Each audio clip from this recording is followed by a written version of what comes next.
At 60 years old, the body begins to fade. This is an inevitable law of nature. However, by reaching the peak of internal energy, a miracle occurs, a divine rebirth of the earthly body. Bones and muscles are rebuilt to achieve the highest form of martial arts, and the withered body is restored to its former youth. This is the highest achievement that people strive for. The divine sect called it divine awakening, while the shadow sect called it demonic discipline. In the divine sect, 8 people have achieved divine awakening. At the same time, 4 of the shadow sect had mastered demonic discipline. Above them were only the masters from the divine realm, whose body was immune to poison and disease. In 1,000 years, there was only one among the Murim masters. A traditional tea ceremony was taking place in one of the palaces, in which a master who had achieved divine awakening asked a stranger what a sword meant to him. He replied that it was a fine murder weapon with sharp edges. However, that is what it is. A martial art is a martial art, a sword is a sword, and morality is morality. Deep in the dungeon, a mysterious demonic ritual was taking place. Ban came there to fight the master of Crimson Awakening. He took off his dragon head shoulder pads. Ban was truly honored by the opportunity given to him. A master who was highly skilled in swordsmanship could assess the situation even with his eyes closed. When he opened his eyes, he saw not only the master of the Crimson Awakening, but also his comrades were there. Ban guessed that a new ability, soul connection with the undead, was being used against him. The master gave orders to his companions to surround the Ban with a great demonic containment field. The comrades' eyes turned bloodshot as they used demonic seals to attack. It seemed that Banu could no longer be saved.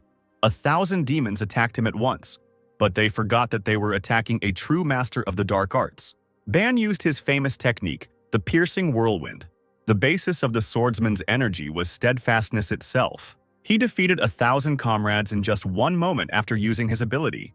Unperturbed, Ban headed straight towards the cultist. He wasn't afraid of the Ban. He grinned right in the swordsman's face. Will he really use this ability right here and now? The enemies defeated by the swordsman immediately rose from the dead, but they were without flesh. Ban found himself in the midst of an ability unfamiliar to him. It was an unclean ritual of tormenting the soul. The swordsman felt the ground beneath him begin to shake. Even such an experienced martial artist could not assess the situation while in free fall. Without thinking twice, thousands of necromancers attacked the swordsman again at once. Ban fell. The master of the Crimson Awakening looked at his body from the shadows. He took his sword, hoping to take away the Ban's power. He was pleased that everything went as he had planned. Using a lightning-fast blade throw, he betrayed his demonic ally. He didn't expect this from the master. The blade went right through his neck. No one knew what the master of Crimson Awakening was really planning. Bana's bloody sword, no one knows what power it contains. The master revealed his true purpose, as the second living master of the fierce demon was killed. Now he must lead the school of dark arts and conquer all of Murim. All that was left of Ban was his clothes. He was dead. The land of Murim, full of mystical creatures, is a fascinating sight. And suddenly, out of the blue, a phenomenon unusual for this land. Everything is as if in a fog. A storm has sent a sunset of thunder to the earth. Among the smoke, a human silhouette appeared. Who is it? It was none other than the reincarnated swordmaster. Not understanding what had happened to him, he looked up, searching for an answer. Ban didn't understand where he was and where the soul's connection with the undead was. Souls with the undead. Those companions who used this ability that killed Ban. Clarity comes to mind, memories come gradually, but at the same time very quickly. What did those scum of the bloody arts do with Ban? The master also remembered the lost sword, but first he needed to get some clothes in the nearest village. Using the high jump ability, he suddenly remembered that he first used this technique of elevation naked. Sunset all alone, sitting on a tree, thought Ban. Hanging upside down, he experienced hunger, and 2 hours of searching for the village were fruitless.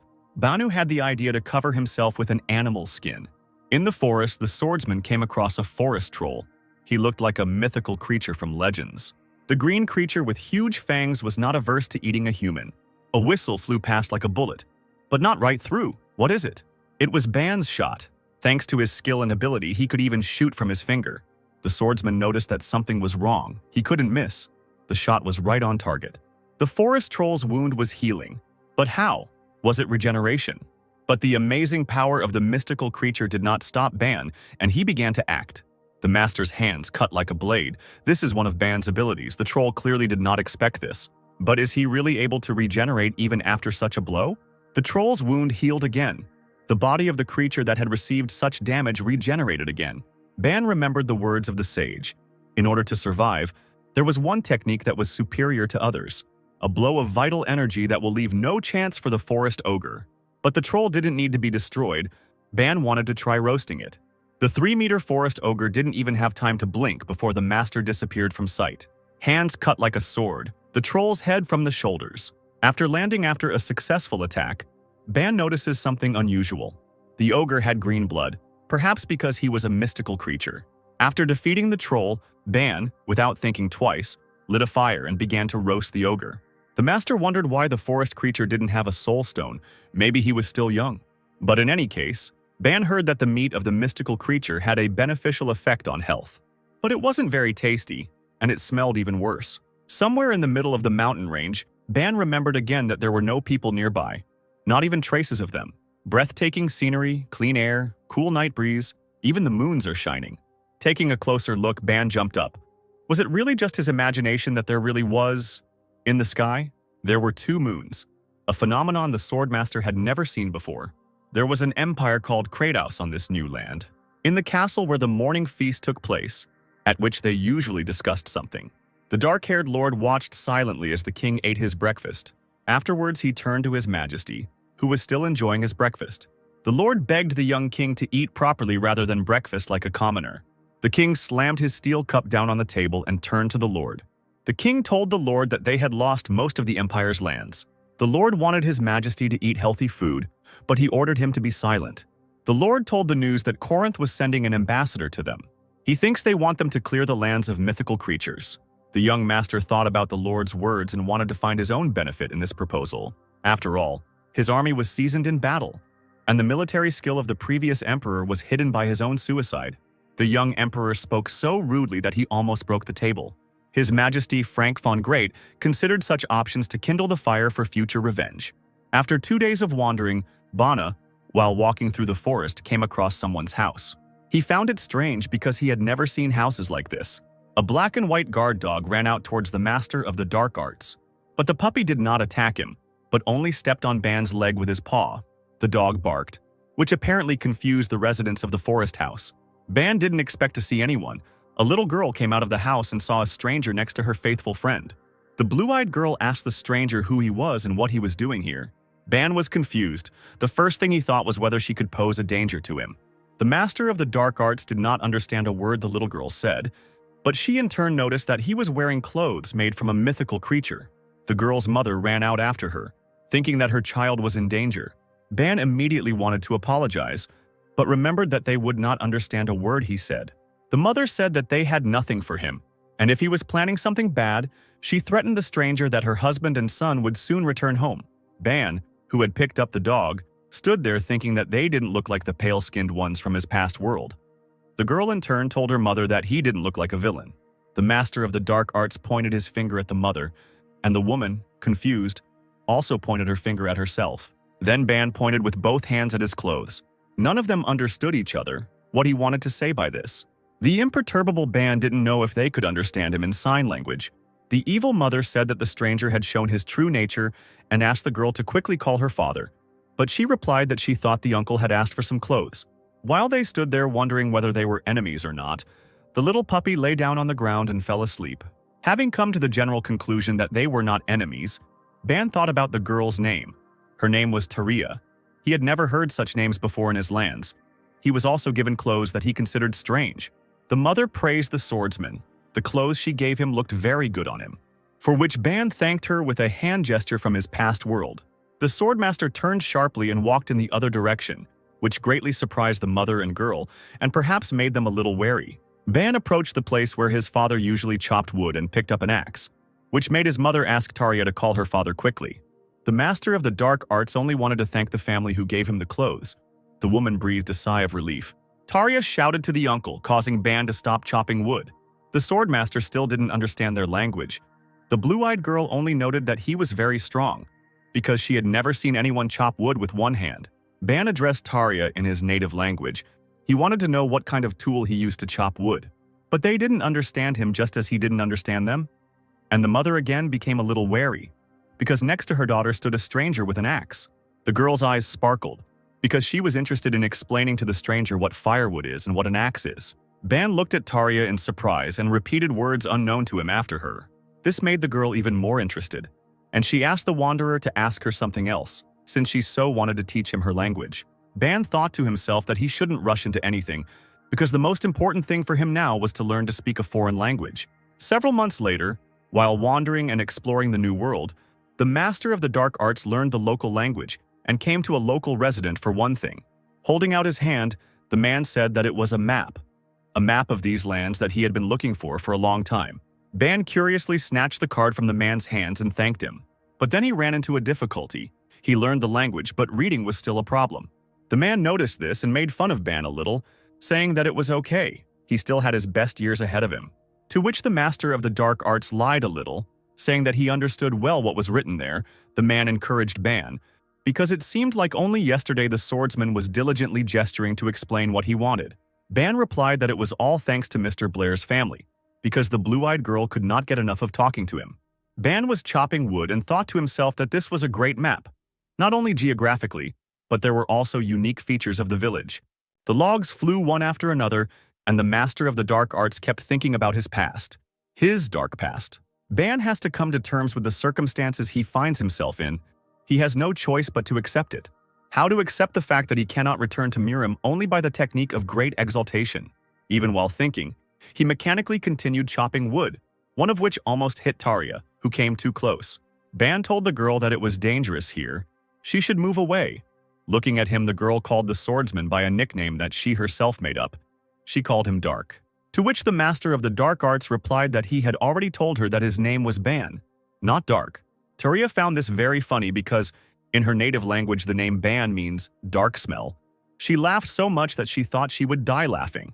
The joyful child pointed her finger at the master of the dark arts and said Dark, causing Ban to fall into a stupor from Tarja's persistence.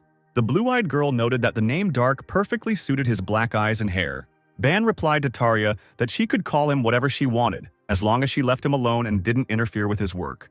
Having decided to take a little rest, Ban leaned on the ground and asked the girl what a mercenary was, and she answered that they were people who fought for money.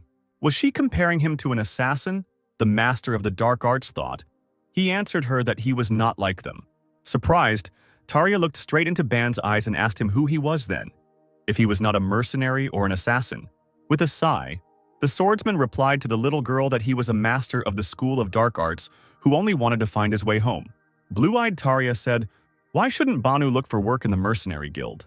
The mercenary guild is a place where mercenaries gather, where they receive orders and trade information." Ban thought about Tarja's words. He definitely needed to get at least some information in order to return home. And he also asked her how she knew about the mercenary guild. The girl told the master of the dark arts that her brother ran away from home, saying that he would become a mercenary, but his father found him and brought him back. This story made Ban laugh a lot. Meanwhile, the king was surveying his lands from the highest point of his castle, but suddenly he notices that one of his subjects is heading towards him. It was Captain Rognard. Perhaps he came with good news. He asked the king not to worry. The young ruler replied that he could not calm down, because he needed to send 2,000 palace maids to meet the needs of the Corinte. He bit his lip very hard without even noticing what was said, because these were his people. The captain replied that all they could do was increase their fighting strength to counter the Corinth, and that the king's anxiety would only increase if the ruler thought about such mundane problems as this. The emperor got angry and asked Rognard if the maids were ready to leave. The captain replied that they would be delivered to Corinth in a week. It is worth remembering that there was also a case when Corinth kidnapped the maids 10 years ago and demanded new ones. The captain asked the king to be calm, because he would be leading the escort. Looking to the side, the emperor and Rognard noticed a silhouette walking towards them. It was Lord Tozier. They were wondering what news he came with. Bowing his head down, the lord said that he had failed the task given to him. The emperor noted that this was the 5th time the lord had failed to complete his task, and also asked if there was any use in the Anfiros journal. The Anfiros journal contains no information about the past Axion, only a little about its research. The kingdom knows the theory, but they can't do detailed experiments yet. However, the lord said that 90% of the theory was already ready. He would do his best to fill in the missing 10% of information. Turning to the emperor, the lord begged to give him a little more time to study, to which the king replied that he would give him one last chance. The king's eyes still burn with hope that with the help of this artifact, he will be able to provide a better life for his empire. For Mr. Blair's family, the news was not so good, Ban decided to leave. The mother and children were very saddened by this event because they had become so close lately. Extending his hand to shake hands with the head of the family, the master of the dark arts jokingly apologized for being a burden all this time. To which Mr. Blair replied to Ban that he was mistaken, he had become part of their family, and he could always return no matter what happened. To which the master of the dark arts replied that he had learned the culture of this world, and it had brought him great benefit. During the farewell, the son asked his father for permission to go on a journey with Ban, because the boy still had an unfulfilled dream of becoming a mercenary. To which the head of the family threatened the boy that if he ran away again, he would get twice as much as before. To which the boy replied that he was missing the best chance in life to become not a simple farmer but a mercenary. Ban, who got down on one knee, did not forget to say goodbye to his noticeably grown four-legged friend, who even shed his stingy dog tear in farewell. A small blue-eyed girl walked up to the swordsman and grabbed his clothes with one hand, sadness in her eyes. Taria said that her beloved Dark would regret leaving, because if he stayed and waited a few more years, he would have a lovely bride. It seemed that Ban had never been so embarrassed in his life as he was after what the little blue-eyed girl said. The master of the dark arts told her that, unfortunately, their age difference was too big, and he also didn't want to be beaten by her father. Ban finally said that he didn't know if they would meet again, but he would never forget her. After all, Taria was the one who gave the swordsman his name, Dark. The master of the dark arts patted the little blue-eyed girl on the head, and she in turn burst into tears from the grief of the upcoming separation. The head of the family and the mother with the dog silently watched as one of the family members left. The four-legged one even somehow waved a handkerchief to his departing friend. There is no way back, Ban thought to himself, and began to walk away slowly but confidently. The dog barked at the top of his voice. The children waved their hands and shouted after their departing friend. The head of the family and the mother froze in place and silently looked at their departing, one might say, son. Ban turned one last time to his family, who had helped him as best they could, but he had a long way to go, the main goal being to return to Murim. As he left, Ban also repeated the gesture with his hands that meant farewell in these lands. Then he turned around and continued to wander on his long journey. Night, the sky was covered with the twinkling of stars. In the sky, there was also a rare phenomenon for this world, when the second moon had not yet had time to join the other, because in these lands there were two of them. In the darkness of the night, a silhouette can be seen sitting by the fire, waiting for dinner to be prepared. Suddenly, unexpectedly, in the bushes of pitch darkness, red, as if bloodshot eyes lit up. Having waited for the delicacy to be prepared, the swordsman immediately began to eat it. However, noticing that he was being followed, Ban did not show any sign. His sense of smell and vision never failed him. At that very second, the enemy appeared before the master of the dark arts. They were werewolves with huge fangs and claws, thirsting for only one thing, fresh human flesh. With only a thirst for blood, the werewolves decided that the swordsman would be an easy target for them and immediately went on the attack.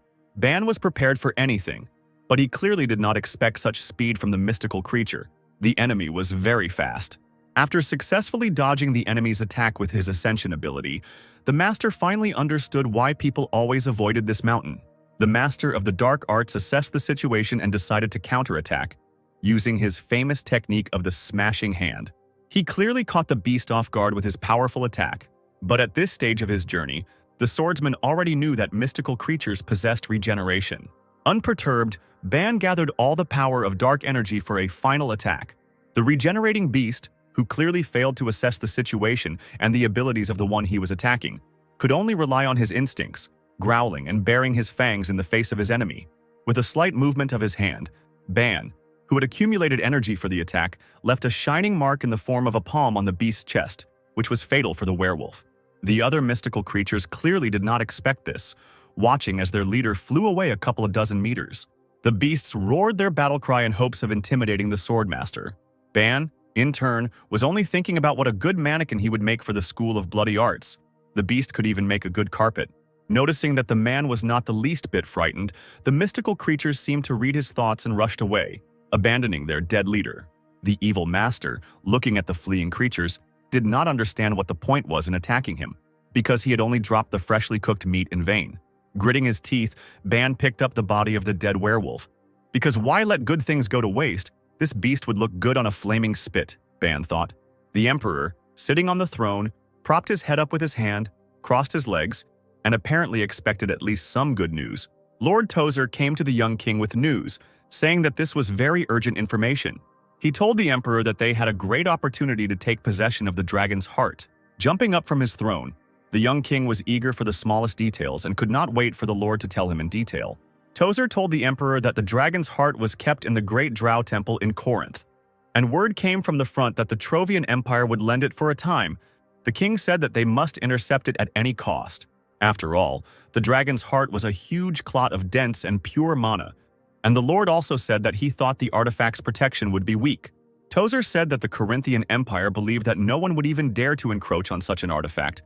The emperor asked the lord how weak the security there was that Tozer made such bold statements. The lord replied to the young king that, according to the information, there were only 50 knights guarding the heart and only one master, adding that the master did not even have a titanium. The emperor thought, a master without a titan? Perhaps this is a deliberate leak of information from the Corinth. There is no doubt that this information is reliable, and the young king gave the order to act immediately. Wandering between forests, mountains, and rivers, the swordmaster moves only forward in search of at least some information. Along the way, he noticed that the land that was new to him was undoubtedly richer in oxygen than Murim. He had never felt such powerful forest energy. Looking at his hands, he thought that every little bit of energy was restored almost immediately, so it would be much easier for anyone to practice and master martial arts. The swordsman also wondered what kind of martial arts were practiced here. Suddenly, a fair-haired girl appears in his path, screaming for the traveler to stop. The young girl asked where the traveler was heading. The master of the dark arts told her that he was on his way to Vulcania, and in response, he heard a demand for payment of 10 silver coins. Stunned by the stranger's impudence, the swordmaster grinned sarcastically in her face, replying that the price was too high, since his clothes were worth only 7 silver coins. To which Ban heard in response that if he had nothing to pay with, then let him try swimming. Maybe he would succeed. The master of the dark arts just laughed right in the girl's face and found her words very funny. In an instant, he rushed past, asking if she was sure of her words. The young girl, in turn, took this as a humiliation and instantly drew her blade in order to cut the swordmaster. But the foolish stranger didn't know who she was trying to raise her sword against. Ban stopped the attack attempt in a matter of seconds, grabbing the attacker's hand and squeezing it hard. Then, with a deft movement, he moved his hand to the blue-eyed robber's neck, causing her to blush, and in that position could only wheeze. Ban asked her how much money she had. She replied that she had nothing at all. That's why she was robbing. But the swordmaster made it clear with just one look that he had no intention of listening to lies. Very frightened, the stupid girl only had time to wonder what the dark-haired wanderer would do to her. Staring furiously at her own helplessness, the tied-up robber, who was left without part of her clothing, kept glaring at Ban. Not a bad catch on the way to Vulcania, Ban thought. These clothes must be worth something. He also did not leave such a trophy as a sword without attention. Perhaps it will remain with him. The girl can only think about her actions because she could not even do anything. After a long silence, she asked to be released, to which the unperturbed Ban replied that he would release her for 10 silver coins. To which the girl, in a fit of anger, replied that he was a stranger and had already taken her clothes and that she really didn't have any money. The master of the dark arts decided to check if the girl was lying to him. He lifted her up with one hand, starting to shake her, trying to hear the ringing of coins. But in fact, she didn't have any money. To which the unwavering Ban replied that since there were no coins, they would have to swim. The robber's eyes widened in fear. With one left hand, the swordsman threw her straight into the bay. The girl in turn screamed very loudly, threatening with the promise that someday they would meet again and that this meeting would be fatal for the master of the dark arts. In response to cries of violence, Ban merely waved goodbye. Further action will take place in the city of Volcano, where, in one of the local pubs, the wanderer idolized the local alcohol. Suddenly, he overheard a conversation at a nearby table about an unknown place through which the path to Chainan lies. With one glance, Ban analyzed that these were seemingly ordinary people who were also drinking fresh, tasty ale. One of them told Mede that she looked as if she had never been to these lands, and that it would be much faster to go through the gate. The red-haired girl in turn replied that there was a dragon's lair there, a very strong dragon. Watching and eavesdropping on the conversation, the traveler was very interested in listening to it to the end. At the table, they suggested ending the argument and continuing to enjoy fresh drinks. The guy in the red robe asked his friend if he had ever seen dragons before. After a pause, the swordsman nevertheless dared to ask the company opposite if he had heard correctly that they were heading to Chainan. The answer was positive.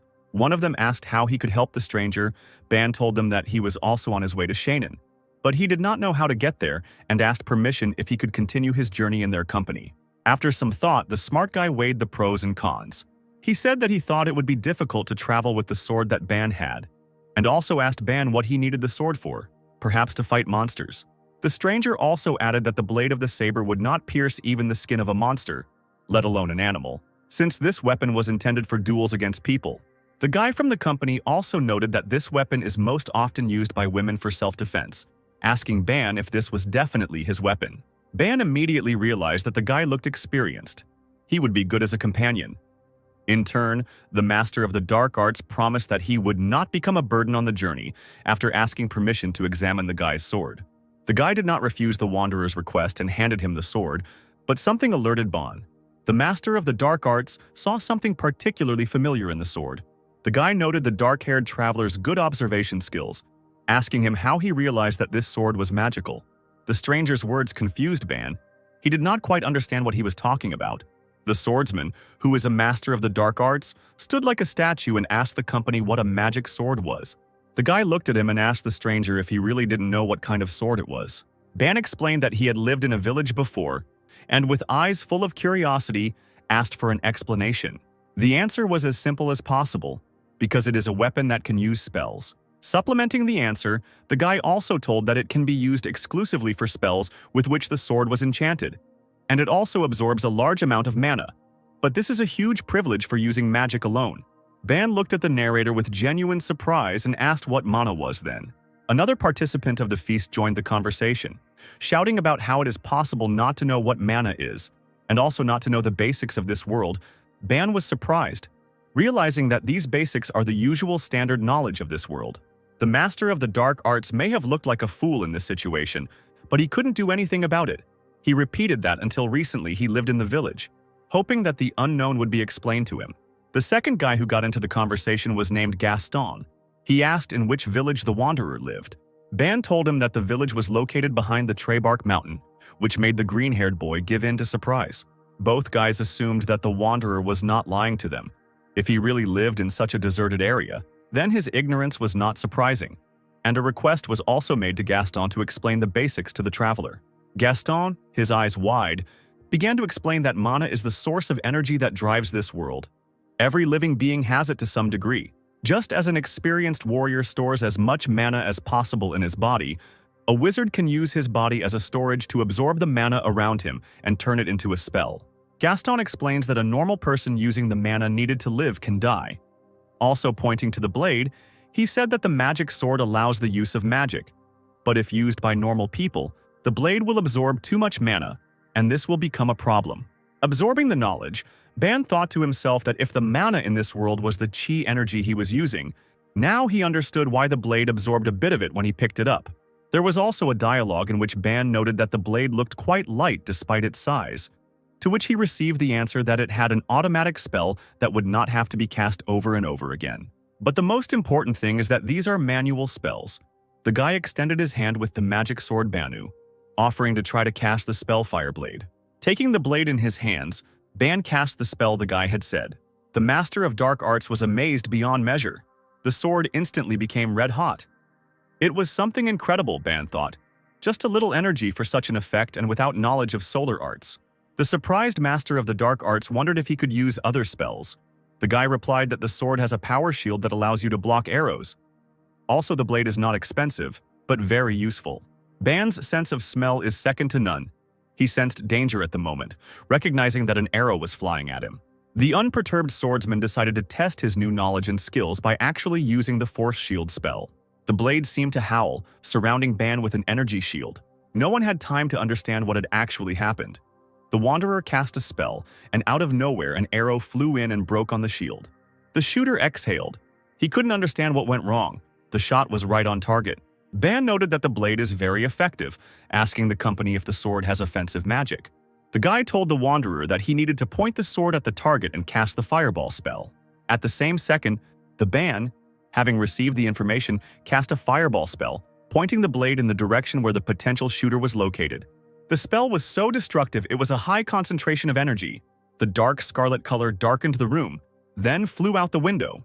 Everyone in the pub was shocked by what was happening. There were so many questions and so few answers. The spell flew straight towards the attacker. Ban really caught him off guard. There was a powerful explosion not far from the pub, but it was unclear whether Ban had missed. Apparently, the shooter was having a lucky day.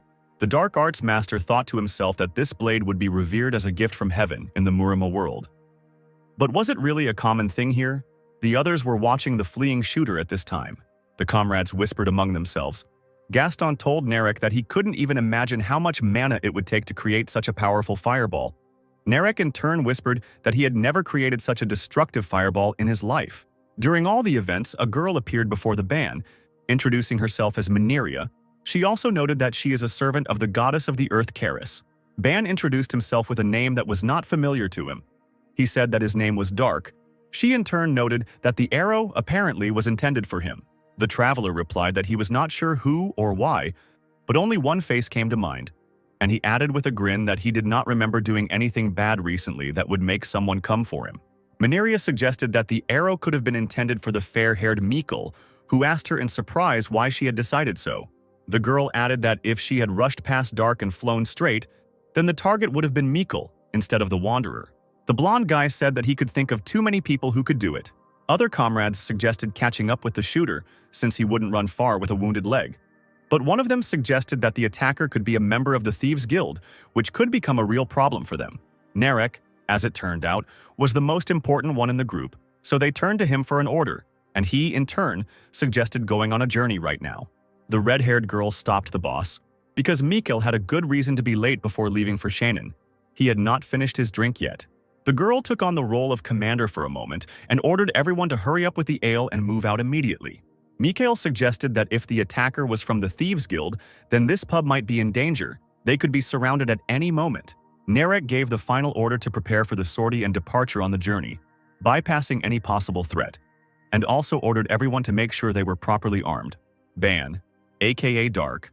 By coincidence, he got a horse nicknamed Black Death. He followed everyone, because his companions knew the way. And so the group, consisting of the new comrades of the Master of the Dark Arts, set off on an adventure. On the way, Dark turned to Gaston, remembering his words that Gaston does not know how to use a sword because he is a wizard, so why is he so well armed? The comrade replied that it was all to hide the fact that he was a wizard, and in any case, wizards were always a primary target. Ban grinned and replied that he understood what Gaston was talking about. On the way, Narek turned to Dark, recalling his words that he was 25 years old, adding that Ban was much younger. The leader thought that the swordsman was the same age as Jaime and Raven. Dark replied that he heard that a lot, thinking to himself that if he said he was over 70 years old, he would most likely look like a psycho. Narek assumed that hunting monsters in the Treybark Mountains was quite profitable. For the first time, he sees a novice traveler who bought a horse. Following the route indicated by the boss, Dark and his comrades passed by the Imperial Knights. At that moment, the Narek ordered his horse to be quieter, because the clatter of the ungulates made his horse nervous. Dark, in turn, did not miss the moment and managed to take a good look at the knights. The Master of the Dark Arts noted the soldiers' good equipment. Having passed by a column of warriors, the Narek told the Dark that they were Baron Asmon, the son of the Baron and the Master. The swordsman also wondered who the Masters were. Mikkel, who picked up the conversation, said that Masters are those who have mastered the flow of mana, adding that even in Corinta, the strongest empire, there are less than 1,000 of them, and in such a small empire as Trovia, there are only 34. Dark's interest knew no bounds as to whether these masters were really that good. Mikhail told him that out of those 50 warriors, Baron Asmon was the only master, and that this master could easily defeat the other 49 knights. Dark, who continued on his way, riding on the Black Death, did not understand anything from the story of the fair-haired Mikhail. Turning around in search of answers, the Master of the Dark Arts only looked contemptuously at the warriors' backs. Knights? These third-rate ones weren't even close to Dark's morning warm-up, so what's so good about them? The swordsman asked himself an unanswerable question. Night fell in the lands new to the Master of the Dark Arts, and the company began preparing dinner. Mineria began to pour out the soup strewn with various delicacies. Perhaps in the future they will be able to become not only comrades but also real friends, who knows? But for now, the whole team is content with dinner. But Narek and Mikkel are in no hurry. They are discussing something on the side. The fair-haired man began the dialogue by saying that if the shooter really was from the Thieves Guild, then they should set up an ambush right here. The leader replied that it would be more difficult for them to attack them further from the city. Continuing the dialogue, Narek noted that if the enemies did come, then today, starting from tomorrow, the leader planned to turn off the main road, but they would run into monsters. Their dialogue was interrupted by Manhwa, who called them to dinner. The thicket of the forest looks like an ideal shelter, but at the same time a very vulnerable location. A pair of legs hung from the tree trunk, and surprisingly, certain areas of the forest were well lit. Sitting on the tree was a green-eyed elf with a bow on her back. She was asking the strangers what exactly their enemy looked like. The blonde girl explained that the enemy had long black hair and was a little over 20 years old, dressed exclusively in traveler's clothes, without armor. Could this really be the robber that Dark threw into the bay? Suddenly, the elf was able to determine the approximate location of the target with her own eyes. It was possible that she could see something that others could not. Perhaps it was her combat skills. She was able to determine that the distance to the target was about 400 meters. Could this really be the man the blonde robber told her about? The elf wondered. Darka's instincts never failed him. It was as if he saw her too. Perhaps they even crossed eyes. The elf thought the same thing. Or perhaps it just seemed that way to her. She looked down at her comrades who had previously described Dark's skills as incredible. And speculation began, because they did not know how skillfully Dark wielded a sword. But his skills in close combat had previously been amazing. The blonde added that she could not do anything to him. The shooter added that Dark seemed to be skilled in magic as well, as he blocked his arrow perfectly with a magic shield and shot a fireball at him out of nowhere. The elf was very interested in the stories of her comrades, and she paid special attention to the ability of the fireball. It was already deep night and 2 moons appeared in the sky. Almost the entire company was already asleep, because in the morning they had to continue on their way. Gaston sat by the fire. Something had disturbed him. Dark was located at the farthest point of the camp. The wizard approached the swordsman, asking him to come closer and warm himself by the fire. Dark showed no signs of attention, as if he was already seeing his third dream, but sitting. Gaston noticed this. Could he have fallen asleep in this position, he thought? No matter how much he looked at him, he could not understand. Suddenly, out of nowhere, the whistle of an arrow rang out through the forest thicket. The arrow flew straight at Dark. But the master of the dark arts was always ready for anything, and with one sure movement of the blade separated the arrow. This arrow was not a simple one. It was enchanted with unknown magic. After separation, pink runes appeared between the 2 halves. Nobody expected this. There was a loud explosion. One can assume that it was heard in all parts of the forest. Everyone immediately woke up. Narek was in confusion. No one yet understood what was happening. The team grouped into a defensive position. An order was given for the priestess to heal Dark. The main task was to reveal the location of the attacker. Manhwa leaned over the prone swordsman and silently asked only that he hold on until she cast the spell. But Dark is not so easy to break. With a sharp movement, he instantly raised his body, apparently. Only his clothes were damaged. His comrades told the swordsman not to strain himself. The priestess would soon heal him. But the master of the dark arts replied that he was fine. Dark noticed that in reality only his clothes were damaged, but he still could not understand whether the arrow was truly imbued with magic. Gaston got ahead of him, telling him that there were spells that could increase the killing power of an arrow. Before he could finish speaking, Dark did not listen to the wizard to the end. Using the technique of great exaltation, he immediately soared into the sky. The elf saw the enemy approaching. She was so amazed by his devilish speed that she could not even determine the course of her further actions. Directed only forward, Dark did not care what danger might await him. In his opinion, his combat experience was enough to defeat any enemy. The elf decided not to wait until the enemy came close. She decided to shoot another arrow after him. But Dark was prepared for anything. He used the illusionary art of the rising sword. It was a technique that only the masters of the dark school of arts possessed. The swordsman aimed his blade straight at the enemy's magically imbued arrow. There was an explosion, the destructive power of which exceeded the first one. Most likely, this explosion was heard not only in the forest, but also in the nearest cities. The elf did not understand whether she had reached her goal, whether she had managed to defeat her enemy. Suddenly, Dark caught her off guard, pointing his blade straight at her, looking like he had no intention of playing her games anymore. The elf, clearly trained in quite a few techniques, could do nothing to counter Dark's approaching speed. One moment and he will be at his destination. Dark didn't chop her into small pieces, but with a powerful blow of his fist, thanks to his internal energy, he sent the elf into a deep sleep. Thanks to the technique of instantly assessing the situation, the master of the dark arts noticed that the enemy was not alone. Using his ability, he instantly directed a powerful stream of energy directly at the enemy who was below him.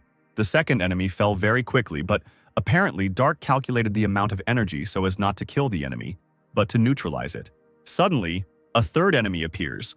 A guy whose crossbow was pointed straight at the master of the dark arts. The enemy fired a shot from the crossbow in the hopes that he could finish off the swordsman. But with just one movement of the hand, the arrow, into which all the shooter's hope had been invested, was caught. Confused, the robber had nowhere to go. He could not match the devilish speed of the Dark. Swinging his blade, the Dark Arts Master was about to make his final attack.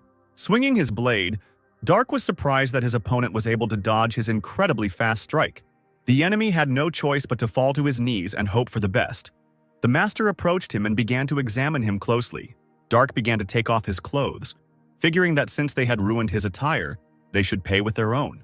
The Master stopped at nothing.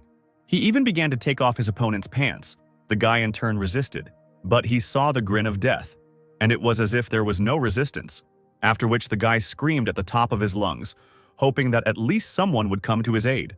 The scream reached the camp with his comrades. They were completely unaware of what was happening on the other side of the forest. Dark, who had changed his clothes, began to interrogate the attacker about the reason for their attack, since he had not done anything bad to them. The bound but alive opponents were in no hurry to answer the swordsman's question. Most likely, they were hatching a plan on how to get out and try their luck again in defeating the master of the dark arts. The elf asked Dark a question, the essence of which was what the devilish thing the swordsman had done to the guy with the crossbow that made him scream so loudly throughout the forest. The master of the dark arts replied that he hadn't done anything to him. He had simply passed out from fear. It was so pathetic on the guy's part that Dark only looked at him for a second, feeling disgust. Jokes aside, Dark was serious. He began to ask the girls why they attacked him, offering to answer nicely. Otherwise, he would make them beg him to kill them as soon as possible. The little blonde girl, gritting her teeth furiously, answered the swordsman that they attacked him because he attacked a member of the Vulcanian Thieves Guild and robbed her without even the Thieves Guild's knowledge. To the rage of the pretty robber, the Dark responded calmly that he had always felt safe from the very beginning, that he was safe and sound, and that a gang like them would never be a threat to him. He added that if this was indeed the true reason for the attack, then there was no point in him killing them, to which the robber was very surprised. The elf, defeated with one hand, looked at Dark brazenly and said that he was too self-confident, since he was not afraid of the Thieves Guild, which had a certain power in certain parts of the land. The master of the dark arts thought about what the elf had said. Indeed, he thought, if he left them alive, they would try to find him again to kill him. With just one look at the two tied-up girls, he made it clear that he might have changed his mind about their future fate, which made them squeal throughout the forest, shouting what he was going to do with them. To their question, Dark, grinning maliciously, replied that even he himself could not know what he would get into his head to do with them. Ban spared the thieves, taking not their lives, but their clothes. But even with this outcome of the circumstances, the robbers were not happy, threatening Dark with reprisals.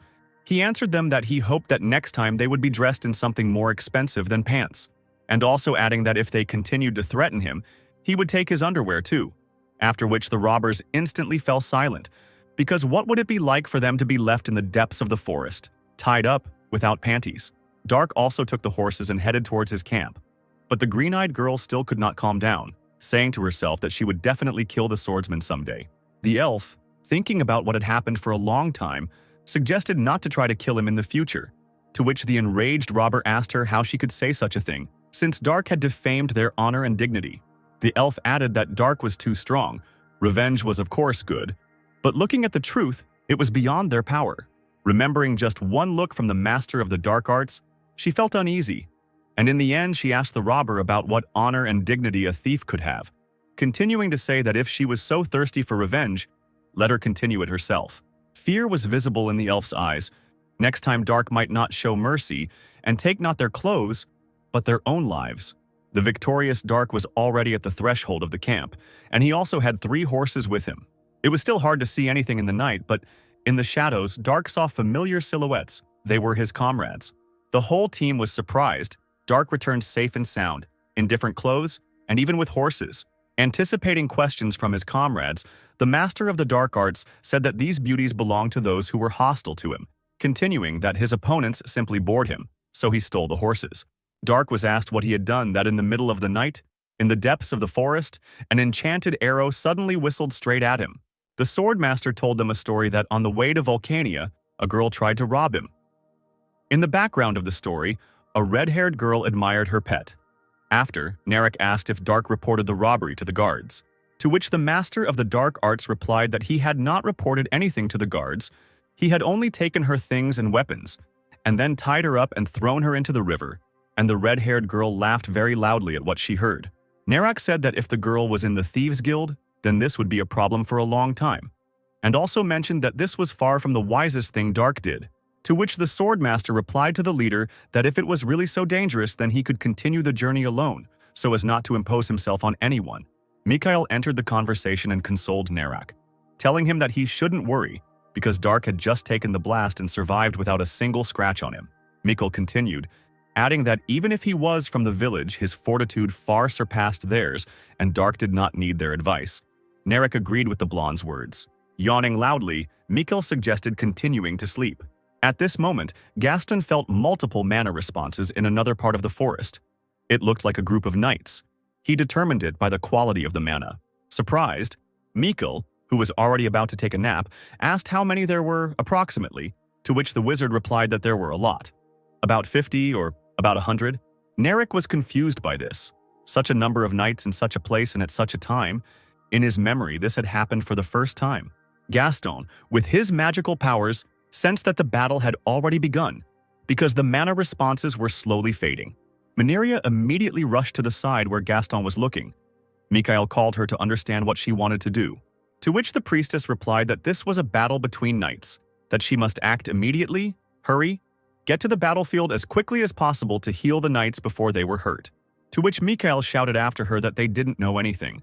If she had rushed there recklessly, then no one knew what could happen. The priestess was faster than ever. She hurried with all her might to have time to apply her healing knowledge to the wounded knights. Dark also caught up with her, perhaps because he could not leave his comrade alone on the battlefield. The rest hurried after them, and if they didn't fall asleep, then everyone did. Dark noticed that the others were lagging behind. Most likely they couldn't keep up because of the armor they were wearing. The swordmaster wondered if he should pick up the priestess and rush faster, because she couldn't keep up with him either. The master of the dark arts immediately returned for the priestess, took her in his arms and sped up to the battlefield, focusing on the sound of the battle. The priestess fell to her knees next to the first wounded warrior she came across. Dark analyzed what was happening behind the priestess. It looked like there was no one left to heal. Kneeling next to the mountain of corpses, the priestess screamed that these were the knights of Raken and that no one was left alive. Gaston, standing in a stupor, could not understand who could have done such a thing to the valiant knights, because they were different. But the Raken warriors were good. Narek immediately assumed that killing Raken knights in the lands of Trovia was madness. Maybe it was a monster. The sounds of battle continued. The comrades noticed that they were still fighting there. They needed to hurry to help. Mineria noticed something strange while looking at the mountain of corpses and equipment. She really wasn't imagining things. Among this whole mountain of corpses, the green-eyed priestess also noticed one of the leaders of the knights. It was the dead Sir Alex Sedmion, whose eyes were filled with fear before his death. Suddenly, a silhouette appeared before the priestess. It was undoubtedly a warrior, but it was unclear what clan he was from. The warrior, standing in a blue cloak with a huge blade, looked with disdain at the young priestess. After apologizing, he said that there should be no witnesses on this battlefield and swung his huge sword at the defenseless Mineria. Narek looked straight into the eyes of the enemy who dared to swing at the girl without a weapon. His rage knew no bounds. He used advanced fireball magic to catch his opponent off guard, while the swordsman who swung at Mineria did not expect to see magic on the battlefield. The enemy quickly realized that he was dealing with a magical blade. He assumed that she was a mercenary, adding that with the appearance of travelers, their work only increased. While the swordsman was analyzing the situation, he momentarily left reality. When he came to his senses, his gaze fell on the wizard. It was Gaston who could not just sit back and watch, but gathered his resolve and came up with a plan. The enemy knights quickly realized that there was a wizard on the battlefield and that this could very well affect the outcome of the battle. As Gaston had mentioned earlier, the order was given to attack the wizard. Narek also gave the order to protect the wizard at all costs until he gained enough mana for the colossal ability. The priestess sparkled, for bloodshed was not her method. If only she could influence anything. A light from the heavens descended upon the comrades. It was Mineria's magic. The battlefield was illuminated by her angelic holy magic. For a second, Narek thought that he would not want to fight the knights, if he did not take into account the fact that nothing could be changed because the knights were trying to kill them, and then he rushed into battle. He clashed blades with one of the enemy warriors. Mikkel, in turn, took a more defensive stance, using his shield against enemy swords. Dark, in the midst of battle, did nothing but analyze and notice that his allies were fighting much better than he expected, thinking for a second that perhaps they could figure it out themselves. But not the entire team fought on equal terms. Some were weaker. The knights did not forgive mistakes, so one of them, not missing the moment, knocked one of the allies to the ground. Looking at this, Ban realized that they couldn't cope without him. He would have to, because next to him were those comrades who accepted him into their company and started this journey together. At some point, it was Dark's turn. Two men with swords rushed at him, but if only they knew who they were attacking. The master of the dark arts never did without his natural, sometimes even frightening grin at such moments. Suddenly, the battlefield was illuminated by a light. Not the one that was angelic, thanks to the magic of the priestess. It was the light of a clap of thunder, against which Dark looked more epic than ever. Behind all of this was the wizard Gaston, who had finally accumulated enough mana to use the terrifying thunder and lightning technique. All the enemies on the battlefield were enveloped in chain lightning.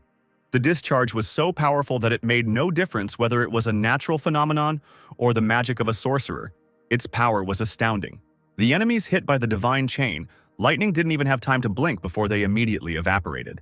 Gaston asked Dark to buy him the maximum amount of time. Apparently, he needed a recharge. To the wizard's request, the swordmaster replied that magicians are quite useful if they have a protector. The sorcerer can rely on him. Unaware of their own helplessness, the remaining knights continued to try to attack the master of the dark arts, but their attempts were in vain. A powerful explosion thundered. It was none other than the famous fireball ability. It was released by Gaston, who was under Dark's protection. From the outside, one could say that it was an absolute protection for the sorcerer. The knights' eyes were filled with rage, and they were driven by revenge because the battle had not lasted long, and they had already suffered heavy losses. But no matter how many times they tried to attack the master of the dark arts, each of their attempts was unsuccessful. Dark, with one light movement of his hand, pierced the enemy soldier through and through. The half-dead knight, hanging on the blade of the swordmaster, most likely did not even have time to understand anything. This was evident from his empty eyes. Perhaps, in the end, he did not even understand why he died. At that moment, when the opponents looked around and tried to understand the colossal speed with which they were suffering losses, none of them could even imagine that he was next on the death list. Thanks to the devilish speed of the master of the dark arts, he felt like a god on the battlefield. Because no one could resist him, he could easily appear behind the enemy in a matter of moments to inflict fatal damage. At the moment of the attack, Dark could not understand what kind of power he was using at that moment, whether it was chi energy or the local mana, but the result was always the same. The riddled opponents didn't even have time to squeak, while the master of the dark arts inflicted damage on them that was incompatible with life. At one point on the battlefield, a frightened soldier called for help from a master. But even among masters, there are individual differences in skills and abilities, to which the master in the blue cloak said that this difference could be felt between him and Alex, who had just died a heroic death. The master in the blue cloak, who was initially hostile to travelers, also possessed magic. He could strengthen his sword. Could he really surpass Dark in strength? The Dark Arts Master quickly realized that the enemy had strengthened the sword not with mana, but with chi energy, which had been developed through special techniques and training by the Murima sages. The enemy disappeared from the band's field of vision. The executioner's speed of movement was slightly inferior to the devilish speed of the dark. Swinging in the air, the enemy shouted that he had never heard of a master using a saber. A master of the dark arts could anticipate any action from the enemy based only on his combat experience. And of course, Dark's invincible grin to catch the enemy off guard. Or maybe he's really that confident. The enemy noticed Ban's smile while delivering his signature blow, as if a guillotine descends on a man's head, seeing no obstacles and crushing the earth. But what was the surprise of the great executioner when, after his counterattack, only a small fragment in the form of a handle and blade remained of his blade. With one sure swing of his sword, the master of the dark arts repels the enemy's attack. Is there really no one in these lands who can match his speed and strength? The second part of the executioner's blade was sticking out of a nearby tree. If this had been a busy battlefield, the scattered remains of his sword could have easily taken a couple of lives of his subjects. The dark arts master, observing the opponent, thought that the executioner was about as strong as a first-class knight from the Black Death Squad. Could this really be all that the great master of this world could offer? With demonic speed, Dark used the Great Exaltation technique without any problems and stood with one foot on the master's head without him even having time to blink. The Dark Arts master couldn't help but smirk, annoyed that this was all he could do, such a huge opponent occupying a leading position in his squad. The master in the blue cloak, who realized the full gravity of what was happening, understood that his opponent was standing on his head, but he did not feel his weight. The Dark Arts master, known in the New World as Dark, used the 1,000-weight punishment technique he had learned at the demonic art school against his arrogant opponent. The other knights, one might say, witnessed the moment of execution of their master, who died in the blink of an eye. Looking at the remaining opponents with demonic eyes, Dark said that with such inferior skills and techniques, they had committed a grave sin by targeting a great master. The remaining knights didn't even have time to move before the master of the demonic school used, this time not a striking whirlwind, but a bloody hurricane of death. Dark, who had defeated the others at once, analyzed the situation on the battlefield. There were no survivors left. Everything seemed to be in order, except for Jimmy, who was the first to be knocked to the ground. Narek noted that after that master died, the morale of all the other soldiers fell, and he also assumed that he was the captain. The priestess Maneria stood in bewilderment at what was happening. On the one hand, they had crushed the enemies. On the other hand, she was so eager to help that she herself almost ended up being beheaded by the executioner in the blue cloak. Mikhail suggested that the young priestess forget about the details. The main thing was a victory without losses against the knights led by the master. Exchanging glances with the Narek, he searched his eyes for words of support for everything he had listed above, to which the leader replied that to some extent there had been luck in this battle, adding that the enemy was either tired or wounded. Unexpectedly for everyone, Dark abruptly used the elevation technique and rushed to the side. No one understood the course of his actions. As it turned out, apparently there was still one last enemy left. He was casting some kind of spell with unknown mana, as if it was not local mana. Rushing into battle, the master of the demonic school was not afraid of anything. But with sorcerers, it would be worth being careful until it becomes clear what technique the enemy is using, because Gaston distinguished himself in this battle with his skills from others and proved that jokes are bad with sorcerers. The gray-haired enemy mage raised his hand with his eyes closed, chanting incoherently. The blonde girl screamed that it was another magician. The leader of the mercenary group demanded that the sorcerer be stopped as soon as possible.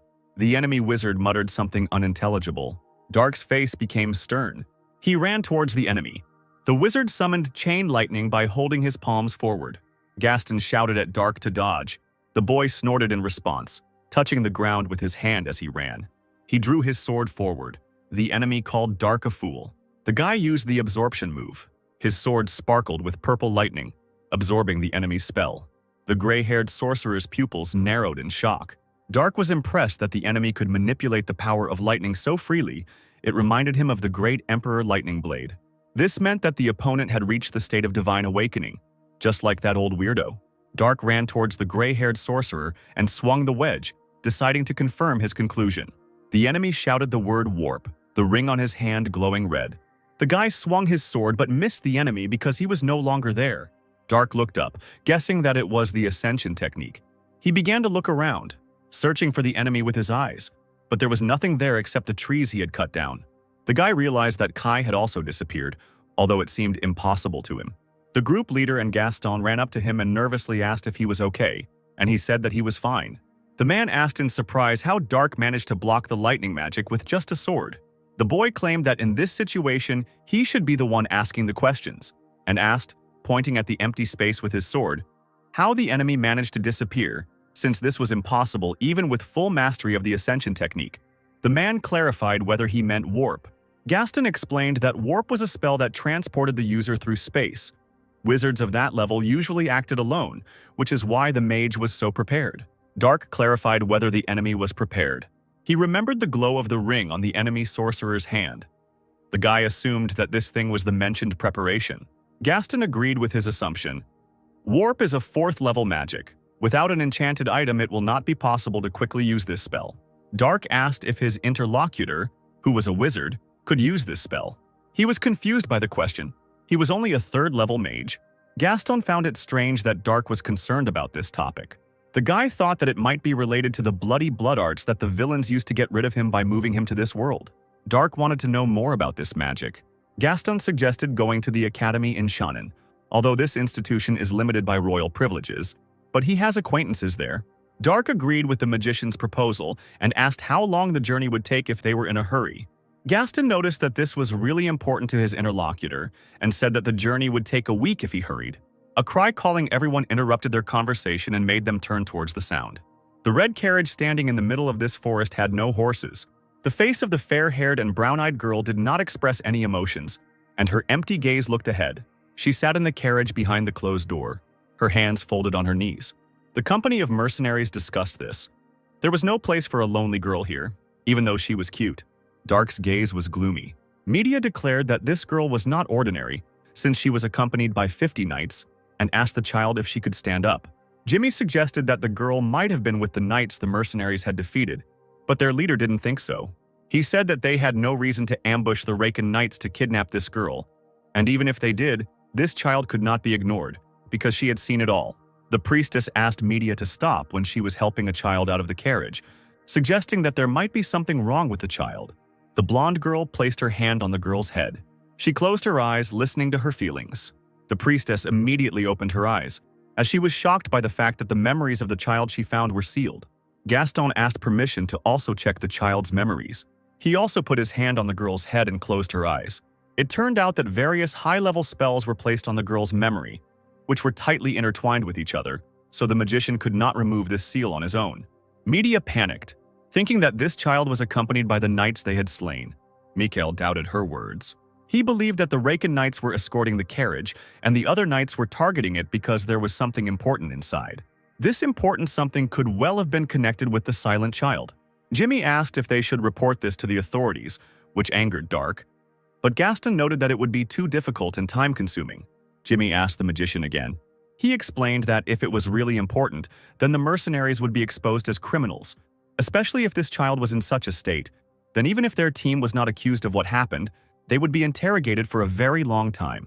The leader said that they couldn't leave the girl alone in the forest, so they would have to protect her until the situation became clear. Dark asked if they could just give her to the Raken knights. The boy believed that if the child was connected to the knights, then it would be better to give her to them, since he did not understand why they would care about this child. The man realized that Dark didn't like the girl, and he was right, because the guy thought that this pathetic child with amnesia would delay them. The mercenary leader explained that the knights would still ask about this girl, even if they were given an honest answer. Dark walked past the man. He stared silently at the girl, standing in front of her. The guy suddenly grabbed the child by her clothes and lifted her up as if she were some kind of object. He thought he could leave the girl with the Raken knights when no one was looking, and asked to name a suitable place for this. An indignant Media snatched the child from his hands, not encouraging his behavior.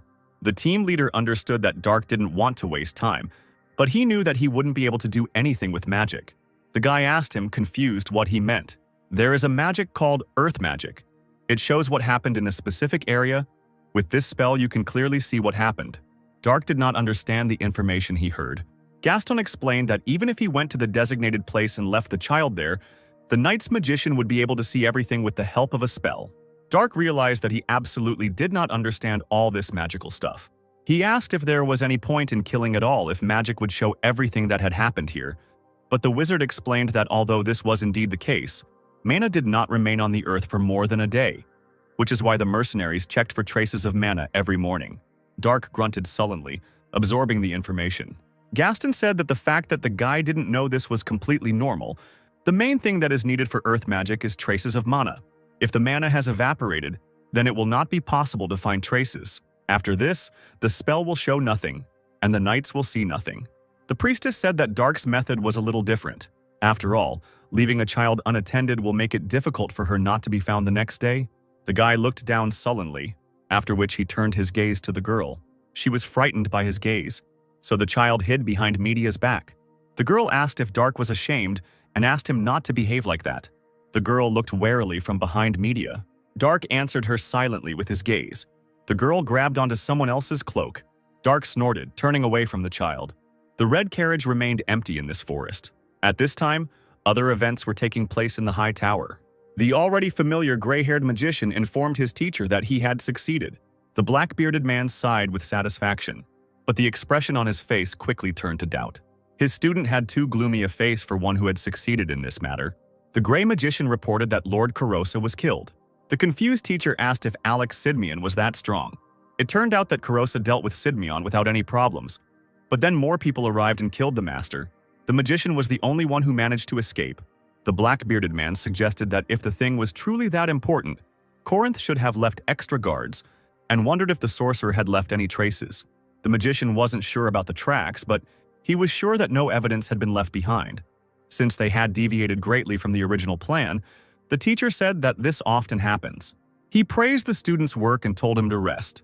The door of the room closed, and the black-bearded man was left alone. They finally managed to move one step forward in their revenge, but they lost their experienced soldiers and masters. The man looked up, turning to the Lord God. He asked him not to abandon the people of Kratos and their great emperor. The roofs of Shannon's houses were painted a pleasant bright orange. Media, who was with her group in the hotel, shouted that 2 whole weeks had passed. During all this time, Dark never once took care of the girl. The red-haired girl believed that there should be a limit to ignoring the guy, because branches and leaves scratched the child's face when she sat on the horse. Media called him mean, asking what the girl did wrong. Dark asked Gaston, who was sitting next to him, how long their journey would take without this child, and received the answer that, if they hurried, about a week. The guy said he doesn't like traveling with extra luggage like this child, especially if that luggage delays him along the way. Moreover, Dark was not angry at the girl but only ignored her, so he did not understand what the problem was, and the red-haired girl irritably slammed her mug on the table. But someone's hand fell on Media's shoulder. Their team leader agreed that Dark was to blame, but they were already in Shannon, so there was no point in being so angry. He asked the guy what he was going to do now. Whether Dark would travel alone or join a team of mercenaries, the man would like the boy to choose the second option. Media cast a displeased glance at him. Dark asked the man again. The mercenary leader laughed, deciding that the guy was surprised by this offer. A strong comrade is always important in a group, since it increases the chance of survival for everyone. And for a mercenary, there is nothing more important than life. The man asked with a smile if Media agreed with him. She agreed with his words. Someone's footsteps were heard. The leader reported with regret that the priestess Mineria was leaving their group. A fair-haired girl in a white robe apologized for the spoiled mood, standing next to her with a suitcase in her hands. The man asked if she was ready. Mineria thanked them with a smile for everything. This was her last trip, and she promised that she would never forget it. The touched Media rushed to embrace the priestess, thanking her and promising to pray for Mineria to become a bishop. Mikkel promised to make donations to the temples of Charis. The girl promised to remember this. The priestess has been looking after the mercenaries in the rear with her magic, and with her gone they are even more in need of Dark joining their team. The guy chuckled thoughtfully. He watched as the blonde girl interacted with Gaston. Dark said that he was going to go with the mercenary mage to a place called the Academy.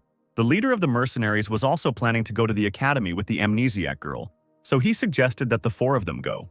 He asked if everyone had said goodbye and who was going to do what. Media was going to go to the guild to find out if there were any new quests. Mikkel decided to go to the sword arena with the other guys. The priestess was just saying goodbye to the couple of guys mentioned.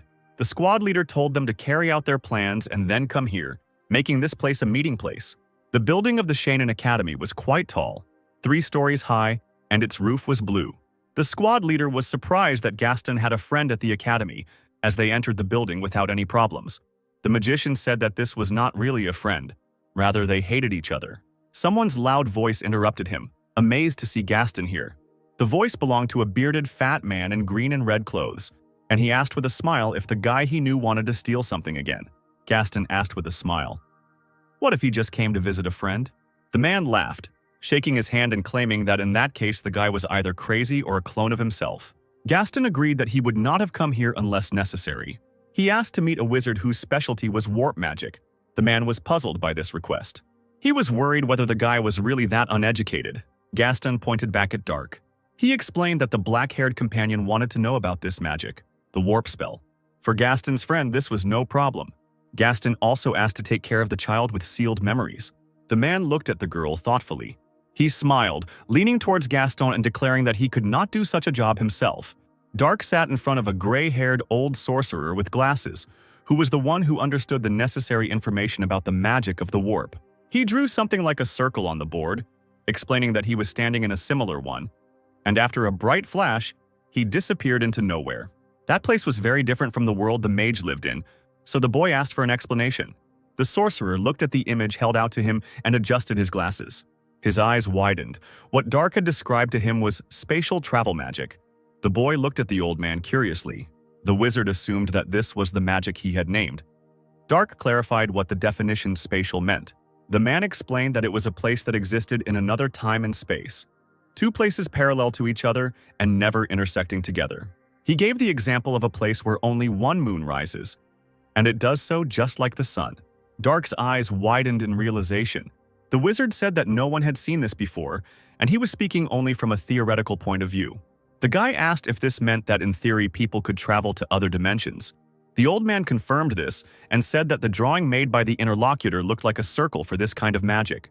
To activate, the circle absorbs the surrounding mana, and is therefore only used for large-scale or complex spells, such as the National Teleportation Magic Circle, which allows travel between two destinations.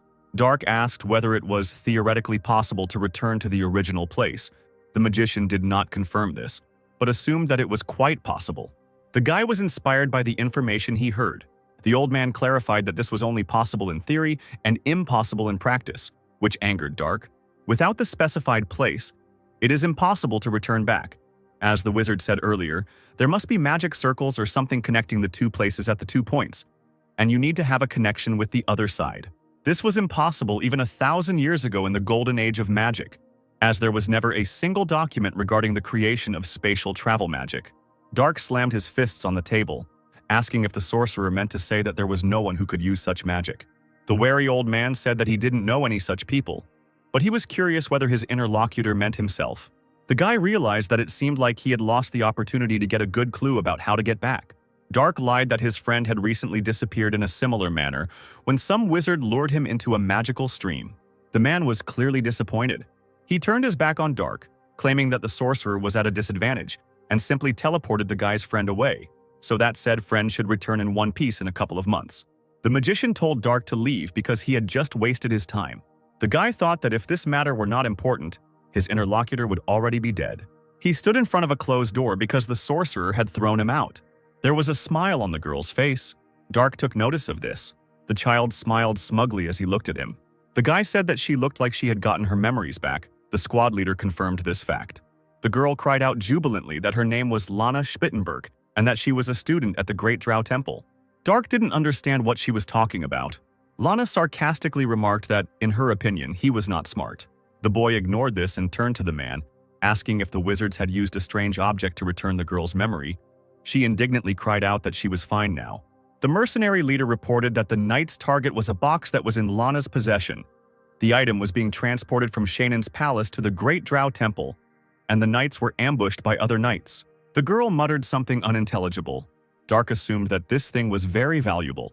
The man asked the boy not to be surprised. The guy listened to him thoughtfully. This thing turned out to be a dragon's heart. Dark's pupils narrowed at what he heard. He asked what it was, causing a shocked reaction from those around him. Where the dragon's neck bones and spinal cord meet, there is a jagged part. This is where most of the dragon's mana is collected. The place is bright red, so people called it the dragon's heart, Gaston explained. When a dragon dies, most of the mana disappears, but the heart still contains enough mana that some people would never be able to absorb in their entire lifetime. Dark realized that it worked just like the soul stone, and then asked what a dragon was. When people mentioned the dragon, they often said that it was strong. Lana asked, puzzled. Who the guy was he really that stupid? Palshan scratched his head in embarrassment, and Dark asked how much longer this useless weakling would travel with them. The girl was outraged that she was called useless. Palshan thought that since her memories had returned, she needed to be returned to the Drow Temple, but Lana screamed that she wanted to go with the mercenaries. She asked if he wasn't going to find the dragon heart. Dark asked what the girl was going to do with it. Lana Spittenberg turned up her nose and declared that she would not tell this to such a stupid mister who does not even know what a dragon is. The boy reached for his sword in its sheath, Gaston reminding him in a panic that this girl was just a child. Dark cracked his hands, mentally telling himself to keep himself in check. After all, he was the one who had reached the great state of demonic teaching through enlightenment, while Lana stated that he looked like a child trying to act like an adult. The guy sarcastically asked Palshan where, according to him, they make wyvern armor. He nervously said, Alcasis. Dark asked why not go to Alcasis in that case. The squad leader asked why he suggested that. The guy heard that there is more advanced magic there. which he wants to learn more about. Moreover, Gaston is a wizard, which means that the things he needs may be there. Palshan agreed with this statement with a smile. Dark looked at him, puzzled. The man said that the boy's words meant that he was joining their team. Dark frowned. He turned away and scratched his head thoughtfully. Gaston looked at the guy with incomprehension, also waiting for an answer. Dark thought these guys were good at what they did in this world. He raised his palm. The guy agreed to join the team but didn't know how long they would travel together. Palshan was flattered that such a strong warrior decided to join them. Gaston smiled as he watched them shake hands. Lana charged at the leader, shouting that now was not the time and waving her fists. If they did not pursue that gray wizard, they would lose him forever. She asked them to think about it, about the heart of the dragon, about the possibility of getting a good reward. Palshan said that this was too much. This would mean that the mercenaries would meet even more enemies like the knights they fought. The strongest of them, namely Dark, was not interested in this matter, and the rest of the mercenaries were not up to it. The man could not put their group in danger as its leader.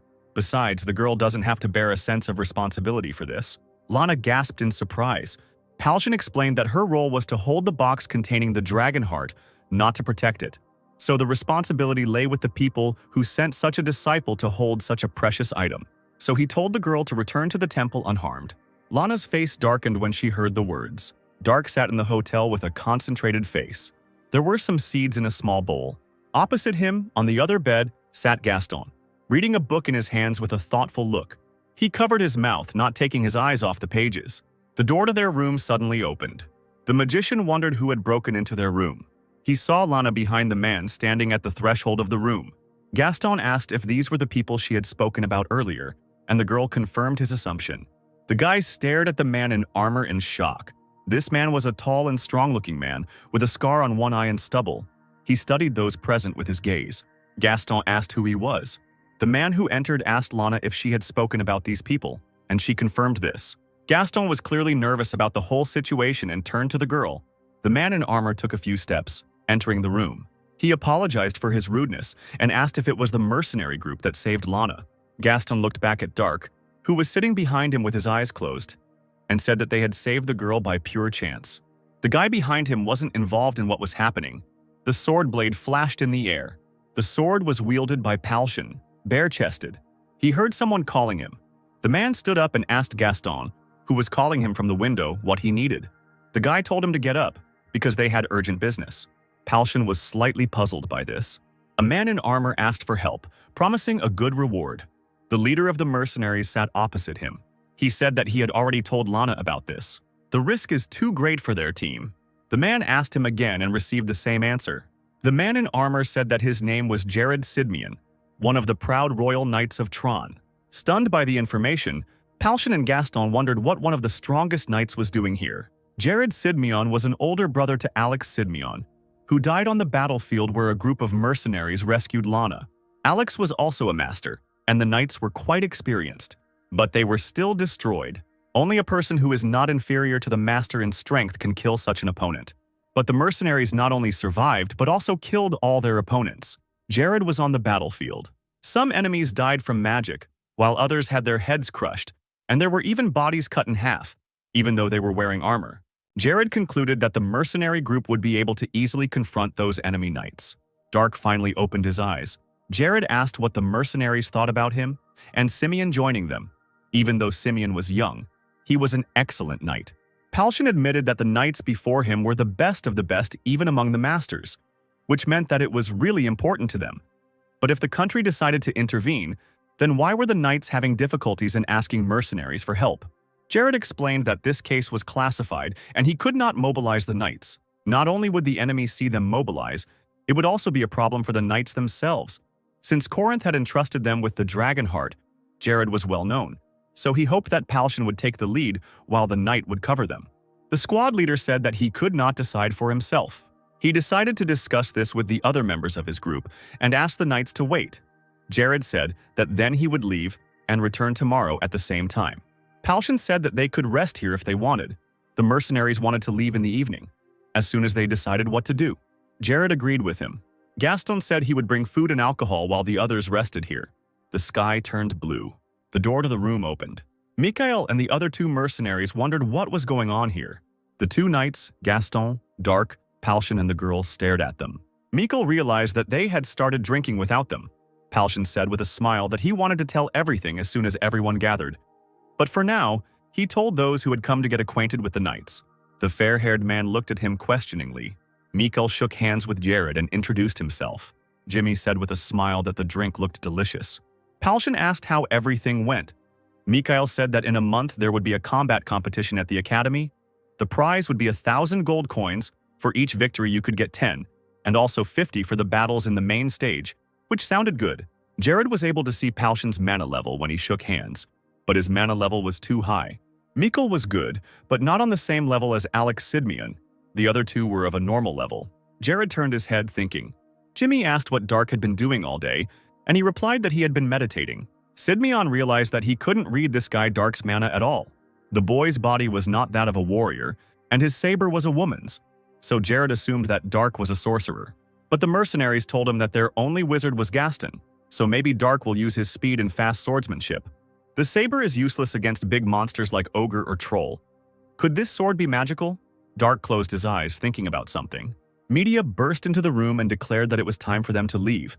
The Duchy of Antares was recruiting mercenaries. She was surprised to see those present sitting and getting drunk, and wondered who the two knights were that she did not know. Palshan was pleased that everyone was finally assembled and ordered the girl to come in and sit down. He asked for attention and explained that they had a job to do. They needed to get one thing back from the enemies the mercenaries had fought a couple of days ago. The red-haired girl tensed up when she heard his words. She angrily attacked Palshan, asking if he had gone crazy because he himself had said earlier that, in that case, the fact that they survived was luck. But the man asked her to listen to the end. The leader explained that Jared had decided to help them, and the reward would be large, and the knights would also take care of their safety. Media realized that knights are masters. Palshan ordered the one who does not want to speak out. Mikkel raised his hand, saying he would go. If the reward is the same, then it is better for a man to go with those he knows well. Jimmy said that he and his friend would also go with Rochester. Gaston was about to go too. Palshan looked at the girl expectantly. Media said that she would also go on this mission because she understood everything. The squad leader smiled warmly at her words. He turned to Dark and asked what he thought about it. The guy thoughtfully looked to the side. He said that he would go with them, but only if Lana Spittenberg did not join them. The girl, chewing something, mumbled something unintelligible upon hearing his condition. Lana was clearly outraged by what was said. She screamed, asking the others to look at the stupid Dark, and asking who he was to forbid her to go with the mercenaries and knights. Jared said that he planned to return the girl to the temple and asked if this would suit the guy. Lana asked again, puzzled, what Sir Sidmian was talking about. The knight ordered Simeon to take the girl, and he agreed. He pulled the resisting Lana out of the room while she was indignant and screaming that she wanted to go too and begged him to let her go. Leaving against her will, she loudly asserted that those present would still miss her greatly. Gaston remarked sarcastically that the drinking media was too calm for someone who had spent so much time with Lana. The girl replied that this was not the kind of adventure that would make your heart stop, and she wiped her mouth with her hand. Mikhail laughed and said that it was true. Jared bowed to Palshan, thanking the mercenaries for making such a quick decision. He indicated the castle gate as the meeting place for them after everyone had finished their preparations. At the castle gate stood two knights with weapons, obviously guarding them. The sound of horses' hooves was heard. Several horsemen were approaching the castle gates. Dark kept his casual and grim expression on his face as he sat on his horse. A slight look of surprise appeared on Palshan's face. He noticed silhouettes in the distance against the sky changing color from blue to orange. The man decided that it was Jared, with whom they had agreed to meet here. Sidmian said with a smile that the mercenaries arrived faster than he expected. Palshan said that time was of the essence in missions like this and asked who the people behind Jared were. He gasped, remembering them. One of Jared's companions was a man named Antonio Crow, a 5th-level wizard. The magician removed his hood, revealing to the eyes of the mercenaries the appearance of a good-natured man with curly brown hair and a beard. He introduced himself and said that he was glad to meet you. Jared also introduced a fair-haired man who turned out to be a priest serving Shayhart. His name was Ronnie Kintaro. Palshan clarified whether Shayhart was the only temple in Argon. Ronnie explained that this does not mean that they do not send preachers to other countries. However, many countries demonize the teachings of Kronos, so there have been many difficulties in spreading their religion. Jared said that they could talk on the road. Their horses moved on, following each other and forming a line. People remained silent. Ronnie Kintaro looked ahead. The mercenaries did the same. Jimmy approached the leader of the mercenaries, asking about the god Shayhart, as he had not heard of him before. The man explained that he was the only god who approved of Kronos' teachings. Because of how conservative they were, they not only rejected the gods, but magic in general. When Argon declared the teachings of Kronos the national religion, wizards, and even spiritual shamans were persecuted and executed as heretics, Jimmy said that this religion was terrible. Thus, many wizards from other countries realized that it was dangerous and fiercely fenced off their countries from any teachings of Kronos, so few people know about them. Jimmy wondered if they rejected magic. How can they do this if the existence of mana is proven? Palshan replied that they claim that mana is a force of nature and only Shayhart should have power over it. If a person dares to use this force, then it insults their god. In any case, although the mercenaries do not understand this, the followers of the teaching believe in it, so the mercenaries cannot help them with this. Raven wondered what about knights then, since they also use mana? Palshan said that the young man was right, but the knights were given a special honor by Shayhart. The squad leader suddenly raised his head, looking as if he had been caught off guard. Ronnie said that as the mercenaries know, not every knight who uses mana becomes an adept. Without talent, it is an incomprehensible feat for many. This talent is the right that is granted by the merciful Shayhart. Media took on a thoughtful expression. She suddenly said that this was just a theory that was created in their religion. Don't the followers of the teaching create more problems for themselves by denying everything else? Ronnie replied that they are not ardent fanatics who blindly follow their faith and do not think about their surroundings. The girl's gaze became wary. The blonde boy continued speaking. He claimed that this enlightenment that the followers had attained through endless contemplation and reasoning, he could call it true faith. Palshan, Jimmy and Raven stared at him silently. Media got angry. She wanted to somehow answer the priest, but she didn't know how. Dark, who had remained silent until now, said that the story about sudden awakening and sudden cultivation sounded exciting. Ronnie stared at the guy in surprise. The priest asked what he was talking about. Dark said the words about sudden awakening and sudden cultivation. From the moment you become enlightened, you have nothing more to strive for. The fair-haired young man asked in surprise and doubt whether he had really said such words. Dark said that originally there was only sudden awakening, gradual cultivation, which means endlessly pursuing eternity even after enlightenment.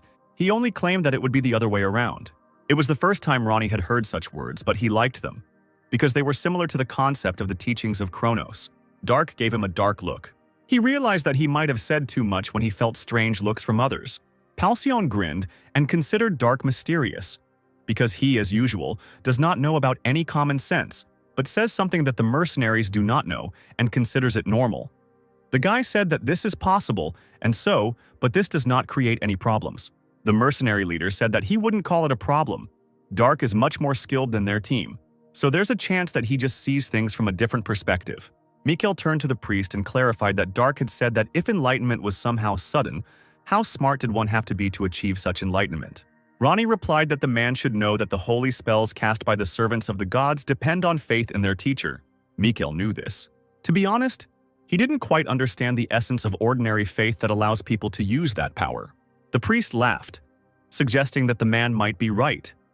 Faith was incompatible with the logic of the brain, and the emotions of your heart were not faith, but rather fanaticism. And one could not achieve the holiness of the merciful Shayhart with such a mistaken faith.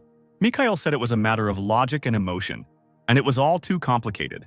Ronnie, looking animated, suggested that he dwell on their genuine teachings. Perhaps the man could take a step towards enlightenment. True holy spells can only be used by true believers, and knights are no exception to the rule. Knights who have achieved enlightenment through faith are called holy knights. Jimmy was amazed that knights could even use holy magic. It must be so cool. Raven said that he was ready to preach. Ronnie placed his hand on his chest, saying that holy magic could be used as long as one maintained their faith. So people like him believed that holy knights were on par with holy adepts.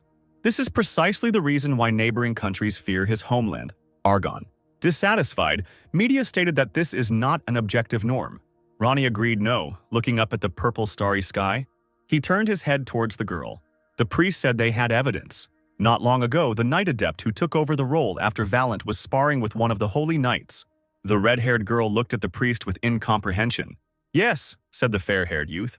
It was an unconditional victory for the holy knight. The sky in the forest was getting brighter. An orange explosion illuminated everything with bright light. He left behind a depression in the ground. Gaston stood with a concentrated look, his hands out in front of him and his legs wide apart. Dark watched him with his arms folded across his chest. He said loudly that he understood. Gaston turned to face him, dumbfounded. Dark thought he would understand if the magician showed him again, but he asked if the guy realized how absurd it sounded. Dark said that while the others were busy gathering information, they still had some free time. The wizard explained that it wasn't a matter of a small amount of time. It was ridiculous that someone could learn to use a spell just by seeing it a few times. Doesn't that make him a genius world-class magician? The boy told Gaston that the concept the magician had just shown him, he had seen it before. The wizard chuckled, clarifying that, if we don't talk about magic itself, Dark didn't even know about the existence of mana. The guy replied that it wasn't true. He just didn't know the name of mana, since he himself called mana by the word kai, to which Gaston chuckled thoughtfully and scratched his head. Dark thought that he needed to use his body as a medium and collect natural kai into it. This is the same concept as the eternal calm of the North Sea. Dark put his hands in front of each other. Putting aside the movement of mana, the boy couldn't use the spell since he didn't understand its basics. Gaston agreed to show him everything again. He again assumed a pose suitable for magic and necessary for the spell. The wizard spoke, a fiery will burning inside the body, an incinerating flame burning everything. Dark watched intently as the sorcerer muttered these words. He went on and on with his spell. Dark thought that you could quickly die from a sword while you spent the whole day casting spells for the sake of one spell. His attention was drawn to the spiraling energy that appeared between Gaston's palms. The wizard raised one of his hands up and stepped forward, summoning a fireball. He threw the ball forward with a powerful swing of his arm. A giant explosion occurred some distance away from the pair of people. The ground was charred again, dented by the fireball. This technique was no better than the palm strike technique, but it was extremely useful as it had the power of solar arts. Gaston asked if he had been fiddling with his spell for too long. This is the reason why mages need a protector to finish the spell, such as Palshan, who protects the guy while he casts. Dark understood, but asked whether this magic needed to be chanted exactly, whether it was necessary to avoid making mistakes at all. His interlocutor clarified whether he was talking about a spell. Gaston scratched his head in embarrassment, saying that these words had nothing to do with mana, they were just words, which surprised the guy, and he asked why the wizard was chanting these words so feverishly. Gaston said it was necessary because the words helped him focus on visualizing the spell. Dark thoughtfully repeated his words about visualizing the spell. Gaston asked if the guy understood him, and he clarified that everything depended on imagination. Magic is based on the method of controlling mana. Then, a person introduces his desire into the controlled mana so that it materializes. But even so, it is difficult. In any case, mana does not understand what the sorcerers say. That's why wizards chant while casting a spell to increase their own concentration, which is why different wizards chant differently. Gaston creates synonymous sentences to cast a specific spell.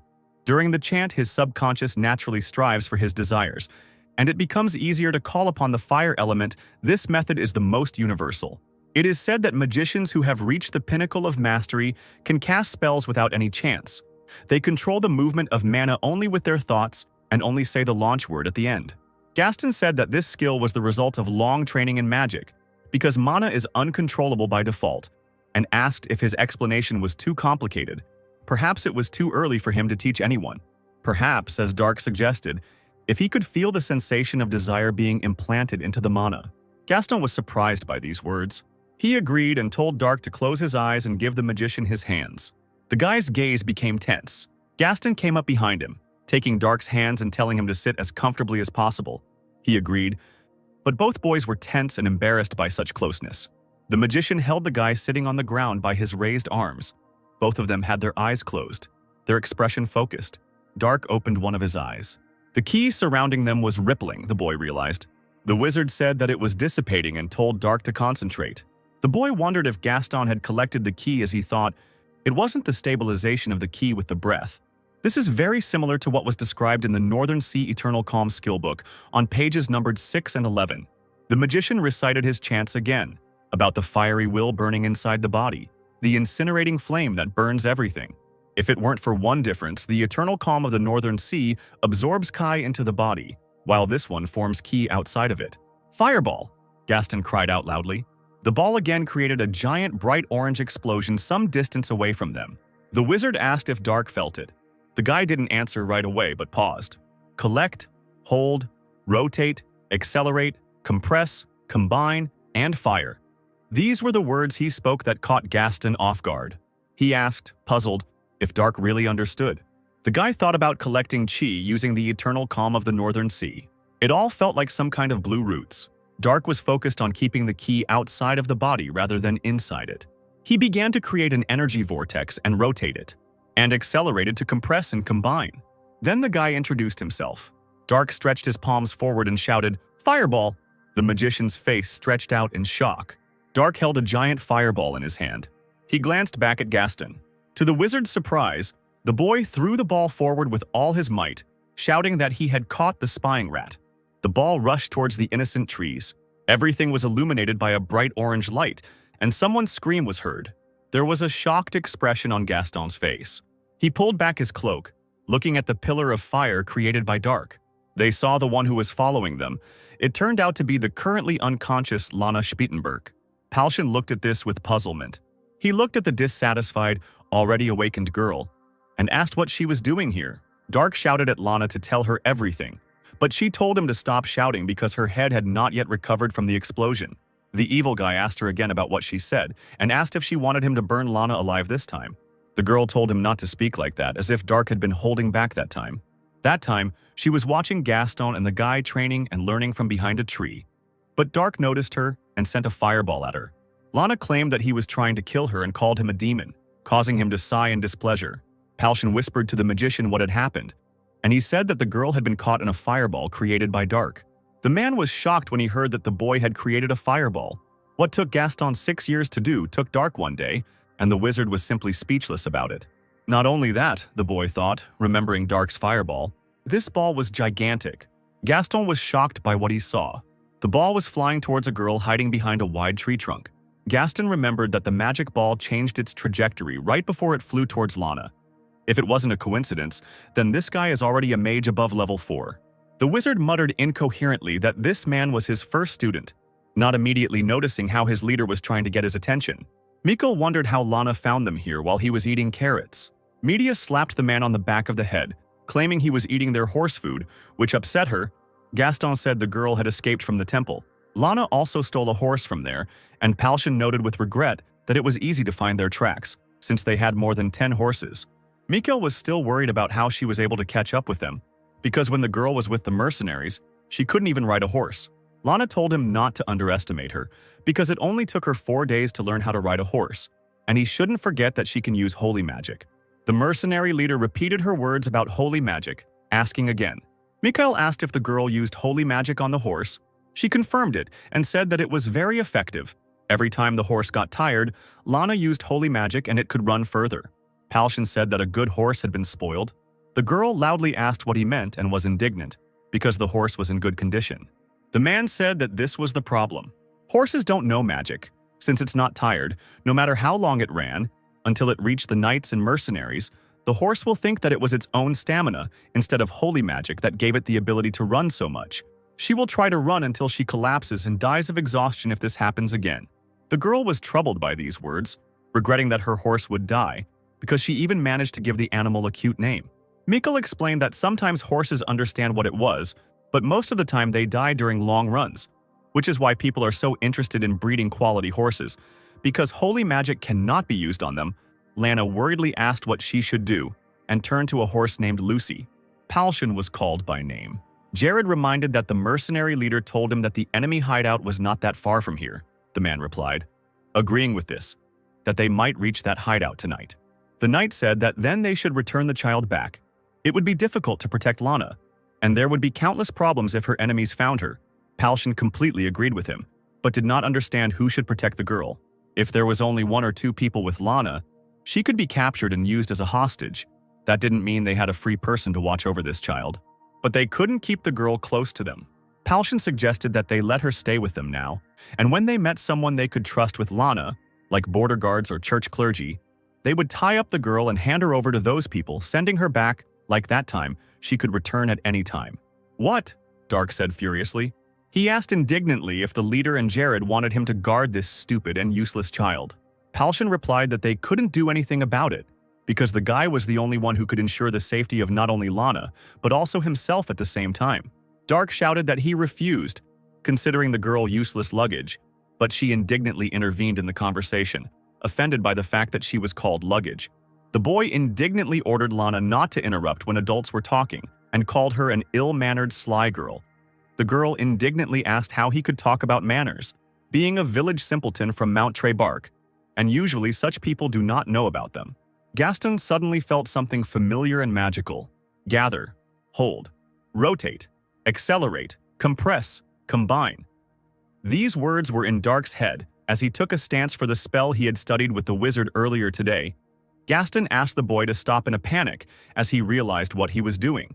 He covered Dark's mouth with his hand, preventing him from finishing.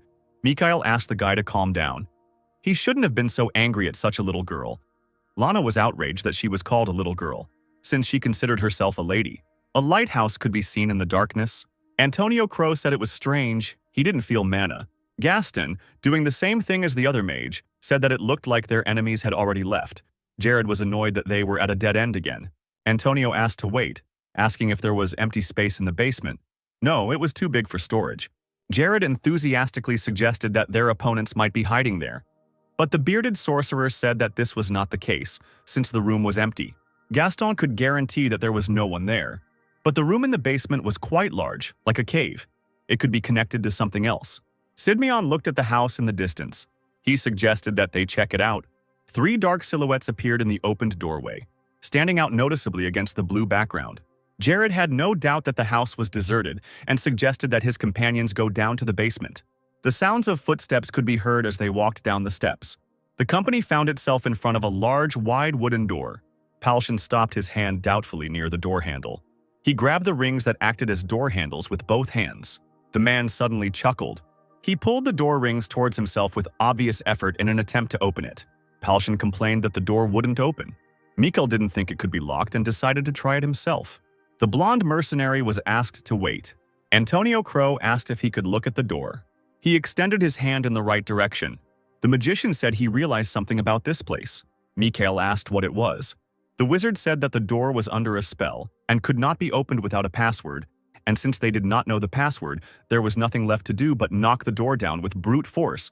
The fair-haired mercenary agreed to do so. Antonio answered him in the negative. They had to hit the door with more mana than what they used to close it. For Mikhail, this was impossible. The blonde man's gaze became tense.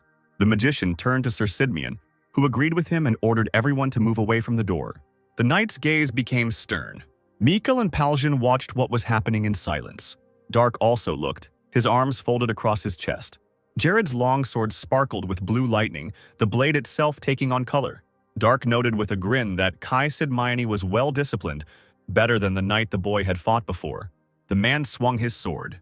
With his powerful blow, he cut the door apart. Palshan and Mikhail's gazes became shocked. The doorway was empty. Sidmion saw the cave and asked if it was connected to the enemy's hideout. Gaston asked the man to wait. As the sorcerer thought it was a dead end, he turned to Antonio Crow, who agreed with him. The knight asked what it was and what Gaston meant. The guy jerked suddenly. The eyes of both wizards on the team lit up as they said with a smile that this was a wizard's dungeon. They asked to go in there, while Dark yawned boredly, leaning against the wall. He frowned, as if thinking about something. It was still dark outside. "This is the place," the voice said. The 2 cloaked figures looked at the house. One of them asked where those items were kept. The other figure said, "Yes, teacher. He used this place as a shelter for a short time, because he planned to return, since the mission has the highest priority." The gray magician asked if there was even a need for the teacher to come here. The black-bearded man clarified what his interlocutor was talking about, because even as a man who had put everything into reviving his country from the ashes, he was still a mage. This was a wizard's dungeon with a considerable amount of magical tools and books stored there. How could he trust this to anyone other than himself? The gray-haired mage remarked that his master's words were wise. To be honest, it had taken a lot to stop Sir Carosa from entering the dungeon this time, given his excitement. The wizard told him that they would return after the mission. The master laughed, saying that for warriors like Sir Carosa, the dungeon was a place that stimulated their spirit of adventure. The gray-haired man said that the warrior would be disappointed, but the master suggested that he go. The teacher's face was sweaty and he looked nervous. He asked his companion, Darren, why they teleported so far from the building. Since the black-bearded magician was too old to walk so much, his student immediately asked for forgiveness. The gray-haired mage awkwardly said that he had set up several traps in case of emergency when he used this place as his hideout. He had disabled them, but that was just his habit. The student asked his master what was wrong. The black-bearded man saw a horse there and asked, "Didn't the gray wizard say that this was an abandoned house?" It was a war horse, which raised the question of whether there had been a search here. He folded his hands and began to look at the magical power. The man didn't see anyone. Did that mean that people had entered the dungeon? The gray magician called it all tiring and asked what they would do next. The teacher realized that someone was getting up. He opened his eyes wide. His student turned to him with excitement. The black-bearded man noticed someone with a master level. The nervous student asked what he meant, and the master told him to hide his magical power. The door opened slightly. Dark sensed Chi upstairs, but she just disappeared. These people are most likely professionals. It was behind the house. He smiled and wanted to find out who it was. Palshan turned his attention to him. Dark climbed up the stairs. He sensed a small amount of Chi above, so he went up to check. The guy smiled, wanting to find out. He jumped high into the air.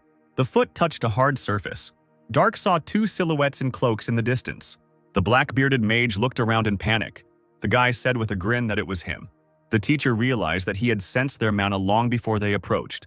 The premature event of their mana had produced the opposite effect. He ordered Darren to use the most powerful spell he had right now, and he complied.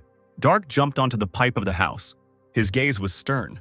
The black-bearded man closed his eyes. Dark was approaching rapidly. The gray-haired magician put his hands forward, between the palms of which red sparks were visible. The guy chuckled in surprise as he ran. The wizard created a giant explosion. Dark approached and swung at the magician. A look of alarm appeared on the student's face. The guy swung his sword with a stern look. The teacher summoned the flame of apocalypse. Dark's gaze was wary. The black-bearded opponent's hand was extended forward. Everything around the guy turned red and black. It caught him off guard. Dark coughed and closed his eyes. The teacher helped his student to stand up. The man looked up, holding Darren's hand, and looking up at the black-red glowing magic ball. He summoned a teleport, disappearing along with his student. The books stood on the shelf. Gaston said that, as expected, they were right. A skilled wizard lived here. These books are level 6 and above. Antonio Crow insisted that they should be taken to the castle. If you simply translate everything into a book equivalent, then they found a fantastic treasure here. Jimmy didn't look interested. He asked if this was what dungeons were. The magician asked what else they could be. Raven said there were few traps. Only one arrow was the most dangerous. Gaston said he almost died there. Lana said that if this was a wizard's dungeon, there should have been a lot of monsters and dangerous traps everywhere. Antonio chuckled, asking how the magician could make such a room without anyone's help. Gaston explained, "Basically, the dungeon is where wizards keep their books and tools. If they set up traps and dangerous monsters, wouldn't they ruin them?" Palshan called it a disappointment and asked if he could go upstairs with Dark. Mikael said that the mages said that these were expensive books, so they would be pleased with that. Suddenly, the mercenary leader heard something. The fair-haired man realized that the sound was coming from above. Jared noticed this too. Everything around suddenly began to shake. The girl fell screaming into the arms of Media, who asked if what was happening was an earthquake. Sidmion shouted that it was an ambush. He ordered everyone to go outside. Palshan and Mikael were shocked. Their loud steps brought them closer to the exit. Palshan carried the girl on his shoulder. They walked quickly up the stairs. So the group ran out into the dark street. Sidmion stopped suddenly, confusing Gaston. The man mentioned the Lord's name. In front of them, a huge crater gaped in the ground, apparently left by an explosion. Palshan asked where Dark was, going over the worst options in his head. Gaston wanted to use the viewing of magical power, but the knight claimed that there was no need for it. The magician asked him again. Jared didn't feel any mana and thought that the opponents had fled after the ambush. The leader of the mercenaries ran past him abruptly. The knight called out to the running Palshan. The man stopped at the edge of a giant crater. His face showed excitement and horror. There lay Dark, unconscious and with his clothes all torn. Palace of the Krataus Empire. There was a giant glowing circle drawn on the floor of the room. Darren and his master appeared in it. The gray magician said that it was him. Dark was the warrior who killed Sir Carosa. The black-bearded man was shocked by this statement.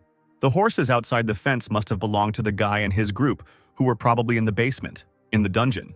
Darren asked if his teacher thought their opponent was dead. With the teacher's magic, even master-level people. The man interrupted him, claiming that they couldn't be sure until they saw the corpse with their own eyes. The flame of apocalypse had dealt a direct hit, so even people at the master level would be unlikely to survive it. The gray mage said that it was all in vain, because there might be a mage who could use earth memories, so there was a chance that they could be tracked down. The gentleman said that it was not a problem. Darren's identity was not revealed even in other countries. The teacher is a public figure, but from the moment he put on the cloak, they can only track him with spells. But the Flame of Apocalypse is black magic. They will never be able to trace the connection of this spell to a man. The student asked if the teacher was sure that they shouldn't worry about this. The teacher thought that in fact they should worry more about the warrior of the mastery level. The man had previously thought that it was one of Corinth's warriors, but he was wrong. The masters of Corinth are Thierry de Valencia, Camus de Rochester, and Risa de Cluden. If not them, then the mages need to find out who Dark is. He may prove to be the greatest obstacle to their empire's greatness. So the man told the student to investigate everything thoroughly and come back. He understood his teacher. It was still night outside. Antonio Crow muttered something with his eyes closed, sitting at the table. "Display," he said, and the light in his hands lit up. Their two opponents were magicians. The wizard hesitated slightly. It was dark, and people were wearing raincoats, making it difficult to see their faces. Lana chuckled thoughtfully. She remembered the enemy's appearance. She especially remembered the mustache, which she considered stupid. The girl suddenly stood up and screamed. Media asked worriedly what happened. Lana began to mumble something unintelligible about the person the spell showed. This man turned out to be the mage who attacked the girl, and he could use a level 5 explosion. Antonio Crow could also use it. But the problem started later. Sidmeon asked about the wriggling thing. The sorcerer explained that this was the Black Flame. There was only one type of spell that could do this. It was black magic that astonished those present. Black magic is a power that you borrow from the demon gods through a contract with them. One who is able to use it must be a mage of at least the 6th level.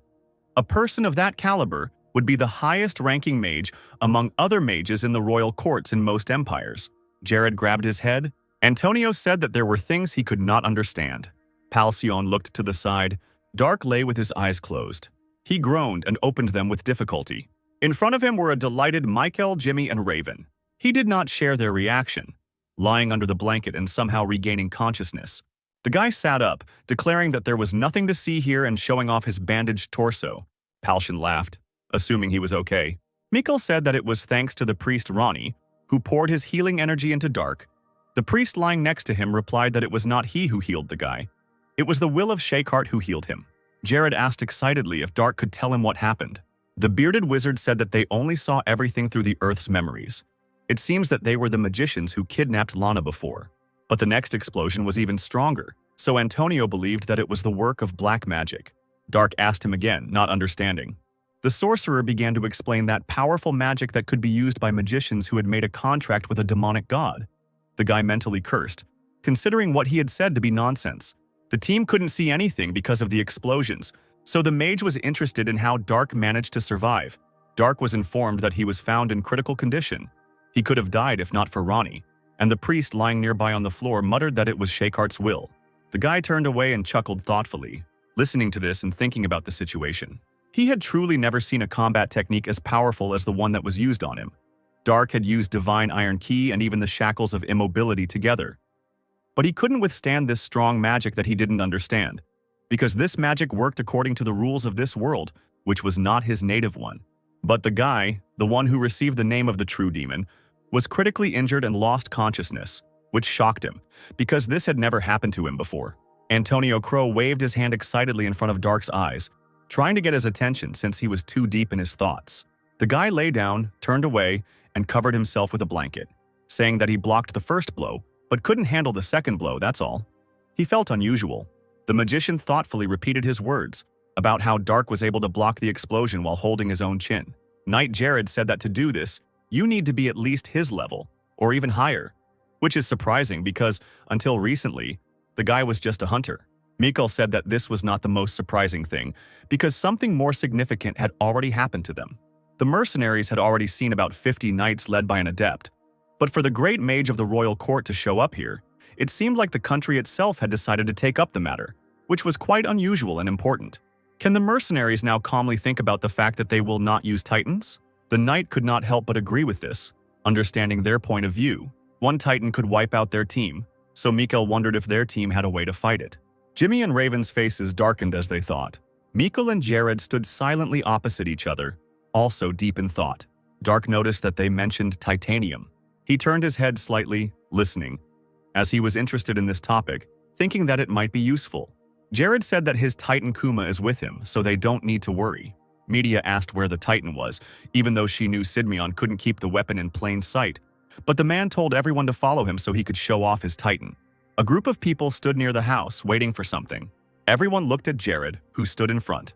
Gaston turned his attention to Dark and asked when he had managed to follow them. But the guy did not answer him, carefully watching what was happening. "Kuma, come," said Sidmeon, calling upon his Titan. Dark turned his gaze. A certain sight caught his attention. Bright blue spirals began to spin in the starry night sky. Jimmy let out a delighted cry as he watched. Raven asked him to calm down, and Media and Palshan looked up in confusion. The large round shield depicted the silhouette of a golden two-headed lion. Dark's face showed surprise, but also interest. In front of them stood a real metal giant, dressed in giant heavy armor and holding that same large round shield with a lion. The other mercenaries also gave this creature looks that showed a variety of emotions, but mostly it was admiration or surprise. Lana gasped in surprise, reporting that she was seeing the Titan with her own eyes for the first time, and it was bigger than she thought. Dark looked straight at the giant, as he was initially interested in this. Palshan asked if the guy was seeing such a creature for the first time, and explained that it was the world's most powerful magical military property, a Titan, while Dark asked in amazement if, since this thing was military, it could move. The mercenary leader replied that the Titan was much faster than a human, and not only that, Jared checked to see if everyone had calmed down. The man knew it was already quite late, but he thought they needed to move now. Palshan thought that they wouldn't be able to get more information now anyway, so he suggested moving towards Galicia. In the night blue starry sky hung two moons, so familiar to the sky of this world, illuminating a string of horses walking one after another. Gaston dozed on his horse. He woke up when he heard a voice calling out to him. The guy asked if Dark had called him and said that he was in deep thought. Not wanting to admit that he had fallen asleep, Dark asked the magician how this thing called Titan moves, whether he does it with the help of magic. Gaston realized that his interlocutor was curious and confirmed his suspicions, saying that the Titan was using golem magic. Dark asked him again about this information, as he did not quite understand what was said. Golem magic transformed stone, wood, steel, and similar materials into humanoid form and allowed them to be controlled, while titanium originated from the concept of a golem. This story was very long, so to put it briefly, the Titans were invented when people wanted to control the golem, which was apparently impossible. The role of the pilot is performed by a knight adept who can use a large amount of mana, using a compact instrument called the central nervous system. Knights are able to transmit their mana directly to the golems, which helps control their system. Dark asked if this meant that depending on the knight's skills, the Titan's strength could be different. The wizard said that the guy, as usual, understood everything quickly. If the mana output is the same, then everything depends on the knight's skills. However, if Axion's mana output is higher, he can easily suppress the enemy even with a difference in skills. Also, the main military power of the country is made up of Titans with a high mana output coefficient. Romero of Alcus, the Empire of the Mages, is the standard of all Titans, so everyone uses Romero's allocation of 1-0 as the standard unit. Palshan asked how much mana output Sir Sidmeon's Titan had, and he replied that Kuma was an Anthros-class Titan. Of course, his titanium is better than the standard ones, considering they are made for the Royal Knights. Dark asked how many such knights there were in total, but Jared didn't know the answer to that question. Only the adepts are registered in the Temple of War, one can only assume, but the Titans and other details are a secret in each country. The night moonlight penetrated through the long and narrow windows. The light fell on the wooden stairs. The giant hand in a dark blue metal glove moved. The muscular man in the headscarf muttered something unintelligible under his breath. A male voice addressed him and asked how the work was progressing. The man informed Sir Tozier, who had approached him, that everything was going very well. The black-bearded man asked if they had enough material for the nervous system and other needs. His interlocutor reported that yes, all thanks to the Dragon Heart, the 12 Azure Knights would be ready in the shortest time, which was a success. Sir Tozer asked if this meant that everything would be done as planned, and the subordinate confirmed this. They were looking at something big. In front of them was a large silhouette of a horned creature. It was the first 3-0 in history and the world. A satisfied smile appeared on the black-bearded man's face. He looked at two dark rows of giant silhouettes. It was daytime in the trading city of Galicia, and the bright, warm sun was shining. illuminating everything around. People were walking along the streets, buying fresh fruit at the market, making noise and chatting, and generally going about their daily business. Gaston asked if anyone had found any clues. Mikhail loudly ordered 4 beers, Raven preferred to drink milk, and the magician, seeing this, asked the man if he had already managed to eat. Mikhail said, resting his head on his folded hands on the table, that he would eat later. He just wanted to drink some cold beer. He had tried his best to get information, but had not been able to find anything. Gaston thought he would have to hope that Palshan or Sir Sidmian had been able to find some information. The fair-haired man asked about Media. The wizard said that the girl took Lana with her and went to the Temple of Athena. Mikhail asked if Dark was going with them, to which the guy chuckled, claiming that Dark would not want to go anywhere with Lana. Gaston didn't know what was going on, but the subject of their conversation was now sitting in his room. Lost in his thoughts, Dark exhaled, stretching. He remembered the words of the elderly mage from the academy. The golden age of magic was about 1,000 years ago, but no one ever returned from the spatial travel. The mages of the academy simply did not have records. Dark thought it was the same as saying there was absolutely no way back. The guy was so powerless, and it irritated him. He leaned back on the bed and thought that at that moment he would be happy to see even Chang and Ghoul. Dark looked up thoughtfully as he lay on the bed. Footsteps belonging to several people were heard. Among several men in cloaks, there was one particularly gloomy man. He kicked open the door to the room with a powerful kick. The man exclaimed, looking around the room, that there was no one here. Standing near the doorway, Dark said that he heard the people in cloaks long before they arrived and called them amateurs. The man was clearly taken by surprise because he didn't notice the guy right away. The man smiled evilly, licking his dagger. He had heard that Dark could do something and agreed to be kind if he went with them. The guy agreed and surprised the people in cloaks with his reaction. Dark asked why the people were standing and asked them to show him the way. The people in cloaks were not surprised. Someone told Dark not to linger. The boy's hands were tied behind his back. His legs were also tied to a chair, and a scarf was tied around his head, blocking his view. One man ordered the bandage to be removed from the captive. The loosened bandage fell under Dark's chin. The man asked the blonde girl standing next to him if this was the person she needed. She noticed that Dark knew it was better to go if asked politely. The man next to her chuckled, asking if the guy had any debt and if the girl wanted to pay him off now. She confirmed this. Dark asked what she wanted. He managed to doze off for a second, but the girl ordered the people to first beat the guy half to death and then make him crippled. The man told his subordinates that they heard her words. He ordered not to kill the captured guy. "Yes, sir," his subordinates shouted and ran towards Dark, who was tied to a chair. The man, hearing the noise behind him, said that the guy was already screaming and therefore was going to talk to the girl about payment for the service rendered. The girl watching from behind had a shocked expression on her face. The man asked what was going on and what was going on there. Looking back, he discovered in horror that Dark had managed to free himself in that short time and defeat his subordinates, whose bodies were now lying on the floor. Dark asked the man, while the people on the floor were groaning, if he was the boss here. The man sheepishly replied that yes. Dark chuckled with a questioning intonation. The boss grabbed the girl by the hand, asking her to spare himself because he was ready to give the guy the girl for such a favor. A leg flashed in front of the man's nose. Dark brought his foot down hard on the boss's head. The guy asked if the girl was bothering him again. Dark had had enough of her antics over the past few days. He reported that the girl had arrived just in time. Media asked the girl what happened. She said that her ear was itchy. Lana didn't know what was going on, but she was sure that that stupid black-haired old man, she meant Dark, was talking about her behind her back. Dark himself was busy at that time, interrogating whether the man was the boss of the Thieves' Guild.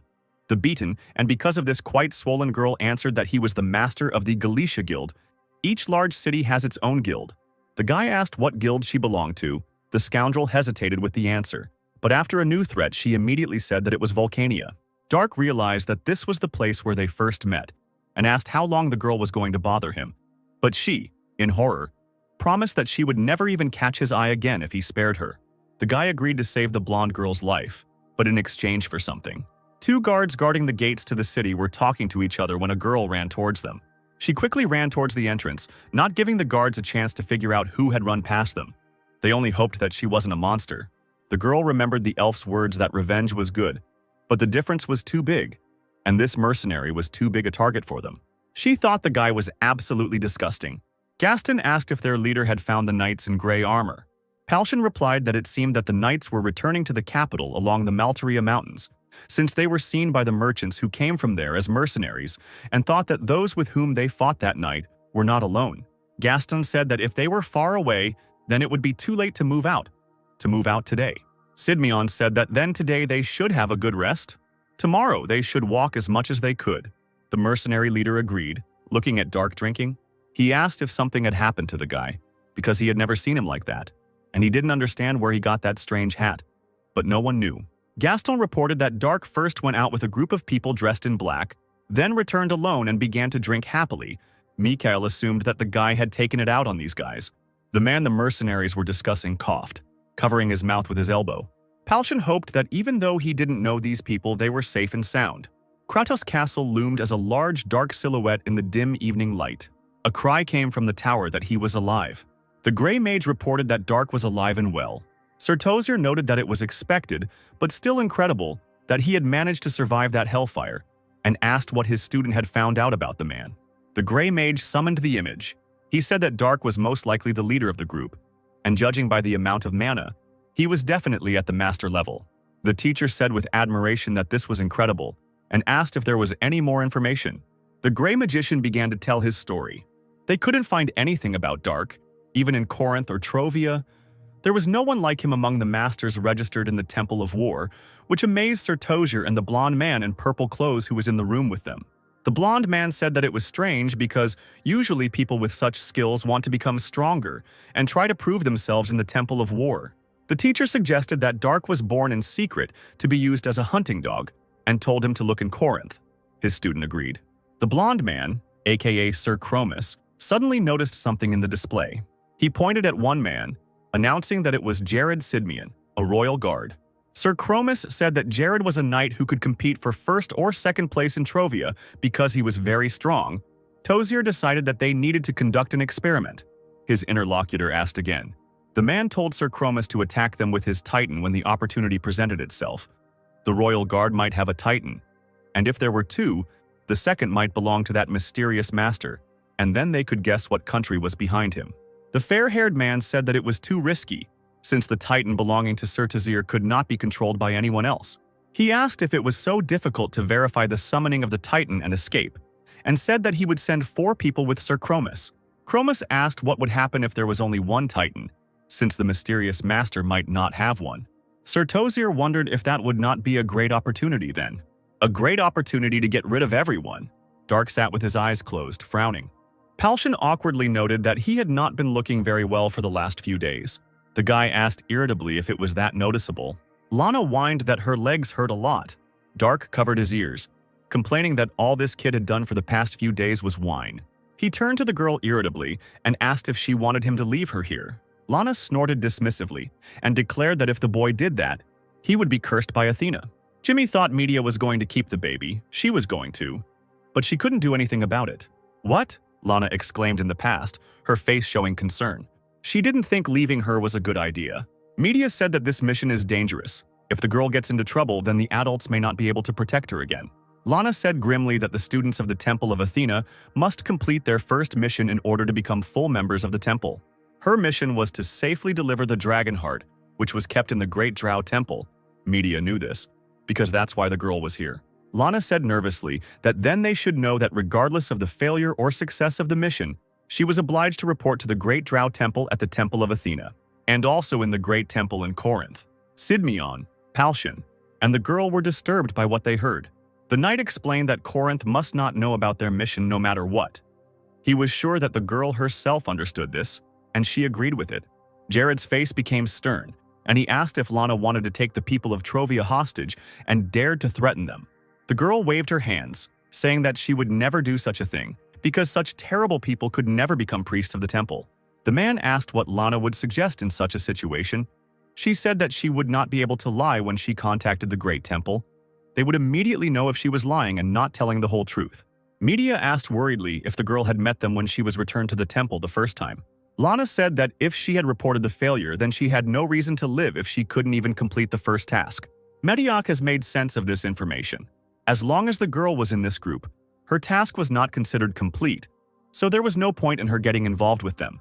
And not only that, she believed that the search and protection of the dragon heart itself was just a part of her other task. and she would gladly take any risk to see how it ended. This is what Lana, who is complaining about the conditions now, said. Jimmy decided that the girl clearly hadn't thought about the danger of this walk, but they really had to share her suffering. Media didn't care.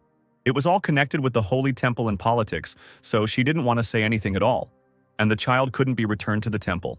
Jared sighed. He just prayed to Athena while the girl was arguing with Dark. He prayed for the protection of this mission, listening to the abuse. The landscape, meanwhile, was shimmering in all shades of green, with a lot of vegetation in the form of trees and hills covered with grass. Sir Chromis stood on the edge of the cliff. He was informed that they had made contact. The man in the cloak carried a communication ball on a pillow. Sir Tozier reported via the orb that they had received new information from Trovia. According to the message that Sidmion sent to King Trovia, the people accompanying him were simply a group of adventurers consisting of mercenaries, a wizard's apprentice, and knights. Sir Chromis asked who that master was then. Presumably he was just a hunter who lived in the Trebak Mountains area, but they couldn't know for sure. However, Corinth had no reason to send a master here, so it's safe to assume that Dark is not his hunting dog. Chromis asked if the boy could be from Kruma, but the man thought it was impossible because it was too far away. Then we can assume that Dark does not have titanium. The sky was still light. Several figures gathered in a circle in the clearing. Lana fell to the ground, wondering if she could just go to sleep. Palshan said that they were finally in the kingdom of Toria, and the girl had no plans. The knight sitting next to him chuckled. Jared said that it was possible, but they couldn't afford to rest here since it was enemy territory. Media asked when they would reach the settlement. Mikhail replied that in 4 days, they should reach the city of Zilion. 4 days, the girl repeated after him. Dark sat in a meditative pose, thinking. He realized that something was approaching them. Jared looked at the guy with a questioning expression on his face. What? Lana said in surprise, opening her eyes. She stood up, asking if the ground was shaking. Media noticed that she was indeed shaking and wondered why. Mikhail assumed it was an earthquake. Jared was shocked. His gaze became stern. The sky was a soft, light blue. The knight's gaze became tense. Some giant silhouettes were approaching them. Jared ordered his companions to run into the forest, warning them that the Titans were approaching. The mercenaries were shocked and frightened by this. Sidmion summoned his Titan, named Kuma. A giant Titan appeared out of nowhere. Media carried the girl away, running away with the other mercenaries. Jared stood next to the Titan. The metal hand gripped the sword's hilt more tightly. Sidmion began to climb into the Titan.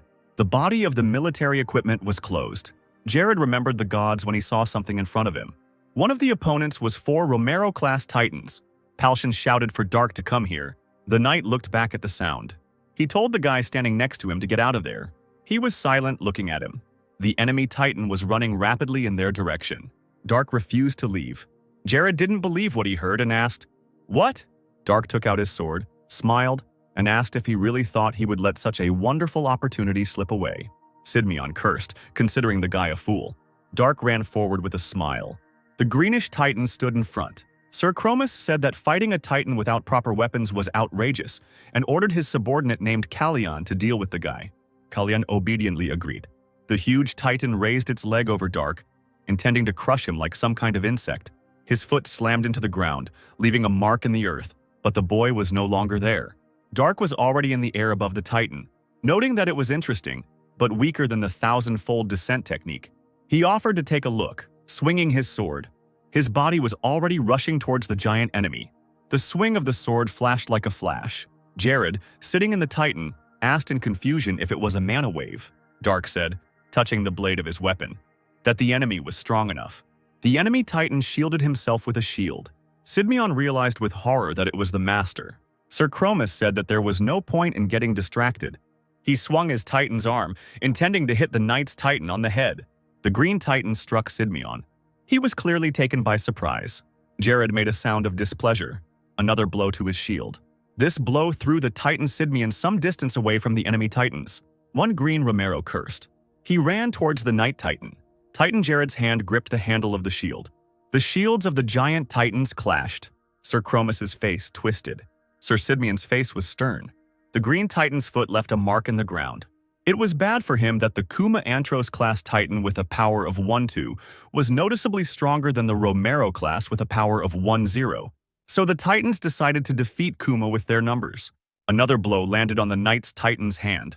Sir Sidmion snorted in displeasure. Behind him, another Romero swung. Jared cursed. screaming in horror that he only had 2 arms. They were hit again. The Green Titan stopped. Kalyan wondered what was going on.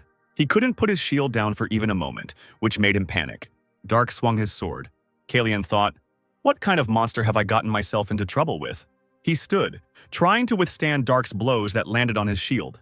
Kalyan realized that his enemy's attack had damaged the shield by 15%. It was dangerous to just defend himself. It was recommended to take countermeasures. He looked around nervously. There was an explosion over Romero's shoulder. Antonio extended his hands forward, casting a spell. Kalyan shouted angrily that magic of the 5th level and below was useless against a Titan. The wizard asked with a sly smile if he was really sure that the magician did not know this. Kalyan sighed, shifting his gaze. He realized it was a diversion and wondered where Dark was. Who was currently falling on Romero from above, swinging his blade? A bright flash appeared behind the Green Titan. Another blow hit his shield. Feet in brown boots touched the ground. Dark said that he never even dreamed of meeting someone so strong in this world. His opponent was able to entertain him well. However, it seemed that this was the limit of Kalyan. The Titan shielded himself with his giant shield. Kalyan's face twisted with anger. He quickly sent his Titan running forward at Dark. Romero swung his weapon. He struck the ground with his blow. Kalyan's mouth opened in shock. His blow missed his opponent. Dark had to admit it was quite a destructive force. Kalyan's pupils narrowed in horror. Dark wouldn't be able to stand up to her with the Great Golden Defense technique. However, he got bored with it. Kuma's armor was partially damaged. Jared was breathing heavily. The second chest armor was destroyed. Further damage would have caused trouble. An exhausted Sir Sidmian told the system to shut up. He ordered the Titan system to focus on the battle. Kuma faced the enemy in battle. He received another blow. Kuma rushed towards the enemy. Romero pierced his armor. Jared cursed in displeasure. Kuma waved his sword at his opponent. There were about 3 Titans standing in front of him. Sir Chromis wondered how much longer the knight could hold out. Kuma's injuries began to glow blue due to regeneration. Sir Sidmian ordered that mana not be used on the damaged areas and was asked why by the Titan. The man said that at this rate they would lose and decided to take a risk. Kuma waved his shield. He threw his round shield forward with a powerful blow, causing it to roll. Romero, in whose direction the shield flew, did not expect such an outcome of events. He managed to deflect the enemy projectile with his shield, covering himself with it at the right moment. The blade of the sword gleamed. Titan Kuma stood with a long and large sword in his hands, pointing the weapon blade forward. His opponents froze in shock when they saw this. Sir Sidmian said, raising his shining sword up, that he no longer needed to defend himself. He was going to see how Romero would handle this. He ran quickly towards his enemies. 2 shields stood side by side. Jared sighed loudly. His swing of the weapon crossed 2 enemy shields. Sir Chromis's gaze took on doubt as he saw the strength of his opponent. He dropped his shield, which was cracked by the attack of the Knight Titan Kuma. The green titanium sword glowed a light pink color. Sir Sidmion managed to notice this, but Romero was already raising his weapon over the knightly Titan from behind. Kuma managed to avoid the enemy's blow in time. Instead of getting hurt, he blocked Romero's weapon with his sword. The glowing blades pressed tensely against each other. Jared noticed something. One of the Romeros froze, remaining silent. Dark was in the air, having obviously jumped so high. While the boy was in flight, he swung his blade. His body was rapidly falling down. A giant blue beam shot into the sky. Dark was kneeling on the ground, holding his blade in his hands, point down into the ground. Romero continued to stand motionless. The guy squinted as he looked at it.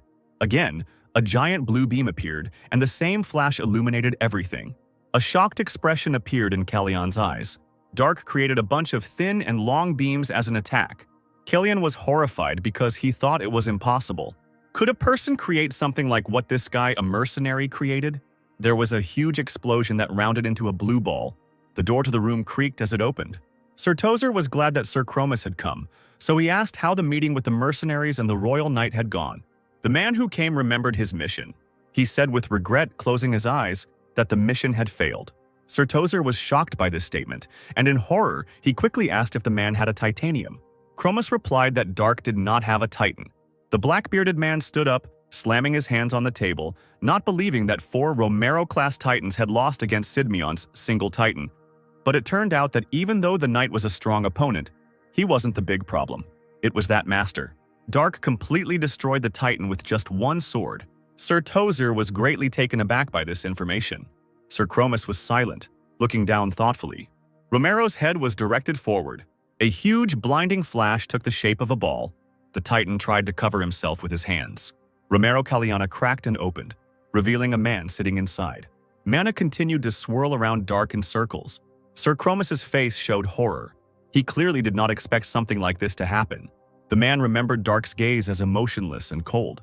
Sir Chromus said that the black-bearded man could verify his words.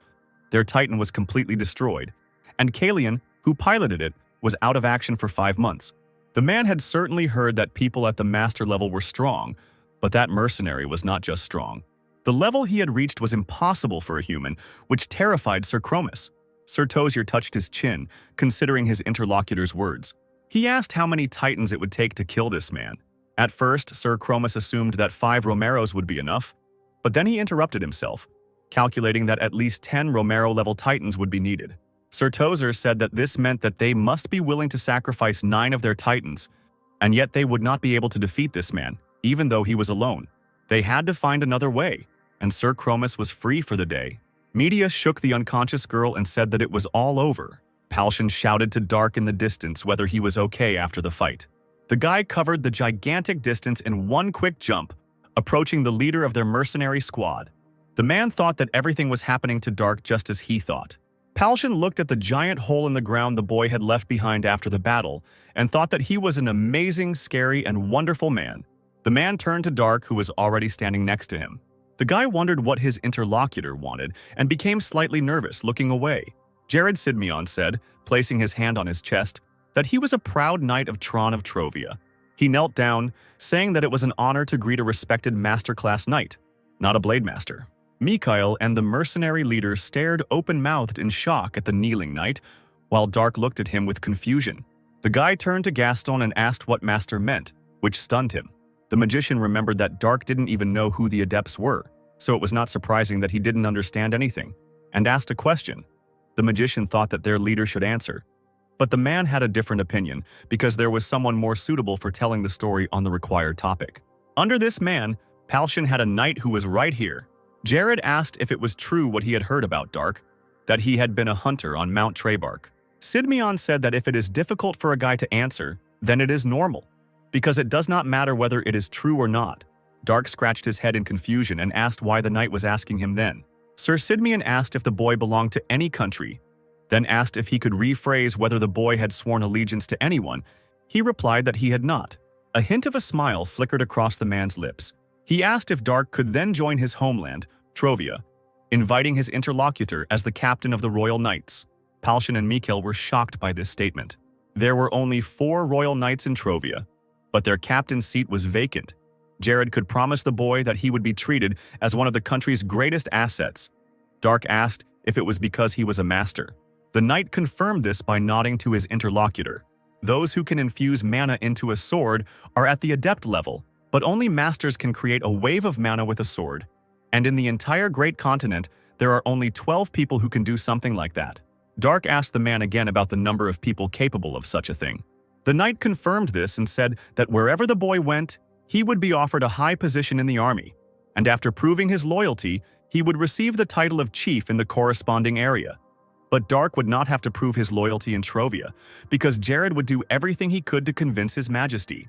The boy said that title and fame did not bother him. But Sir Sidmion said that there were 12 more people as strong as Dark himself. At least that's how many people the knight knew about. If Dark had accepted the man's offer, whether he could cross his blades with them was what worried the boy. Sir Sidmion was uneasy about this question. He said that he couldn't guarantee this to Dark, and he wondered in his head if all masters were so self-confident.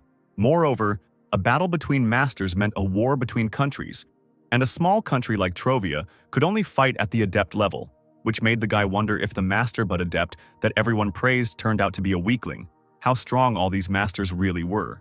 But now, it was more important for Dark to find information about teleportation magic, and entertainment like the masters could wait. A chuckle was heard in the room of the high tower. Sir Tozier was pondering the information about Dark. This guy managed to survive a direct hit from the Flame of Apocalypse, and was even able to destroy a Titan with 1 ball. His student asked if he could speak. The man told him to speak. The Grey Magician said that it was hard to believe, but after he met that master a second time, he showed similar behavior. His teacher asked what this could mean. Dark ran straight towards their magic, This shows his competitive nature. Perhaps he is very confident in his abilities.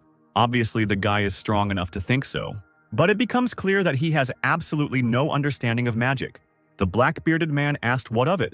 There wasn't much magic that could. He stopped speaking, his eyes widening with a sudden thought. The gray-haired wizard said, bowing his head, that it was possible.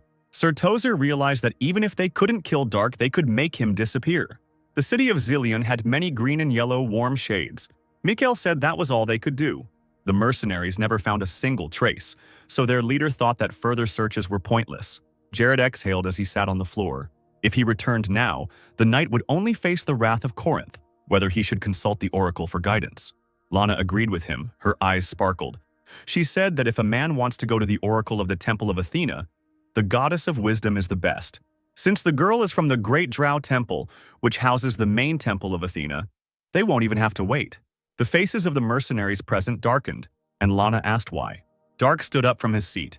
The girl immediately noticed this and indignantly and loudly asked where he went when she was talking about important things. The guy wasn't sure he needed to listen to all this. Lana thought that, of course, he should listen to it, because Dark himself wasn't much use when it came to gathering information. Maybe he was embarrassed to listen to it, but nothing could be done about it. The guy ignored her sarcastic words and left the room, which surprised the girl who was expecting a reaction. Lana said it wasn't funny, and the mercenary leader smiled and suggested that Dark wasn't in the mood for it right now. The guy had been diligently searching for any information for the past few days, but it seemed he hadn't found anything useful yet. Dark stood behind the door. He irritably promised himself that he would kill this stupid little girl without anyone knowing. Jared, who had come up from behind, called out to him. The man said that his offer still stood, but Dark had already made his decision. The knight asked if it was because the boy was not satisfied with the fate of being a pawn in someone else's hands. But with his skills, such arrogance was not surprising. But more often than not, if politicians can't get their hands on such power, they'll try to destroy it, which will become even more likely when the team arrives in Corinth. Jared was sure that his interlocutor was unlikely to be able to deal with all of their masters on his own. These words made Dark think. He asked about Sir Sidmian's homeland, the country of Trovia, whether it was under the rule of Corinth. Jared's companions, the knight and the mage standing behind him, were stunned by the boy's suggestion. Sir Sidmian, greatly embarrassed by this, quickly closed the door behind him and confirmed the words of his interlocutor, saying that although Trovia and Corinth pretended to be allies, the truth could not be denied. On the other hand, thanks to this, they can protect Dark. Even though it is all in words, politicians cannot ask to give them an allied knight at their disposal. The guy was silent, listening to this. He believed that Sir Sidmian would face Corinth's wrath if this mission failed, so he thought it best to continue the conversation once the mission was accomplished. Jared understood this, and at that moment, Lana stuck her head out of the doorway, wanting to urgently find out what they were talking about. The girl reproachfully shouted at Dark that he was becoming more and more arrogant just because he knew how to fight a little. The guy addressed the girl, calling her first and last name, which surprised Lana Spittenberg because she didn't think he remembered her name. Fear appeared in the girl's eyes. Dark, with a frightening expression on his face, told her not to irritate him anymore. After that, he left, leaving the girl with Jared. Lana shouted after the guy that he was wrong to think that she was scared and that it was funny, although in fact she really was scared. And Sir Sidmian turned to her, asking if the girl wanted to continue their previous conversation. Lana apologized, not understanding what the man meant. He said that he knew that the fee for the oracle's predictions was quite high. In the city, there grew a wide tree with dark green foliage. In the middle of the crowd stood two figures in cloaks and wizard hats. One figure's clothes were colored blue, the other figure was dressed in pink and purple. The magician in blue clothes created a beautiful white dove with the help of magic, which amazed the people around them. Dark, sitting nearby on a bench surrounding a tree trunk, thought that judging by the flow, it was not a trick, and assumed that it was magic. The guy couldn't find any information about teleportation even here, and didn't know if he should go to Alcus and look there. But Dark had no idea how to get there, so it's possible that at some point he'll stop traveling with Palshan's crew. Looking at the sun, the guy remembered Lana, and, angry, waved his hand because he absolutely did not want to remember this little wretch ever again. His hand movements did not go unnoticed. One of the cloaked mages noticed that Dark was doing something, and his companion asked if the object of their observation could suspect something. The mage in pink and purple clothes announced that they were starting. He stretched out his hand, on the finger of which was a ring with a red stone. This man did not even imagine that he would use this thing only as a seal. Some man happily asked if this ring was magical. The wizard held out his hand. It was Sir Tozier. In the name of Cronetio, he commanded this indestructible ring as an object of seal. Tozer said that Dark should become the one he despised the most and used the antipathy spell. The silhouette of a guy was reflected in the stone of the ring. Dark suddenly noticed a strange red light. He turned around and saw a man casting a spell. Dark became angry when he recognized this man. There was a strange expression on Sir Tozier's face. He cursed in his mind because the guy initially ignored this wizard, since he did not feel the intent to kill. Dark ran towards his opponents, but his body began to change. He was taken by surprise by this sudden and strange feeling. The two sorcerers used warp, disappearing before the boy could reach them and do anything. The portal circle with symbols in the tower glowed with blue light. The blue-robed mage asked his teacher in a trembling voice if they had succeeded. Sir Tozier confirmed this, as the ring and the mercenary were engulfed in light. This was sufficient proof that everything had worked out. The gray magician was curious about what Dark could turn into, whether he could turn into a dragon. But his teacher thought that it was unlikely that if the guy turned into a dragon, the wizards would feel something powerful even for a moment. Usually, people after this magic turn into something like insects, but soon a couple of people will manage to find out what Dark has become. The people who had been watching the two wizards before were surprised to notice that they had disappeared. Two people chuckled, noticing something. They saw something fall. The cloak fell to the dusty ground. Dark was reflected in the red stone of the ring. Then he turned around because he felt something strange. There was a slight smile on Sir Tozier's face. A look of wariness flashed in Dark's eyes. At that moment, the wizards managed to disappear, using teleportation magic, warp. Dark plopped down on the ground, covered by his cloak and therefore invisible. He cursed mentally because his enemies managed to escape again. Two people approached with smiles and asked if the guy was okay and if he needed help. Dark wondered what these people were saying and if they were always this tall before standing up. Feeling his body become unusually heavy, and ignoring the words of the two, he walked while one blonde guy awkwardly asked him to wait. Dark's clothes looked baggy, which he noticed. The guy also wondered why his sword began to feel heavier. The blonde man grabbed his head, thinking he should have asked the name. A loud scream was heard in the hotel building. Lana asked the newcomer who he was, while Gaston and Jared stood behind her, also not understanding anything. The person in the baggy clothes shouted rudely at the girl to shut up. Lana was scared by this. But the man who was Dark suddenly clapped his hand to his mouth, realizing that something was wrong with his voice. He turned to Gaston, asking what had happened to him, since the boy no longer felt Kai in his body. A look of realization crossed the wizard's face. Dark removed the hood of his cloak, and although the magician was able to recognize him, his face was different. It was Lana's appearance. A shocked expression appeared on Sir Sidmian's face. Antonio and the knight met each other's eyes in surprise. Palshan, Media, and Mikhail, who was busy combing his long blonde hair, were also shocked. Dark, now looking like a girl, asked with displeasure why they were looking at him like that. Was there something wrong with him? The mercenary leader turned to the girl who borrowed a mirror from the still-frozen Mikhail. She knelt down, handed the mirror to Dark, and asked what had happened to him. A guy, but with Lana's appearance, looked in the mirror and saw his face. He closed his eyes when he saw the reflection. But when Dark opened his eyes, Lana's face looking at him from the mirror was still there. Not believing his eyes, the boy touched someone else's face. The image in the mirror changed, because his now long, light hair flashed there. Dark fell unconscious, frightening the red-haired girl. She picked it up and realized that it was exactly the same weight as Lana, that is light. Palshan handed the girl a pillow for the unconscious Dark, and Jared sat down next to the body and asked her to wait. He placed his palm on the guy's body. Lana grabbed the knight by the back of the head, indignantly asking where he was touching Dark. The guy grabbed the girl and pulled her away, explaining that it was Dark, but Lana thought that it didn't matter, because now he had her body, and she had managed to gain fat because she ate a lot. Dark continued to lie unconscious. Jared felt his body, listening to the sensations. A look of alarm appeared on the man's face. He said it wasn't just a change in appearance, and a worried Media asked why. Sir Sidmian had never seen anything like it before. Most of the mana inside Dark's body was gone. Palshan was horrified to hear this information. The red-haired girl covered her mouth with her hand in shock as she looked at this. Sir Sidmian said with regret that Dark's life as a warrior was now over.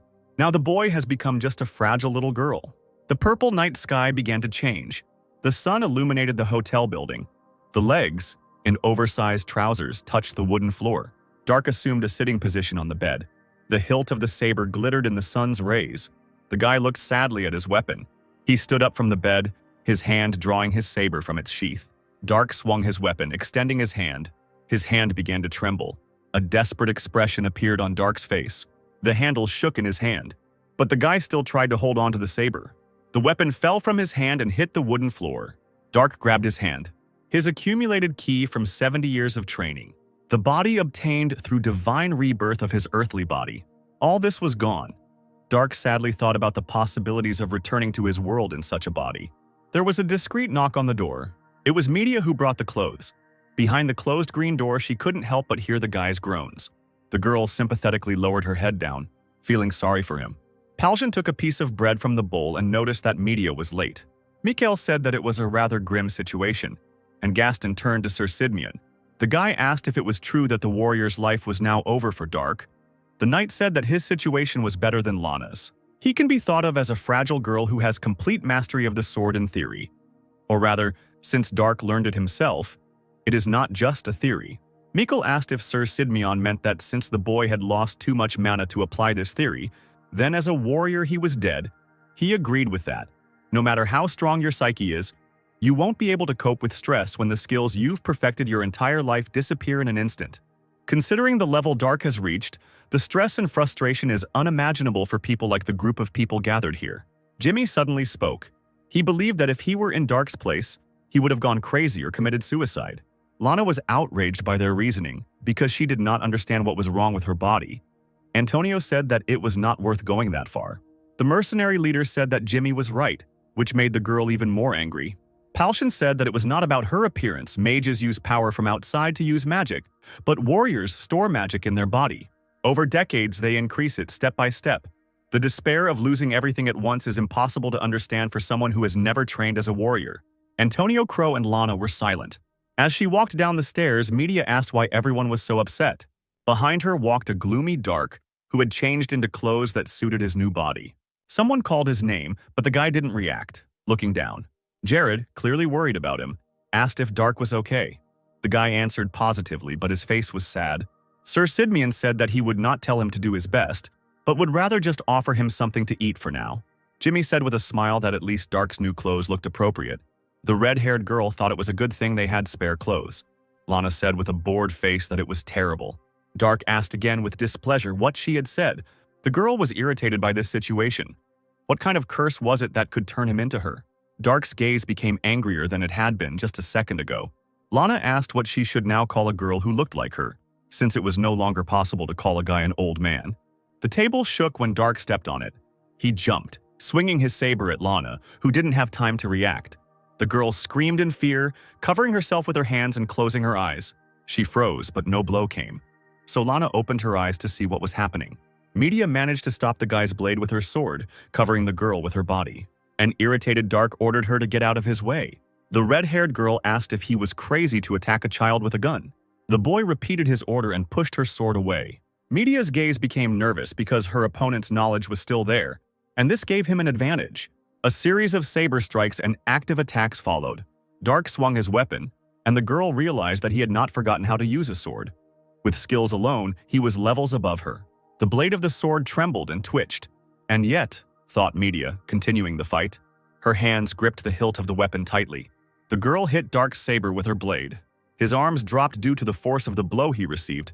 They were now weaker than when he was in his own body with enough Kai. Media said that he couldn't even handle the weight of the sword, and the company couldn't cause a commotion in this place, so she suggested that they stop fighting. The girl's hands held the handle tightly for another swing. Dark was breathing heavily. The fight was not easy for him. Media swung her blade.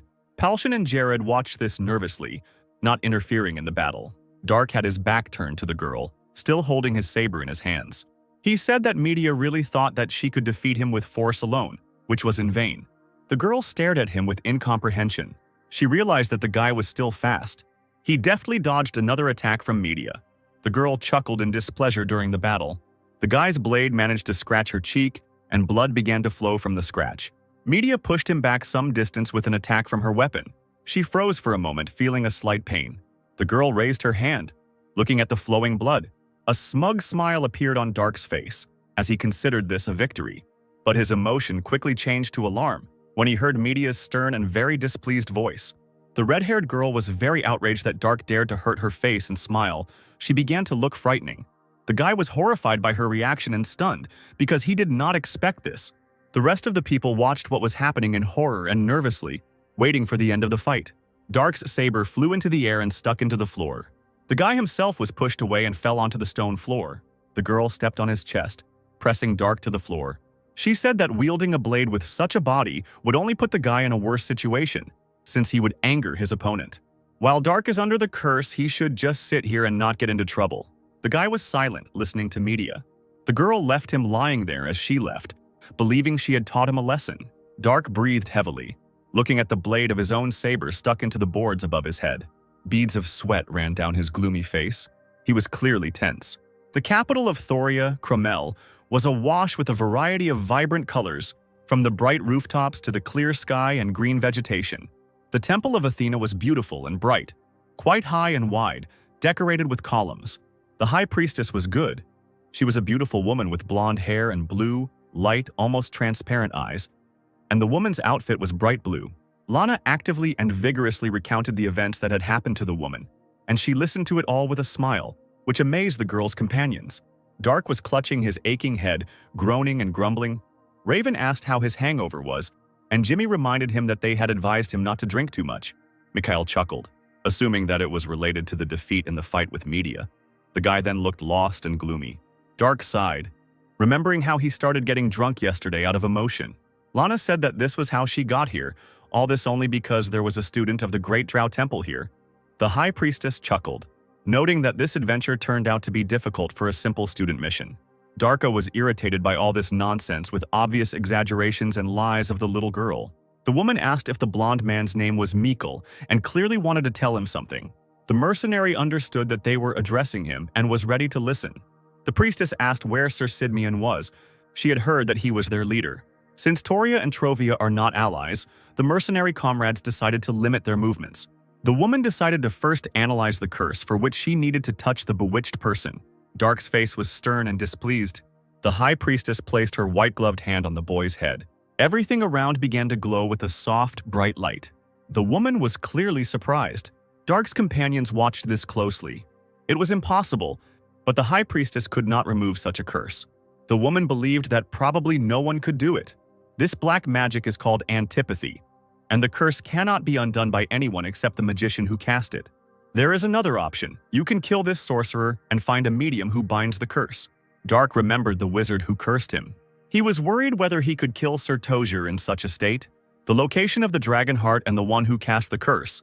The woman was interested in whether the people who came wanted to hear the wisdom of the goddess about these two. Mikhail had one more request. The priestess asked what this request was. The man turned to Antonio Crow, as if hinting for action. The bearded wizard placed his hand on Lana's head, and she asked in fear what he was doing. The man activated the memory seal and memory lock, enchanting the child's head. The girl's previously lively, albeit frightened gaze became dull and emotionless.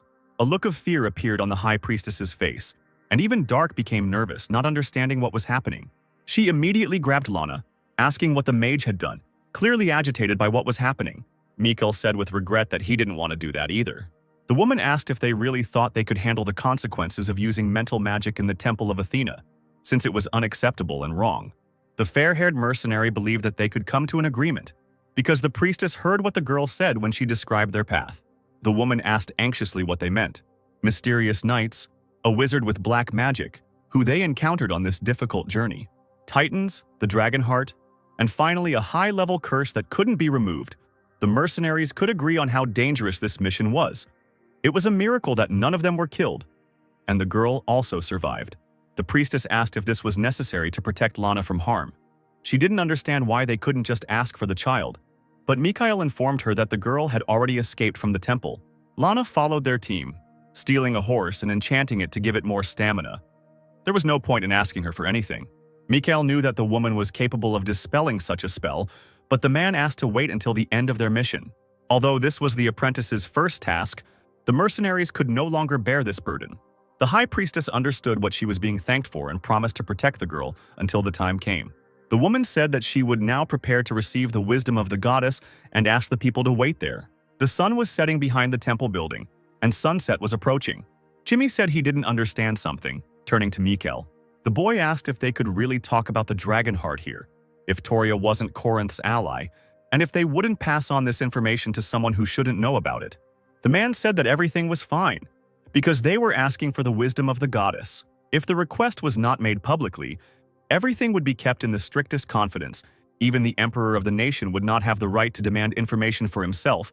It would mean his disrespect for God himself, which surprised Jimmy enough.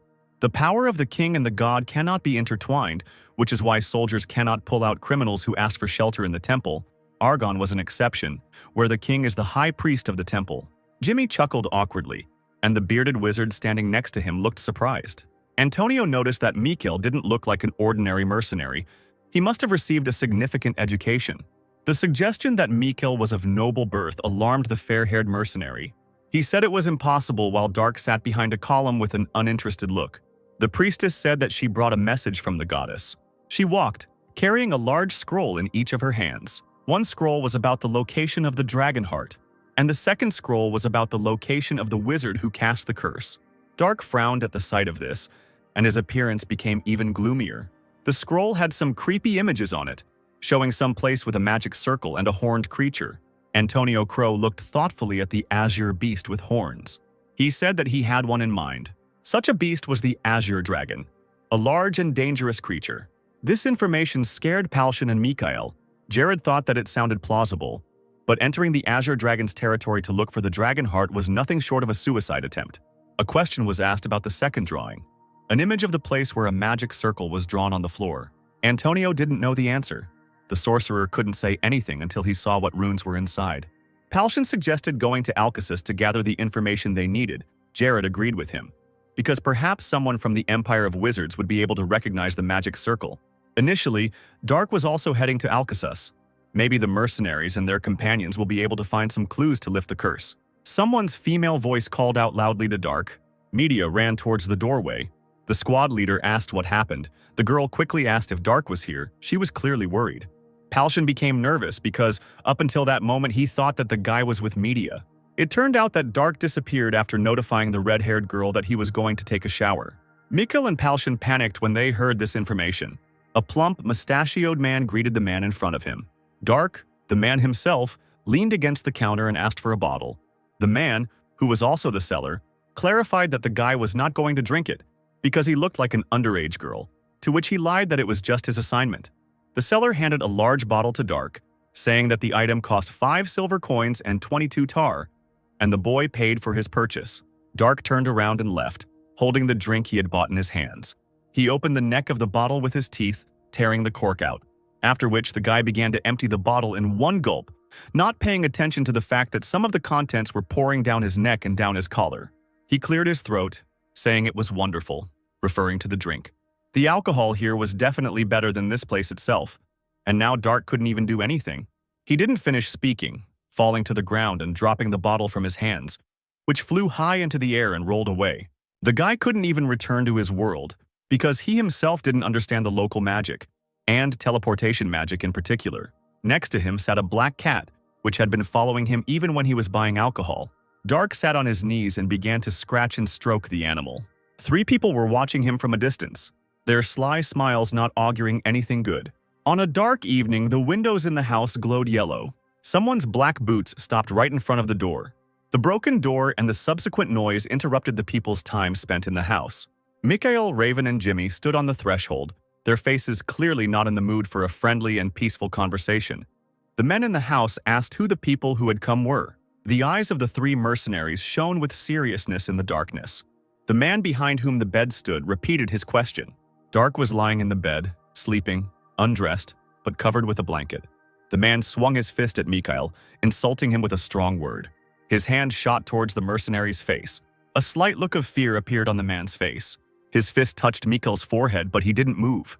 The mercenary grabbed the man by the arm. Mikhail used force, yanking the man's arm down. He dropped his stunned opponent to the floor before the other men could even figure out what was happening. Mikhail called Jimmy and Raven. Alarm flashed in the men's eyes.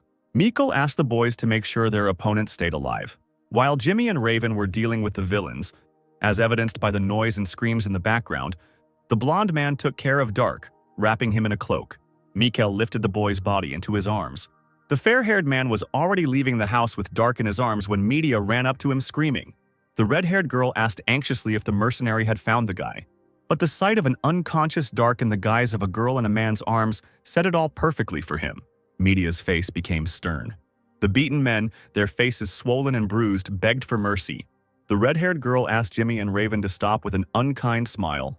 She would be sorry if the villains died before she got to them. The eyes of the beaten people showed fear at the realization of what would happen to them next. Mikhail walked away from the house with the rescued boy, wrapped in a dark cloak, in his arms, while screams and pleas for mercy or death were heard in the building itself. The house was burned down, orange flames sending plumes of smoke into the dark night sky. Gaston sat on the floor of the room with a sullen look and his arms folded across his chest. He considered throwing a couple more fireballs at the building. Media entered the room with a loud slam of the door, attracting the attention of Gaston and the leader of their mercenary squad. The look in her green eyes was serious. Everyone in the room stared at her, waiting for Media to speak. The girl said that fortunately nothing happened. Dark just fell asleep because of the alcohol. The whole company breathed a sigh of relief.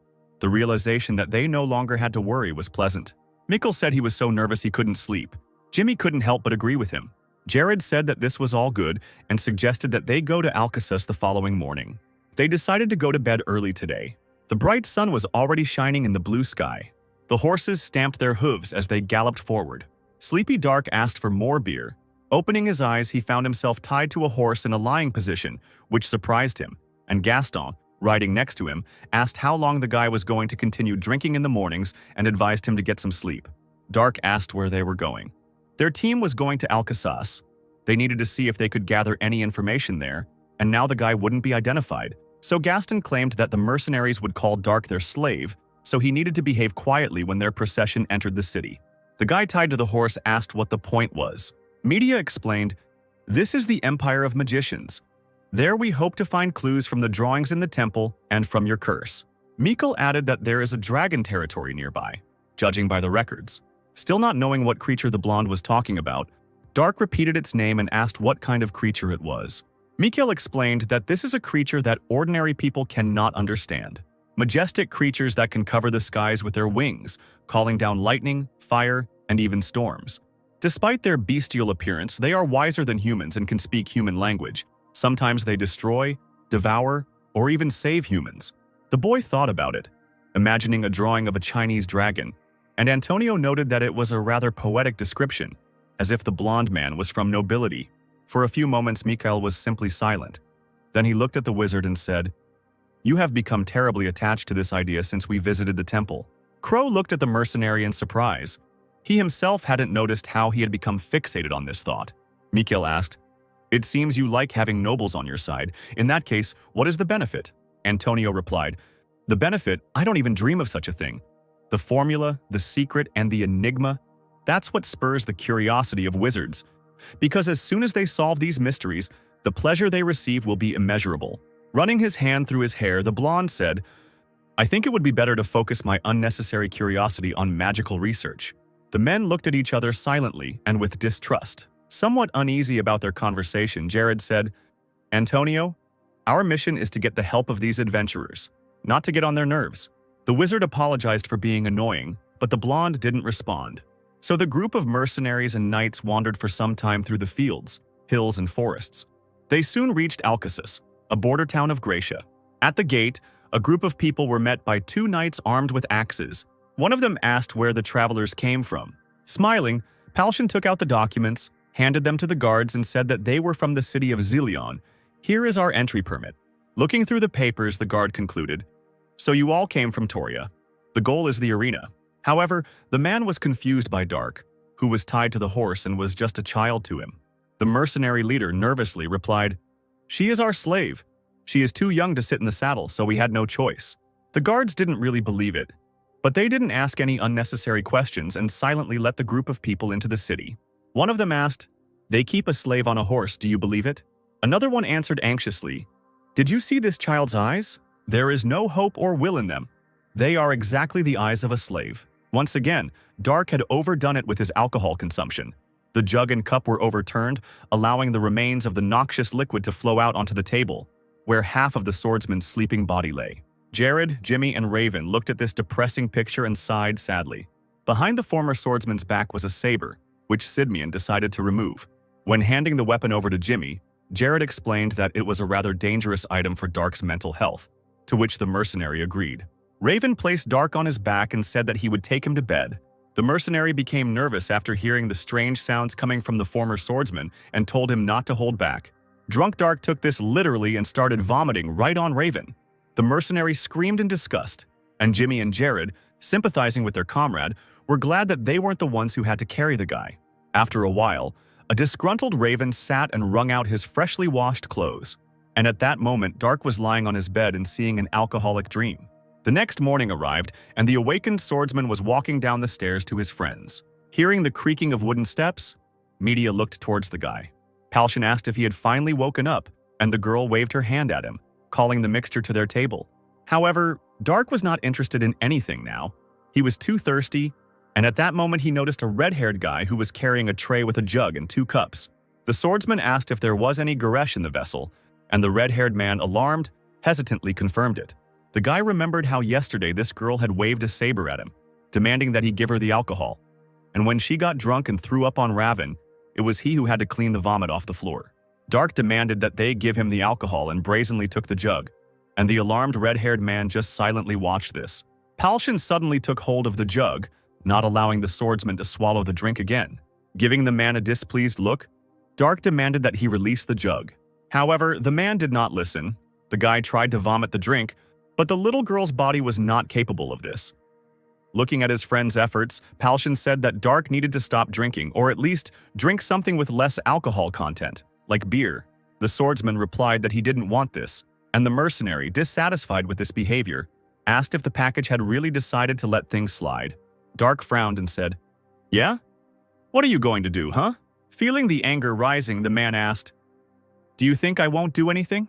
He squeezed the jug so hard in his hand that the container cracked and shattered into pieces. Palshan and Dark looked at each other angrily, ready to start a fight at any second. But at that moment, Gaston stood between them, put his hands on their shoulders, and good-naturedly said the swordsman's name, trying to calm his comrades. Dark looked at the wizard, still feeling dissatisfied with the situation. Smiling, Gaston said, "I knew someone with the same curse. He was my revered mentor, but the orcs took his daughter. Can you guess what he turned into?" The indignant swordsman did not understand why the wizard was telling him this. Gaston explained that the mentor committed suicide the next day, which upset the swordsman. The wizard continued to speak. "A month has already passed, but you still have not chosen this option. And for this I admire you with all my heart. I want you to hold on until the last moment. Please know that we went to Alcasus for you two." Dark thought and looked down.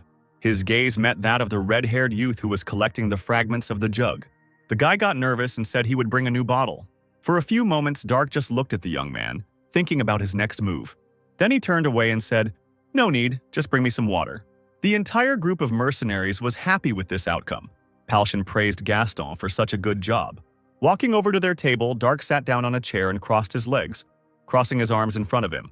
He then asked his comrades what plan they had for him. The sun broke through the gray clouds, illuminating several titans standing quietly. Looking at Antonio, Media asked, "Were titans always produced in public places like this?" Crow replied, "Alcasus exports more titans than anyone. It's not for nothing that it's an empire of wizards. A titan without an axion is just a big pile of iron, so it won't be possible to take it anyway." The entire group of mercenaries was at the high castle where the Magician's Guild was located. Looking at this building, Jared said, "I'm afraid if we don't find information, even here it would be better for us to surrender." Dark, with his brows furrowed, was already prepared for failure. A moment later, the door opened in front of them and someone invited them to enter.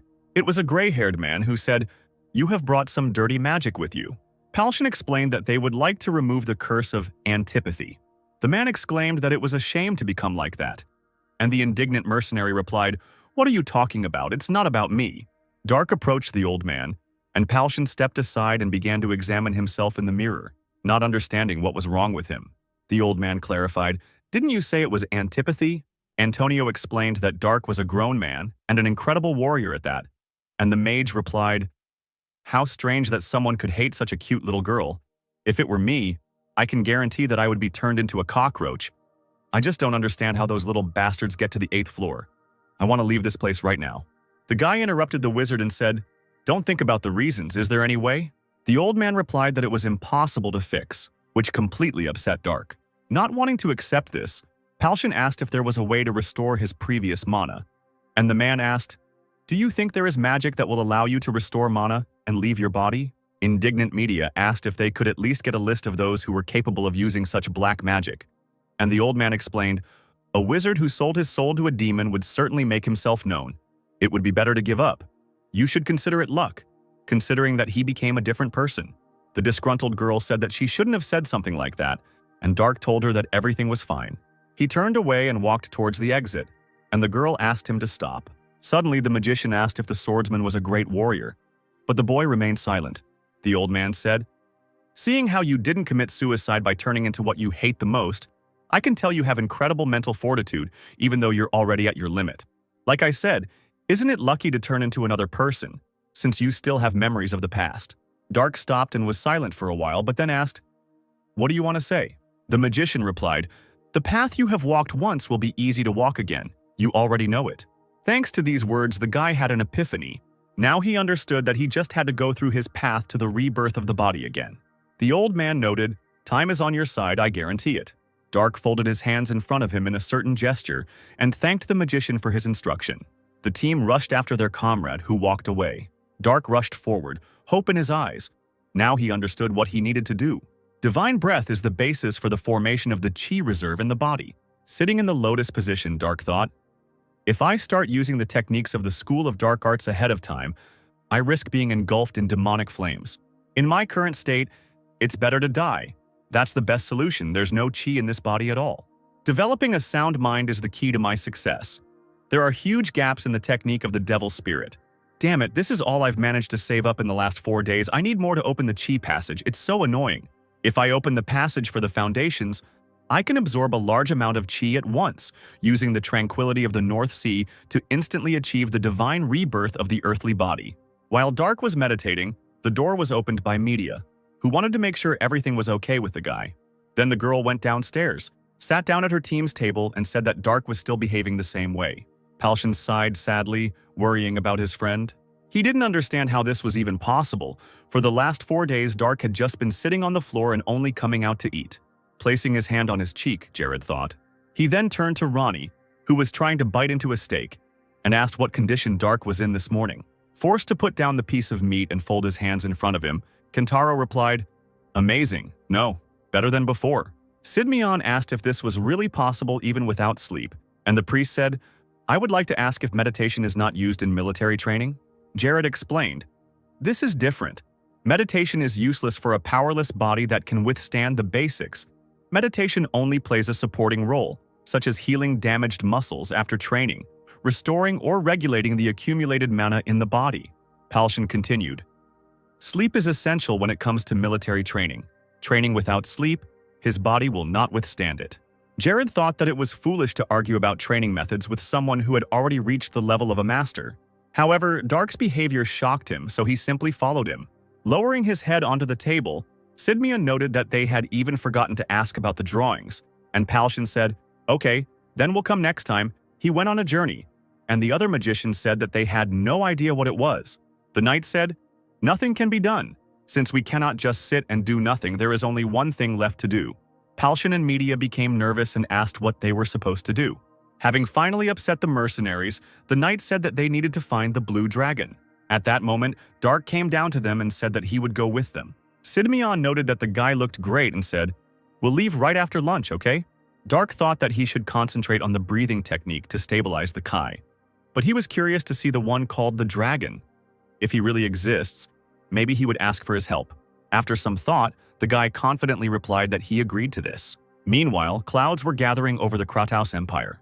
A certain being said, "I feel a faint aura of mana from the one standing in front of me. Who are you?" The man, clad in armor, with his arms crossed in front of him, replied, "I am Pruyunpan Longart, the greatest knight of Kratos and captain of the Royal Guard. I would like to make a contract with you, becoming your master." The Blue Titan said, "Since I, Pegasus, see no other worthy ones, I will accept your offer.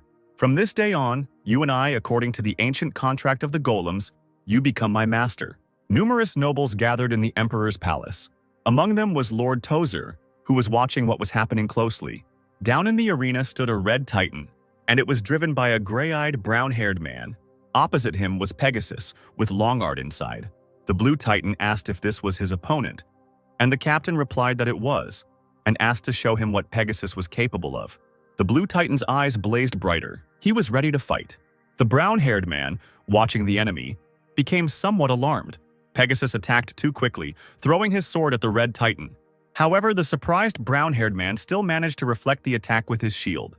But this blow still pressed the red titan's legs into the ground. Shaitan thought that this was some kind of madness. Pegasus had such incredible power that a little more and the shield would have split in two. The red titan didn't have time to come to his senses before the blue one flew at him and kicked him, sending him flying. In a moment, Pegasus was already very close. The brown-haired man was very nervous as he didn't even have time to react. While the red titan was still in the air, Pegasus struck him in the stomach from above. The powerful attack literally crushed the enemy into the ground, raising clouds of dust. The stunned emperor stood up abruptly and leaned against the railing, trying to see at least something. The red titan was defeated and was covered in cracks, and above him loomed the majestic Pegasus. The blue titan's next action scared the brown-haired man. Pegasus raised his weapon, pointing it at his opponent. Frank shouted for the blue titan to stop as the winner had been decided. However, Pegasus did not react. He continued to hold his sword over the red titan. Then he began to raise the blade, intending to pierce the enemy. Lord Tozer was stunned. He did not understand why this was happening. The alarmed emperor shouted even louder for Longart to stop. The brown-haired man became more and more afraid, realizing that his end was near. Without listening to anyone, Pegasus pointed his blade down at the titan. The brown-haired man closed his eyes, preparing to accept his death. But the pain never pierced his body, so the guy opened one eye to understand what was happening. The sword was in the ground at that moment, only slightly damaging the red titan's head. After that outrage, the captain hurried to get out of Pegasus. Jumping out of the titan, Longart immediately bowed deeply to the emperor. Pruyan then said, "I sincerely apologize, your majesty, because the titan is very powerful. I am having trouble controlling its power. I am grateful for you providing me with such a powerful titan." Frank breathed a sigh of relief and said, "Well, that's good to hear. Keep working on yourself." Frowning as usual, the captain said that he would do so. As the brown-haired man crawled out of the titan, Longart ran up to him, asking if Kisley was okay. The guy smiled and replied, "It's okay, but I seriously thought I was going to die here, even if you screwed up while piloting it. It's probably just an incredible titan." The man, looking sad, said it wasn't him. Shaking off the dust, Kisley frowned, not understanding what this meant. The alarmed captain explained, "I was not in control of him when it all happened." Now the brown-haired man became nervous and asked what the captain meant. Taking his time to answer, Longart looked up at the titan. Then he insulted Pegasus altogether. Pruyan explained that the titan was simply using him for mana. Meanwhile, Jimmy was slashing at the troll. However, the resulting wound easily regenerated. The guy said it was unfair. Opening its mouth and screaming furiously, the monster swung its hammer at Jimmy. However, the mercenary successfully ducked from this attack. The guy grinned and noted that the troll was too slow. At that moment, he hit his head on the ground because someone dared to push off him. It was Raven who asked Jimmy for forgiveness. Raising his sword back, the mercenary flew straight at the troll. A moment later, Raven cut off the monster's hand that held the hammer. After that, Jimmy rushed towards him. With one deft movement of his hand, he cut off the troll's head. Meanwhile, Dark finished off another monster. The guy was breathing heavily. He was unhappy that even such a small thing was taking all his strength. Raven and Jimmy told him that he shouldn't be so reckless and advised him to stick with them. One of them asked where Gaston was now. The wizard himself at that moment directed his magic at the enemy. Feeling the pain from the electric discharge, the ogre screamed furiously. Somewhere nearby, Mikkel was fighting a monster. Jimmy, Dark, and Raven were running towards him, warning the blonde about the danger behind him. Looking back, Dark saw a troll raise a stone above him from behind. However, quite unexpectedly, the monster's hands and head were cut off. This was facilitated by a powerful blow from Palshan. Mikkel noted that it was not bad, and the commander said that one mistake and it would all be over. Another crowd of trolls was approaching the team, and Palshan couldn't figure out where they came from. Suddenly, Antonio, who was behind, cried out, "Ice cannon!" He then directed an energy beam at the monsters. The trolls that this beam was able to touch immediately turned into ice. The other part of the crowd was successfully cut down by Jared with his sword. Seeing this, Mikkel and Palshan were amazed at the level of his skill. Jimmy sighed heavily and said they seemed to have put most of it in. He didn't even notice how a troll approached him and swung a large stick at him. The guy wanted to somehow dodge, but he didn't have time. The brown-haired man was in pain, which attracted the attention of Dark and Raven. Jimmy was already lying on the ground, writhing in pain, holding his shoulder where the blow had landed. And the troll raised his club back, intending to finish off the mercenary. Seeing this, Dark became somewhat alarmed. He couldn't let his friend die, so he rushed to him. Once he was close, Dark walked across the troll's legs with his saber. This helped distract the monster from Jimmy. The troll swung his club and tried to attack the guy, but the guy was able to avoid being injured by jumping back. But the girl's legs couldn't keep her balance and her body fell to the ground. Dark was breathing heavily and shaking with fatigue. He was dissatisfied with his current stamina. The troll was about to attack him again, but the boy couldn't feel his legs and couldn't dodge. He folded his hands in front of him, remembering what Gaston had taught him. Dark concentrated on the mana, thinking through each step of forming the spell. The guy was already sweating profusely, and the club was rapidly approaching him. A fleeting moment, and the stick reached the ground. Jimmy looked hesitantly towards his comrade, afraid that he was dead. However, Dark was still safe and sound. He was unable to perform magic, but the guy was surrounded by a shield. The troll's club was broken, and Antonio stood behind him, making a shield around Dark. The wizard asked Simeon to take the boy away. The knight immediately rushed towards Dark, grabbed him, and carried him away from the monster. Crow meanwhile began to chant a new spell. This caught the attention of the troll, who turned around and ran at the mage. Besides him, several more monsters headed towards Antonio. Counting their number, the man only rejoiced. A magic circle formed above him, and he summoned an ice spear. A few moments later, 6 trolls were immediately pierced by Crow's magic. She fought with her comrades and media, who cut off the head of one of the trolls. He fell to the ground dead, and the girl put her foot on his hand and breathed heavily. Turning to her breathless friends, she asked if everyone was finished. Sitting on the ground, Palshan was indignant that 30 trolls at once was too much even for Mount Grecian, and Gaston lay down, declaring that he thought he would die here. Jared, who had single-handedly killed half of them, bowed his head and said, "Forgive me if Kuma hadn't been so badly battered in the last battle." Reaching out his hand to Jimmy, Ronnie said that Sidmion didn't have to apologize for them. When Kentaro touched the brown-haired man and began to heal him, Jimmy cried out that it hurt and began to strangle the priest. The alarmed Raven tried to remove his hand and told his friend to stand still, and Ronnie wheezed that it was all Shayhart's will. Now Jimmy grabbed Raven's hair, and media noted, "What a calm guy. The fortitude of the believer's spirit is amazing." While putting the finishing touches on it, Kentaro smiled and said that this should help. Jimmy was glad because the pain was gone and his shoulder was healthy again. Folding his hands in front of him, he thanked the priest, noting that God's power was simply amazing. Taking out a book from somewhere and opening it, Ronnie said, "So, Shaykhart welcomes everyone with open arms." He was suddenly interrupted by Simeon's cries. He held Dark's head, who was unconscious and feverish. This made the team worried. The boy was laid down on a cloth spread on the ground, and Kentaro placed his hand, which emitted light, on his forehead. Ronnie said he just ran out of mana. He'll be fine once he gets some rest. But at the moment, something else was more important. The priest removed Dark's boots, and the team saw his bandaged feet, which shocked everyone. When the bandages were removed, Kentaro said, "These wounds were more than a day or two old. He must have been in a lot of pain. But he endured it through his own willpower. I should have been more attentive, I'm sorry." Palshan noted that they had become overconfident, and now Dark was stuck in Lana's teenage body. And media said, "Yes, this terrain is so difficult that even horses can't get through it." He didn't say a word, and I had no idea. Jared was silent at this moment. He just listened. After a while, Dark was already sitting in the lotus position again and stabilizing his chi with his breathing. Looking at him, Sidmian admired his determination and resilience.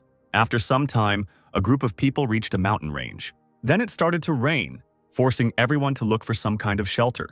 Wet Mikhail said, "Blue Dragon Kaidaris, what kind of hole is he sitting there?" Jared asked if it was quite stressful for him, and the blonde replied, "From being on this damn mountain for so long, my mood is going to hell, and now this rain." Among the boulders, Simeon noticed a house and attracted the attention of everyone else. As they got closer to the house, the company wondered why the boulders were needed in this place. Finding himself at the door, Simeon knocked, but no one opened. To determine whether there was anyone at home or not, he put his hand to the wood, and Jimmy asked, "Isn't the house abandoned?" Raven said, "I doubt it. The garden was planted not long ago." Jared ordered Antonio to check it out. The man obeyed, dropped to his knees and used the Earth Memory spell. He then said that the house belonged to an elf.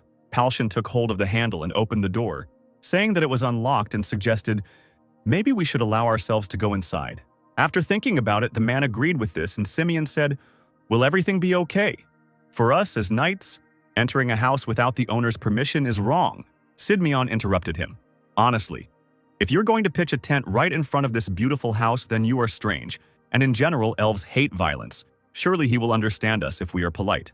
The group of people were surprised when they entered the room. The inside of the house was furnished as if it belonged to an aristocrat, Palshan said. I thought elves weren't interested in luxury, but I suppose there is always an exception. Jimmy spotted a stunning bow that he wanted to take, but Mikkel told him not to touch anything without the owner's permission. Raven looked at one of the paintings where a beautiful girl was frozen. He assumed that she was the owner of the house's wife, and someone suggested that they take a rest first. After some time, a white-haired elf came to the house. He guessed that guests were waiting for him inside. Dark sat down on the floor once again. Looking at him, Jared said, "You don't rest for a minute. Is there any progress?" Frowning, the guy replied that he wasn't there. The worried knight scratched his cheek and said that it was sad. Dark thought, I don't want to rush too much, but the chosen path is too long. I have to create a new passage for Kai, but in this matter, Ki is not enough even for a start. Maybe I should try to take advantage of the calmness of the North Sea. First, I will gather the chi in the area and try to create a vacuum in the devil spirit technique. Simeon became alarmed, feeling something strange. At that moment, mana thickened around Dark. Gaston and Antonio noticed this in amazement. Jared thought, the direction of the mana flow has changed. He is absorbing it. Crow decided to check Dark's mana power. He folded his hands into a triangle, pointed them at the guy and was surprised. And then he said, it's incredible at first glance, it looks like some form of magic, but I've never seen anything like it before. Gaston replied that he had seen something similar not long ago. When he was teaching Dark how to use magic, the boy absorbed the mana in the area and created a fireball on the first try. Hearing this, Antonio asked again in shock. On the first try, impossible. Suddenly someone came in and asked who they were. Alarmed, Antonio and Jared immediately turned towards the speaker. The silhouette of an elf appeared at the door, and he was the owner of the house. Bowing his head, Simeon said, "Please forgive us for intruding. We were seeking shelter from the rain.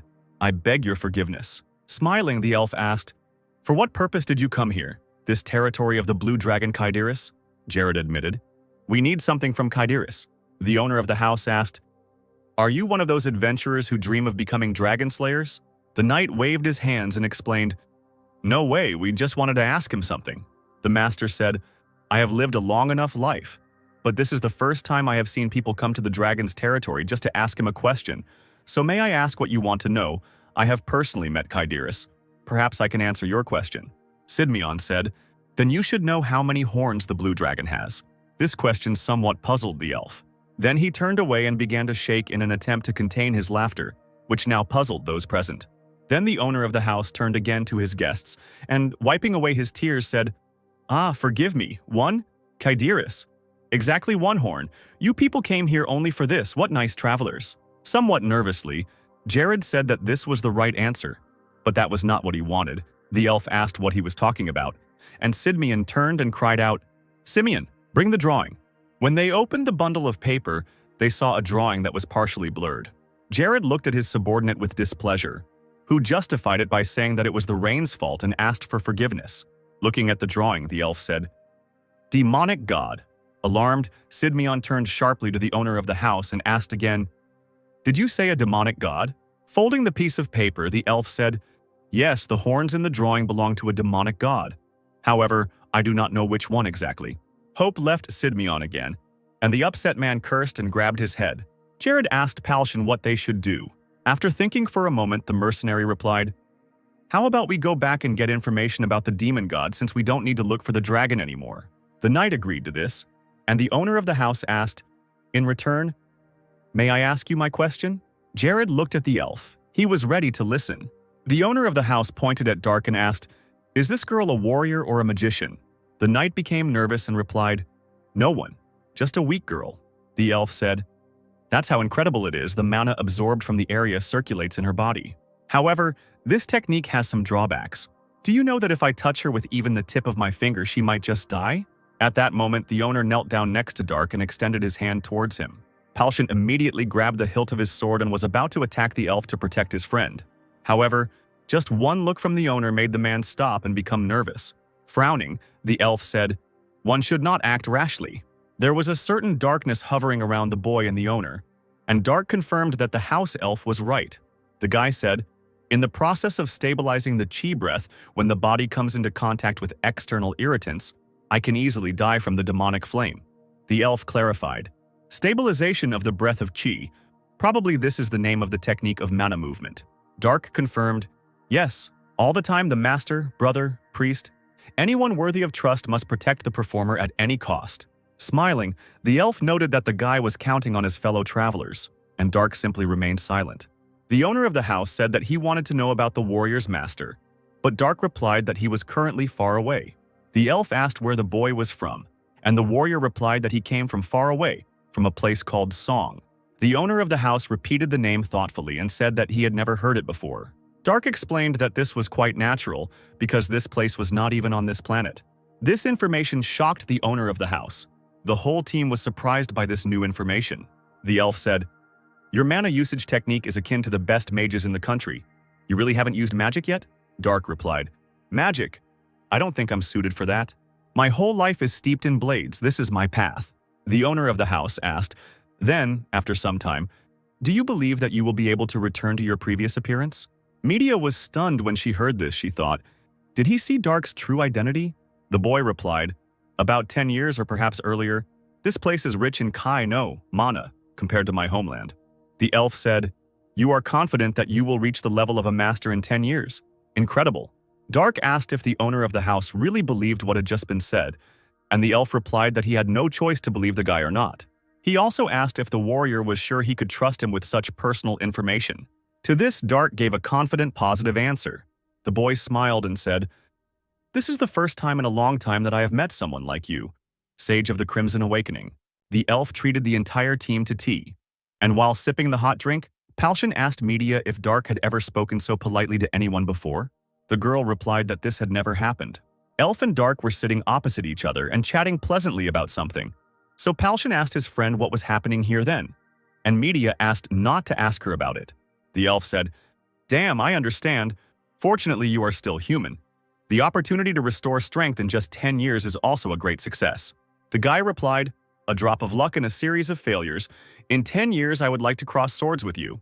Taking hold of the hilt of the super sword, the owner replied, "He is my companion. With him, I wandered all over the world.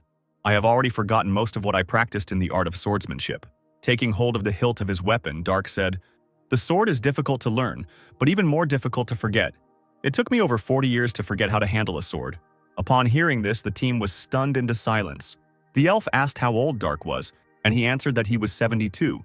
The warrior asked the same question, and the master said, "I'm not sure. I stopped counting after 420. It would have been better if we had met before you were cursed." The boy agreed with this, and the elf put something in his hands. The owner said, "Please take it.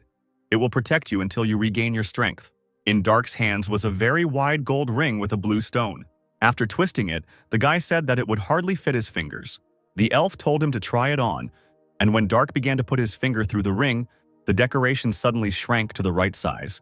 This surprised the guy, and the owner, smiling, explained, "He is called the Master of Water. For some time you will not be able to use his power, but now it is enough for you to simply wear him." Hearing this, Gaston and Antonio were shocked again, because the elf had suddenly given the stranger such a valuable thing. Looking at the ring, the boy said that as soon as he regained his strength, he would return the item to the elf. Folding his hands in a gesture of gratitude, Dark also explained that by then he would no longer need the decoration. Smiling, the owner of the house noted that it seemed the ring had found an excellent owner. The dark sky was strewn with an endless number of bright stars, and somewhere comets could be seen flying by. Somewhere in the middle of the forest, a group of mercenaries and knights made camp. At this moment, Dark, sitting on the ground, felt an unpleasant pressure on himself. All the members of the group sat around the fire with him. They silently and intently looked at the guy, which is why he felt uncomfortable. Dark broke the silence by asking what they all wanted from him, and Jared said, "Karel, that's his name. That elf? Is he at the same level as you were before?" The boy confirmed this, and the knight noted, "If you say so, then it is true." Palshan also asked, "Dark, is what you said then true? Does that mean you are 72 years old?" The warrior also confirmed this, and Palshan, somewhat nervous, said, So from now on we should address you as? Imagining how big muscular mercenaries addressed a small girl as an elder, the boy felt awkward. Smiling, Dark explained, "There is no point in this now. Let's communicate with each other in a way that is convenient for us. It will be better for me." The mercenaries were delighted and breathed a sigh of relief. Then the guy realized that they were all thinking about the same thing. Frowning, Media asked, "But how can a 72-year-old man look 20 years old? I have thought about this for so long. I still cannot understand." Dark explained that it was a matter of divine rebirth of the earthly body. Palshan wanted to ask something, but the girl closed his mouth and told the guy to continue talking. Dark explained, "Where I come from, once you achieve divine awakening or demonic discipline, the Kai you accumulate in your body transforms your bones and muscles to accommodate the use of martial arts, which is why I looked young.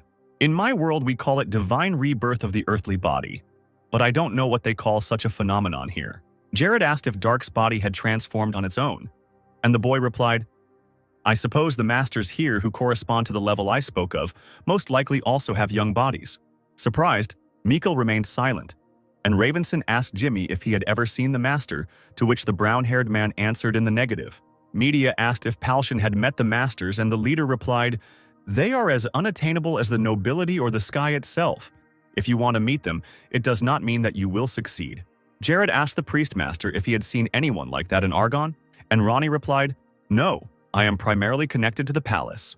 Listening to this, Dark was silent for a while. Then he said, "And then you decided to keep a close eye on me, magician."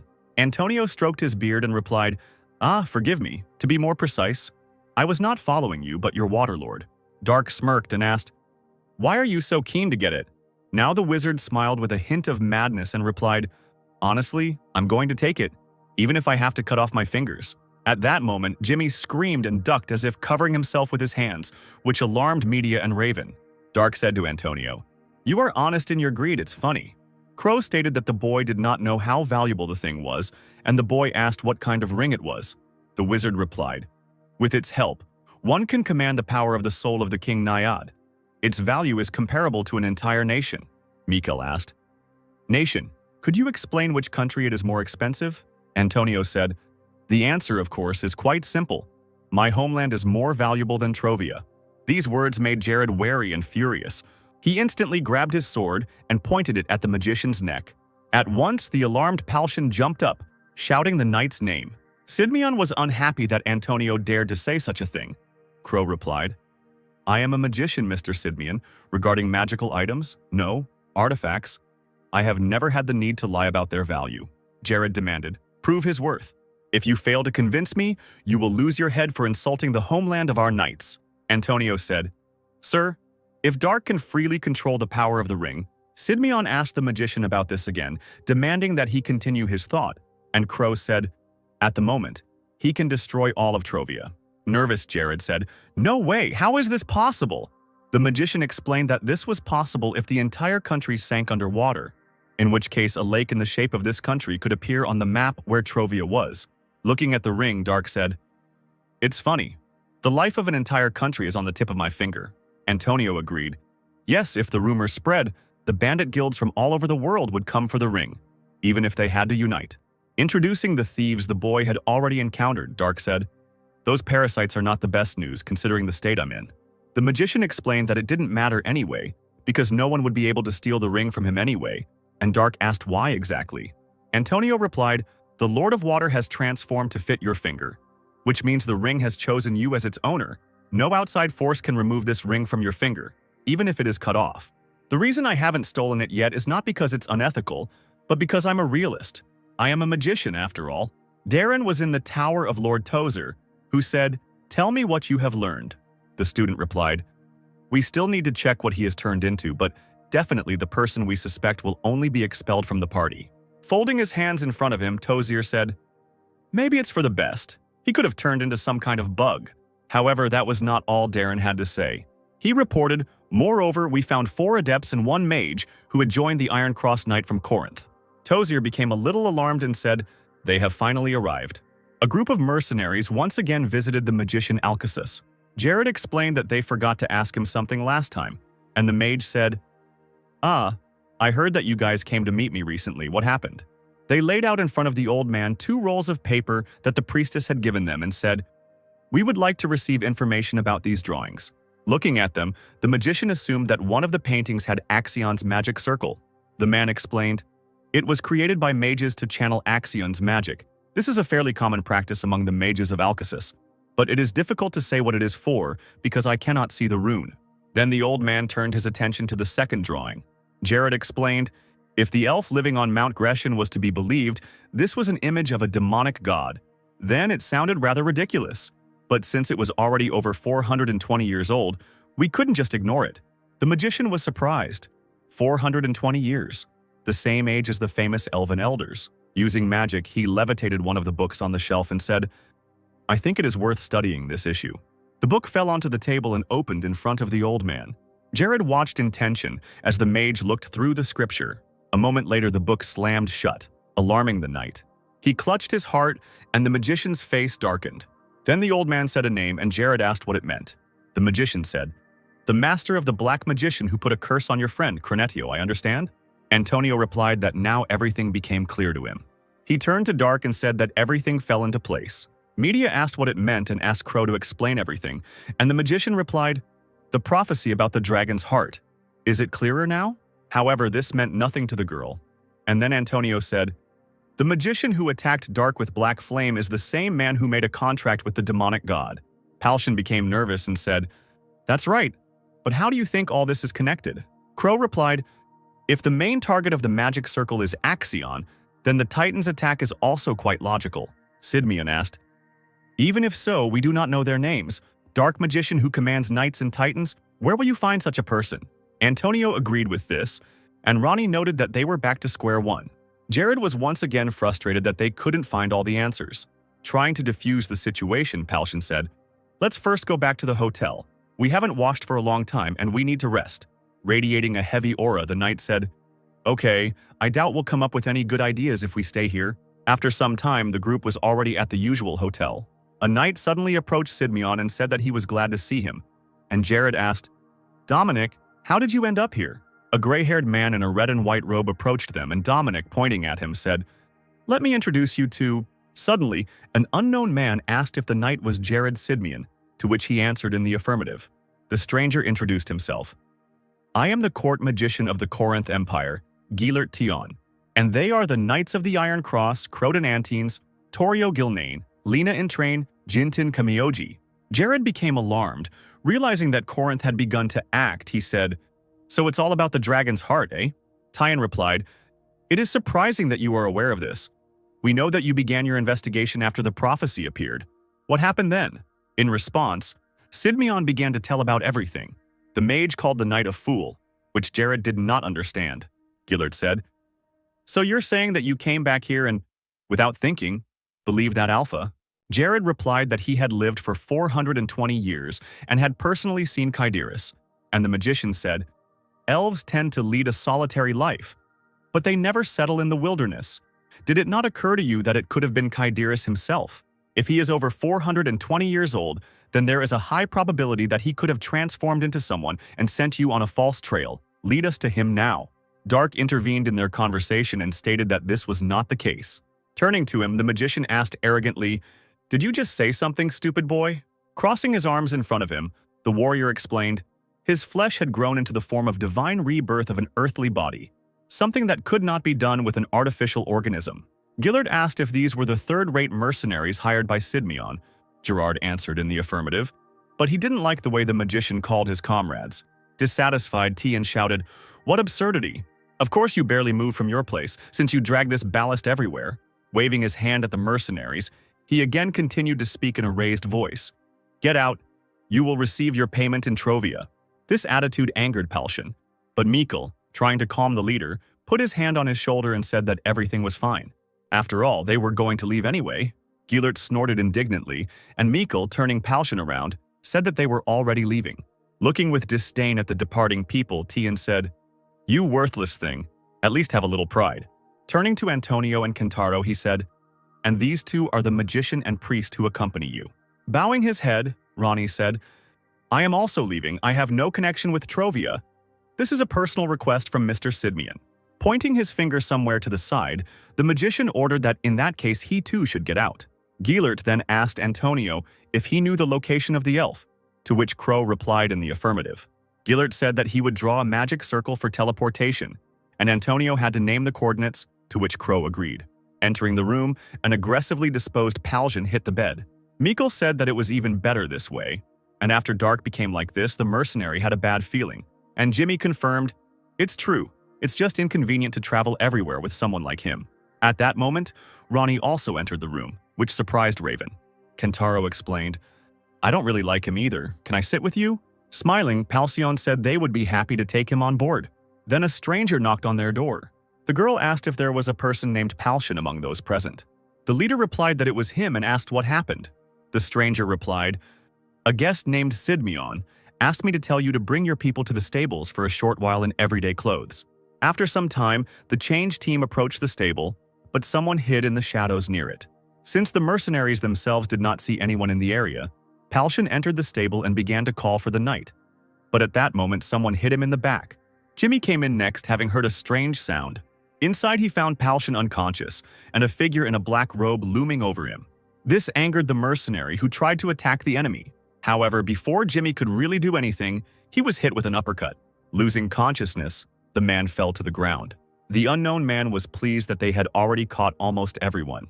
Finally, Ronnie and Dark entered the room, and upon seeing what had happened, Kentaro called the robed men fools and wanted to use Shy Heart's fury on them. However, the priest did not have time to do this. One of the enemies used a sleeping spell. Ronnie was losing consciousness, and Dark held him down so that Kentaro wouldn't get hurt.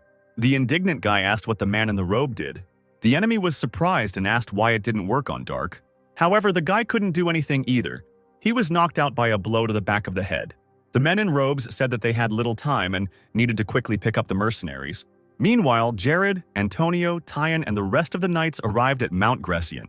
Gellert said, after that incident with the Blue Dragon, they must suffer the heavenly punishment of the Corinth Empire, the guardian of peace and balance.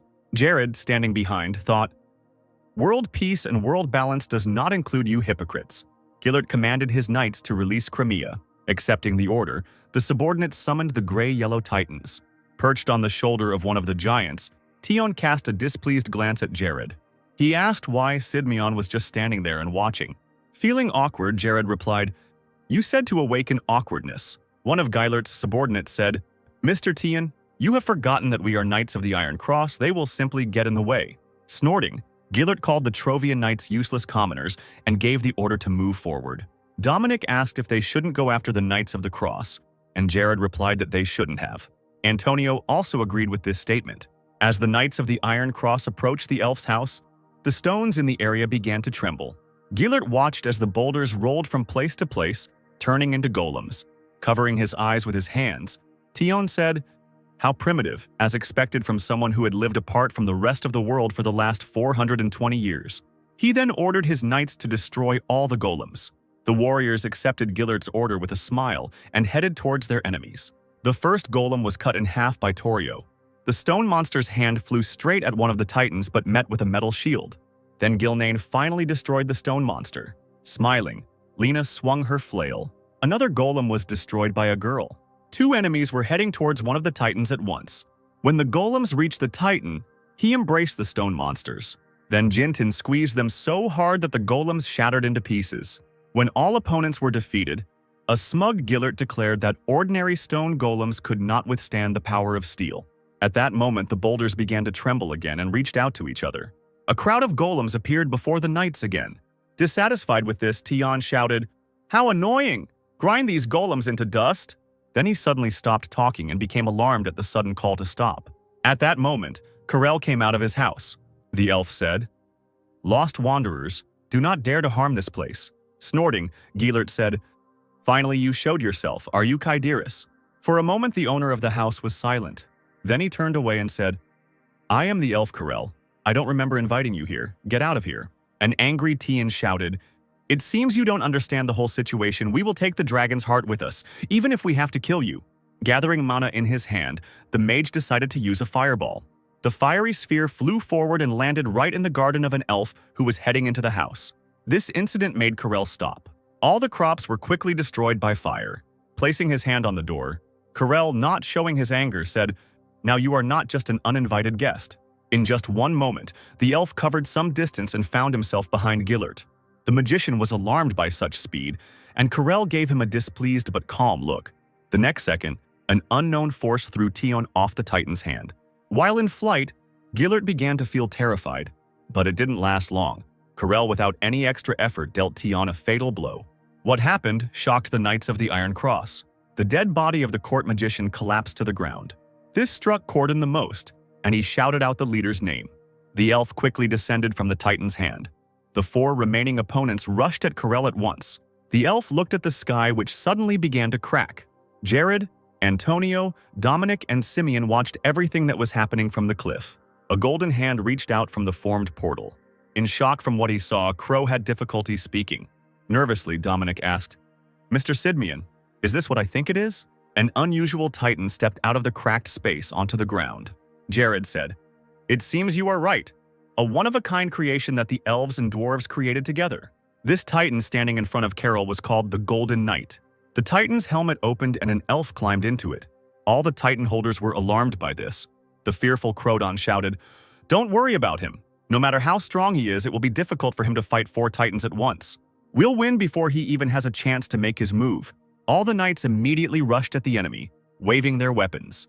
The Golden Titan just calmly watched as the enemies approached him. 4 Titans struck at the same point at the same time. However, the Golden Knight seemed to evaporate, which surprised his opponents. One of Corinth's knights informed Crodon of the danger behind him. Antines, shocked by such speed, turned to the elf. Crodon was alarmed. He was quickly losing hope of victory. The Golden Knight swung his sword and sent out a wave of energy. A similar attack affected all 4 opponents. At this point, the battle was over. The powerful attack knocked down all the cracked silver titans. Dominic was surprised by such a flow of mana. He guessed that this elf was a master. Less amazed, Simeon noted that Dark said so. These words were confirmed by Jared. Then the gazes of the Golden Knight and the worried Simeon met. Just one jump, and the Titan found himself on the cliff opposite the knights. The helmet opened and a gloomy elf climbed out. The Knights of Trovia had no intention of fighting him. They all fell on one knee. Frowning, Carell asked, "What do you mean, you ask forgiveness for bringing with you unacknowledged guests?" Jared replied, "No, that is the least respect we can show to someone who can transfer his mana into a sword." The elf asked if Simeon had shown the same respect to Dark, and Jared replied, "Of course, when we realized that Dark was a master, we showed him the same respect." Carell asked, "Master, do you think he is worth just this?" A moment later, the elf jumped off the Golden Titan. He approached Jared and said, "The only reason I showed mercy to your people was because you accompanied the only person I recognized." Carell demanded that people leave. Casting a worried glance at the elf, Simeon said that they would do so. Jared, Dominic, Simeon, and Antonio walked away, and Carell watched them go. When they had gone far enough, a girl in a red dress appeared behind the elf. Stretching out her hands to him, she said, "It's been a long time since I've seen the Golden Knight." Hugging Carella from behind, she continued, 200 years. I remember that time when you came with the purpose of killing me." The elf only remained silent in response. The blue-haired elf said, "But I'm afraid that one day you will leave me alone." Taking the girl's hand and kissing it, Carell said, "Since I met you, you are everything I live for. So there is no need to be afraid, Kyderis." Finally waking up and realizing that his hands were tied, Dark became alarmed. Someone suddenly asked, "Are you finally awake?" Having taken a sitting position and looked at the kidnapper, the guy recognized the man. The black-haired man replied, "That's right, my name is Tozier." Sitting at the table and folding his hands in front of him, the Lord said, "I have no words." The spell turned him into a girl. Darren noted, "If we hadn't started collecting information about those people, we wouldn't have even paid attention to him." At that moment, the determined Dark stood up and pushed off the floor. He then kicked Tozier in the face, who was completely unprepared for such a development. Drawing attention to himself, the alarmed Darren cried out, "Sir!" Now the next kick landed on his face. Suddenly, someone's hand in armor reached out to the guy. She grabbed his head and dropped it onto the table, knocking him unconscious. Throwing the girl's body on the floor and shaking off his hands, the knight asked, "Lord Tozier, are you all right?" The brunette said that at this rate it would be difficult to conduct a dialogue with her, and Darren agreed with this. After some time, Dark woke up again, feeling pain in his head. Remembering everything that had happened, he sat up abruptly and realized that he was in bed. Someone behind asked, "Madam, are you awake?" Looking back, Dark saw a girl in a maid's outfit and with cat ears, holding a red dress in her hands. The maid said, "From today on, I will accompany you. My name is Saren." Getting out of bed with a dissatisfied face, the guy in the girl's body, approaching the maid, thought, "The robbers of the north, no, we are not in Murim. Those robbers cannot be here." Stopping, he asked the puzzled maid if she was human. The cat girl replied, "It seems that you have met a zoomorph for the first time. I brought clothes for you to change into." This made Dark look at his girlish body and become indignant. He was unhappy that he was wearing a woman's nightgown, and Serene, handing him the dress, said, "I changed your clothes, madam. If you don't like it, put this on." However, Dark demanded that Saren bring him the clothes he was wearing before. The girl became nervous and said that Lord Tozier had already thrown her out. In response, the guy just stood there silently for a while and looked at the zoomorph. He then walked angrily towards one of the doors of the room, and Serene said that a lady should not walk around like that. Opening the door, Dark saw many different girls' dresses. Such clothes made the guy feel uneasy. The guy slammed the door and screamed, "He takes me for some kind of concubine, the crazy bastard." Returning to the maid, he continued, "Instead of this, bring me the clothes I used to wear, or men's clothes." With tears in her eyes, a worried Serene said, "I'm sorry, madam, but I can't. If I bring you such clothes, they said that something bad will happen then." Dark pierced the girl with a displeased look again, and then turned away. He headed towards another door and Saren asked where the lady was going. The guy opened the doors and the maid said that he was not allowed to go out. The knight standing nearby, who had previously knocked Dark unconscious, told him to go back. Throwing a displeased glance at the man, Dark asked, "Adept?" The knight responded with complete indifference by calling the guy a funny girl. Then he said, "I'll repeat it again. Go back to your room." Dark obeyed and returned to the room, slamming the door behind him. Looking towards the room, the knight continued to stand guard. Feeling the anger growing inside, the guy bared his teeth and said, "It's clear. He thinks he can lock me here. You didn't think I could escape?" Saren looked at the angry Dark and was worried. The maid understood that things would not be easy for her again. It was late at night and Lord Tozer was saying, "It's quite a funny situation, isn't it? Your client has fired you. Later you disclosed all the information to a third party. No, to the customer's enemy, mercenaries have a hard time living. Well, since you were under the influence of psychological magic, you had no way to resist it."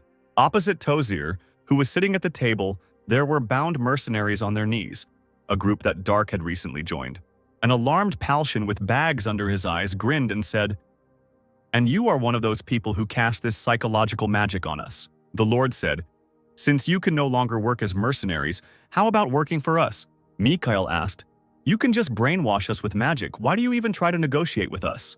Tozier explained, "Brainwashing is a very delicate and difficult job. It will work on one person, but to do this with several people at once is, frankly speaking, impossible." The blonde continued asking questions. "And you think such a cheap trick will work instead of stepping on a fine line? Why don't you torture us?" Raven and Jimmy were especially alarmed when they heard this. The magician said, "Subjugation through torture is temporary, then I must be constantly under guard. This is irrational." Mikhail said, "For a great mage who sold his soul to a demon god, you look pretty poor." "No. Were you poor to begin with?" Tozer responded positively to this, which somewhat surprised the blonde. The magician explained, "We were once called the Great Empire, but now we are only 1/10 of what we were then. We are surrounded by a mountain range, and therefore we have no opportunity for potential economic growth. Constant deception by the local government and corruption only ruin us even more. For the sake of rebuilding my country, I gladly sold my soul. Don't you think that's a pretty good reason?" Media repeated, "A dying empire, with 1/10 of its former possessions, located in a mountain range." She expressed her guess. "This means this place is Kratau." Jimmy cried out in surprise. "Krataus? The empire that invaded Corinth but was eventually nearly destroyed by the counterattack?" Gaston shouted his name, hinting that the boy should keep quiet. The situation became somewhat tense, and Jimmy, alarmed, remained silent. An agitated Gaston explained that it was wrong to treat those who had fought in the war with such disrespect. Tozier said, "How naive it is to call a defeated country simply a participant in the war. Yes, that is what all outsiders think about our country, Krataus." Gaston stated that they were not interested in their war. The Lord replied, "You are already in it. Whether you want it or not, you are from Trovia, yes?" Gaston replied, "Damn, you seem to have had a good time digging through our memories. You even found this?" Pointing to the blonde man, Tozier said, "Your comrade's name is Mikhail. He is from Corinth, isn't he?" The brunette looked in surprise at the blonde, who only remained silent. Tozier said, I will tell you something. Within a month, his homeland Corinth will destroy your country, Trovia. This statement shocked both Gaston and Mikhail. Nervously, the hired magician asked uncertainly, Trovia will fall? Rising from his chair, the Lord answered this in the affirmative. Tozer said, trying to revive the demon god with the dragon's heart in order to fulfill one's wrongful desire to conquer the world is a grave sin. Is that enough? The hired mage stated that it was all a lie and that it was actually happening because of Tozier. The Lord replied, yes, you know, it is our doing. Despite this, Corinth will turn Trovia into ruins as a way out of his inability to find the culprit. Gaston cried out, you say so because it does not concern you. Tozier said, do you think that such actions should be forgiven? The surprised hired magician asked what this meant. The Lord explained, it is not in their interests, but in order to calm their anger, they can afford to destroy another country even for this reason. Gaston asked, should your actions be forgiven? Tozer replied, in order to survive, we stole the dragon's heart. Every year we sacrifice 200 women as hostages, but to avoid this miserable reality, we even risked the fall of another country for the sake of revenge against Corinth. But Corinth is different. They simply maintain their power at the expense of others. No, everything depends on the mood of the emperor, Agrippa III. An entire country can be destroyed at his whim. A child mercilessly tramples ants that have gathered around a tiny piece of cookie. Gaston shouted, answer the question, should your actions be forgiven? Kneeling before the hired mage, Tozier said, we have endangered you, but Corinth will destroy everything. Can't you understand the difference? I will ask in return, compare us thieves and Corinth, who will destroy such beauty? Who do you hate more? Who do you think will lend us a helping hand? Do you still hate us more because you consider us equal to the mighty Corinth? Gaston remained silent, giving the Lord an angry look. Mikhail attracted attention by calling it all sophistry. The blonde said, after the theft of the dragon's heart, innocent Trovia is in danger. This is an undeniable truth. But the destruction of Trovia by Corinth is an assumption, just your assumption. Tozer replied, true, but in time you will personally be convinced of the truth of my words. Jimmy said, I'm sorry, I don't think your conversation has led anywhere. Why are you trying to recruit us by openly discussing confidential matters of the country, especially when he has obtained enough information about us through magic? The Lord was silent, and the brown-haired man continued, I thought what the reason was. It was someone who owned part of the information, but now he is not here. Jimmy made a guess that the man was Dark. This statement somewhat alarmed Palshan. The leader said, that's right, you're using us to get a warrior level master. Where is Dark? Mikhail said that it was strange, and Palshan asked why he thought so. The blonde replied that if he had information about Dark, then he should know that Dark lost his powers due to a spell. The leader continued, he also must know that Dark can regain the power that almost no one hopes to gain in their entire life within 10 years. Jimmy said, no, he'll be a great buy even before he's 10 years old. Mikhail asked what the brown-haired man was talking about and wanted to add that the guy was still too far from getting his strength back. But then media interrupted him, screaming that everything was exactly as Jimmy said. Shaitan continued, yes, he definitely wants to pull Dark over to his side. The power that could one day destroy a country, the owner of the Waterlord. At that moment, the entire team turned to Jimmy with alarm. They guessed that Tozier had done something to their comrade, and Ronnie promised that as soon as he freed his hands, he would completely heal his friend with his abilities. The brown-haired guy with his nose in the air said that despite how he looked, he, like Raven, was an adept of the royal army, and the ash-haired guy himself decided to remain silent. The Lord smiled and said, you guessed it pretty quickly. Yes, the owner of the Waterlord is definitely part of my plan. Gaston noted that the Lord had not been convincing enough to recruit Lark to his side, and Tozier responded that persuasion without sincerity at best produced incomplete understanding. The hired mage said, and you think that sincerity works, don't even hope that I will cooperate if Trovia can be destroyed. The Lord said that he would then have to try to convince others, and Gaston replied, we are not Dark's only comrades. The rest, by coincidence, come from Trovia.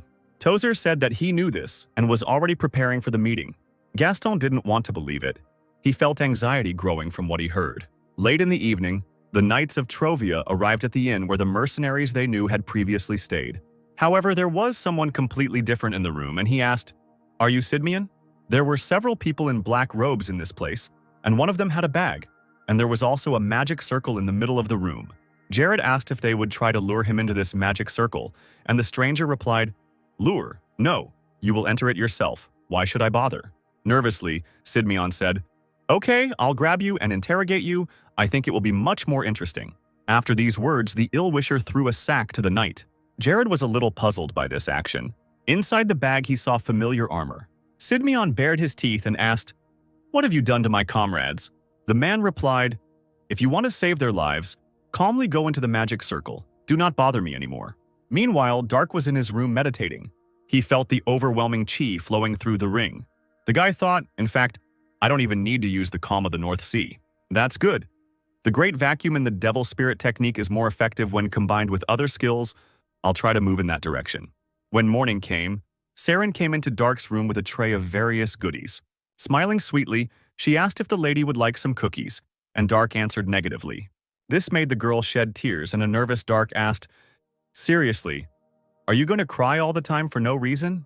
Unable to withstand such pressure, he began to stuff treats into his mouth and say, "I'm eating them. Look." The maid smiled, and Dark, chewing his food, asked, "What about comfortable clothes and shoes?" The girl's cat-like eyes widened. She became nervous and remained silent for a moment. Then tears started appearing on her face again, and she started explaining what would happen if she brought such clothes.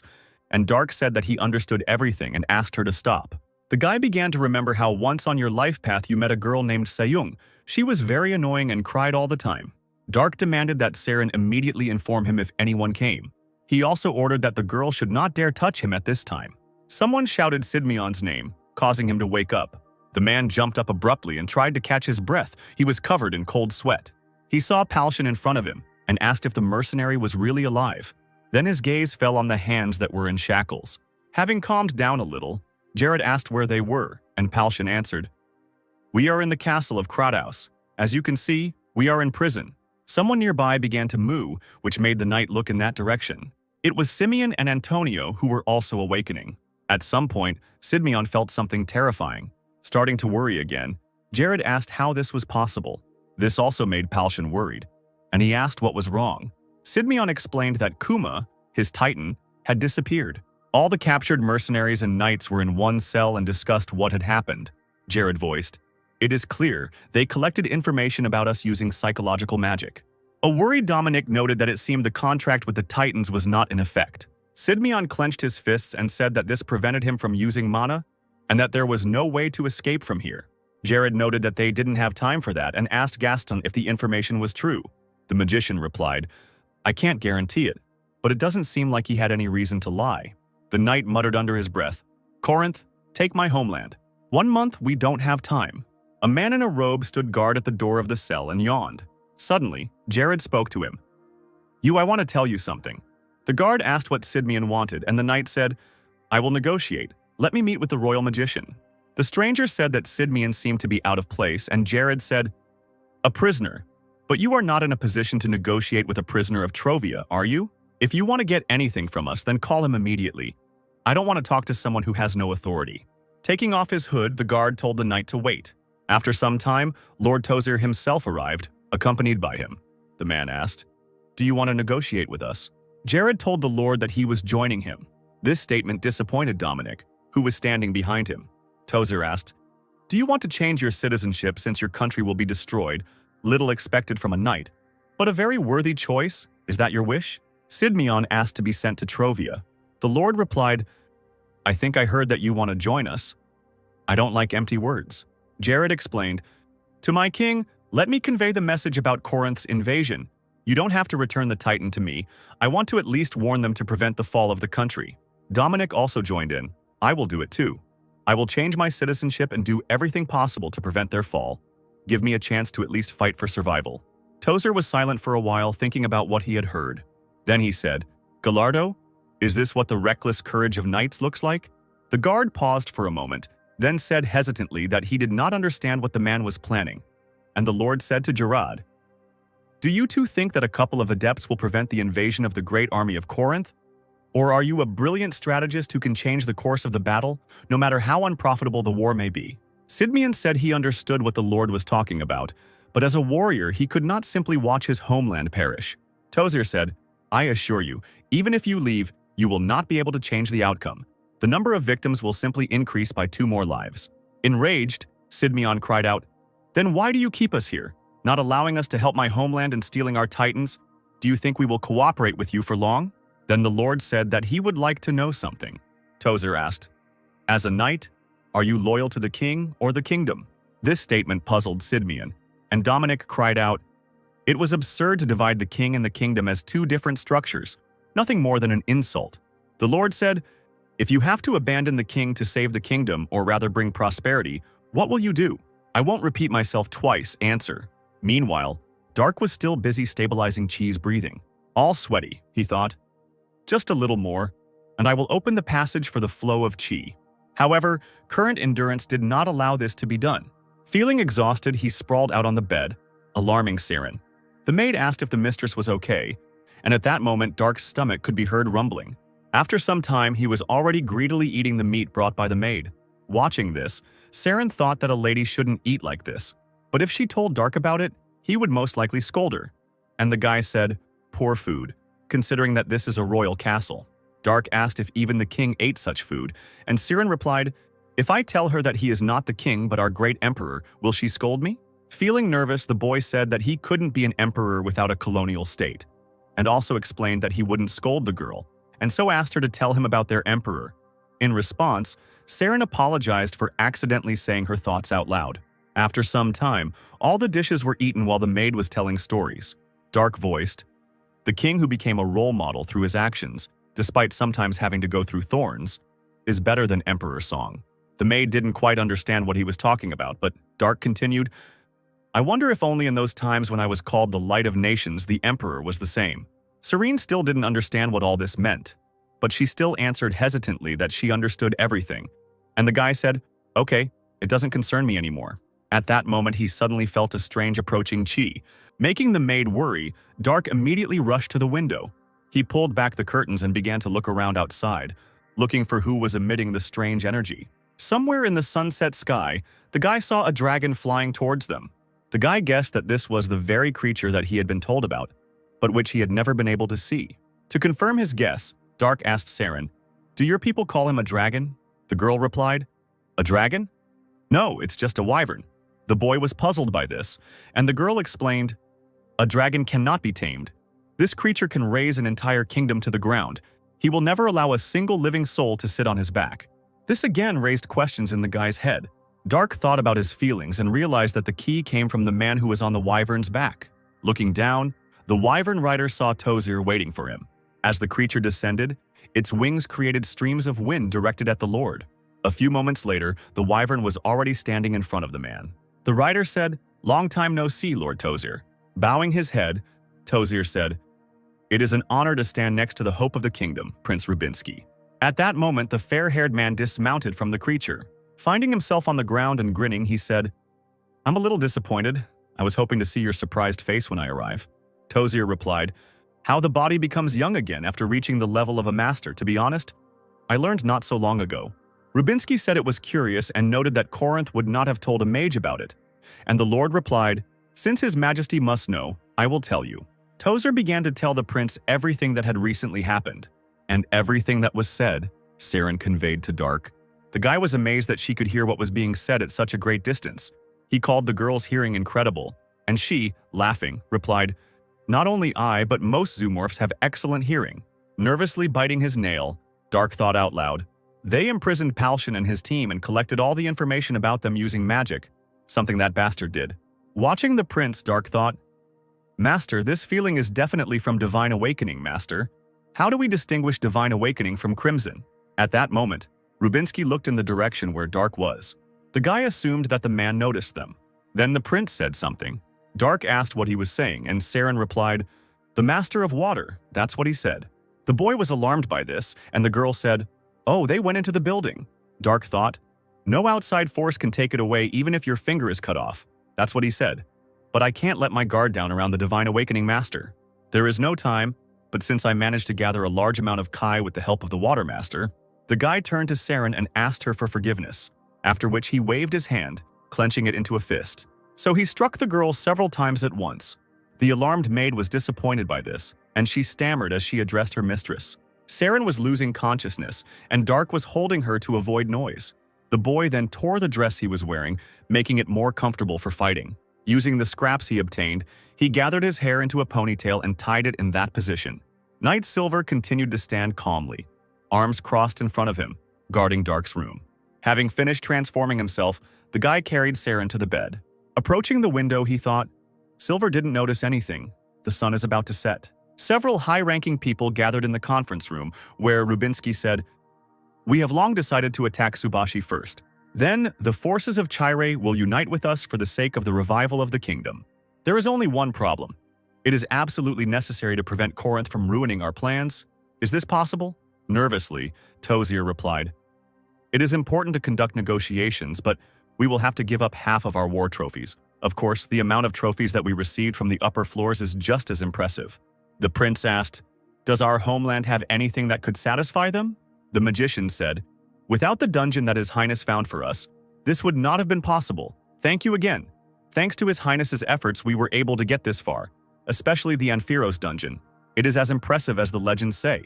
Rubinsky asked not to flatter, then, slapping his hand on the table, said, "In any case, if Corinth does not disturb us, there will be no problems. Subashi's military force is very small compared to our country. In other words, we are attacking a weaker country. However, they believe that their military might is superior to ours, and for the last 30 years they have trampled us, not realizing that we have patiently waited to disappear from Corinth's sight, and it is time for them to pay for their lack of defense, diplomacy, and intelligence." All those present unanimously agreed with this. The sun had already set, and the stars and fading moons were shining in the sky. While in his room, Dark began to run. Then he jumped out of the window and pushed off the wall. Moving across the rooftops, he passed most of the guards. At some point, Dark became too noisy, causing the guards below to become alarmed. They looked up, where they presumably heard the noise. However, there was no one on the roof anymore. The knights decided that they had simply heard it wrong, and at that time, Dark was hanging from a window on the inside of the building. The boy felt relieved that he had not been discovered. Someone suddenly said, "I'm picking up mana particles." At that moment, Dark's fingers couldn't take it anymore and treacherously unclenched, causing him to fly down. Since the fall was unexpected, the guy was unable to land softly. He raised himself up and grabbed his leg, which was pierced by pain. Someone unknown who was in the same room asked who the guy was. Dark was surprised and alarmed when he saw who was standing in front of him. It was the Blue Titan who introduced himself as Andromeda. He said, "You seem to be well-versed in how to control mana. Your abilities are not encouraging, but you meet the minimum requirements for a contract. Will you make a contract with me?" This made Darka think for a moment. Putting his hand on his chin, he said, "That doesn't sound so bad now that I've injured my ankle just in time."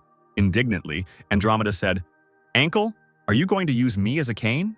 The guy replied, "What difference does it make whether you sign a contract with me or not? I have nothing to lose." Andromeda said, "Since you agree, from this moment on, you and I, according to the ancient contract of the golems, are master and servant. My name is Andromeda, and yours?" Dark introduced himself, after which the Titan's helmet opened and Andromeda told him to get inside. The indignant guy said that he had already said that he had twisted his ankle, and besides, he couldn't see anything because it was very dark in that place. In response to which the Titan picked up the girl's body. Andromeda then placed Dark inside himself. Once in the Titan, the guy asked, "How do I control this?" Andromeda replied that he had to take the lever and imagine that it was moving. Dark obeyed, grabbed the lever and tried to use his imagination. At first, he moved the Titan's leg slightly but noisily. Then he made Andromeda doubt his abilities by lunging forward. The disgruntled Titan asked if Dark always walked like that, and the angry guy said, "That was damn loud. Do you want everyone to know we're here?" Andromeda replied that it wasn't his fault and that Dark didn't know how to pilot. Then the guy said, "Damn it, stupid stick, let me go, I'll go myself." Titan obeyed and put Dark on the ground. An indignant Andromeda stood and remained silent, while the guy mentally insulted him. Then the Titan asked if he should wait here. Dark replied, "That's right. Kuma went to some other dimension or something like that. Can you do the same?" Andromeda replied, "I don't know what kind of Kuma this is, but I understand you." Disappearing into some portal, he added, "I will wait for your call in another dimension." Dark sighed, finally alone. However, the problems were just beginning. Somewhere behind a door opened. There were two guards standing behind her, one of whom said, "You see, I told you that I heard something strange. Some sounds were coming from here." The puzzled knight noted that someone was inside. Then he cried out, "Alarm! One of the Azure Knights is missing." Silver flew back from the blow he received in the face. The blow came from the prince, who said, "You useless bastard, and you call yourself a royal guard?"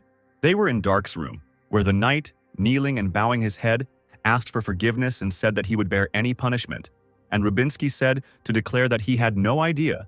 Then he turned his attention to the bed. The knight and the magician looked puzzled as the prince approached the furniture on which the girl lay. He stood for a moment and looked at Saren, who was still unconscious. Tozier approached him, and Rubinsky said, "Unbelievable, the flow of mana was stopped. How did this happen? This is impossible without full control of mana. Who is looking for it?" The lord replied, "We are searching for her with dogs right now, your highness." Rubinsky said, "This is not enough. Send some adepts to reinforce.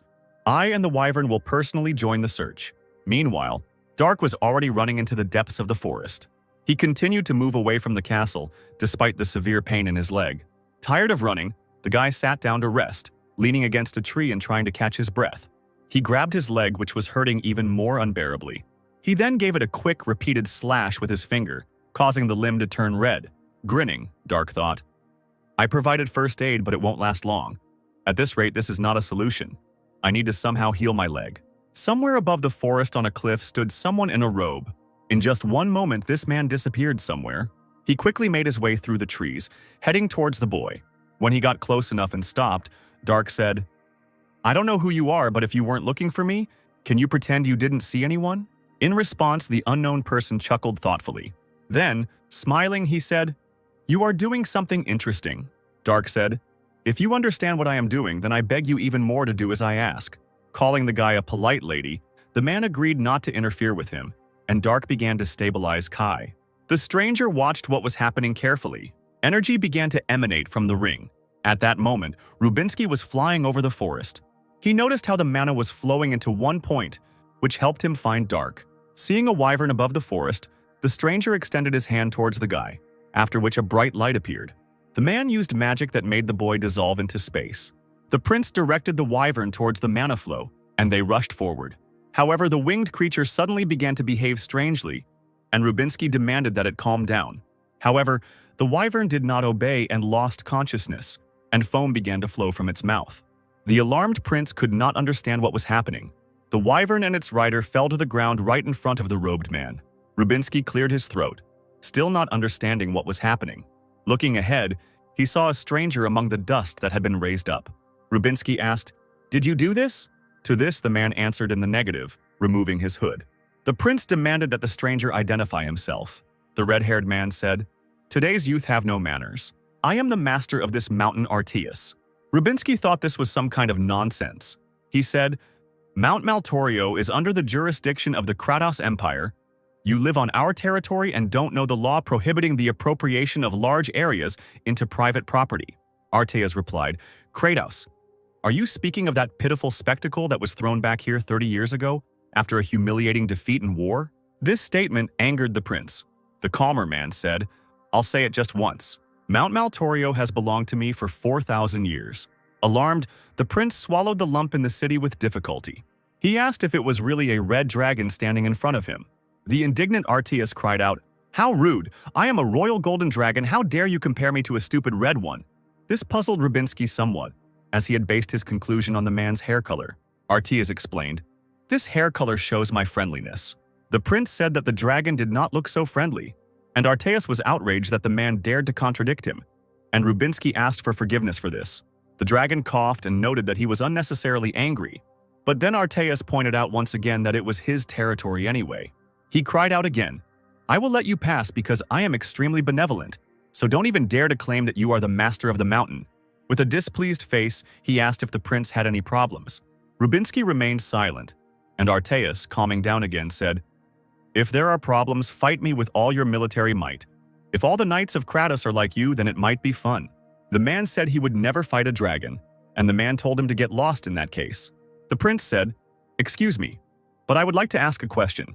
Have you seen a fair-haired girl nearby?" Turning away, the dragon replied, "Don't make me repeat it. Get out." A frightened Rubinsky picked up the wyvern and quickly walked away. Artias watched him leave in silence. He then turned to the tree, extended his hand and used magic again. After this, Dark became visible again. Smiling, Artias asked, "Is your ankle okay?" The guy replied, "Yes, thank you. I was able to open the mana flow." With a thoughtful face, Artias said, "Yes, now the mana in your body is circulating properly. I wonder what you have done in such a short time. Now go away. I have done all I could." Dark said he wanted to thank Artias. The dragon pointed out that the boy's manner of speech did not suit his image of a girl, and said, "There is nothing you can do to repay the debt." Understanding this, the guy confirmed this thought. Then he folded his hands in a gesture of gratitude. This action somewhat puzzled the dragon. Dark rushed away, and Arteus thought it was a strange greeting. The dragon suddenly saw people running past with dogs who were clearly chasing the girl. Arteus knew that Dark would be caught fairly quickly. However, the man decided not to interfere in this, assuming that Naiad would certainly sort everything out. No longer in pain, Dark ran forward. He wondered if Brother Homa or Karel had such a perfectly organized Kai. This means that this is a stage that no one in Murim has even reached yet, the true enlightenment of life and death. The alarmed wyvern had already regained consciousness and was flying forward. Rubinsky on his back said, "Smart bastard. All this time you pretended to pass out, but given the situation, nothing would have changed. Never heard of a dragon living on this mountain before." The prince thought, and this air, by its sensations, is much higher than the level of a master, at least a worm or, most likely, an ancient one. Arteas, I seem to have heard his name somewhere. The man suddenly remembered the title Requiem for Arteas. Out of breath and sweating, Dark stood at the precipice. In front of him were knights with dogs, led by Silver. And the guy himself said, "Wherever I run, there will be a cliff at the end." An embittered Silver looked at the girl, remembering how the prince hit him because of her. He raised his hand back to repeat the same blow on Dark. However, the guy managed to react to this and dodge downwards. This angered the knight even more. He swung again, but this time with even greater fury. Now Dark was unable to avoid the attack, causing him to be thrown straight into a tree. Silver said that the girl seemed to need a little teaching, which made Dark laugh. The embarrassed knight asked what was funny about this. The guy in the girl's body grinned and said, "Yes, this is your only chance to beat me up surrounded by adepts. You won't have long to look down on me like this." Silvar flexed his fingers and said through his teeth, "Blows are the best cure for madness." The magician didn't like what Tozir saw next.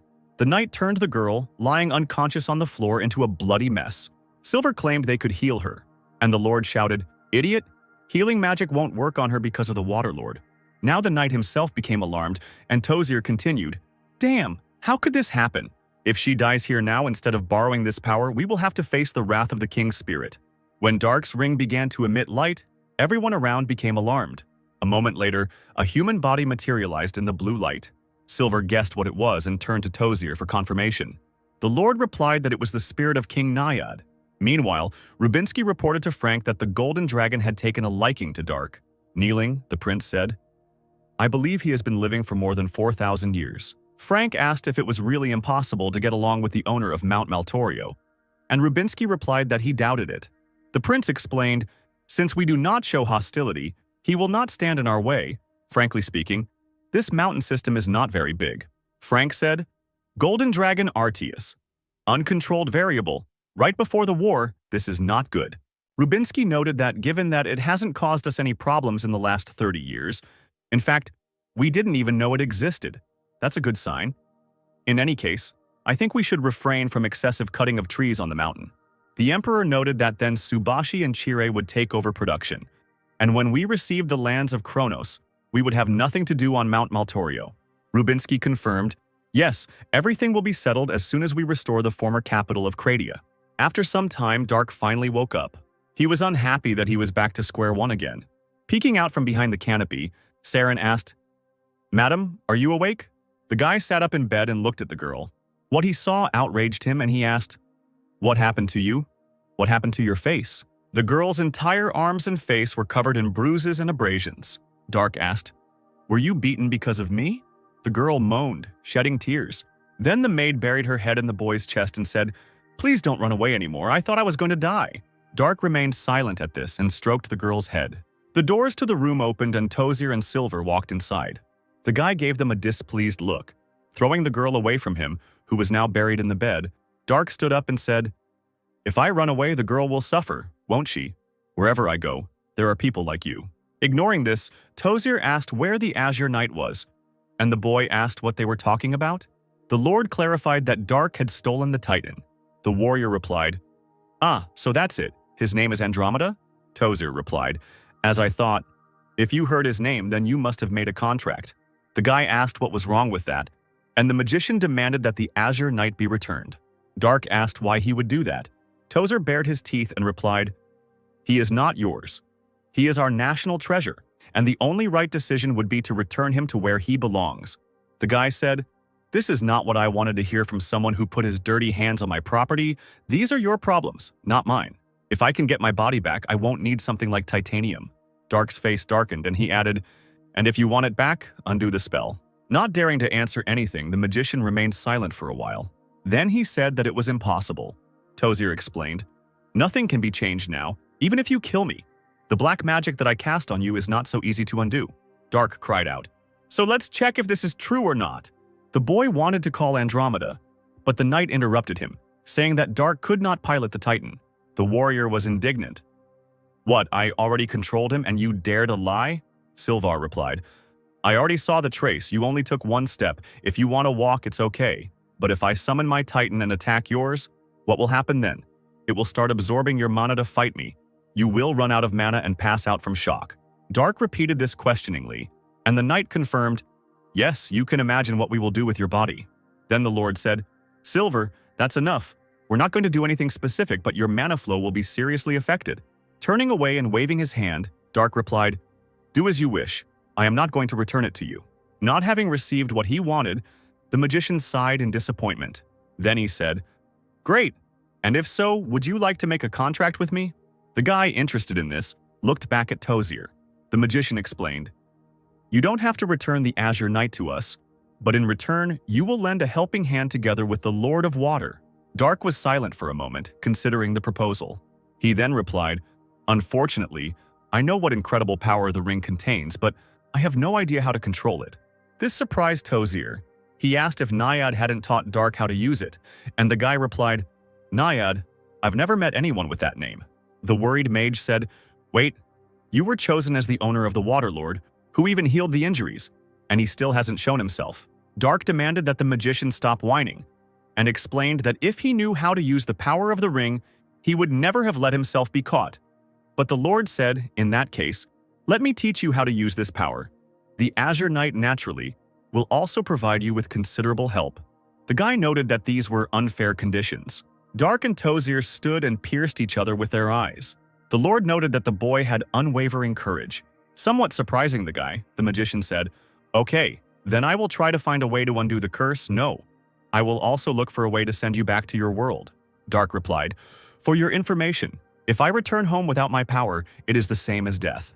Tozier explained, "If you return to the same dimension, the power of the demonic god will cease to act. Your body will return to its previous state." The guy said then, "That's where we should have started, but can I trust you? I did my own research. And what if I say that I'm already close to a solution?" The Lord replied, "Your lies are no match for your courage. You have no one else to rely on, so you better rely on me as a court magician, for starters, who will really believe you if you say that you came from another dimension." Nervously, Dark called the magician a cunning bastard. Turning away and heading forward, Tozier said, "It seems you have already decided everything. In that case, follow me." Without hurrying to follow the Lord, the boy asked where they were going. Frank sat at his long dining table, none too pleased that he had to meekly make do with the usual military rations. As he looked forward, his gaze met Dark's. Trying to get into the mood for conversation, the king cleared his throat. He folded his hands in front of him and asked, "Is that you, Dark?" After a short silence, the guy answered positively. Frank asked, "Tozier, I think you said that you introduced us to her?" The magician said to the boy, "Where are your manners? We are in the presence of the great emperor." Dark declared that this man was not his emperor, and Frank asked, "Then be so kind as to tell me how I can become your emperor?" The boy replied, "Even though you are an emperor, you do not look like someone who is obsessed with his power over others." Frank said, "First of all, we are not even dependent. Besides, it is extremely desirable for the Master of the Waterlord to have a title. Hierarchy is a simple thing. I give you a title and power, and in return you give me results. A simple contract, I would say." Tozier stood behind Dark and was nervous, and the guy said, "Not a confession of allegiance, but an agreement. How interesting." Trying to remain calm, the Emperor waited for an answer. Dark said, "I don't see anything wrong with working for a man like you, but if you ruin my first impression of you, then our paths will diverge." Frank's resigned face flashed before the boy's eyes, as he had previously looked at the low-quality food on his table. Rising from the table, the Emperor gave his consent. Then he told Dark to kneel before him. The guy grinned, but still sat on his knees. Frank approached him, pulled out his sword, and, alternately applying the blade to Dark's shoulders, began his speech. I, Frank von Greyet, grant the title of Baron to Dark. From this day on, you will regain your former glory. As my left hand, you will enjoy prosperity and glory at my side. The guy continued. I, Dark Clyde, gladly accept your command. It was already approaching late evening. A sentry stood on the wall of one of the fortresses and yawned from boredom. Somewhere in the distance, he noticed something suspicious. The knight looked more closely, trying to understand what was happening in this darkness. Clouds of dust suddenly rose up at the tree line. What emerged later alarmed the sentry. A squad of titans was heading straight towards the fortress. The lookout began to stutter and shout, saying that they were under attack. He announced that it was an ambush by the titans. Someone was already giving the command to load the catapults. Following the order, the knights pulled the tight bowstrings of the ballistas, loading them with arrows. Another command was given and arrows flew at the enemies. One of the arrows flew right past the titan. She touched his shoulder, damaging the armor. Another titan shouted, "Ponich, get back, Caproxia, deal with the catapults." The order was given again, causing the arrows to fly forward. At that moment, the red titan seemed to multiply. His shields prevented the projectiles from touching his comrades. The alarmed commander ordered the guns to be loaded again. Just as the captain was about to give a new order, a huge titan flew towards him. This weapon destroyed not only the commander but also part of the wall. Palshan and the other mercenaries were still in the prison cell, dozing. Suddenly, the door opened, letting in a bright light that made the group leader cover his face with his hands. The silhouette of the girl in the doorway grinned and said, "You look even better than before. It looks like Tozier fed you well." Palshan laughed in response, and Mikhail said, "The same can be said about you, and in addition, you even have new luxurious clothes." The mercenary leader was indignant. "Forget about clothes, we can hardly wash ourselves properly, Dark." Many titans were already crowded at the gate. A small part of the wall was destroyed. One knight barely managed to avoid being hit by a flail on a stone building. Jumping to his feet, he demanded that the gate be defended. However, it was already too late. One of the titans destroyed it with a blow from his mace. Just as this same titan was about to give his order, a morning star flew into him, crushing him to the ground. The golden titans arrived, one of whom shouted, "Pathetic mountain bandits, still hoping that these lands belong to you, call upon the mace of justice." The other enemy titans also summoned the same weapons. The lookout shouted for reinforcements to come to them. Suddenly a shadow loomed over the knight, and the man turned around and became alarmed. A red giant jumped onto this wall. This could not fail to attract the attention of the golden titan. Red stated, "Subashi is our first step towards returning Krataus to his homeland."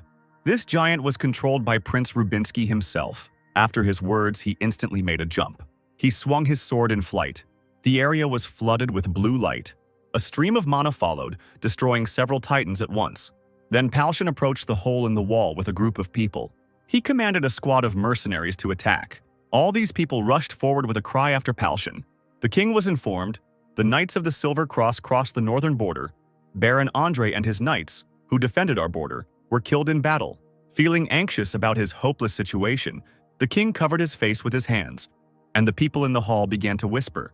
The man continued, "Toria, with Corinth's support, has attacked the western gate. It's only a matter of time before they reach us." With difficulty, His Majesty said, "The 700-year history of Trovia will end here." The prince, putting his hand on his chest, cried out, "Your Majesty, I will defend this place until my last breath. Together with the royal knights, we will protect the castle." The king replied, "Sidmion and Dominic are not here. How do you plan to defend yourself against the titans with only 6 giants at your disposal?"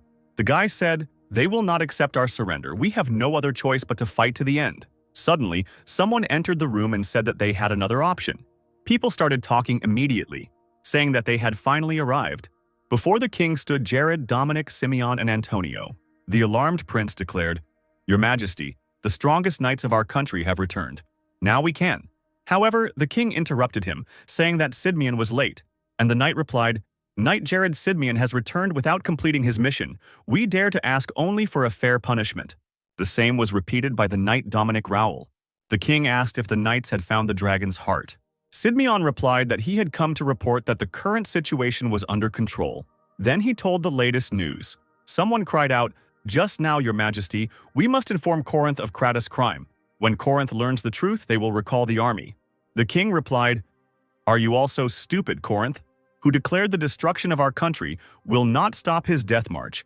Now Corinth will advance, regardless of the complexity of the situation with the dragon's heart." Sidmeon, tell me about the chance we have left. The knight hesitated for a moment before answering. Quite suddenly, he rose from his knees. Someone from the crowd cried out what Sidmeon was doing because he was showing disrespect towards the king. Everyone demanded that the knight kneel. His Majesty silenced everyone, allowing Jared to get his say in. The knight did not want to say his next words at all. Bowing his head, Sidmeon asked His Majesty to abdicate. This outraged everyone present. The prince was also dissatisfied with such a treacherous proposal. Interrupting the indignation, the king placed his hand on his son's shoulder. The boy looked back at his father, gloomy, guessing what this meant. The saddened man said he had to do it. Another wall of the castle was destroyed by enemies. From the resulting hole, gray tyrants appeared, led by a blue one. In the hall, they found a green and gold giant. The invaders guessed that it was probably the royal titan of Trovia, Feroin. But it seemed strange that there was only one of him. An inexplicable tension suddenly hung in the atmosphere. The blue titan screamed, "An ordinary titan with a power of 1-0 will not change anything." He commanded everyone to attack, and the warriors rushed at Feroin. Several powerful blows from the enemies completely destroyed the titan. He didn't even try to avoid the blows, and now he just fell to the ground. The blue giant was unhappy that the enemy didn't even resist. He expected something more. When the helmet of the defeated man opened, those present were surprised.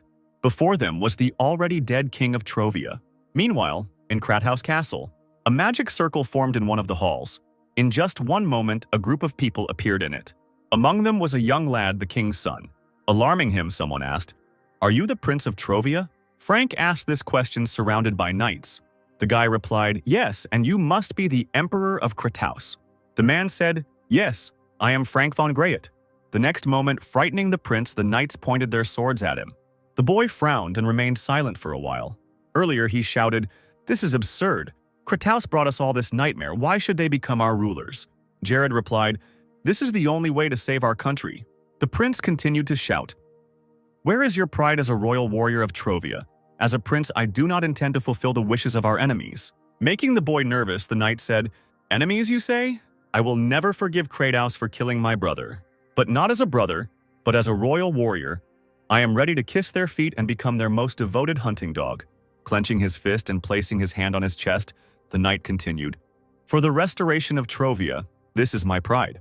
And when our country rises from its knees without any doubt, I will make them answer for everything." Looking at the emperor with disdain, the young man began to approach him. Once close enough, the guy dropped to one knee. Then he said, "Prince of Trovia Ortolan Chu Bernhard, I ask for protection from Krathaus, and I swear to become a loyal subject of Krathaus." Frank replied that he gave permission for this. While in prison, Palshan shouted out the name of a comrade. Dark stood in the doorway, dressed in the clothes of a male imperial confidant, and grinned.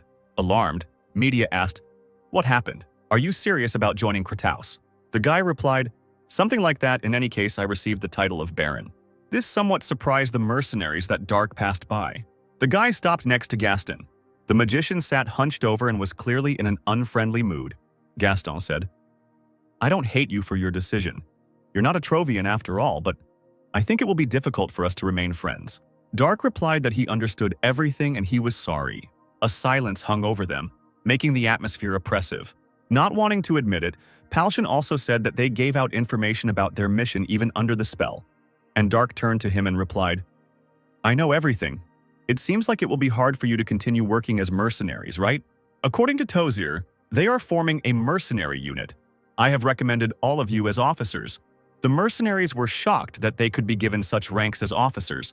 At that moment, Tozier and Silver appeared in the doorway. The Lord confirmed, "Yes, Dark vouched for you. You have become a real problem for our knights and of all people. Some of you are smart enough. As the adepts of the Royal Knight Academy, I hope you all will become part of our management system." Jimmy said, smiling, that he was flattered. Palshan and Media started arguing loudly among themselves, and the brown-haired man thought, "Why are you all arguing?" The mercenaries' dispute was suddenly interrupted by Silver. He said, "Our emperor said that if you succeed in the brewing war, you will become permanent members of the army." This made Palshan think for a moment. Then the leader of the group said, "Okay, it seems I have no choice. This is not such a bad offer." At that moment, he looked at Gaston, who had turned away from them all. Dark said, "Ah, yes," the emperor gently hinted at something. Palshan asked what exactly, and the guy, without rushing, told about it. What he heard interested Gaston and made him turn around. Palshan was right in the thick of the battle, cutting down his opponents. One of the enemy knights attacked him from behind. The mercenary would hardly have had time to avoid this attack. However, a lightning strike struck the enemy. Turning to the magician, Palshan thanked him for saving him. It was Gaston, who was already breathing heavily. He didn't respond to the thanks. The magician recalled the words that Dark had recently spoken. The boy explained that the Emperor of Krataus had hinted to him about Trovia's independence. A meeting was held in the ruined castle, during which someone reported Subashi's troops had created a formation on the Narion plain. Considering the numbers, they must have drawn forces from the border of Chire, a detachment of infantry, 2 detachments of cavalry, 1 mercenary, a fleet, and the king's knights. They hired as many mercenaries as possible and sent their forces to Narion. Holding a pointer in his hand, Rubinsky said, "They have concentrated troops on the border with Chire. Apparently they are going to retreat." Someone from those gathered answered, "It was we who noticed the Knights of the Crayon flag among the opponents." Another said, "As we expected, the Subashi are well aware that they are the next target." The first man also clarified, "There are only 23 Titans. If they reinforce them with 15 Titans of Crayon Knights, then we can assume that this is their entire military power." Folding his hands in front of him and leaning on the pointer, the prince said, "The united forces of Subashi and Chire. This battle will decide our fate in the war." Dark was unconscious for some time. He was alarmed when he woke up. There was only darkness around the guy, and he couldn't figure out where he was. Dark began calling Saren in the hope that she would finally respond. The guy assumed that it was Tozier's antics again. Suddenly someone smiled and said, "You are developing at an amazing speed." Dark screamed, "What? Where are you? Is this your doing? What the hell are you doing?" Someone, continuing to grin, called the guy a brat and said that he had no right to know this. This angered Dark. Although he was nervous, the guy promised to grind the creature into dust. The stranger laughed and said that it would be funny to break Dark's spirit a little, and the guy replied, "Chatting is the only thing you are capable of, since you are hiding in the darkness." The unknown creature did not like this statement and decided to use its magic. Dark looked around, waiting to see what would happen next. The next moment, the creature used the spell Water Sword, after which a blue beam was directed at Dark, which the guy barely managed to dodge. But part of his hair was cut off by this attack. Grinning, the warrior thought, "A sword? No, it doesn't look like metal magic? I must gather Kai to create divine steel." Concentrating, Dark tried to do what he had planned. However, someone shot a water arrow at the guy. Dark crossed his arms in front of him to protect himself from the attack that sent him flying backwards. The boy screamed in pain and hit the ground several times. He stood up and began to insult the stranger. Dark glanced casually to the side and discovered part of an arm. Only now did he realize that his limb had been torn off. At that moment, the creature launched a water hammer. This time the blow hit the guy's leg, and again he was pierced by incredible pain, causing the warrior to scream and grab his limb. Without giving Dark a chance to rest, the unknown person once again launched a water hammer at the guy. The warrior had no chance to avoid it. Now his body was shattered. It turned into a bloody mess. Laughing, someone said, "It seems that's enough for now. Next time I'll make you mine." Dripping with cold sweat, the alarmed Dark stood up abruptly. After the nightmare he saw, he was breathing heavily. Dark lay down again and began to examine his hand, trying to understand where he was. And Saren, who was standing next to him, asked, "Madam, are you unwell? Should I call the priest?" The guy stood up again and replied, "Forget it. Healing magic won't work anyway. Did I fall asleep? I clearly remember that I trained in Kai stabilization." The maid said worriedly, "I think so. You suddenly fell on your side. You told me not to touch you under any circumstances, so for a while the guy just remained silent. Then he said that he wanted to take a bath and get some air, and Saren replied that she would prepare everything.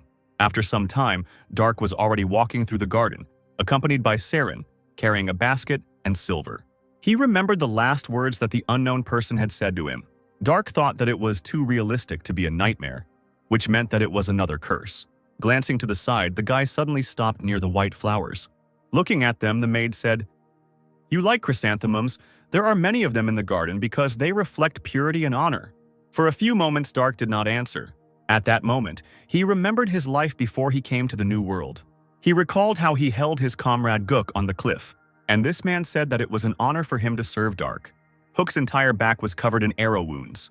Then Dark asked his dying comrade for forgiveness, and the next moment Gook flew down the cliff. Daru said, "Honor, not quite suitable for him." Siren, not understanding what was being said, was worried. and the guy moved forward, thinking that innocence was even more unsuitable for that person. The battlefield was strewn with the dead and the living. Among them walked titans, helping to clear away the rubble. People piled the dead into piles or tried to help the wounded. Palshan and other mercenaries were also in this place. Smiling, Rubinsky concluded that they had won, and Tozier confirmed this. The prince said, "I'm surprised you can still stand on your own 2 feet after using so many high-level spells." Tozier replied that he could rest peacefully even after death. And Rubinsky continued to speak, Subashi was finished, and Chire would soon be too. After the loss of their main forces and having only the support forces of the Knights of the Knee at their disposal, they would no longer be able to defend themselves. The magician supported the prince's words. He said, unable to hold back his tears, that they had finally reclaimed their country's name. The prince replied, "We have only just begun, and you are already crying. They say that people become more emotional with age." Tozier noted that Rubinsky was older than him, and the prince asked who said that, because now, in the eyes of others, he was old enough to be the magician's son. In that case, Tozier said that Rubinsky should be more formal towards him, but the prince, smiling, replied that the man was dreaming. Finding himself in an unknown dark space again, Dark was breathing heavily. He cried out that his clothes were still the same, but he was indignant because his sword was missing. Someone said that dirt like iron could not have arisen in this place, so the girl had to imagine. And Dark cried out, "It's funny to demand that I become your slave. How impudent." The stranger said that in that case he would simply force Dark, then threw a water sword at him. Once again, the guy was unable to avoid such an attack and was tortured. He woke up screaming and in a cold sweat. Sitting in the lotus position and with a sword on his feet, he was breathing heavily. Saren stood nearby with a tray and a glass, saying that she had brought water for the lady. Dark radiated discontent as he drank the liquid furiously. Wiping his lips with his hand, he looked at the saber on his legs, frightening the maid. The enraged guy threw the weapon past her. The blade was heading quickly towards the doors and Dark was screaming that holding it on his belt was not helping. He also didn't have the strength to squeeze it in his hand. Lightly grazing the cheek of Silver, who entered the room, the sword crashed into the door. Saren became alarmed by this, and the knight asked what the boy was doing. Dark replied that he had done nothing of the sort, and Silver asked again and grabbed the hilt of his sword. The next moment he threw the gun at the guy. Passing Saren, the blade rushed towards Dark, who was sitting calmly in his place. Suddenly, the flight of the weapon was interrupted. Dark recalled a recent conversation with the maid. The guy said, "You are free. You will no longer be beaten or threatened for your work. I spoke with the Emperor, so you can go wherever you want." However, Saren didn't want this at all. She fell to her knees and cried out, "Please don't leave me. I will try, please." Dark looked at the girl, feeling awkward and sorry for her. He also dropped to one knee and said, "You have been tamed too well." At this moment, the worried girl clutched her apron so tightly that her hands shook. But the tension immediately disappeared when Dark said that he understood everything. And from that day on, she was his forever. He also added that he will never leave Serene. Now, standing in the doorway, Silver said, "I forgot. When beastmen protect their master, they awaken their wild instincts." The girl sat on all fours, digging her claws into the floor and hissed at the knight. Dark, who was behind, told the maid to calm down. The worried girl was not very willing to agree with this, and the guy said arrogantly, "Do you think I will die from such a slow attack?" Silver was outraged by this question. He asked, "With the ordinary title of Baron, you dare insult me? A royal guard?" Dark replied, "The title is just for show. As I said, you won't be looking down on me for much longer." The knight said, "You say you can meet me face to face?" Dark asked, "Do you want to check, Adept?" Clicking his tongue and holding his hands out in front of him, Silver said, "I give up. If I ruin your face, I'll be in trouble because you won't be able to take part in the ball." When Serene heard about the ball, her eyes sparkled. Dark asked what it was, and the girl enthusiastically replied, "It was a place where the nobility gathered to dance and socialize." The indignant guy asked, "Why the hell should I go dancing?"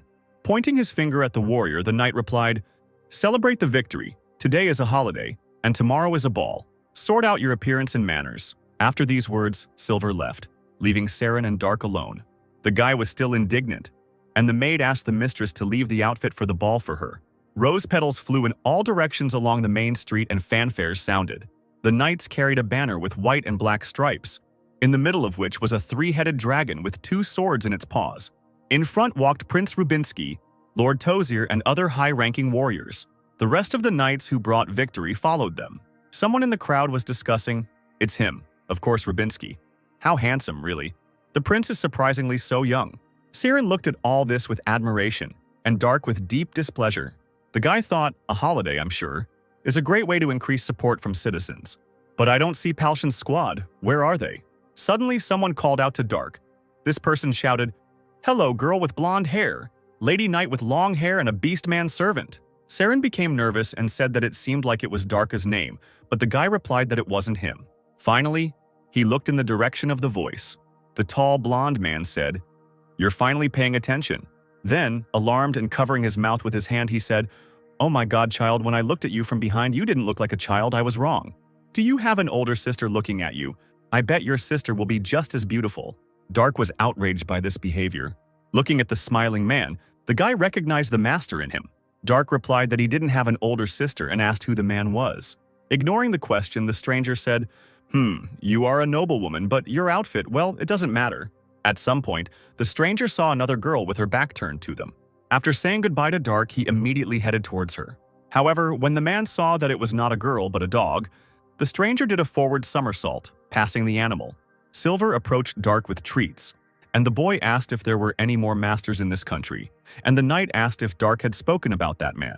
Giving the treat to the delighted Siren, Silver said, "Just don't tell me that you can tell whether the person in front of you is a master or not, just by looking at him." Dark replied that the knight was free to believe whatever he wanted, and the man replied that he would report this to the chief. The guy asked if Silver was going to report everything to Tozir, and also noted that he would also go to the magician.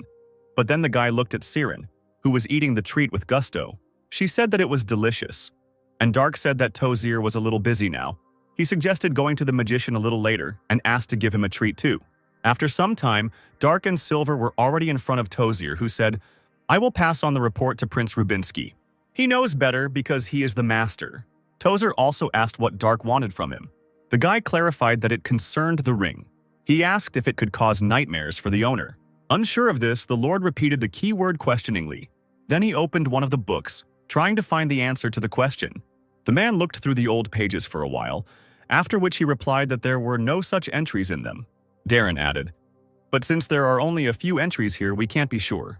The Lord asked, "And why do you think that the nightmares were caused by the Lord of Water?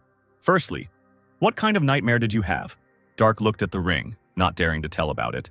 But he still began to explain to the magician what the matter was. Folding his hands in front of him and bowing his head, Tozir said, "That is true. The voice you heard definitely belongs to Naiad." Darren confirmed that it was clear from the name of the spells alone. And Dark, running his hand through his hair out of concern, said, "He did a lot of damage to my body and mind. I can hold out a little longer, but I don't know how long." The Lord said, "I didn't think you could be so weak. Firstly, these are not dreams." This statement surprised the guy and made him ask questions. The magician explained, "When you realize that you are in a dream, you can do whatever you want there. We call it lucid dreaming. But if I believe your words, even though you are aware that you are in a dream, you cannot resist the voice. I want to say that this is not a real dream, but rather psychological magic, maybe even a spatial field." Dark wanted to ask how to deal with this, but Tozir interrupted him, saying that nothing could be done about it. The Lord explained, "Naiad is the king of spirits. I'm sorry, but I can say with confidence that there is no magician who can compare to his magic." The disgruntled guy cried out, "Wait, but this bastard chose me as his master. Is that why I can't take him off?" Tozir thought, looking at the ring and scratching his beard. Then he made his guess. "Maybe you were chosen as a slave or something like that?" The words spoken by Naiad sounded in the boy's head again. "Become my slave." Enraged, Dark shouted insults at the Waterlord and slammed his fist on the table. Now the boy wondered why Karel gave him this ring. Tozir looked nervously at the dent on the table, and Darren said, "But this is strange. If the spiritual king decided so, then he would have no problem brainwashing the Baron right now. Why is he forcing him to submit of his own free will?" The Lord agreed. True, it was very strange. Unconsciousness in addition to illusions would be enough to make him do whatever he wanted. Dark was indignant, declaring that it didn't matter whether it was strange or not because he almost died. And at that moment Silver said, "I don't know much about magic, but it reminded me of the night training school, where when the instructors trained the newbies, they would abuse them, beating and insulting them." Tozir thought about it, and Dark repeated questioningly, "Training knights?" Silver replied, "Trash, pig, slave, and all that stuff. They will never treat you like a human being. They will beat up anyone who can't stand the training, trample them, or use clubs. This method will put any impudent person in their place. The magician said that this was clear to him and asked him to continue the story. The knight said, "After all the abuse, most become excellent pawns who will carry out any order, although their eyes are devoid of all life. But sometimes there are a few among them whose eyes are still full of energy. Most of them strive to become adepts or higher." Dark was silent, thinking about what was said. Tozer asked whether the magician's guess about Naiad was correct. Silver responded positively to this. The knight spoke the sacred words to the warrior. "He is mocking you." Dark was in the dark space again and dodged the water hammer. Straightening up, he cried out, "Scoundrel, and you call yourself a king, but you cowardly hide in the darkness and attack after you take away my weapon?" The Lord of Water replied, "I take away your weapon. You are armed with a more powerful weapon than this." The guy was indignant and asked if Naiad was laughing at him, since there was no weapon nearby. At that moment, the ring on the guy's hand lit up, forcing Dark to look in his direction. Feeling uneasy, the warrior looked at the ring and remembered the words of the worried Tozer, who asked if Naiad had not told him how to use the power. Without allowing the boy to think for long, the Lord of Water again released a stream of magic towards him. Putting his hand forward, Dark tried to summon a water sword. To the guy's surprise, a sword made of water actually began to materialize in his hand. The warrior immediately tried to repel the attack directed at him. With a swing of his sword, Dark cut through the stream of water rushing towards him. The magic hammer, like the sword, disappeared, and water flowed down the guy's lowered hands. The all-wet warrior grinned and said, "Seriously, are you trying to train me, Naiad?" Somewhere ahead, a bright silhouette of the Water Lord appeared, saying how funny it was. Dark summoned the water sword again. Then he rushed forward and cried out, "Taste your own medicine." The guy was already close enough and ready to strike his opponent. However, when Dark swung his sword, Naiad blocked the attack using a water shield. The warrior made several more lunges, destroying the structure of the shield. The guy said that now everything will be different. Smiling and licking his lips, the Water Lord said that they were fighting as Dark wanted. The Naiad decided to release the arrow, and at that moment a water vortex was forming behind his back. Then a multitude of powerful jets of water flew at the warrior. At the last moment, the guy made a jump, which allowed him to avoid injury. His flight was directed straight at the Lord of Water. Dark raised his sword back, waiting for the moment when he was close enough to attack. However, he was unable to reach Naiad, as the enemy released a water hammer, which crushed the guy's phantom body. Dark jumped up in bed again, breathing heavily and sweating.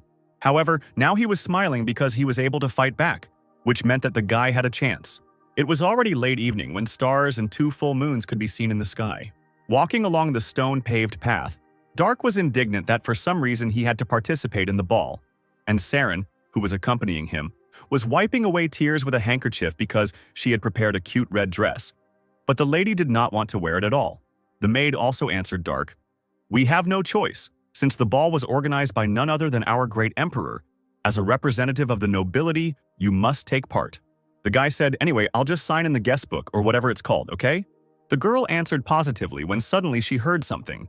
Puzzled Dark, Saren said, "Madam, I think there is a wounded person somewhere in the garden. I heard someone." The girl began to listen to the sounds, which soon made her blush with embarrassment. Now, groans began to be heard from different parts of the garden throughout the entire garden, but not from pain, but from pleasure. Dark was only indignant, believing that the moaning people in this garden should be ashamed of such behavior. Suddenly, someone sitting on a tree branch said with a smile, "What an extraordinary lady." Most of them blush and run away from here, or out of curiosity they slowly creep up to the source of the sound. I have never seen such a reaction before. An indifferent Dark replied that for someone who secretly peeked from a tree, he was too talkative. Jumping from the branch, the man exclaimed, "Who's peeping?" The stranger who landed successfully turned out to be the same man who had previously met Dark during the knight's procession along the main street, he explained. "I was only looking for a lady with whom I could go to the ball." You shorty, are you really participating dressed like that?" The guy folded his hands in front of him and replied, "What about her? I'll just write my name in the guest book and leave." Placing his hand on his chin, the embarrassed man said, "Oh, how come I didn't think of that before?" Then the stranger extended his hand towards Dark, puzzling the guy with such behavior. Winking, the man said, "Come with me, my lady." However, Dark merely passed by, calling the man shameless. The confused stranger turned around and followed the girls. The doors to the hall opened and someone announced, "Baroness Dark Clyde and Count Camille Claudien of the Corinth Empire." Everyone immediately became alarmed and looked towards the opened doors. wanting to see the unusual couple. Dark was a little puzzled by such attention and silence. As the Baroness and the Count walked forward, many looked in their direction with disdain.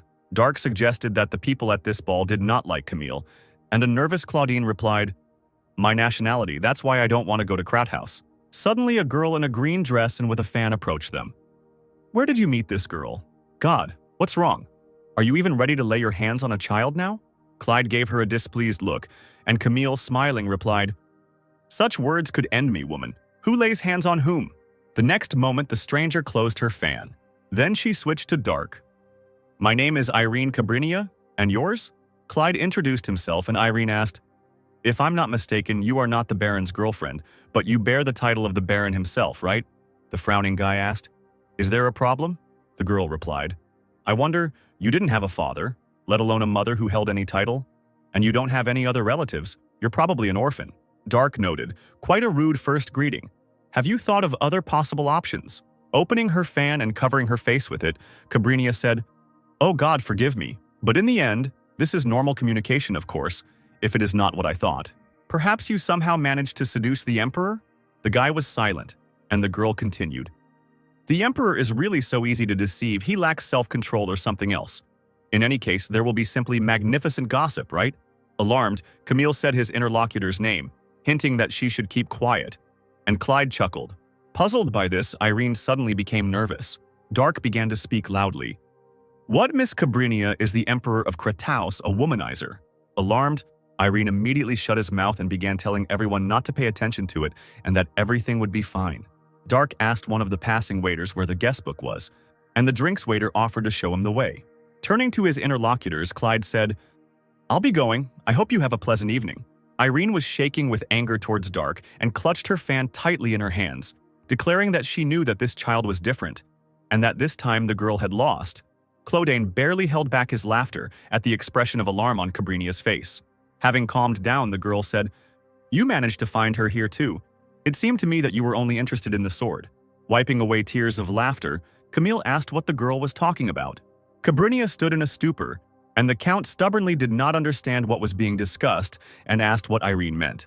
Cabrinia looked down in displeasure, noting that Claudine had always been like this. Camille asked to stop speaking in riddles and explain what was going on, and Irene replied, "This child is a medium. I felt incredible strength of spirit. These are not the spirits of fire or wind that I worked with, nor the earth or water that my sister used. Only the spirit of thunder remains."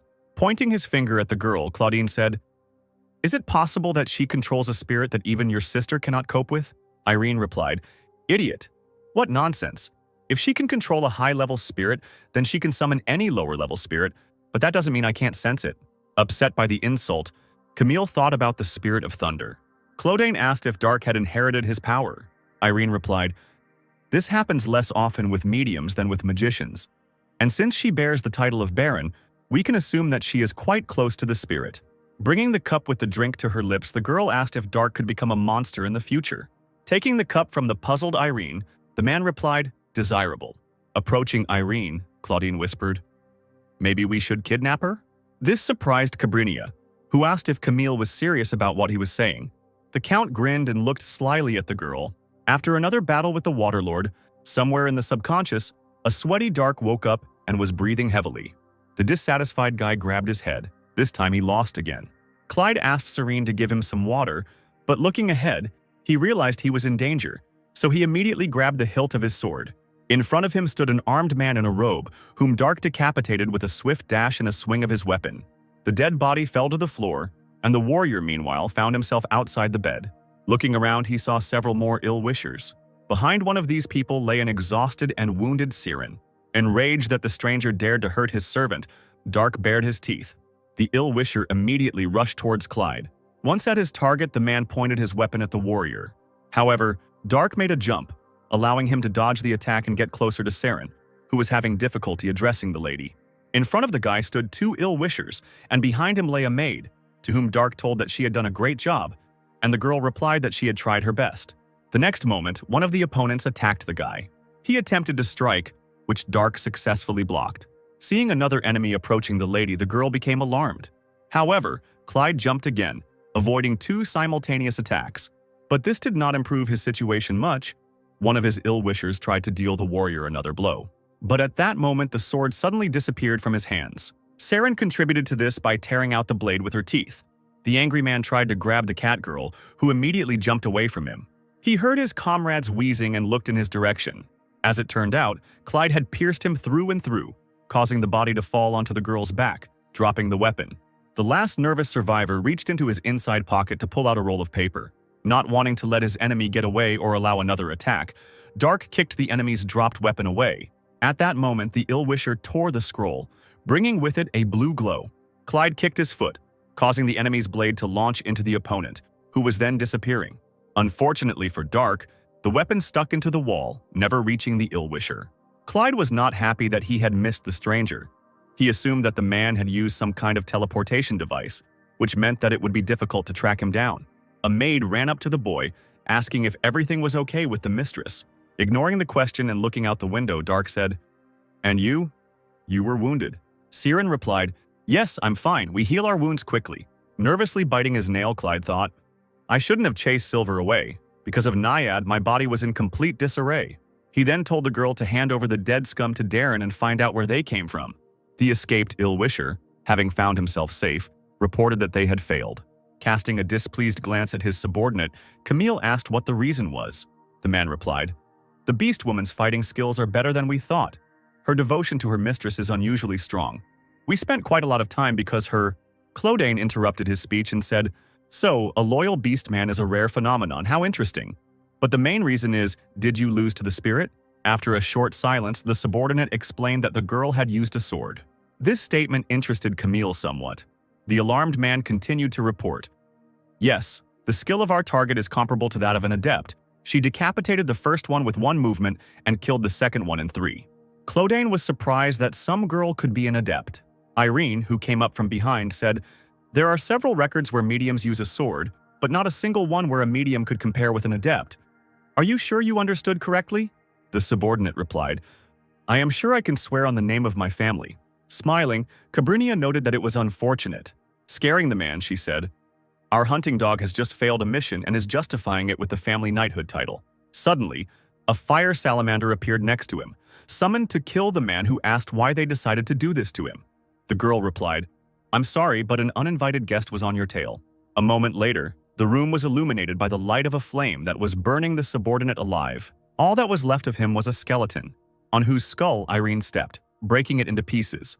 Cabrinia also said, "We will at least justify the name of your family, Sylph. Please clean up." While the fairy was cleaning up the remains of the man, Irene said, "This child, she is something much more than we expected. We must take her with us at any cost." Relaxing in his chair, Camille agreed. Somewhere nearby on the roof was Prince Rubinsky, thinking, "He is from Corinth, Camille Clodin. I must thank her for recognizing him as a master. This time I will let her destroy the evidence." Somewhere in the mountains, in the middle of the forest, the sounds of metal being struck could be heard. The black-haired menacing man swung his sword intending to destroy his opponent. However, Palshan's strike was faster. The man fell to his knees from the damage he received and then lay flat on the ground. The sweaty Palshan breathed a sigh of relief. Lowering his sword onto his shoulders, the group leader noted that everyone was now dead. And Mikkel, running his hand through his hair, said, "Another cleanup.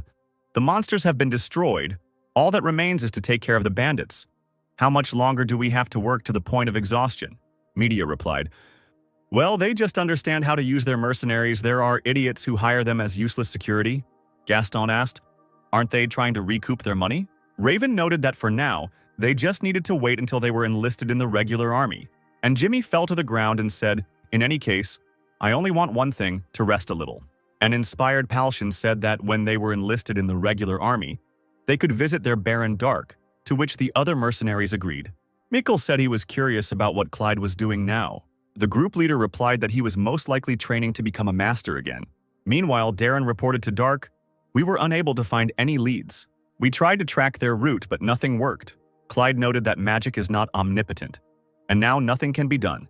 And the magician asked, "But are you okay? It seems that your condition is worse than ever." Behind Dark stood a worried Siren, and the guy with bags under his eyes answered, "I wouldn't say that he's okay. We met on time. I was going to see Tozier, tell him something." Darren agreed to this and asked what exactly needed to be conveyed, and the guy replied, "Prepare a place for me where I can train. This sudden request surprised the magician. Dark continued. In general, there should be an open ceiling and direct sunlight from the sun and moon, an open space protected from external threats. After thinking, Darren replied, I think I know a suitable place. I will pass it on to the master right now. Turning away, the man hurried towards Tozier. When the magician left, Clyde lost his balance and almost fell, but the maid caught him. Siren noted that Dark would do well to rest a bit, and he replied, I won't be able to rest even if I sleep. After all, nothing is free. The Subashi fleet port was quite busy. There, in the middle of the crowd, beautiful girls in long skirts and short tops were dancing. Looking at this, Palshan said, Just look, the war ended only recently, and they are already having fun. Subashi, of course, are rich, as always. Media, standing behind him, said, Wipe your drool first. After all, the ports weren't hit during the war. A carriage covered with flowers passed by them, which caught Mikhail's attention. A fair-haired girl sat among many flowers. Mikhail asked what it was, and Jimmy guessed it was a bride who was about to get married. Ronnie asked one of the locals what was going on here. The man replied that it was a sacrifice, which somewhat confused the mercenaries. He explained, after the fall, the ocean became a bit rough. In winter, it got to the point where it became dangerous to go out to sea. So at the autumn festival, we will make a living sacrifice to the silver dragon Zebraltal, so that we can safely go out to sea. Kentaro asked if it was true that a human sacrifice would calm the sea. The positive answer received alarmed the mercenaries even more. The local said, The silver dragon can control the weather at sea, and Zebraltal has lived for 3,000 years, so I guess he is much stronger. The priest said that for the death of one, the city would gain prosperity, and the man replied, Outsiders may consider this a barbaric tradition, but this port lives off trade with Chire and Argon. This is the most logical option for us. Mikhail said, Indeed, as expected from a port city, for the life of one virgin they will receive the power of a silver dragon, quite cheaply. Media was outraged by this, and the mercenary explained, I don't agree with them, but I understand why you are so surprised. As Ronnie watched the carriage drive away, he thought about the silver dragon. While in one of the towers with many windows, Dark asked, Is this the place your student spoke of? Tozier answered, Yes, it used to be a magic tower, but now it is empty, so use it as you wish. There are a lot of soldiers around here, so I suppose it's safe, but if you want, I can call a few adepts for security. Dark replied, No need. Silver at the front door is enough. He is the most capable adept of all. A nervous Silvar, looking out from behind the door, asked, Weren't you the one who told me to get out because I was useless? Clyde confirmed this and asked for forgiveness, which surprised the knight. Dark said, I apologize, this may seem impudent, but I need your strength. Confused and worried, Silver scratched the back of his head and replied that he understood everything. When it was already getting dark, Clyde visited the magic tower again. He took off his uniform, folded it carefully and placed it on the floor along with his sword, after which he changed into light clothes. The guy thought, Serene will like this kind of clothes. I have no choice, this is best for airflow. He sat in the middle of the room, assuming the lotus position and preparing to stabilize the chi. Closing his eyes, Dark hoped that his choice was the right one. Dark energy headed towards the guy. Such was the technique of joyful enlightenment with piercing pain. Clyde continued to think, There is a risk of being consumed by demonic flames. Frankly speaking, it is better to take a risk than to become a slave. I also take advantage of the calm of the North Sea. Silver, standing at the door, became alarmed and looked up. He saw how black energy was thickening above the tower, and the knight himself was overcome by an eerie feeling. Meanwhile, the sky turned blood red. Somewhere in the forest, in the roots of a large tree, there was a stone passage. A golden dragon emerged from this passage. Artias looked up at the red sky, realizing that this was the work of a demonic god. This time, Dark woke up on the seashore, not understanding where he was. A female figure appeared in the sea itself, not far from the Clyde. It was the water mistress Naiad who said, This is my personal dimension that I created in a corner of your consciousness. Somewhat puzzled, Dark grabbed his head. Naiad asked, What the hell did you do with my body? Still clutching his head, Dark said, Who are you? My head is splitting, so don't talk to me. The water mistress noted that Clyde still seemed to be having some mental problems. She also stated that she prefers to be strict in disciplining her slave. After this, Naiad summoned water arrows aimed at the boy. Dark glanced at them through his fingers, and the next moment the arrows suddenly disappeared. The water mistress was somewhat surprised that the water arrows instantly evaporated. The guy's hot hand contributed to this. Grinning, Clyde began to laugh madly, and Naiad noted that the girl had gone crazy after all. Dark cried out, Thank you! I am completely renewed. Since I am being challenged, I cannot refuse. Clyde put his hand forward and decided to use the demon shot. Several fireballs immediately flew towards the Mistress of Water. However, they were unable to reach their target as Naiad used a water shield. The guy noted that she wasn't that bad. Smiling madly, he asked why they didn't continue warming up. At that moment, an incredible pressure pressed the guy's legs into the ground. Bloody mana began to gather towards Dark. He collected the received energy in his hands, forming a ball. In this way, he called for the silent dragon to ascend to heaven. When enough ki had been gathered, the boy released the spell. The water mistress immediately used her water shield. The multiplied shield and the guy's attack were approaching each other. After a few moments, they finally touched. Dark's energy flow easily destroyed the Naiad's water shield. The wounded woman, stunned by this outcome, cried out, "This is only a mortal." Clyde said, "How interesting. Your base is water." Naiad looked up to where the dark energy was gathering, and behind her stood Dark, holding out his hand towards her. Placing his palm into the water body, the boy said, "If I evaporate it all with my life energy, will I be able to see your true face?" This statement alarmed the Mistress of Water. Clyde's hand inside Naiad's body began to heat up, evaporating the water and causing pain to the woman. The mistress demanded that the boy leave immediately. Clyde disappeared, and Naiad, falling to her knees, thought, "This damn spawn. There are people like Corel. It's incredible. Well, whatever. At least I was convinced that she would be useful for our plan. In fact, her madness is beautiful. Because you will eventually cross the river of human blood." When Dark woke up, there was a flame in his eyes. A ray of light reached out from the magic tower towards the bloody sky. The knight standing nearby looked at what was happening with concern. A worried Silver pointed at the beam of light, not daring to call it anything. Soon, Dark also rose into the sky in this light. He turned his blazing gaze on Prince Rubinsky. The prince thought, "Her body has changed. It was the same when I became young again. And this wild desire to kill." He saw the same thing in the eyes of the Golden Dragon, who demanded that he leave his mountain. A nervous Rubinsky was uncomfortable with the idea of putting his life on the line. He commanded the knights, everyone except the adepts with the titans, retreat. Otherwise, we will only increase the number of corpses. The prince admitted this. "The enemy is of the master class, your majesty. I cannot guarantee your safety." The emperor replied, "I understand perfectly well that if we lose you, then our country is doomed in any case. I personally will remain to watch over the hope of our nation and its future." At this moment, the flame of apocalypse was used, emitting the same dark energy as Dark's magic. Rubinsky looked back, shouting the name of the court magician.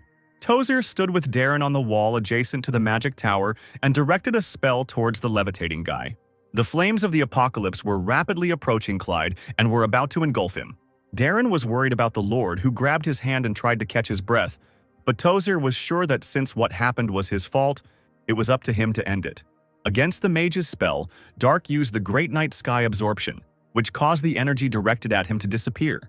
Seeing the kind of power that Clyde possessed, Tozer became alarmed. Smiling madly, the guy said, "I see. How curious. It looks different, but this is definitely a demonic technique."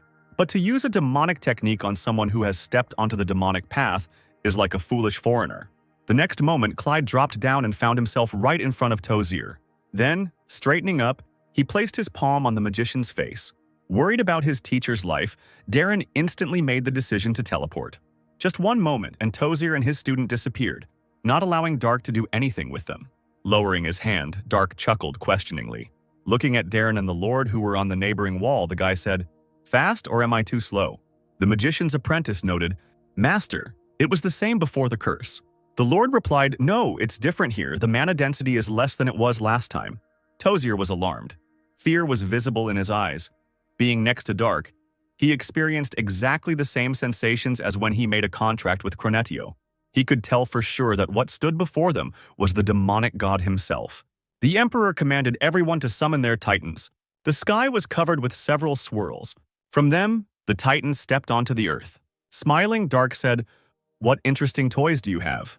Then the unarmed Clyde looked at Rubinsky, who was flying straight at him. Approaching the enemy, the prince slashed with his sword. However, Dark blocked the blow with his saber. The prince was surprised. He could not understand when the girl managed to grab the weapon. The grinning man tried to press on the sword so that Clyde would drop his saber. However, this did not happen, and Rubinsky was surprised how the girl was still standing with such a skinny arm. Dark said, A foreigner outside of Murim was able to reach the level of a demonic disciple. How interesting. The alarmed prince continued to press on his sword. But the next moment the girl threw away Rubinsky's weapon, and immediately after that she tried to strike the prince. Although with difficulty, Rubinsky still managed to dodge. He then swung his sword trying to wound Dark, but the enemy jumped up, avoiding the blade. Clyde said, "I will personally behead you. Take it as an honor." Dark intended to attack Rubinsky, but at that moment he felt movement behind him. The next moment, a Titan's sword fell on the guy.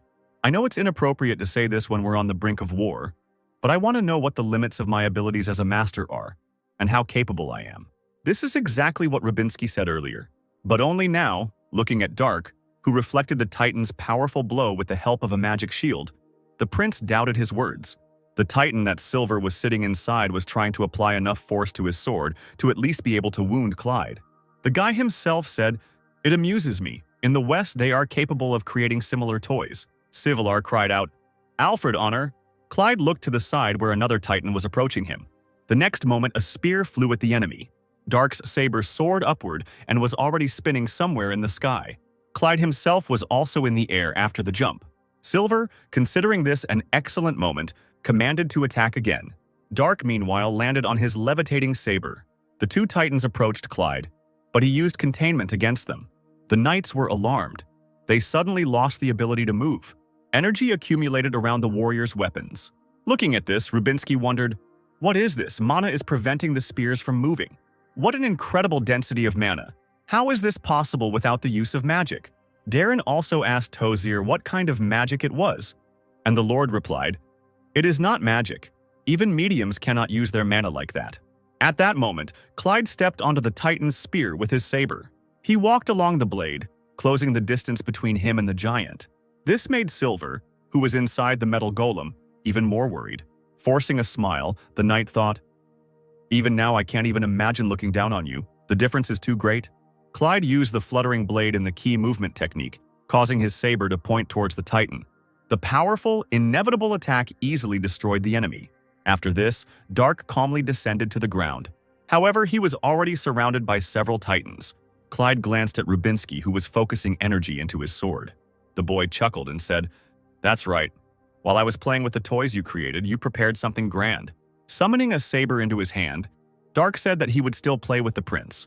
Rubinsky then used Mana Burst to its maximum. A stream of energy was directed towards the maddened Clyde. Swinging his saber, Clyde also released mana onto the enemy, using a crushing moonrise to the sky. The two attacks connected with each other, creating an explosion that raised clouds of dust. Among these dark clouds and debris, Dark stood confidently on his feet, and opposite, holding onto a sword thrust into the ground and hiding from flying stones, stood the prince. Breathing heavily, he wondered if this was the end. Dark said, "Amazing, I wish it had been like that a long time ago." He wanted to say something else but was taken aback by the fact that blood suddenly started pouring out of his mouth. Then the guy started coughing and fell to his knees. He looked at his bloody hand with an uncomprehending look. Clyde realized that he was being consumed by demonic flames. He fell back and declared that it was impossible, while a worried Rubinsky just watched what was happening. Dark continued to cough up blood, and at that moment dark energy emanated from him. Clyde was held by the back of his head by a golden dragon. Arteas said, "You were under the control of a demonic force." After these words, the dragon used his magic on Clyde, which made him emit a bright light. Standing at the entrance to the castle grounds, Irene said, "So this is how Kratos greets the ambassadors who came to congratulate them on their victory." In front of her and Camille stood Longart, a couple of knights and several red titans. The commander closed his eyes and said he apologized. Cabrinia asked haughtily, "So, you are fighting now and you don't want us to leave?" Pruian responded that they were simply asking for people to remain in place so they could ensure safety. Irene said, "Really? The sky is red and the spirits are scared of the demonic force spreading around, and we should stay where we are." Longard apologized again, and the woman asked brazenly, "Can't you talk?" Enraged, Cabrinia held out her fan, spread it out, and, ready to release the fiery spirit, declared, "Do you want to be burned to ashes?" At that moment, Camille jumped forward and hit her in the throat with his palm, forcing her to shut up and cough. Smiling, he said, "Irene, stay calm. Prujan Longart, proud knight of Kratos. I heard you distinguished yourself in the war. Why don't we have one fight?" While behind the count, Irene was indignant. Longart replied, "I am proud of my abilities. However, I am not so stupid as to deliberately fight the master. Cabrinia was surprised, not understanding how the commander-in-chief knew this, and the nervous Camille said, Kratos' spies are even better than I thought. Now I understand why you brought so many Caproxy Titans here. Pruyan replied, That is correct, and if Sir decides to take one step, we will make sure that you will not be able to summon your Titan. Camille said, Even so, it doesn't explain why you keep us here. I have every reason to destroy all of you and get out of here for my own safety. Longheart said, You are quite difficult to please. Besides your safety and not Baron Dark's, Irene and Camille were a little worried. They saw a bright light coming from behind the castle walls. The girl covered her face with a fan, and everyone was silent for a while. Then Cabrinia asked, Do you admit that this whole situation arose due to the fault of that young lady? The commander replied, You can ask this question to your spirits. Other actions will be considered as interference in the affairs of our state. Irene said, Now, you speak as if nothing like this has happened in the last 30 years? Kisley and the second knight became worried. The grinning brunette was ready to take aggressive action, but Longart held out his hand, forcing him to calm down. Then Pruyan said, Yes, everything is different now. He declared that Kratos was now an empire. After a while, the bright light that made everyone squint finally faded. Darka, who was unconscious, was picked up by the Golden Dragon. Frank, passing by Rubinsky, asked if it was really him. Seeing the Emperor heading towards Artias, the prince cried out that it was dangerous, but Frank stated that it was his business. Coming closer to the dragon, the man said, I am the Emperor of Kratos, Frank von Greyet. And you? Artias looked at Frank and remained silent. He just smirked, after which the Red Titans surrounded him, pointing spears at him. One of them cried out, Show your manners and introduce yourself before our Emperor. However, Frank ordered them to calm down and lower their weapons. Then the man said, The wise Golden Dragon has no need to follow human laws. This made the mages anxious, causing Tozier to ask what all this meant. And Rubinsky, not understanding when these people managed to hide behind them, explained that it was a golden dragon. At least they were expecting it. This dragon has ruled Mount Maltorio for 4,000 years. An image of a child flashed before Artias' eyes, and the dragon declared that it remembered him. He said to the Emperor, The boy has grown quite a lot. You people grow too quickly, so it is difficult to recognize you. Frank replied, You must have seen me when I was young. Well, it doesn't matter anymore. Could you pass it on to me? The surprised dragon asked why he needed this. The Emperor explained that she had made a contract, and since she had broken her promise, he had the right to choose the appropriate punishment. Artias replied, If you want to claim that right, you should have defeated her with your own strength. I am the only one who could resolve this situation, so I will take care of her myself. If you still have any complaints, then calm your pride. Frank was silent for a moment, thinking about what had been said. Then he said, Okay, I prefer to trust the wisdom of the Golden Dragon, who lived for 4,000 years. The dragon replied, Excellent, in that case I'm leaving. Then he pushed off the ground and flew away. Approaching the Emperor, Tozier asked, Your Majesty, did you know about the existence of this dragon? Frank replied that he had learned about the dragon not long ago, and the Lord asked why, in that case, the Emperor had not yet told him about it. Frank asked whether he was obliged to report everything to the Imperial Magician, and Tozier became nervous and said that this was not what he meant. The Emperor said, I'm joking. I didn't expect him to personally intervene. I should have told you earlier. The Lord thanked Frank for his words. Then the Emperor said, Yes, at this moment I would like to listen to your advice. The mage replied, If a worm-class dragon really lives in these lands, we must make every effort to establish and maintain favorable relations with it. Our country does not have the means to fight a dragon as well. The man said, Maybe so. In any case, the loss of Baron Clyde as a resource is even worse, despite his instability. Prepare measures to make up for shortfalls in human resources. Meanwhile, the Golden Dragon carried Darka to his stone shelter somewhere on the mountain under a tree. The stone passage immediately gave way to a staircase leading downwards. Beyond it was a corridor with columns, at the end of which was a high arched door. There, in a bed with red bedding, lay Dark. Next to the same bed stood Artias, with a sad expression on his face. Looking at Clyde's ring, the dragon told the naiad to show himself. The decoration began to glow, after which a stream of water burst out of it. The water swirled, fell to the ground, and a silhouette began to appear from it. Taking on her final form, Naiad said, Long time no see, Artias. The dragon asked, What kind of masquerade is this? Since when have you taken the form of a human woman? The mistress of water asked. Do you prefer a man? Naiad stated that Artias should have been told about this right away. The water began to swirl again, after which, instead of the woman, a very muscular man with a beard appeared. Flexing his muscles, he laughed and asked, "Well, aren't I beautiful?" Calling the water lord an idiot, the dragon sat down in the chair. Arteas asked, "What will you do with this child? Where is Karel? Is he dead?" Turning back into a woman, Naiad replied, "No way. This guy just handed me over to her for free. My pride is hurt." The dragon said, "Unlike other elves, he was unusually friendly with Ifrit. I bet he will be the only one in the history of elves." The Lord of Water began to complain that there was nothing good in this stupid mountain of muscles that burned everything around, and Arteas at that moment thought that it was clearly not the Naiad who should be talking about muscles. The woman asked, "What? Why are you looking at me like that?" The dragon, pointing at Dark, asked, "Okay, let's put aside empty chatter. What did you do with this child that brought her to this state?" The Naiad replied, "What did she do? She just went crazy and started doing whatever she wanted." Arteas asked, "For a child who hasn't even reached the level of an adept, the mana level is now comparable to a master, and the presence of a demonic god can be felt? I wouldn't say that she just went crazy like that, right?" The Mistress of Water insisted. "I tell you, she's crazy. She's not normal." The Naiad released a bubble of water into the air, and Arteas gave her a look that puzzled the water mistress. The dragon said, "Let's say we leave her alone, but we don't even know what might happen in the future." Naiad asked, "Since when does the tyrant Arteas care about people?" Arteas was silent again and looked strangely at the Mistress of Water. Naiad said, "And since you brainwashed her, we don't have to worry about her going crazy again." Arteas continued, but her memory also had to be erased. "Okay, that was the only way out, though." The woman said, "Over time, the memory will be restored on its own, however. We do not know how long it will take." "What? This child immediately caught your attention. Sorry to interfere, but I bet on her." The dragon suddenly remembered the moment when the girl said that she would repay his debt. Arteas said, "One way or another, you too can't do anything until she regains her memory. Until then, I will take care of her." The Naiad agreed to this, stating that she was not in the mood to teach the girl something like the basics of mana use, so the man could do what he wanted.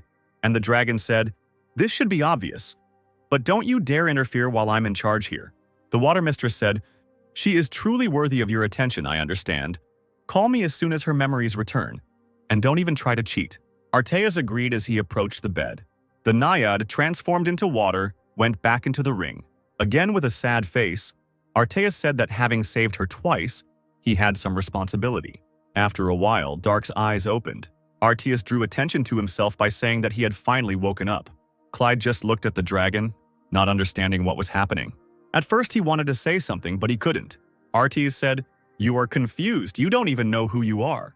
At that moment, Dark's stomach began to rumble furiously, indicating that the man was incredibly hungry. Then Arteas began to move away from the bed. Stopping, he said, "I have already prepared the food, so let's go eat." The dragon and Dark were sitting at a round table, in the middle of which lay a roasted boar. Smiling, Arteas told Clyde to eat before the food got cold. Dark looked at the meat silently and didn't understand what to do. Arteas asked what was wrong, then took the animal's leg and began to eat it. After that, Dark hesitantly reached out his hand towards the food. He tore off a leg from the roasted animal and began to bite it off just as the dragon did. And Arteas assumed that the girl had also forgotten how to eat. After some time, only bones remained of the creature. Wiping his mouth with a napkin, the dragon said that his name was Arteas and asked what the girl's name was. Repeating the dragon's movements, Clyde said his name. Arteas was glad that Dark at least remembered his name, and he also told her to address him formally, to which Dark agreed. The man smiled and said, "Since you have amnesia, you will have to work hard to return to normal life. You will spend some time here." Clyde agreed with this, and then shuddered, feeling discomfort. The puzzled dragon asked what was wrong. Then he was embarrassed to hear a stream of liquid dripping onto the floor. Apologizing to the girl, he went down. This way he could see Dark's wet feet and the puddle underneath him. Feeling awkward, Arteas placed his hand on his forehead and said that he would need to teach the girl how to go to the toilet. Dark and Arteas were in the kitchen, where the once great warrior looked at the dragon in surprise and asked, "Cooking?" The man, rolling out the dough, replied, "Yes, cooking is one of the necessary skills for a well-bred lady." Dark asked again if he was really a well-mannered lady, and Arteas thought, judging by the fact that she was not used to going to the toilet while sitting, it seemed that her memories were erased so strongly that she did not even remember her gender. After some time, a freshly baked pie was already on the tray in Arteas's hands. An amazed Clyde said, "Wow, incredible, Mr. Arteas, you are magnificent." The dragon grinned smugly, but then Dark said, "So you are a well-bred lady." Arteas confessed, "Actually, I lived for some time as Zamran's wife, although I ran away after several decades." Looking at the food and drooling from a great desire to eat the delicacy, Dark asked how Arteas could become a lady and someone's wife if he was a man, and Arteas replied, "I am a dragon. Unlike people, I have no gender." The girl asked how it was that he had no gender, and the dragon replied, "That's right. It will be difficult for you as a human to understand. Just trust me." Clyde asked where that man named Zamran was then, and Arteas replied that he was certainly dead, since it happened 1,000 years ago, a statement that surprised Dark. Arteas explained that dragons' lives are much longer than human lives, because dragons are great creatures. Clyde exclaimed again admiringly, "Just as I thought. Mr. Arteas is simply incredible." When the girl said that golden dragons were the wisest among others, Arteas' self-esteem even increased. The dragon looked in surprise at something round and dark. He wondered what that piece of darkness was. Then it finally dawned on him that it was a burnt pancake in a frying pan, held by a girl who was unhappy with herself. The fire in the oven was blazing furiously, and Arteas was saying, "I told you that you need to watch the temperature well. Something that needs to be cooked for 5 minutes on low heat cannot be cooked in 1 minute on high heat." Dark apologized, and the dragon suggested trying again. Clyde poured some batter into the pan and placed it on the burner. He looked anxiously at the browning pancake, afraid of missing the moment again. 5 minutes later, Dark threw up a pancake, which began to turn over in the air. This time, the dough that fell back into the pan was fried properly. The delighted girl cried out that she had finally succeeded. The pancake was already lying on a plate on the table in front of Arteas, who cut off a piece of food. The dragon dropped the piece into his mouth and chewed slowly, tasting Clyde's creation. The girl looked at him and was nervous, waiting for the fateful verdict. Finally, Arteas said it was delicious, and Dark cried out in joy. Clyde rushed to hug the dragon, who, without reciprocating, grinned and noted that the girl seemed to be trying hard. Dark stated that it was all thanks to Mr. Arteas. Closing his eyes, the dragon smiled and sighed. A little later, the dragon gave the girl a pink cloth and a needle and said, "If you don't know, then sewing is a skill that you can't do without. With the help of this talent, you can patch up clothes, thereby saving money. Good sewing skills will greatly help the family's economy." The nervous girl listened to the dragon and pierced the fabric with a needle and thread, but in the end, it didn't work out very well. Looking at the tangled thing, the dragon wondered what this strange piece was. He dropped to one knee and took something in his hand and said, "Ah, so it was a handkerchief." The upset girl said, "I don't think I have any sewing skills." In response to this, Arteas condescendingly stroked her head. He said, "I have lived a very long life, and I want to say that I have almost never seen a person who could do everything right from the start. If there were such people, then it was a very small number of people with innate skill." Smiling, he continued, "They say that you need to invest time in everything you do, just like yesterday when you started making pancakes. Well, it's just that sewing is not your skill, so don't worry." There they were, two creatures standing next to each other and looking at each other, one of them exuding dark energy and the other light. Seeing the dragon's goodwill and hearing his encouraging words, Dark smiled. After some time, a girl ran up to Arteas, who was sitting in the library and reading a book. Clyde held out pieces of fabric in front of him, which were neatly sewn together. Seeing this, the dragon smiled and began to clap, saying that the girl had finally succeeded. Joyfully, Dark asked, "Mr. Arteas, perhaps you have some tattered clothes?" This surprised the dragon, and Clyde explained that he wanted to sew it up for the master. For a while, the dragon just looked at the girl silently. He then gave her all the holy clothes, which Dark happily took and carried to himself. After watching Clyde, the dragon placed his hand on his face. Then he thought, "This is what you feel when you raise your children. Now I understand why Kyderis told Karel she wanted children." Dark sat in his bed under the blanket and said goodnight to Mr. Arteas. Leaning towards the girl, the dragon asked if she had forgotten anything. Clyde then kissed Arteas on the cheek and wished him goodnight again. Walking along the corridor, the dragon thought, "The body and mind are beginning to come into harmony. This means that memory will soon begin to return. Will everything be okay? Even if all memories were returned, would a master-level warrior be able to cook, sew, and continue living a normal life? I destroyed the evil energy so it won't go back to that state, but the responsibility I felt towards her from the very beginning. Is it possible that it was just my selfishness? Perhaps from tomorrow we will start new training." They stood in the middle of a hall with a transparent ceiling, where Arteas was explaining something to Dark. Clyde repeated the word the dragon had spoken questioningly. "Magic?" Arteas responded positively. explaining that it was a power that would be very useful in the future. Putting her hand forward and concentrating mana in it, the girl tried to summon light. A moment later, a ball of light formed above her palm, which made the dragon happy. Dark cried out that he had succeeded, and the dragon, smiling, replied, "Well done, you were able to gather mana from outside so quickly. Okay, now try to collect the Waterlord's mana." Clyde grabbed his hand, trying to concentrate on the ring. The decoration sparkled, and suddenly, an idea came to Dark. The dragon asked the girl what happened. Looking at the ring, Dark said, "I think I can use this." Artias was somewhat surprised by this, and the girl put her hands forward. The dragon watched what was happening carefully. Clyde summoned a water shield that headed straight for Artias. Alarmed by such a surprise, the dragon put his hands in front of himself, trying to defend himself from such an attack. Seeing Artias collapsed on the ground, the girl became nervous. She immediately rushed to the master. Holding his head, Artias groaned, and the girl, approaching him, asked if he was okay. Instantly rising from the ground, Artias cried out, "Brat, it is dangerous for a newbie like you to use the power of the Naiad as you please." Tears began to accumulate in Dark's eyes, and he himself said, "Forgive me. I just wanted to show Mr. Artias how well I can." Seeing how upset he was making Clyde, the dragon became worried. He smiled and said, "It's okay. There is no person who is good from the start. No, you are good from the start." The girl burst into tears and noted that Mr. Artias had gotten hurt because of her. And the dragon said, "What are you talking about? I'm completely fine. The water shield is nothing for such a powerful me, Mr. Artias." And at that moment, the dragon became fixated on the spoken spell. This somewhat puzzled the worried girl. Artias asked, "Dark, some time ago you said water shield. How did you use it? Where did you learn these words?" Clyde replied, "I'm not sure, they just came to my mind." The dragon thought, "Memory is returning. No, something else is more important." Placing his hand on the girl's forehead, Artias asked her to close her eyes. Dark obeyed, and the next moment, losing control of his body, began to fall. Without letting her fall, the dragon picked up the girl in his arms, carried her to her room, and laid her on the bed. Looking at her, Artias thought, "It seems that I will have to forbid her from using the power of the ring for some time, because I cannot figure out with what intention the Naiad gives her his powers." He took a closer look at the girl, examining the accumulation of chi in Dark's stomach area. The dragon then placed his hand on the center of the accumulated chi. He thought, although her magic ability is not that great, she is still a master-level warrior. The magic is not that good because of the spell-casting time. A magic circle suddenly began to form under the dragon's hand, emitting a bright light.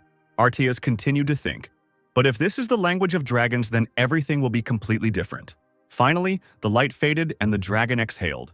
The next moment, the Naiad's ring sparkled.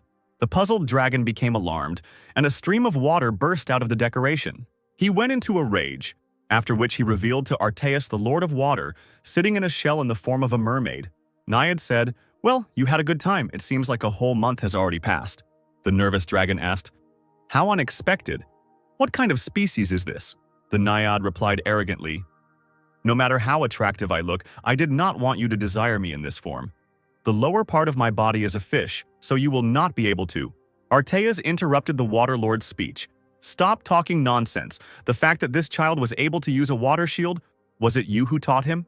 Naiad replied, "It's not interesting. He was trying so hard to hurt me, so I decided to joke a little in response. He was so cutely angry." The dragon noted that, apparently, Naiad knew about Dark's abilities, and the woman replied, "What, some kind of problem? If you believe Karel, this is a grown man who is already over 70 years old. Besides, they are almost the same level." The dragon repeated questioningly, "The level of a great master? Human?" The Waterlord said, "Apparently yes, to be honest, I didn't believe it either. But after a few of my attacks, he began to awaken quickly." Artias asked what Naiad was going to do with this child. After a moment of silence, the Waterlord finally answered that he was planning a purification. The dragon was somewhat puzzled by this. Naiad explained, "All the dirt, water pollution, and land destruction have been destroyed for several thousand years, and the population has only increased. It is time to reduce the number of people to carry out a cleansing. For starters, I think it would be enough to destroy about half of the entire population. What do you think, Artias?" The dragon was indignant. "Are you crazy? You think you can do all this alone in the human world where the power of the demonic gods has not even been fully established?" The Lord replied, "I said so. That is why I need that person, and of course, I have already talked about this with Tao." Artias said, "Tao, so you even involved the god of the earth. But the other gods will not turn a blind eye to this. Ifrit will stop you. and this will mean that Carol will not remain on the sidelines. You yourself should know that Carol's strongest titan, the Golden Knight, is not so simple. If Carol goes, then Kyderis will follow. And what are you going to do with the Arst? Naiad chuckled and said, You have less information than I thought, Arteus. It seems you know almost nothing about this child. I can handle Ifrit. Karsta isn't particularly interested in humans. Dao will deal with Kyderis, and Carol will be stopped by this kid. You knew this kid's titan is stronger than the Golden Knight. Carol will never be able to stop me. I didn't expect that you would be against this plan, because you thought that people were toys, nothing more. Although you didn't kill that many people, I think the number would reach 3 digits. So don't even think about stopping me, Golden Dragon. Arteas let out a heavy sigh and agreed. However, the dragon asked Naiad to give him a little time, at least 1 year. Turning to Dark, he said, Give me time to be with this child. The Naiad was silent and looked at the dragon with bewilderment. Arteas said, This strong boy, even when his memory returns, his soul will no longer be as defiled as before. But this soul is very sensitive. The destruction of half of his human essence will definitely cause harm. That's why I want to help so that his mentality doesn't suffer. The ruler thought for a moment and said, So you really have become attached to him. It will be interesting to watch. Grinning, Naiad agreed to give the dragon some time. Returning to the ring, Naiad said, Let's see what you can do in just 1 year. Taunting Arteas, the Water Lord told him to try hard. Arteas just remained silent, watching as the Naiad lost his form. The dragon was again in his library, reading books. At that moment, Dark came in and said that the food was ready. Closing the book, Arteas said, Okay, I understand. And then, with some alarm and sadness, he looked at Clyde, realizing that everything had changed. The dragon closed his eyes and smiled indulgently. After some time, Arteas and Dark were already sitting at a round table and eating. At the same time, Clyde felt a little uncomfortable and was in no hurry to eat. The dragon concluded, So your memory has returned to you. Dark looked at Arteas with concern and, after a short silence, gave a positive answer.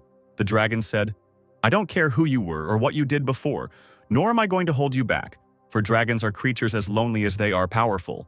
Gloomy Dark, thinking, said, Loneliness. Do you think that only lonely people are strong? After finishing the entire meal, Arteas, wiping his mouth with a napkin, replied, Yes, I have learned this in my life. I was generous and was able to become a friend to a weak person. But it seems that it is difficult for a weak person to even think about accepting a strong person as a friend. Besides, if he can still think like that, he is no longer a weakling. In fact, I thought so until last month, but perhaps the loneliness of the strong man is to be blamed on his own sense of superiority, and not on the feeling of inferiority of the weak. Justifying this with the logic of his enormous power, he refuses what he should have accepted with a pure, innocent heart. This is similar to me. After thinking about all this, I realized something. It's true. I feel like you are just like a daughter to me, although I'm not sure how you feel about it after regaining your memory. Dark, who found it difficult to accept all this, lowered his head. Arteas was silent and looked at the girl with sadness. Then he smiled and said that he understood everything. Clyde, who had not eaten anything, sat in his place with his head bowed, and painful memories flashed before his eyes.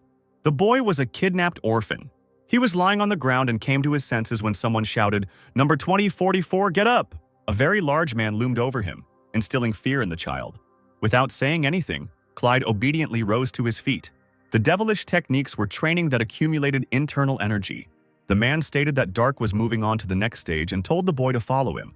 Looking at the other dead children, Clyde obediently followed the man. The friends Dark used to play with were killed due to the energy flow inside his body being stopped. These terrible people grabbed the children by the hands roughly.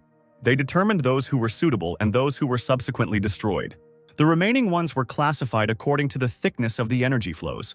As a teenager, Dark stood among other children who had met the same difficult fate and were turned into warriors. The man standing in front of them said, "The last training session is loneliness." This man commanded teenagers to kill each other. Looking at the other teenagers, Dark saw their eyes filled with rage and hatred, but ready to obey. There were no people among them with whom one could make friends. Even if there were any, almost all of them died. Breathing heavily and covered in blood, only Dark remained alive. The one who commanded them said, "Number 2044. From today on, you are the killer of the Black Shadow Squad."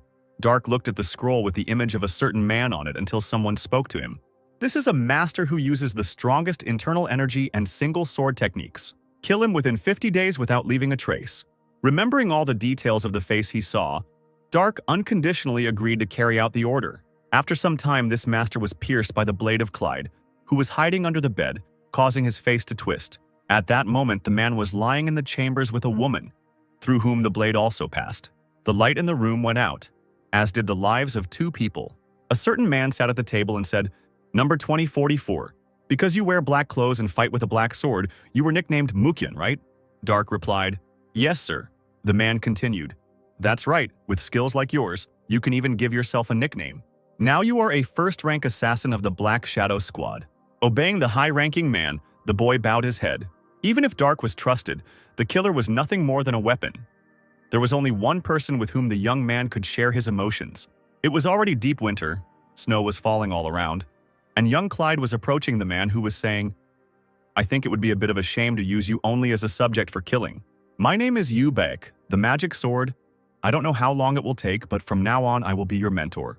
Dark folded his hands in front of him in a certain gesture, showing his respect and submission. At that moment, it was this man, Dark's mentor and teacher, who was the only one the young man could trust. Beck trained Clyde for several years, during which the boy showed quite good results. One day, when Dark had already matured, he and his mentor were sitting in the lotus position by a snow waterfall, as usual. The icicles began to melt from the spreading heat. Then the space filled with smoke as the heat coming from Clyde burned the clothes on him. Looking at the man, Beck asked how old he was. Hesitating to answer and looking at his body, Dark said that he was already 40. The mentor noted, "You have improved a lot, congratulations. Finally, the work has borne fruit." Thanks to this man, Clyde was able to take his first steps into the higher world. Perhaps that's even why it was the end. Their enormous difference could not continue to be contained within the relationship of mentor and student. One day, when Dark left his teacher's house, the man stopped at one of the taverns. One of his interlocutors asked, 43, you say? Judging by the fact that you look 20 and use the youth technique, do you have children?" Clyde replied, "No, thanks to the technique of solitude, I don't even dream about marriage." The surprised old man said that it was very bad, and regretted that such a young man as Dark would not have a continuation of the family line. The boy asked his grandfather what the technique of solitude was, assuming that it was some kind of incredible skill, to which the man remained silent in embarrassment, not ready for such a conversation with his grandson, because this technique was used on men who had not had sexual relations with women. The old man slammed the table and cried out, "When you grow up, you'll find out. Adults talk, why do you keep interfering?" Calmly drinking his drink, Dark watched his interlocutors and the boy shouted, "I'm also an adult now. If you don't tell me what kind of technology this is, I'll tell Grandma how all you do all the time is drink." The worried grandfather answered Yong-seok that this was not possible, and the boy looked at him, raised his nose and said that the man was already late. Clyde couldn't understand this kind of relationship. One day, right before his eyes, a little girl stole freshly cooked byozi, still steaming. She ran away as fast as she could to avoid being caught by the man who followed her, shouting that the girl was a thief. Unable to keep track of her feet, she tripped and fell, dropping one of the byozi. The frightened girl sat up and looked at the approaching man. He grabbed the little girl by the collar, calling her a rat, and the girl, in turn, hurried to put the pie in her mouth. The disgruntled man immediately turned her around and slapped her, demanding that she spit out what she had eaten. The girl covered herself with her hands but was not going to obey, which is why the angry man swung his arm again to hit the child. However, Dark arrived in time and grabbed the man by the hand, not allowing him to complete such a disgusting act. The man, grinning, looked back at Clyde indignantly, not understanding what was going on. After a while, the black-haired little girl followed the silent Dark, and in her hands was the same dish that she had previously tried to steal. Even after accepting So Yeon as his adopted daughter, Clyde could not play the role of a father because he had no such experience. At that moment, as he walked forward, he thought about what a father should be like, someone who could become a support. RTS Dark replied that being his daughter would be a bit difficult. After thinking about it, the boy said that he could be the son of a dragon. The boy recalled how So Yeon, who was following him closely, caught his attention, forcing him to stop. With his hands folded in front of him, Dark looked at the girl, wondering what she wanted. With a slight smile on her lips, the little girl divided the food in half and handed one piece to Clyde. Now a golden dragon was hugging him and smiling. He was glad that he finally had a son, and his loneliness was gone. A little taken aback, Dark also smiled, because now he had a father, whom he always needed so much. A group of people stood on a magic circle in one of the towers of Kratos. Waving her fan, Irene was indignant that in the end they never managed to meet that girl again. Camille answered her that nothing could be done about it, since the knights were so persistently blocking their path. Longart, with two loyal warriors standing behind him, once again asked for forgiveness from the aforementioned diplomats. Smiling, Clodin asked the commander to definitely become a master, since the man wanted to seriously fight a knight at least once, and Cabrinia asked if the count had gone crazy, because if there were more masters in Kratau, it would be a huge headache for them. Pruyan thanked Camille for his good wishes and said that he would definitely fulfill them. For a few moments, the count stood silently with a slight smile on his lips. With his head down, Clodin said that if there was an ideal commander, it had to be Longart. The magic circle began to emit a brighter light, and Camille said goodbye to Longart, saying that they would see each other again. Then, there was a bright flash in which a group of people disappeared, moving to another place. Somewhere nearby on the wall were the Emperor, the Lord, and the Prince. Frank asked if Rubinsky was sure that Irene and Camille had not been able to obtain information about Baron Clyde, and the Prince replied that there could be no doubt, since he had personally checked everything. The Emperor believed that Camille was unhappy after he had to restrict his activities for almost a month, and His Majesty also asked if there had been any talk of problems in Corinth. The only thing Rubinsky could find out was that Count Camille was not the kind of person who would mix personal emotions and public affairs. Diplomacy was a different matter, and Frank was sure that Claudin understood this, and Rubinsky noted that Camille and Irene had not come as diplomats or a delegation. The Count had looked like a simple swordsman from the start, so one could be calm about that. After some thought, the Emperor turned to Tozier and asked if the magician was sure that the dragon would return Clyde to them. The Lord explained that Artaeus had admitted that he liked Dark, and since the dragon had said that, it meant that he would definitely respect the Baron's opinion. The Emperor was unsure whether Clyde would want to return to them, and the Baron might have decided that it was better for him to continue to maintain good relations with the Great Dragon, who was also interested in him. Tozier replied that it was possible for groups, but one person could never become friends with a dragon, due to the huge difference in their intelligence levels. Rubinsky asked again what the Lord meant. The magician asked the prince if he could befriend a 3-year-old commoner's child, and this helped Rubinsky understand what was being discussed. But even if Count Clyde was a master, he was still a simple man, and on the other side of him stood the wisest golden dragon. To be more precise, the difference between them was not like that between an adult and a child, but rather like that between a dog and its owner. The Emperor asked if this was really a problem, because if the owner loves his animal, then, on the contrary, it will be even better. Tozier said that this was a very reasonable point, but it required a precondition, and Frank asked what that condition should be. The magician explained that Dark had to accept the fact that he was nothing more than a pet. Clyde and Artaeus stood opposite each other. The dragon smiled kindly at his adopted son, and the next moment he was knocked off his feet by a blow dealt by a warrior. This caused Artaeus to roll across the floor. Groaning and holding his back, he tried to get to his feet. Then the dragon demanded to know what his son was doing, and the indignant Dark, pointing to the clothes scattered on the floor, cried out, "Don't you know what kind of sewing you're asking for?" Dissatisfied, Artaeus stated that Clyde himself said that he would sew everything up, and he also asked what kind of son was trampling on his dad's clothes. Clyde pointed out that this was when he was not in his right mind. The warrior also stated that he was over 70 years old and should call the dragon father, while Artaeus said that he was already over 4,000 years old. And with such an age difference, Dark, as a child, could well call him dad. A tear of disappointment suddenly ran down the dragon's face. Crouching, Artaeus recalled all the moments he had spent with the girl. He asked where his sweet daughter had gone and said that dad was sad, and a disgruntled Clyde once again noted that he was a son. Making a displeased face, the warrior declared that now he would even start calling Artaeus grandfather. Smiling, the dragon noted that the expression on the 70-year-old man's face had become much more varied, as before he only walked around with an indifferent face. Dark explained that this happened because he was doing something incomprehensible, and Artaeus, showing photographs of the girl in which he experienced many different emotions, asked the warrior if he really talked about this. Dissatisfied with this, Clyde immediately incinerated the photographs. The dragon said that he understood everything, and since Dark did not want to sew, he suggested postponing it until next time, and now starting the magic lessons again.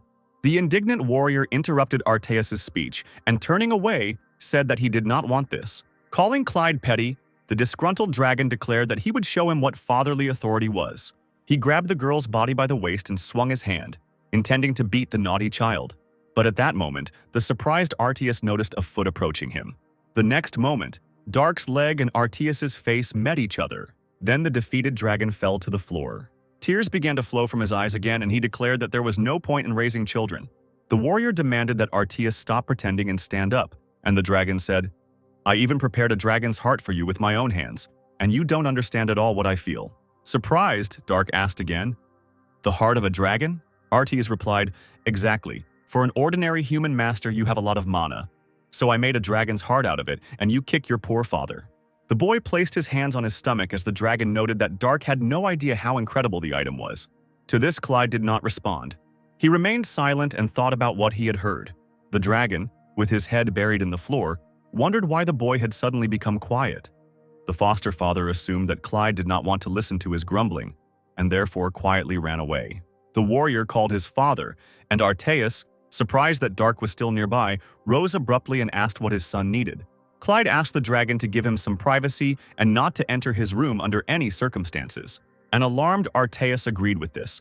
He wondered if he had really grumbled so much that Dark had reacted like that. The dragon had only wanted to do what was best.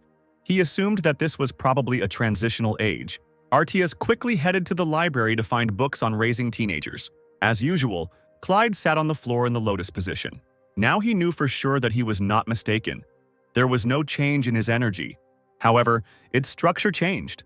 The warrior had the feeling that it took shape. He assumed that this was the dragon's heart. Now there was more room for mana, and Dark could accumulate much more energy. The boy began to stabilize his ki again, and the surrounding mana began to reach out to him. It was incredible. Darku found it much easier to control energy. His energy flow channels also apparently became unusually wider. Full of confidence in his abilities, the guy grinned. He used the technique of deep divine immersion. Clyde knew for sure that now he would have a second transformation. A worried Arteus stood near Dark's door, where a lot of mana was flowing. He was genuinely interested in what was going on in that room. The scene where Clyde asked to make it so that no one could enter, including Arteus himself, appeared before the dragon's eyes. The man stood there, fighting the urge to go inside, holding a book in his hand called Prepare for Puberty, a Time of Gusty Winds.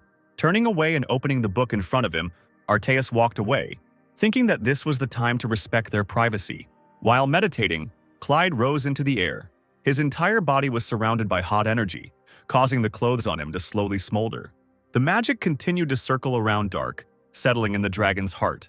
When enough energy had accumulated inside him, the guy began to change externally. The clothes on him finally disappeared, and the warrior himself took on a more mature, feminine appearance. Arteus was in his library, thoughtfully reading another book. At that moment, he heard Dark's approaching footsteps. The somewhat delighted dragon immediately looked at his adopted son. Arteus wanted to tell him something, but he saw a naked girl in front of him. The embarrassed man took off his cape, quickly approached Dark and put the clothes on him. Nervous Arteus asked in a raised voice why the girl was walking around naked as if nothing had happened. Dark grinned, once again noting that he was a man. Confirming this, the dragon suggested that Clyde had developed his power as his aura had changed. Arteus asked if the warrior was comfortable in a woman's body, and the guy replied that it was quite normal, although he was a little bothered by the urine splashing in the toilet. Dark also noted that it was now convenient when nothing was dangling while running. Besides, the guy never used that part anyway. The dragon asked if Clyde had really lived for over 70 years and never used it, and the warrior answered in the affirmative and admitted that he thought that this was the technique of solitude in case he used that part for other purposes. Also embarrassed, Dark said that he used it once anyway, though then he inhaled aphrodisiacs and was not himself, and the dragon, wiping his eyes with a handkerchief, replied that he did not understand at all what the guy was talking about, but accepted Clyde's position and loved him. Holding Dark by the shoulders and leading him out of the library, Arteus said that the guy didn't need to tell him anymore. The dragon explained that he would prepare new clothes for him, and for now, Clyde needed to set the table. After some time, the first and second courses were already on the table.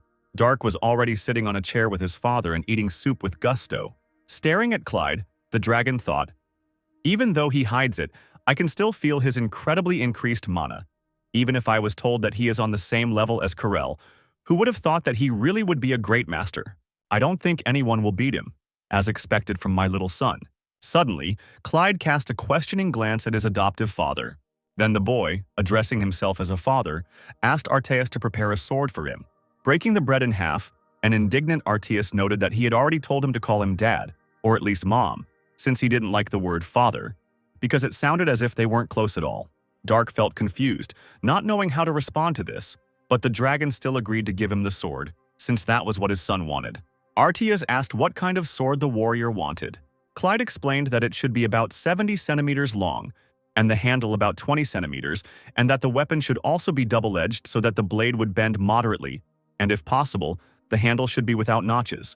Resting his chin on his fist, Artias noted that it was not a very difficult request, so the dragon was sure that among the weapons he had, there must be something similar. Dark asked if his adoptive father had swords, and the dragon smiled strangely in response. Artias brought his son into one of the halls, which was filled with many treasures, and asked what Dark thought about it. The dragon himself noted that it was a cool collection, but Clyde, sighing, quietly muttered, "They said that he was great and wise, but it turned out that he was absurdly greedy." Along one wall, there was a large pile of armor and shields. On the other side, various weapons were displayed on the stand. Among them, the guy's attention was drawn to some weapons. Holding his sword forward, Dark said that it was quite suitable. Artias didn't understand how Dark could choose the cheapest of all these weapons. But for Clyde, it was a perfectly good sword. The dragon raised a very impressive sword, on the blade of which were unknown inscriptions, and said, "You need to take at least this one. This is the sword that Brahmanis gave me. Look how magnificent it is." The warrior called this weapon unusual because its blade was unusually red. Artias explained that this was because he was made by a master from the line of reds, that is, red dragons. The man also said that blue dragons were called blue dragons, and Dark assumed that Artias was yellow in that case. The indignant dragon, holding out a yellow piece of paper, cried out, "What nonsense are you talking about? The golden dragon species is the wisest and most noble. I will not allow myself to be called that." Bringing the topic back to its previous course, Dark noted that the sword offered by Artias was, of course, not bad, but it was too big for the guy. Such were not his taste. Dark was satisfied with this small sword. Trembling with displeasure, Artias declared that he could not allow his son to use such a cheap thing. The dragon decided to make a fine sword that suited Dark's style from his own bone. This statement somewhat puzzled the guy. He imagined himself holding a bone sword with a man's hand at the end. Artias and Dark moved to another room, where the dragon usually taught the warrior magic. Artias asked the boy to move away from him. When Clyde did as he was asked, the dragon suddenly began to glow. The warrior had to shield himself from the blinding light with his hand. At this moment, Artias' appearance began to change. The bright glow died down, and now Dark could see his adoptive father again. He saw the true form of the golden dragon. Clyde called it uselessly big, which angered Artias. The dragon asked if these were all the impressions his son had. Dark looked at the powerful creature and wondered if this was really a dragon, the one who could single-handedly destroy an entire country. The boy said, "I heard that dragons can use lightning, hurricanes, and flames. What about you, father?" Artias began to explain that the blue dragon controls lightning, and the red dragon controls fire. At this moment, Clyde was surprised that the dragon communicated with him using telepathy. The father declared that the noble line of golden dragons controlled the wind and then sent a whirlwind at the warrior. Dark pulled his sword into this incredible hurricane of high density and concentration mana. Now he understood that Mikhail's words about dragons were not an exaggeration. Artias asked if Clyde felt his father's power. Pulling forward his significantly shortened weapon, the boy noted that the dragon had only wasted a good sword. He also stated that Artias's power, of course, could not be missed, because a huge amount of mana was spilling in this place. The dragon became fixated on mana, puzzling his adopted son. Artias then used the devil's power of concealment, which caused the energy emanating from him to disappear. Dark realized that the dragon had merely hidden the mana and said that he too could use such a simple technique. However, the adoptive father explained that, unfortunately, the technique Clyde used was far from perfect. Perhaps with its help the boy could have deceived ordinary soldiers. But the mages with their power of seeing mana would still recognize him. In the eyes of the mages who sense mana, the warrior would have been seen as a clear red color. Dark said that these were unnecessary worries, and he also asked if the technology that Artias was currently using would not be noticed by them. The dragon confirmed this and said that normal magic spells were controlled by mana obtained from the earth. Because of this, it was impossible to use it indefinitely. Clyde replied that he had heard about this. So even with the help of the soil memory spell, it is impossible to know about what happened more than a day ago. The guy remembered this well because that was why they took this Lana with them. As soon as he thought that he still looked like this girl, he immediately began to get angry. Artias asked if his daughter was listening, and when the boy cried out that he had already said that he was a son, the dragon understood that he was being listened to after all. Artias explained that the technique he was using now, mana concealment, was implemented using dragon magic. Unlike normal spells, it could be used forever, as long as mana allowed. The warrior asked what would happen if it ended. Arteas asked if Dark hadn't just seen it. He explained that the incredible amount of mana placed in the dragon's heart could never run out. That was what the dragon did for Dark. This was dragon magic, what Arteas was going to teach Clyde. The dragon asked if the boy was now thinking about studying with him.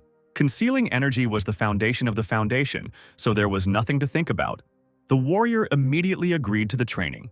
Arteas laughed and said that Dad would train Clyde well, after which he again cast an evening spell on the boy, telling the warrior to do something with him. Then the boy asked when the dragon would give him the sword. His father acted rather awkwardly, which made Dark realize that his father had forgotten about it. Putting his hand on his chest, the dragon asked him to wait a little. He pushed it through the skin and muscle and squeezed something in his hand. Then Arteas tore out one of his golden ribs. The dragon coughed up blood, which made Dark worry, but Arteas replied that everything was fine. The rib in the golden glow in the dragon's hand began to shrink. Finally, the bone became so small that it was able to disappear into the clenched palm of the majestic creature. Then golden light began to burst out from the fist, and the rib took on a different shape. Since this glow blinded Dark's eyes, the guy decided to turn away for a while. After a few moments, the light in the hall dimmed. Turning to Arteas, who had once again assumed the form of a man, Clyde asked if the dragon was finished. Holding the golden blade in his hand, Arteas replied that everything was ready. He passed on to his adopted son a weapon that was perfect for a warrior. Taking the blade and looking at it, Clyde noticed unfamiliar writing. He asked the dragon what these ornate patterns were. Smiling contentedly, Arteas ran his finger along the blade. The runes suddenly disappeared, causing the weapon to glow and take on a more proper sword shape. This blade was incredibly beautiful. Even the Whitewater Dragon Ice Sword was not like this. The dragon was glad that his son liked this weapon. However, one detail was missing. This sword was missing a hilt. Arteas explained that they would leave this to a professional. Meanwhile, the gray-haired dwarf was forging another sword in his forge. One of the hammer blows caused the blade to crack. This came as a surprise to the blacksmith. He did not understand how he could have made such a mistake. In his entire life, this had never happened to him before, and the dwarf was sure that it was a bad sign.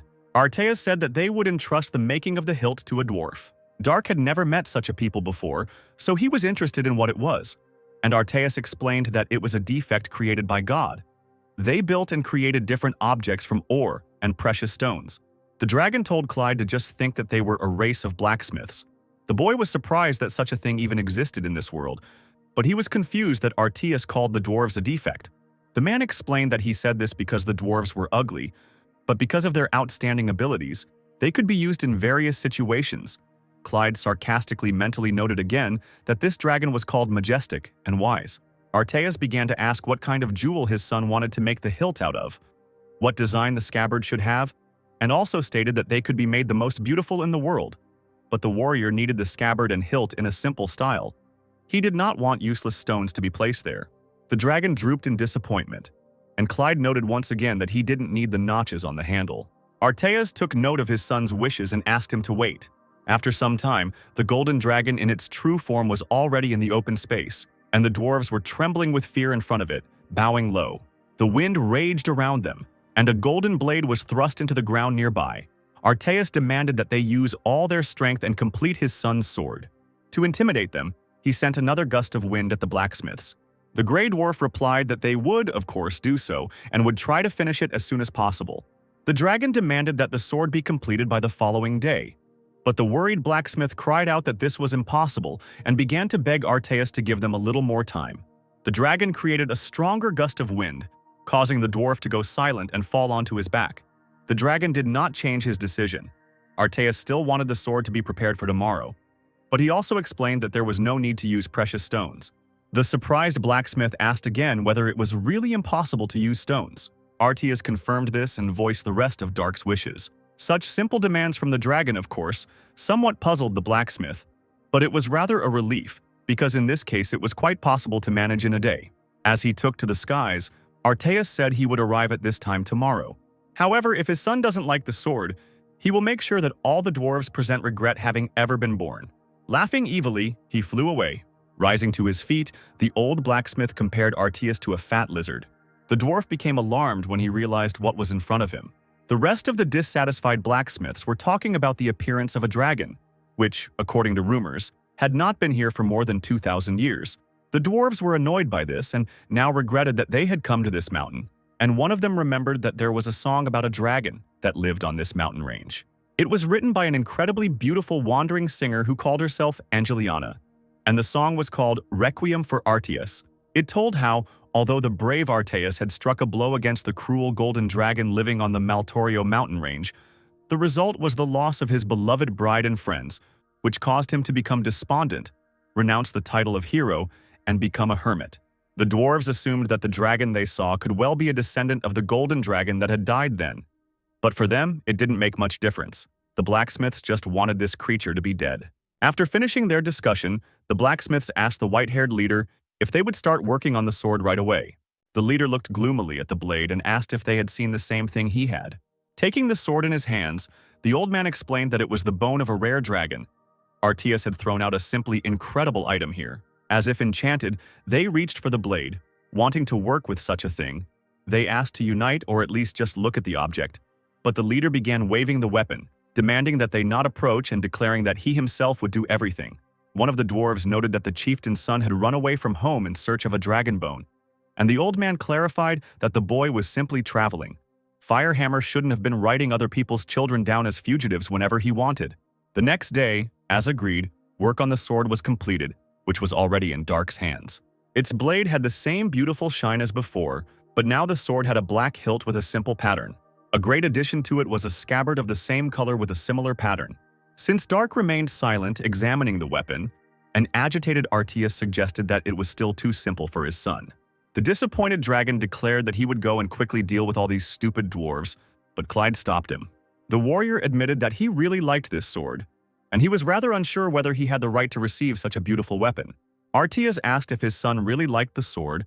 The dragon was afraid that Clyde said this because he was afraid of hurting his father, or because he wanted to calm him down.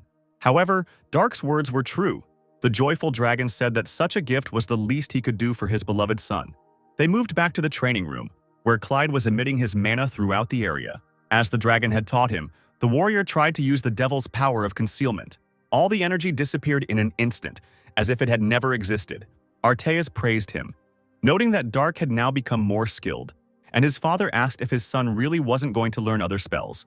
Clyde believed that the sword would protect him best, and the guy didn't have much time. Besides, if he really needed magic, he always had a ring on his hand. And yet the dragon advised not to place too much hope in the Lord of Water. Dark completely agreed with this. They went out into the forest where semi-darkness reigned. The dragon asked if Clyde was really leaving. If it was possible, he would like to live with his son for about a year. Dark pointed out once again that he had things to do. Arteus was silent. He didn't want to let his son go, but he couldn't keep him by force either. Heading to his cave, the dragon said that he would no longer stop Dark because he did not want the guy to constantly turn back. However, he would continue to live, remembering this short time spent with his son. Clyde said, "No need, like a fool, to talk about it as if we will never meet again." Folding his hands in a gesture of gratitude, the guy suddenly stopped short. Then he suddenly ran towards Arteus. He hugged his father from behind and asked him for forgiveness. For a while, the dragon smiled silently. He felt that he was still dear to Clyde. Hugging his son and stroking his head, he said that the boy did not have to apologize. It was just that a note of regret remained in Arteus's heart. As Dark had said, they did not part forever. The dragon believed that seeing a child off so that he could leave with a calm heart was also one of the roles of a parent. He told Clyde that he would stay here and wish him happiness, but now it was time for the warrior to leave. The boy asked to visit him at any time, but Arteus refused. He said that from the moment Dark left the parental nest, he had to make his own way. Besides, Arteus wasn't such an easy dragon to get. A little nervously, he asked, "You said your name was Dark Clyde, didn't you?" After some time, Clyde returned to Kratos' castle and appeared before the Emperor. To the boy's confusion, Frank declared that the warrior would now be called Dark Ronier. Rising from the throne, the Emperor spoke of how grateful he was to the boy for returning on his own. As Frank walked down the steps to Clyde, he said, "This is my answer to you, and besides, it is simply stupid if the strongest knight in this country is just some baron." Tozer, who was standing nearby, completely agreed with this. When the Emperor was close enough to Dark, the warrior dropped to one knee, and Frank began to lower the blade of his sword, first onto one of the boy's shoulders, then onto the other. Then the Emperor began his speech. "I, Frank von Greye, grant Dark Ronier the title of Prince." Give it your all and work hard for me. His Majesty also wanted to tell Clyde not to interfere like last time, but the magician stopped him. The warrior wondered why he needed to change his name. Frank clarified that he needed to change his last name, not his first name. The emperor explained that usually, when an aristocrat's title is changed, the king grants them a new last name. Clyde thought this was a rather strange custom, but he did not argue. He meekly accepted the new surname, which satisfied the emperor. Frank was ready to let the warrior go, but he looked at the prince and realized that Rubinsky had some business with Dark. The prince, piercing Ronier with his gaze, looked very gloomy. The warrior felt the desire to kill him coming from Rubinsky, which, in principle, was not surprising. The two of them moved to one of the castle buildings, which could be considered a training one. The prince drew his sword, eager for battle. Opposite him stood Dark, who felt quite relaxed. With his hand outstretched and a smirk on his face, Ronier teased his opponent by beckoning with his finger, thus urging Rubinsky to attack first. Not refusing such an offer, the prince swung his sword, directing an energy flow at the enemy. After that, Ronier made a lightning-fast movement with his blade. This allowed the guy to cut through the energy rushing towards him. The remains of it flew past Dark, raising stone fragments into the air. Unexpectedly, Rubinsky addressed him as a prince. Not understanding when the man had managed to summon the Titan and fit into it, Ronier said that it would be enough to just call him by his name. The prince agreed with this. Now on the battlefield stood a Titan with standard power with a master inside it, and Dark without any additional weapons. Rubinsky asked if they were now equal, and Ronier was interested in the same thing. Wanting to find out, the prince went to Dark. The Titan raised his huge sword up, intending to attack the warrior. Putting his hand forward, Ronier decided to use the spell Fetters. The metal giant was wrapped in a multitude of threads, causing it to freeze in place. Rubinsky had seen such weak technology in the past and was quite capable of eliminating it. The prince made an attempt to move and was still able to break the threads holding him back. Then the Titan finally made a blow, which hit the ground. At that moment, Dark himself was already above the giant's head. The guy thought about the fact that even though they were all called Titans, the level of this particular one was different from those that Ronier had met before. Having made a lunge, Dark sent a stream of power towards the prince. The beam of energy was rapidly approaching Rubinsky, who was standing confidently on his feet. The Titan waved his hand, repelling the enemy's attack. Now the flow of power was directed at Dark, which is why the guy had to use a magic shield. However, it was not so easy to completely avoid the consequences of the attack. The shield created by Ronier began to crack and then shatter into small pieces. However, the warrior was still able to withstand the blow and remain on his feet. Dark was already ready to fight further, but the Titan froze in place. Then the visor of the helmet rose up, which puzzled the guy even more. Deciding to end the battle, Rubinsky left the Titan. A puzzled Dark asked what this meant. The prince explained that the winner and loser had already been determined. Feeling growing discontent, Ronier asked who decided this. Rubinsky replied that Dark shouldn't have resisted in vain, since it made the man sad, which the warrior didn't really believe in. However, it was true, because Ronier still became a master and the one who is called the hope of the empire. Jumping off the giant, the prince said, "I must admit that our empire now has a man who must be defeated by summoning a Titan, even though the enemy has no additional protection. But now I know exactly what level the great masters are at, above the ordinary ones." Dark believed that Rubinsky was talking about stages of enlightenment. The prince also said that he must admit that a certain bastard was also a great master. Ronier thought he was talking about Karel, but in fact Rubinsky was talking about their sworn enemy, the Devil of Corinth, the Grand Duke of Cherry Valencia. This meant that there was someone else in this world who had achieved enlightenment. When the prince first heard that Kiri's abilities stood out from the rest of the Corinth masters, Rubinsky's vision went dark. But since Dark had also experienced this state, the man could breathe a sigh of relief, Ronier said. "So my role is to go to Corinth and kill a man named Kiri." When the boy turned away, the prince noted that Dark still did not know how to control the Titan, but the warrior replied that he did not need such bulky toys. Then Rubinsky said, "Before you get to Kiri, you will definitely have to face the Titans of the Corinth Knights. Are you still going to fight them without additional equipment?" Dark was sure that if they were not of the master level, they would not be able to resist him, which the prince should already know. And Rubinsky believed that, apparently, the warrior greatly underestimated the power of the Titans. Then the prince snapped his fingers as if calling someone. What Dark saw next surprised the warrior somewhat. While in the throne room, the emperor said, "Didn't we see with our own eyes how Dark, even alone, was still stronger than two Titans? And not just any Titans, but those recognized as masterpieces of the Caproxia? Tozer confirmed that it was a real shock, just like the earlier incident with Lord Chromis. The magician believed that Silver and Alfredo did not know about Dark's capabilities as a master, which is why they were so easily defeated by him. Frank asked if their ignorance was the only reason. Although the Lord was not a warrior, he was still a mage who created titans, so he was sure that he knew more about them than anyone else. Frank sighed and said that he understood this, because the titan he developed was the strongest Azure Knight. It was precisely this Azure Knight and two other Caproxy-level titans who were now standing right in front of Dark. Ronnier looked closely at the giants, and the prince decided to introduce them. Rubinsky called those inside the best adepts of Kratos. They were Julian Aglios, Balkan Kroa, and Prujan Longert. The prince was curious to see if Dark could resist them. Since these people were not even masters but ordinary adepts, Ronnier believed that there was nothing difficult in defeating them. But Rubinsky said that he expected the warrior to lose. A dissatisfied Dark, under whom the stone tile suddenly cracked, said that the prince would have to answer for these words. Tozer said in the throne room, "Although for us this is the most common sense, Ronnier does not know why we call titans the perfect weapons." Frank asked if the magician meant to say that Dark would be defeated.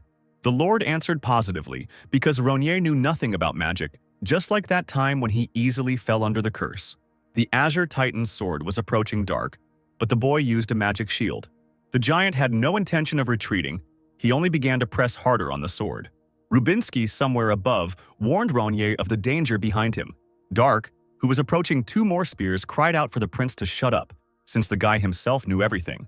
The next moment, he used an attack called Destruction, which created a kind of explosion and helped to push back all three titans. The opponents landed safely on their feet, completely unharmed. The warrior decided to use the technique of the variable sword, increasing durability. Dark cut the air with his sword, and energy waves flew at Caproxy. When they reached their destination, they raised clouds of dust, obscuring Ronnier's vision. Not wanting to give the titans time to catch their breath, the warrior began to rapidly gather the surrounding mana. He then used the variable matcha technique again and sent a wave of piercing wind towards his opponents. When everything calmed down a bit, the prince asked if Dark knew what his role was, being the heart of the titan, but the guy didn't want to listen to anything and again told the man to shut up. When the dust settled, Ronnier saw the Caproxy holding their shields in front of them. The boy was surprised that they withstood his attack. Behind Dark, there was already an Azure Knight to whom he turned. Rubinsky was saying at this point that he was expanding his master's mana usage capabilities hundreds of times. Ronnier stood in front of the blue titan and saw energy flowing into his chest. The power of Romero's titan was 1 unit. Its height was 460 centimeters, and its weight was 80 tons. These were the standard dimensions of all titans. Romero's weapon weighed about 80 tons. The average weight of a pilot was about 70 kilograms. This titan could move at the same speed as the body itself if controlled by an experienced warrior. Strength was both speed and weight together. Titan helped the 70-kilogram warrior apply a force of 80 tons. The enhanced mana, even according to simple calculations, was 1,000 times greater. To be more precise, it was not mana, but increased strength, which ultimately was the same thing. As a master, Rubinsky would have found it difficult to fight Romero with his bare hands when another professional was sitting inside him. The prince tried it after the battle with Dark. In response to this, Ronnier merely remained silent, taking the information into account. He lunged again, firing an energy beam at Caproxia. The prince noted that Dark had probably already dealt with power 1 and 3, but this time, Rubinsky tried to improve the quality of the pilot. As he already said, Kratau had the best knights. The titans, standing in a row, successfully repelled Dark's attack, which made the guy angry. The prince asked, "What about the Azure Knight with a power of 3-0? The next moment, the blue titan brought his sword down on Dark, forcing him to use his shield. Rubinsky wondered how many masters Ronnier could face, perhaps 3 or even 5. Trying to hold up the 80-ton sword, Dark groaned. The prince asked if there was any way out of this situation with just a sword. Ronnier tried hard to withstand the power of the blue titan that fell upon him. However, his shield had already begun to crack, which was making the guy nervous. At that very moment, constellations began to glow on the runes on Dark's blade, and a moment later, a fireball the size of Ronnier formed. Pruyan and Rubinsky became nervous, not understanding what was happening. The fireball immediately began to attack Dark's opponent. After finishing its multiple attacks, the sphere disappeared. Shocked and tired, Ronnier tried to catch his breath. He watched as the flames slowly consumed the blue titan. The frightened titans immediately rushed to the commander, wanting to help him somehow. Dark, grinning, was displeased with this unpleasantness. To put out the fire, the warrior directed a water shield at the Azure Knight. Surrounding the giant body, the water caused the flame to die out. When the burning stopped, the wounded titan fell to the ground. There was a decent-sized hole in the middle of his body that began to regenerate. Ronir understood that the Azure Knight was currently being restored, so the titan couldn't move for some time, and the guy also knew that this wasn't his victory at all. After a few moments, the regeneration was complete, and the blue titan's eyes began to shine again. The first thing his hand reached out to was Dark. The pilots of the other giants shouted for Longheart to stop, but the Azure Knight continued to squeeze Ronir tighter and tighter. All of a sudden, the blue titan's hand finally unclenched, dropping the warrior. The visor rose and Pruyan crawled out of the helmet, wheezing. Rubinsky guessed that the commander had failed to control the titan again. Longheart, who was sweating, confirmed this. He needed to forcefully cut off the connection with the mana. Rubinsky was unhappy with this, because an unguided weapon, on the contrary, could turn into poison. Pruyan was thinking at that moment. It was dangerous. When the titan restores damage, it becomes most protected at such a moment to try to sink it again. I'm more concerned about the damage to the titanium. What kind of magic was that just now? The prince assumed that it was eightfold magical hellfire. Rubinsky would like to think that he was wrong, but with such a blow from a titan that is resistant to magic, this was the only correct explanation. Dark explained that he did nothing of the sort. The sword in his hands suddenly filled with mana and released a fireball on its own. The prince said, "A whirlpool with a magic sword that releases hellfire, and also a great master with an Azure Knight." Turning away, Ronir asked if the Blue Knight was a titan, and Rubinsky replied that it was the same titan that Dark had used without permission. Now, a gloomy Ronir accepted the fact that he would not be able to defeat the Blue Knight with his bare hands. Turning back to the prince, the warrior declared that he would still use his titan. Taking out a scroll in a black and gold cylindrical case, a pleased Rubinsky said that he was giving Dark an order. And, of course, this puzzled the warrior, who did not quite understand what was happening. Unrolling the scroll, the prince said that he would grant Ronir the kingdom of Chire, which would be rebuilt into a principality. Dark was also tasked with gathering knights in the principality and preparing for war with Corinth. Ronir accepted this order unconditionally. So, in the last few months, Dark was able to perform a second transformation. He was able to become a new version of himself and gain a huge supply of mana, which was placed in the dragon's heart created by Arteus. His adoptive father, the golden dragon Arteus, decided to create a sword for his son that would suit his build. Having assumed his true form, the dragon tore out one of his ribs from which he created an unrivaled sword. As much as Arteus didn't want to, Dark needed to leave his parents' home. During the time spent together, the dragon and Ronir managed to become quite close. Arteus knew he couldn't keep his newfound son locked up, so he let him go. After leaving the dragon, Dark returned to Kratos' castle. There, the emperor granted him the title of prince and a new surname. At that time, Dark was sure that people who were not at the master level would not be able to resist him, even with the help of some additional equipment. While Rubinsky explained that Ronir greatly underestimated the power of the titans. He introduced the warrior to 3 titans, which were controlled by pilots of the highest level of Kratos adepts. Rubinsky also said he expected Ronir to lose. Releasing all his power, Dark said that the prince would have to answer for his words. A battle then ensued between the human and the piloted Blue Titan. No matter how much Ronir wanted to show his superiority, he still couldn't resist the Titans. Just when Dark was about to lose due to the cracked shield, a fireball suddenly appeared from the boy's sword and hit the Azure Knight. However, Ronir understood that this was still not his victory at all. He also now realized that he couldn't defeat the Titan with his bare hands, so he decided to use the Azure Knight, which he got by accident. Rubinsky then gave Darku the kingdom of Chire, which was to be rebuilt into a principality. In addition, the prince tasked Ronir with gathering knights in the principality and preparing for war with Corinth.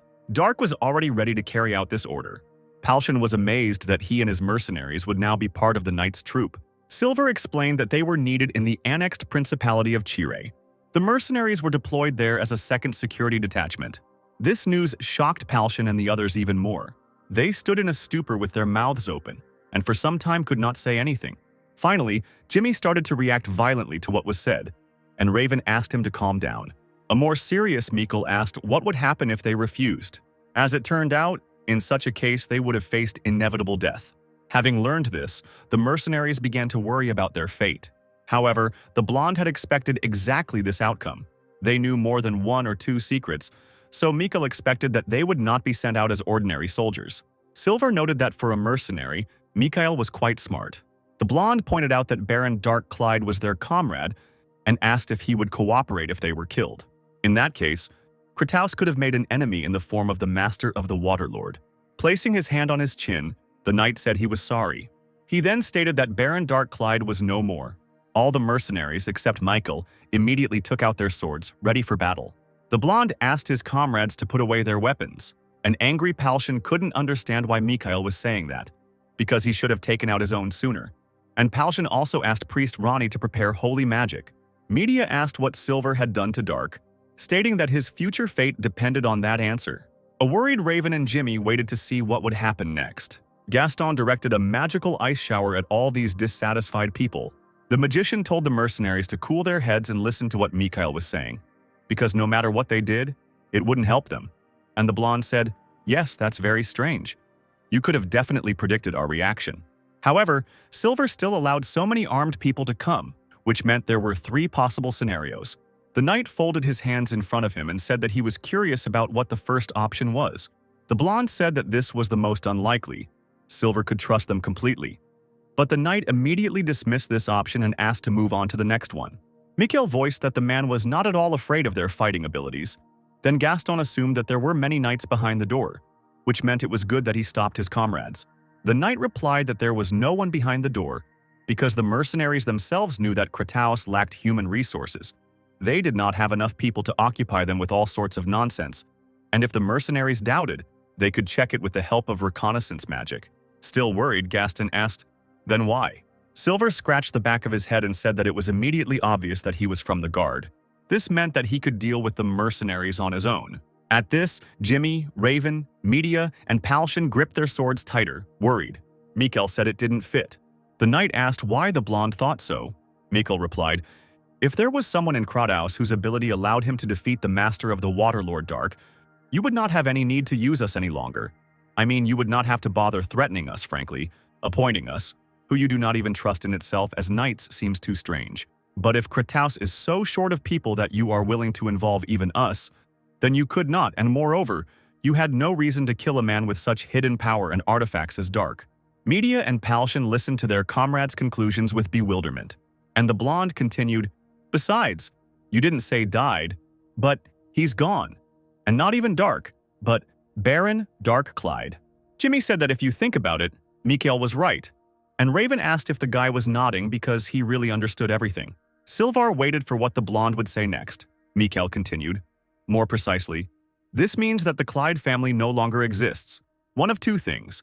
His title was taken away or his family name was changed due to the title being raised. Whichever happened, we have no reason to fight. That's the 3rd option." The knight was amazed by his conclusions. Silvar recalled how he had previously spoken with Tozier, who had admitted that he had been unable to find out anything about Mikhail, only finding out that he was from Corinth. And even then the blonde had said from the very beginning that he was from Kruma. The magician had great difficulty obtaining information through specific questions. The knight then asked if there was not a high probability that Mikhail was a spy from Corinth. He stated that it was necessary to extract information from the blonde by means of torture. Tozier, clasping his hands in front of him, began to explain that the magic of hypnosis gave the sensation of falling asleep and being drunk at the same time, which is why a fog appeared on the border between the conscious and the unconscious. In other words, the subject opened his mind while in a fully tense mental state. Thanks to this, it became possible to find out a person's true thoughts.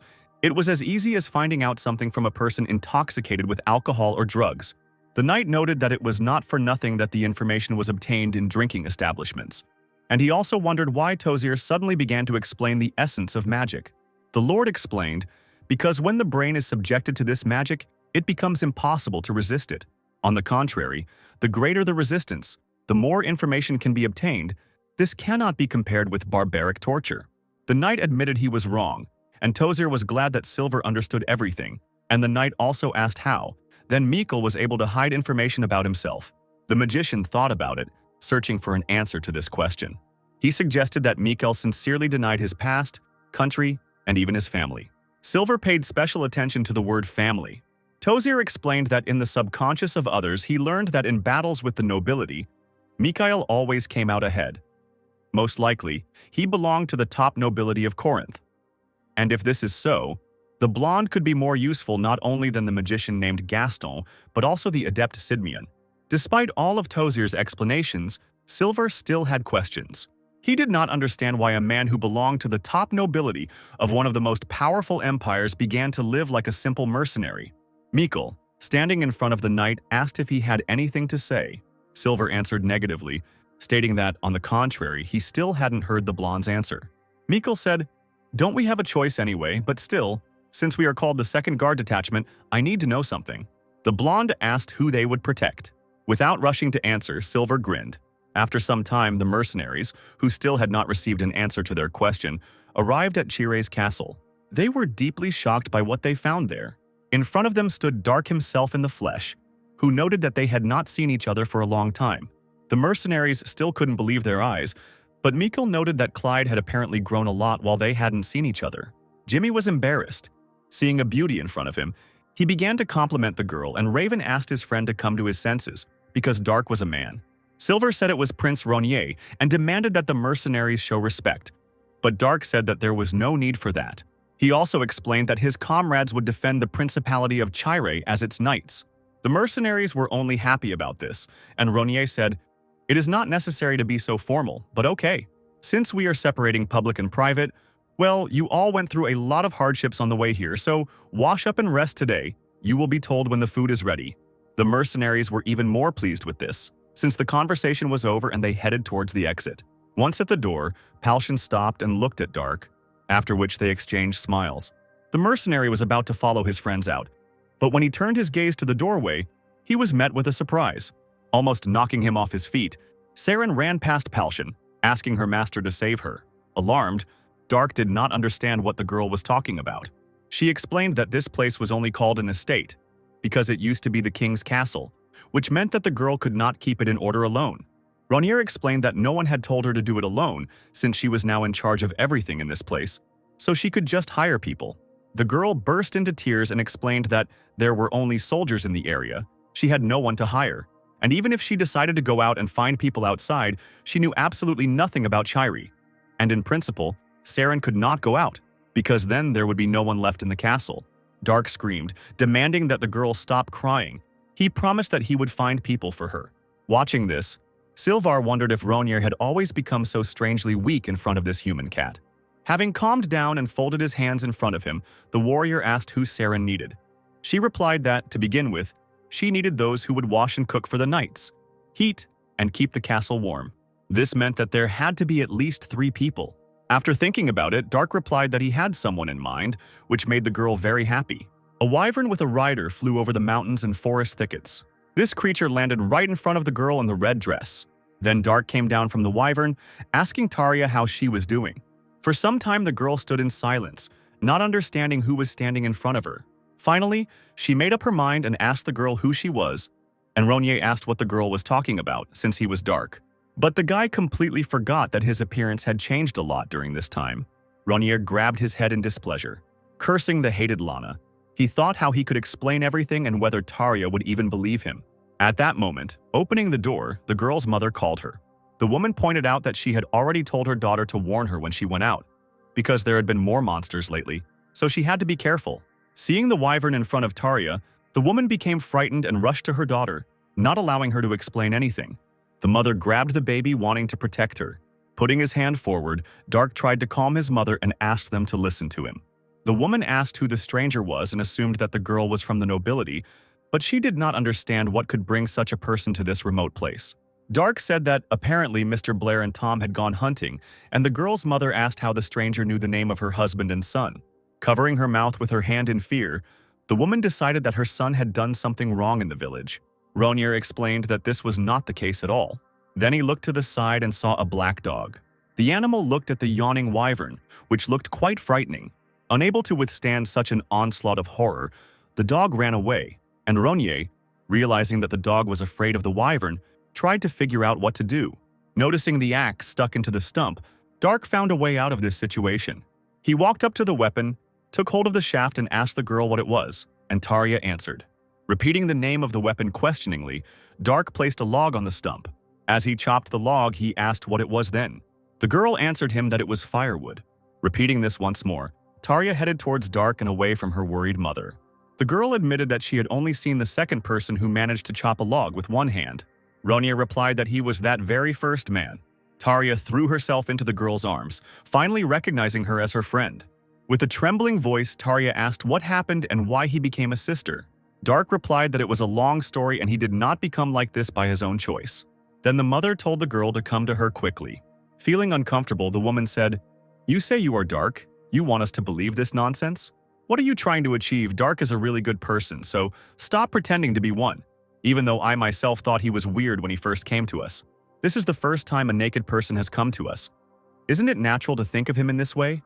Of course, you, who flew in on a wyvern, don't seem ordinary either. But Dark defeats you by strangeness. In any case, don't think that we trust everyone indiscriminately, since we live deep in the mountains." The guy began to remember his first interactions with this woman. He remembered how he asked her to give him clothes. Trying to convince her that he was that same Dark, the guy showed the same gesture as during their first meeting. The woman, covering her mouth with her hands, finally believed that Ronja was that strange but good man. The girl's mother told her daughter to quickly call her father and brother, and when Tarja rushed after them, the woman said that it was dangerous and suggested that they go together. And Dark, watching this, noted that they were still the same as before. Then, looking to the side, he saw the weakling sitting next to him and dropped to one knee. He began to stroke the animal, asking if everything was okay with him too. It was already evening, and light was coming from the windows of the Blair house. The family was sitting at the table and listening to Dark's story. Tom and the head of the family were shocked that their friend was cursed with a body-altering curse. And on top of that, the guy was awarded the title of Prince. Joyful Tom said that he should have gone with Ronja then.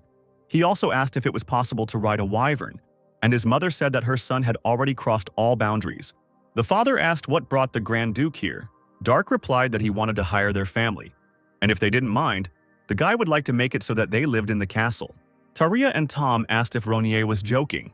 They were already happily giving each other high fives, but suddenly the father said that he would refuse this. Disappointed children asked why he made such a decision. Nervously, the mother told the children to stop, because it was already difficult for the father. The man said, "Tom? Darja? Who do you see now in the man sitting in front of you, Dark, with whom you communicated so closely? No, this is the owner of an entire principality, the Grand Duke." Hearing this, the children began to worry. The father asked them if they could take care of Prince Ronja as their only master. The children hung their heads, not wanting to answer. The hunter said, "As you can see, our family, living in the forest, knowing nothing about this world, will not dare to follow you into the castle. Please understand us." Dark replied that he understood Mr. Blair's position well. However, he still wanted to say something to the man. For 2 years, Ronja had received help from their family, and only wanted to repay them for their favor, and did not want to cause inconvenience.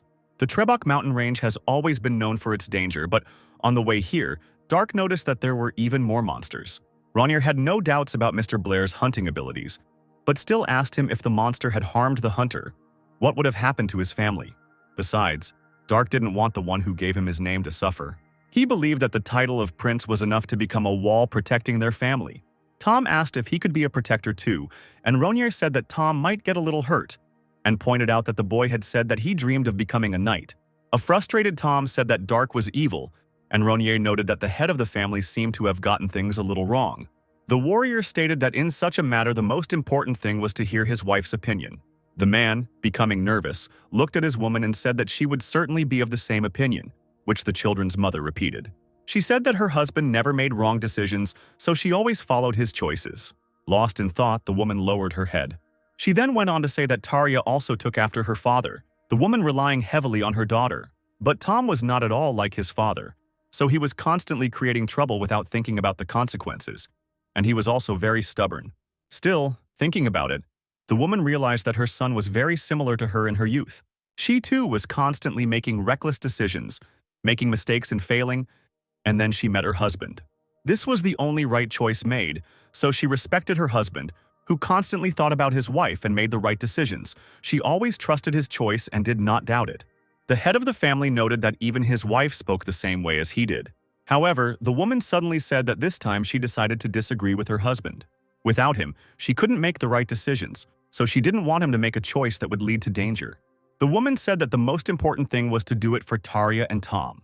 Then she said, "Actually, I'm saying this because I want to live in a castle, God." I accidentally said what I was thinking. The touched children rushed to hug their mother, and the father looked at his wife in bewilderment. Rising from the table, Dark said that the hunter's wife, like a mother, was very wise. He asked again what Mr. Blair would do. The man said he was ashamed. He couldn't even understand his wife's desire, and now apparently he had no choice. Fate had linked them together over the past 2 years. Mr. Blair had never heard of the prince personally making such an offer to the hunter because of such a small twist of fate. Also rising from the table and lowering his head, the head of the family nevertheless accepted Dark's offer. The guy asked the man to raise his head. He also wanted them all to call him by his name. The man was unsure about this, and Dark explained that it would be more convenient for him, although of course the family would still have to show respect at official events. A joyful Tom and Tarja agreed. The hunter and the prince shook hands, and Mr. Blair thanked his friend. Once the decision had been made, Ronier said that it was time for them to set off. And since they had to fly on the Wyvern anyway, the family only needed to take themselves, after which a heated discussion began. Saren met them at the castle. She was very happy to meet the first people. The maid became alarmed when the dog suddenly began to bark. She then introduced herself to the family and asked if they had arrived safely. Tom replied that his butt was splitting, and his mother reminded the boy of his manners. To begin with, the girl decided to find out about the skills of each family member and first asked Mrs. Blair. The woman replied that she was good at washing, cooking, sewing, milking, and could do any chores around the house. Mrs. Blair could also make yogurts and cheeses. Tarja could shear and milk sheep, as well as work with rugs and do laundry. Serene was sure that even with the help of the girl and her mother, the work would be simplified by half. They had to get used to everything in the castle until other workers were found. Mr. Blair could hunt and do carpentry. Cooking was usually done by his wife, so he was bad at it, but he could make his own beef jerky. Tom, whom his father, unfortunately, did not often take with him on hunting trips, could look after the horses and sheep. Serene asked if the boy could then take care of the stables and the animal skins. Tom stated that he could continue to do this with his eyes closed, and if there were enough materials in the castle, he could make excellent leather items. Dark asked if the Blairs were satisfactory to Serene as assistants, and she replied that it was difficult to find people who had more than 2 such skills. So she was very surprised to learn that the entire family was very capable. Ronier noted that this was still not enough to survive in the Trebuk mountain range, and the maid said that these people were very reliable.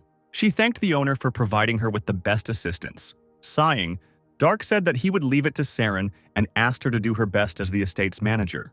Ronier watched as the cat girl told the Blairs to follow her, and she would tell them about all the nooks and crannies of the castle. An amazed Tom asking if they could see the knights' training grounds. Dark and Mr. Blair nodded goodbye to each other, and then the family left after the maid. Sylvar informed Ronier that everything was ready. The prince descended the stairs into the basement, and the knight followed him. Soon they found themselves in the basement of the castle. There Dark ordered Andromeda to come out, and a vortex formed in space. A blue titan emerged from the resulting spatial distortion and approached Ronier. On the sides of his chest were drawings of golden dragons breathing fire. Dark said that Andromeda looked even better in it than he thought, and the boy wondered what his father would say when he saw it. Titan asked why he had been called. Ronier stated that he wanted to terminate the contract with him, but Andromeda refused. This surprised Dark, and the Titan, getting ready to leave, said, "I hope you won't call me for such stupid reasons anymore." Grabbing Andromeda by the cloak, Ronier simply stopped him. Looking at Dark, the Titan asked what was wrong with him. The guy cried out, "That's what I want to ask. Aren't you and I initially the master and the subordinate? How can you refuse if the master tells you to stop working?" Andromeda agreed that Dark was his master, but pointed out that it was a mutual contract, not a deed of ownership. Titan will appear anywhere and anytime as long as Ronier calls for it, and will not allow anyone other than Dark to use it, all because of the Golem's pact that has been going on since ancient times. The guy said that he just wanted to terminate this contract. He didn't understand what the problem was. Andromeda admitted that he was very disappointed when he met Ronier for the first time. Although the Titan only agreed to the contract because Dark could control mana, its quantity left much to be desired. At that moment, Andromeda might have broken their agreement. But now the guy stood out. At least among all those the Titan had met thanks to Ronier, only 2 could come close to him in strength. Dark guessed that they were talking about Rubinsky and Camilla. He asked Andromeda to continue her explanation. The giant explained that he had no intention of breaking the contract with such an amazing owner. He asked not to raise this topic again until the guy found a Titan who would be stronger than Andromeda. Dark asked if the Titan wanted to fight, and a surprised Andromeda replied that Rainier was saying the obvious, since the Titan was born to fight. The boy apologized, explaining that he wouldn't have any reason to fight for a long time, so he couldn't use Andromeda. The puzzled Titan asked Dark to explain the impossibility of using it in a way that would be more understandable. Rainier said that Andromeda was created as a secret warrior from the beginning, so he was not allowed to be shown to other countries. Although the color could be changed, they could not do anything about his size. Titan asked if that was the problem. Couldn't they just kill all the enemies? And Dark called the giant crazy. The guy said, "In any case, I have to use someone else until the situation is right for you. Initially, I couldn't even control the Titan. It won't be good for you either if you follow me." Andromeda replied that with mana like Rainier's, there was no need for control. The Titan simply asked to give him mana, and he would do everything himself. "Ah?" the guy asked, who would like that? Dark promised that the time when Andromeda would be needed by him would come very soon, and then Rainier would come to the Titan again. Having thought it over, Andromeda asked where he should be until then. The guy noted that this basement was quite spacious for use alone, and the Titan replied that he understood everything and accepted the termination of the contract. He also asked that Dark be sure to fulfill his promise. Once this was decided, Silver summoned Daronia. A red Titan of the Caproxia level appeared to them. Not seeing the battle, he also wondered what had happened. The knight asked him to break their contract and sign a new one with Dark, noting that Silver himself, in any case, was only engaged in transporting titanium. Daronia agreed to terminate the contract, but he was surprised. Although he had heard about it before, he didn't know that Dark was so strong. The giant asked if everything would be okay. He was worried by the fact that Andromeda was looking at him as if she wanted to kill him, and Daronia would not be able to cope with such a powerful Titan. Rainier said not to pay attention to it, because the Azure Knight didn't even have a master, so he couldn't attack. The guy told Daronia to finally sign the contract. The Titan himself could not find a reason to refuse. The red giant recited the text of this treaty, after which he and Rainier introduced themselves to each other. Once they were done, Dark ordered Daronia to wait until the boy called him again, and the Titan disappeared into the distorted space. Now the prince and the knight have sorted this out too. Smiling, Rainier asked rhetorically whether it was time to warm up properly. The stunned people watched the fight with their mouths open in surprise. Several men were on all fours, breathing heavily. All of them were defeated by Dark alone. The spectators whispered that it was incredible. Rainier, using only one hand, surpassed 7 adepts.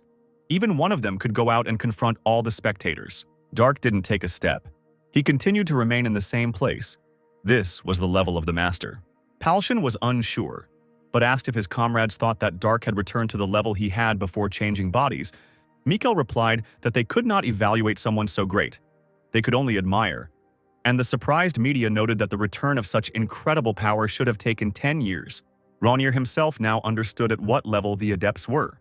He glanced at everyone present. Those who were here were the Knights of Chiri. Those who belonged to the Chiri kingdom followed their home country. It was unknown when their retraining would end and they would return. Therefore, those 50 people who stood before Dark had to defend the entire principality of Chire. The emperor ordered him to make them brave and strong warriors. But in Rainier's opinion, Frank set the level of strength too low. He believed that the knights should be raised one step higher. Palshan, Media, and Mikkel assumed that Dark himself would train them, which they didn't really want. Rainier turned to Chire's second guard detachment. The former mercenaries were anxious, waiting to hear what he would say. Dark stated that they needed to make it their goal to become adepts. Little Taria was hanging out a lot of freshly washed clothes. She looked out the window and saw 50 people sitting in the lotus position. The girl was interested in what they were doing. The knight sat in silence for a while, feeling uncomfortable. One of them couldn't stand it, jumped up and screamed, "How long should they sit in such positions because his pelvis already hurt?" The other one supported him. He was already at his limit and did not understand why they had to sit on the bare ground, because they could do this on a chair. Another one shouted, demanding that his leg not be touched. The next knight who stood up asked what kind of breathing they were talking about at the beginning. Below the navel, but in the middle of the body, there was nothing there except organs. The instructor ordered them to be quieter. He was indignant that the knights dared to resist the prince's order, and one of the students noted that this was true, because the adepts studying with him did not perform these exercises. The man replied that he was only supervising their training. They also had their own training. The knights asked if the instructors themselves understood the meaning of all this. Another teacher answered positively, stating that they felt the mana flowing within them. so for them it was simple, but still a little foreign. The student cried out, "You see, the adepts have a large amount of mana, so you can concentrate on the place of breathing. But those who have little mana, like us for example, cannot undergo such training. There is not a single person here who understands the method of this training. It is better to order us to act, run, swing, throw, catch. I am ready to try harder than anyone else in such training." Another knight supported him, saying that instead of wasting time on this, it would be more useful to swing the knife once more. Not knowing how to respond to these claims, the instructors exchanged glances. Silvar reported to Ronier that their students were unable to regulate their breathing. The knight explained that for such training it was necessary to strongly feel mana and be able to control it, and this was already the level of adepts. It turns out that during training to become an adept, forces of the corresponding level were already necessary. Of course, the knights being trained could not accept this. Lost in thought, Dark wondered how adepts usually became such. Silver replied that to do this they endlessly strained and overloaded their bodies. Bones only grew stronger after they broke and healed again, and torn muscles grew larger and denser after they were restored. The heart and lungs moved without stopping and their volume increased. In addition, receiving a large amount of oxygen, an effect appeared in which the amount of accumulated mana also increased, which contributed to faster recovery of damage. Dark compared it to the training of a tribe of southern savages, which Silver had no idea about. Ronier explained that they were a tribe living in the dense forest and surviving by fighting predators and poisonous insects. Their specialty was that, compared to training their internal strength like breathing practices, they paid more attention to training their body and physical strength. The knight pointed out that the boy said that the internal force was the mana inside their body. The boy agreed with this, but also noted that it was formed during physical training. The process of becoming an adept, which Silver spoke about, was also included in such exercises. The knight noted that this was the most standard method. Dark said that he was sure that there was a huge amount of mana in this place. Even by training only external strength, knights could unite with the sword, thanks to which it became possible to rise to the level of an adept. The problem, however, was that it was ineffective. Silver was alarmed, because this was the way all knights were trained. Ronier explained that external strength, that is, the abilities of the physical body, had limitations no matter how trained the bones and muscles were. The knights would not be able to break the stone. This was already the area of action of mana and internal strength. In short, if good internal strength results were achieved, then bone and muscle training would no longer be necessary. Silver stated that this was some kind of nonsense because what you believe in most during a fight is nothing other than your body, and the movements honed after tens of thousands of times. Improving the body was the foundation of the foundations. This was common sense. In response, Dark asked a question. "Silver, who do you think has better trained muscles, you or me?" The body of a 14-year-old girl, covered in pimples after a 2-hour walk, having such a body. I never tried to train using my body. I changed my muscle structure only by training my inner strength. The body you see now looks like a 14-year-old girl. After a gloomy silence and lowering his head, the knight answered negatively.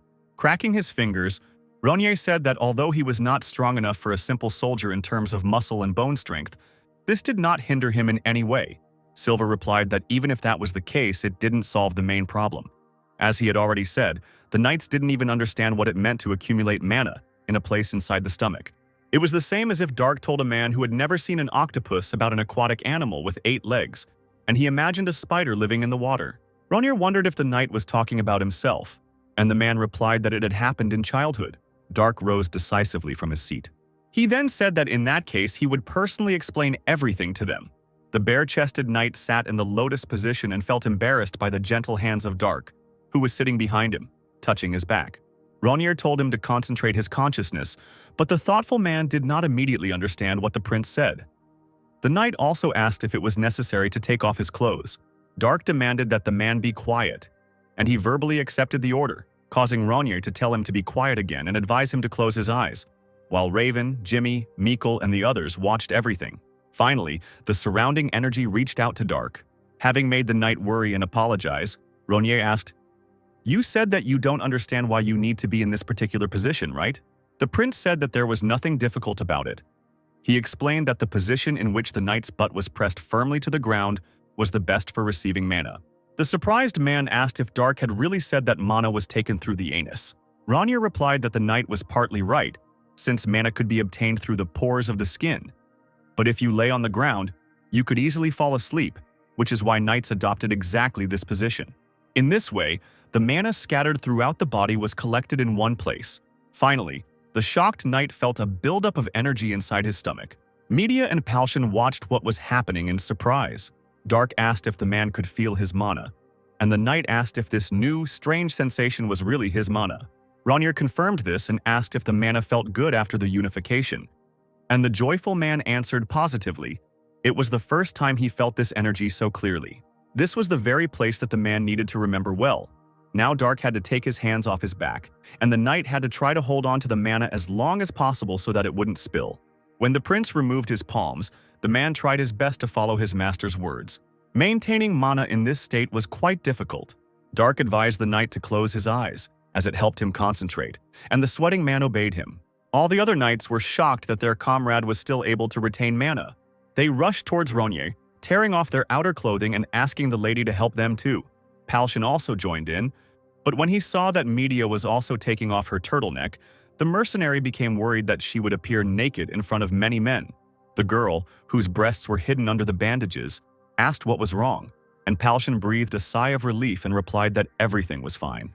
Ronir was glad that his friends also wanted to try to gather mana in one place.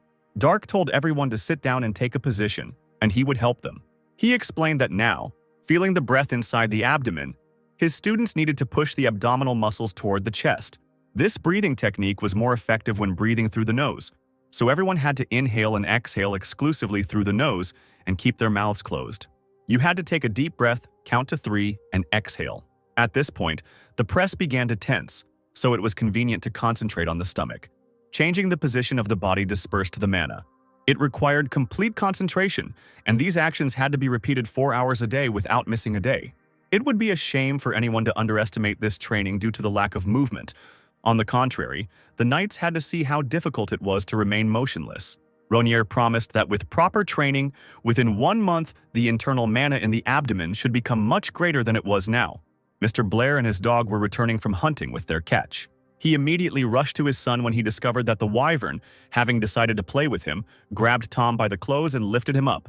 Meanwhile, Siren, holding a broom in her teeth and standing on all fours, was diligently sweeping the floor. Watching this, Mrs. Blair and Taria clapped their hands, supporting the maid. During the meditation that Ronir taught the mercenaries, Jimmy fell asleep even in such an uncomfortable position. Silver, who was watching them, saw how the guy rose to his feet like a sleepwalker and walked forward. However, the knight easily dealt with this problem by punching Jimmy so hard that he fell. Dark sat in his office at his desk, on which lay a huge pile of documentation. Such princely work completely depressed the warrior. Then he remembered Gaston and Ronnie, who had not been subjected to any training. It was they who had to do this boring, monotonous work. Ronir himself went down to the basement, where he summoned Daronia. Having placed himself into the Titan, the guy took a few steps towards Andromeda. He then lightly kicked the blue Titan. Even these simple movements were difficult for the guy. Finally, the day was drawing to an end, and the coats of arms in the castle with the golden blazing fire and dragon were illuminated by the dim light of the lamps. While in the bathroom with the rest of his comrades, Palshan declared that he was dying. Mikkel told him not to relax too much since there were 2 more groups behind them. And Jimmy, pointing to the water supply valve, clarified whether this object was really made of silver. Raven, tensing up, asked if the mercenary was going to tear it off. Palshan noticed that Gaston looked a little too tired, and the magician replied that this was due to the hundreds of documents related to the management after the war. The mercenary leader also asked why the priest looked so depressed, and Ronnie replied that for the first time since the sacred teachings, he had encountered war at a desk. Kentaro stated that they might even be face-to-face with the devil for a while, which made Gaston and Palshan nervous. The magician asked the others to tell him how the training was going. He had heard from Lord Silver that it was a very tedious method, but Palshan replied that he would never have thought that sitting quietly and breathing was so difficult. Mikhail noted that although they followed everything because the master taught them, physical training would be better for him. Entering the mercenaries' room, Dark said that at first everything seemed difficult. Everyone immediately looked at the prince, including Jimmy, who was leaning on a silver valve outside the water. Then Jimmy screamed and jumped into the water.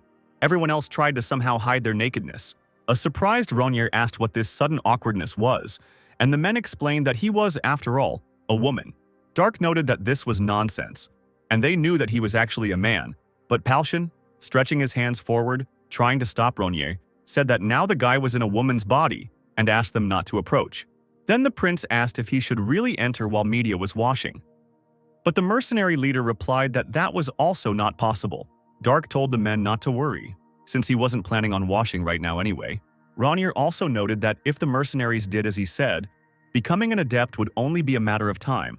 Palshan agreed with this and noted that this was the only thing they believed in.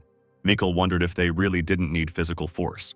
Dark responded positively to this, because when the mercenaries become fully accustomed to controlling their breathing with the help of internal energy, they will be able to feel that strong muscles, on the contrary, hinder their strength. Jumping out of the bath and starting to flex his muscles, Palshan cried out, "Did they really need to get rid of the muscles?" Ignoring this, Ronier exhaled and said that some people had nothing to look at.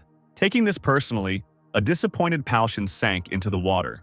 The prince explained that he was talking about those who were not only unable to gather mana, but could not even concentrate properly.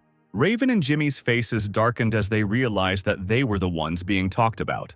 Dark said that, frankly speaking, they were even below average, and this training was useless for them.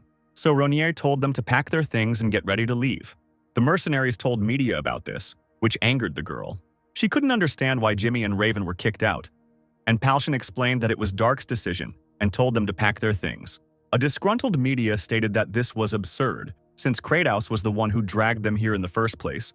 She did not understand what her friends would do now that they could not even remain mercenaries, and Mikkel replied that those two were never real mercenaries anyway, since it was he who forced them to graduate from the academy.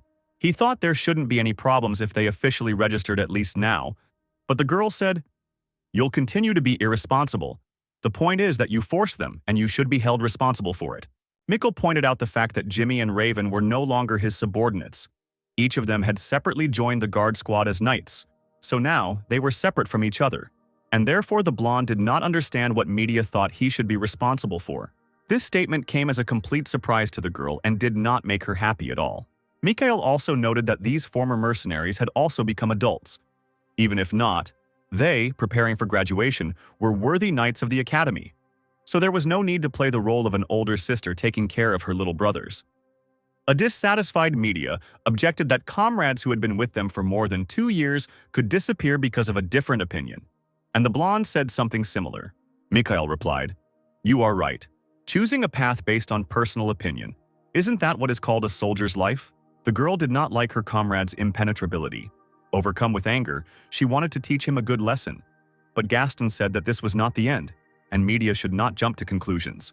Frightening the magician with her feral grin, the girl asked what Gaston was talking about, since Jimmy and Raven had been kicked out, and the man replied that they had only been told to pack their things and wait.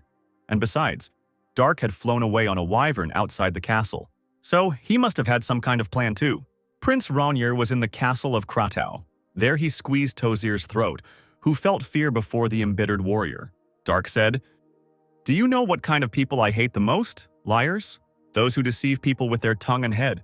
And I have never killed such scum beautifully." A little earlier, everything seemed quite calm. Dark had just arrived in Krataus on his wyvern, where Tozir greeted him as the Empire's sharpest sword. Ronier asked how he was getting on. The boy jumped off the wyvern, and the mage replied that there had been no definite achievements yet. The prince asked if their agreement hadn't been mutually beneficial. The boy was supposed to work for the Empire, and the magician was supposed to look for a way to dispel the curse placed on him. Tozir confirmed this, and Dark decided to voice one but. The surrounding atmosphere suddenly became tense, and Tozir became worried. Ronier said, "If you continue to do nothing, won't the reason why I should cooperate with the Empire disappear?" The dark energy emanating from Dark touched the wyvern. The creature began to wheeze from lack of air. Then its eyes rolled back and it collapsed dead to the ground. It looked pretty terrifying to anyone. However, Tozir was also the one who met the evil spirit Cronetio. The magician fell to his knees. It was impossible to resist someone whom even he could not control. The ring acted as a medium for transmitting the curse, of course. If it was destroyed, the curse should dissipate. But while it was protected by the power of the evil spirit, it was impossible to do this. Even if so, now Tozir could not get rid of it so easily. This was his last guarantee. The surest way for Tozir was to send Dark to his original world. The mage pointed out the fact that, in accordance with the treaty signed with His Majesty, Ronnier was granted a title and lands, and he asked if the boy was really going to break this agreement. Now the man could not lose Dark. In this situation, when only he could control the Azure Knight, the guy became a lifeline for the revival of the Empire. Instead of answering, Ronnier extended his hand to the magician. Then he grabbed Tozier by the throat, forcing him up, and asked if he knew what kind of people Dark hated the most. The guy hated liars, those who deceived people using their heads and tongues, and he never killed such scum beautifully. Ronnier didn't need the titles and lands, so he could return them. The magician did nothing, so Dark thought he should take action himself. But Tozier said that he tried very hard to fulfill the promise he made to him. He explained that it was time-consuming but did not violate their agreement, and the prince asked if the man had really asked him to wait. Tozier said that he would fulfill his promise, so Dark also should not have backed down from his agreement with the emperor. These were fair demands. A disgruntled Ronnier lifted Tozier, causing him to wheeze. The magician said that if the prince killed him, his only way out would disappear. Dark let go of Tozier, who fell to his knees and began to greedily gasp for air. And Ronnier called him a real liar who kept his mouth shut until the very end. The man replied that if it was for the sake of the Empire, then he was ready to give up his life at any moment. Dark said, "Patriot to the core. Still not enough to keep you alive." Puzzled Ronnier, the magician said that Dark was needed for this. He was essential to their empire, and if the boy helped, Tozier would fulfill his wish. The warrior pierced Tozier with his gaze, making him nervous, wondering what decision Dark would make. Passing by the magician, Ronnier said that this time he would leave him alive. But he couldn't relax and entrust everything to Tozier. The boy refused to be tied to this land. The mage turned sharply towards the Grand Duke, addressing him. And Dark said that he obeyed the Emperor and would continue preparations for the battle with Corinth. He also asked to call Lord Julian Aglios. A little later, Dark met a gray-haired man who greeted the highly respected prince. Ronnier asked if Julian had heard about everything, and Aglios answered positively, saying that he was in charge of a detachment of senior knights, so he did not think that he would be able to act in such a role. For this reason, Julian brought someone to replace him, and that was Khal Kisley. Dark was indignant that the man was too young, and noted that Aglios himself should have understood why the prince had appointed a deputy for himself. And Julian said that, of course, he understood everything. Sighing with displeasure, Khal pulled out an amulet from under his clothes, which suddenly began to glow. After a short glow, the young man turned into a middle-aged man with gray hair. Dark asked what it was, whether Kisley had become older or whether it was something else. And Khal replied that it was his real appearance hidden by holy magic. Ronnier thought it was something similar to a rejuvenation technique, and Khal's amulet had the same pattern as the clothes of the priestess Mineria, who also looked younger than her years. Julian said that although Kisley did not pay tribute to the years, worrying about his appearance, Aglios could vouch for his abilities, since Khal had accumulated a lot of experience and could be trusted. And the owner of Holy Magic indignantly said that everyone wanted to be young, handsome guys, and he only made it come true. Looking at the guy, Dark felt like this man was unreliable, and Khal said, "That's why I came here to become your deputy." Having accepted the Holy Knight as his deputy, Ronnier said that he would need to attend diplomatic negotiations in his place. Kisley became nervous and asked if the prince had really spoken about diplomatic negotiations. Dark confirmed this and clarified that they would be held with the Argon Empire. This news surprised the men present. Somewhere in the forest, some trees were damaged either by axes or powerful claws. In the same place, there were broken carts, dead people, and horses. This was the result of a meeting between orcs and ordinary merchants. Among the dead lay a tied bag. One of the orcs approached it, opened it, and saw gold inside. Another monster asked why his friend was taking these shiny things, and the orc replied that if he gave them to the hobbits, he could get meat and weapons. Another one asked why it was so difficult, since they could have just killed them and taken them. A more reasonable orc called this monster an idiot, and explained that if they had a lot of weapons, it would be even easier in the future. Another monster, raising his axe, shouted that the warrior was stupid. The warrior spoke with metal. Suddenly they noticed raised spears and a banner with a dragon on it heading towards them. The monsters couldn't understand what was happening, and the approaching people in armor blew their horns. Among them were Mikkel, Palshan, and Media. The orcs realized that these were hobbit warriors, which meant there was more work to do. One of them shouted, "Talk with metal!" Raising his sword, Palshan also cried out, "Let's show the results of our training." Then the so-called hobbit warriors rushed to meet the orcs. The knights fought their opponents successfully. One of the people said that he now understood why they were told to breathe from their stomachs. They couldn't even imagine that mana would play the role of muscles. Now the knights understood how, thanks to this, the lady was able to become a master even with such a body. One of the warriors chuckled and said that maybe they would rise to the rank of adepts once they had dealt with these pigs, and then they too could become titans. When the orcs saw the superiority of their opponents, fear began to overcome them. The monsters realized that the people were too strong and decided to run away. Seeing the orcs escape, the knights went after them. One of the warriors said that this was exactly why he told them to take horses with them, and the other called the first an idiot, asking what kind of cavalry he could have in the mountains. The orcs kept running from the knights in an attempt to escape, and the humans continued to pursue them. However, at some point the warriors stopped. Ahead they found high orcs who were dressed in armor. They bared their teeth and growled menacingly, trying to look even more terrifying. Then one of them rushed towards the knights. Palshan commanded that their shields be pushed forward. The knights obeyed, and the orc rushing towards them flew straight into the shield.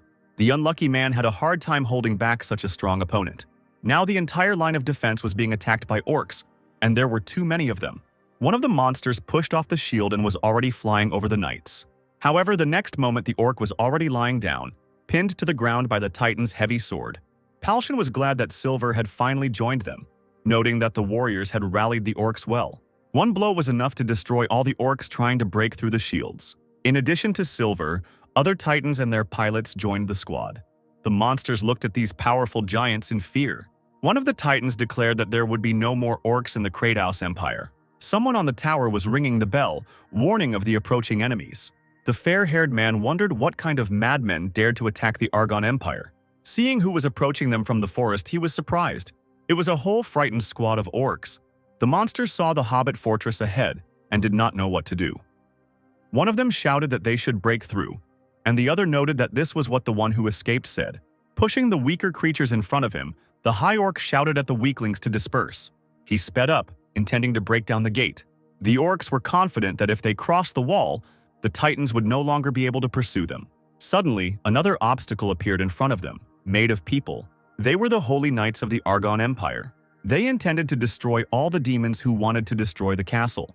These knights clutched strange magical hilts in front of them, from which blades of light emerged. One of the warriors said that everything was as Shakart wished. The self-confident orcs continued to move forward, believing that people with some kind of lamps instead of normal weapons were no obstacle to them. However, it was their mistake. Swinging their lightsabers, the knights successfully destroyed the high orcs. At the rectangular table, on one side sat the high-ranking officials of the Argon Empire, and on the other, the diplomatic delegation of the Principality of Chire, among whom was Kisley, who said, "Don't you all know how those cunning orcs escaped from us during the time when Chire was a kingdom? We gave each other headaches because they played hide-and-seek with us. Sometimes they appeared on the border between the kingdom of Chire and the Empire of Argon.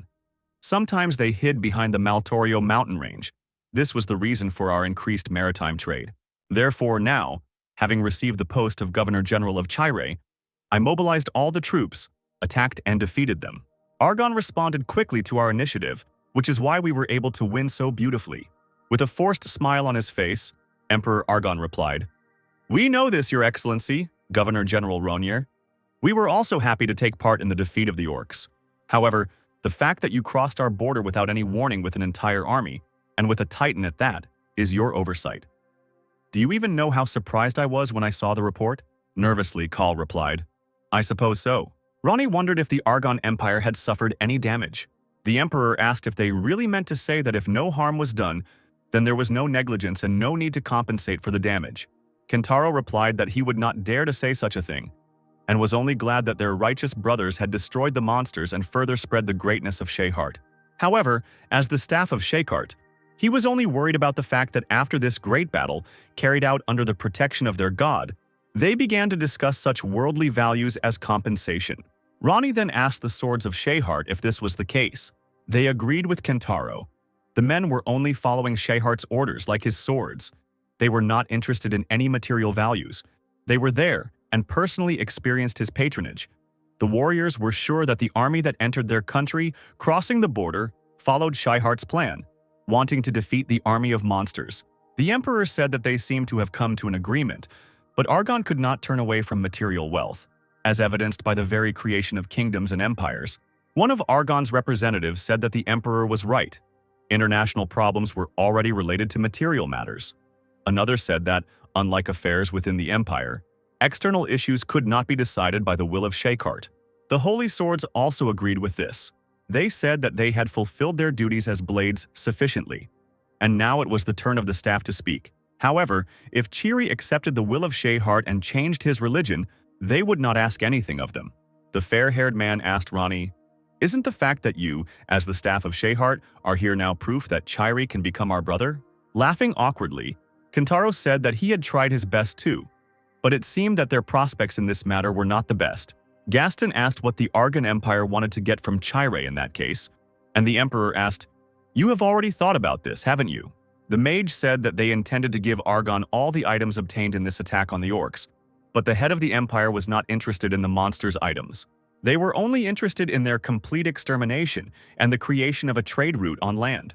Gaston asked if the man was talking about crossing the Maltorio mountain range, and the Emperor replied that he was, as the Governor-General had said, trade relations had always been under pressure because of the monsters, and now they could make their way by land, so there would be no need for ships, as transportation costs would be significantly reduced. Argon was going to demand the complete opening of land trade routes and the paving of roads. Kisley thought that there was no guarantee that only traders would use this road, and in his mind he called the Emperor an idiot. Kahl understood that they would not stand if Argon's army used the paved road and occupied them. Besides, they had no reason to refuse to resume trade using the land roads, while Argon had them, because armed penetration into the territory of another state could not be justified by anything. Kisley wondered where the idiot who gave such an order was. At that moment, Dark's ear was itching badly. He assumed it was because Tozier had spoken unflatteringly about him. If the mage didn't make progress again the next time they met, Ronier was going to squeeze every tear out of him. First, the prince had to decide how to train Jimmy and Raven. They had destroyed monsters and dealt with their remains, so they did have some experience. Now these former mercenaries sat and ate meat and other food with great appetite. Ronier clutched his forehead and thought about how much his head hurt. Noticing this, Raven asked what problems his friend had, and Jimmy asked what Dark was thinking about that he hadn't even eaten. The guy thought out loud, "I'm thinking about you idiots, I can't use your bodies myself." After thinking about using other people's bodies, he had an idea.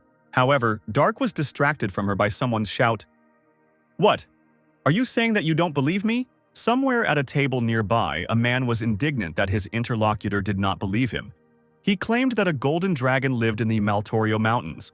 At that moment, an image of Artias flashed through Dark's head, saying that his daughter hadn't thought about him for a long time.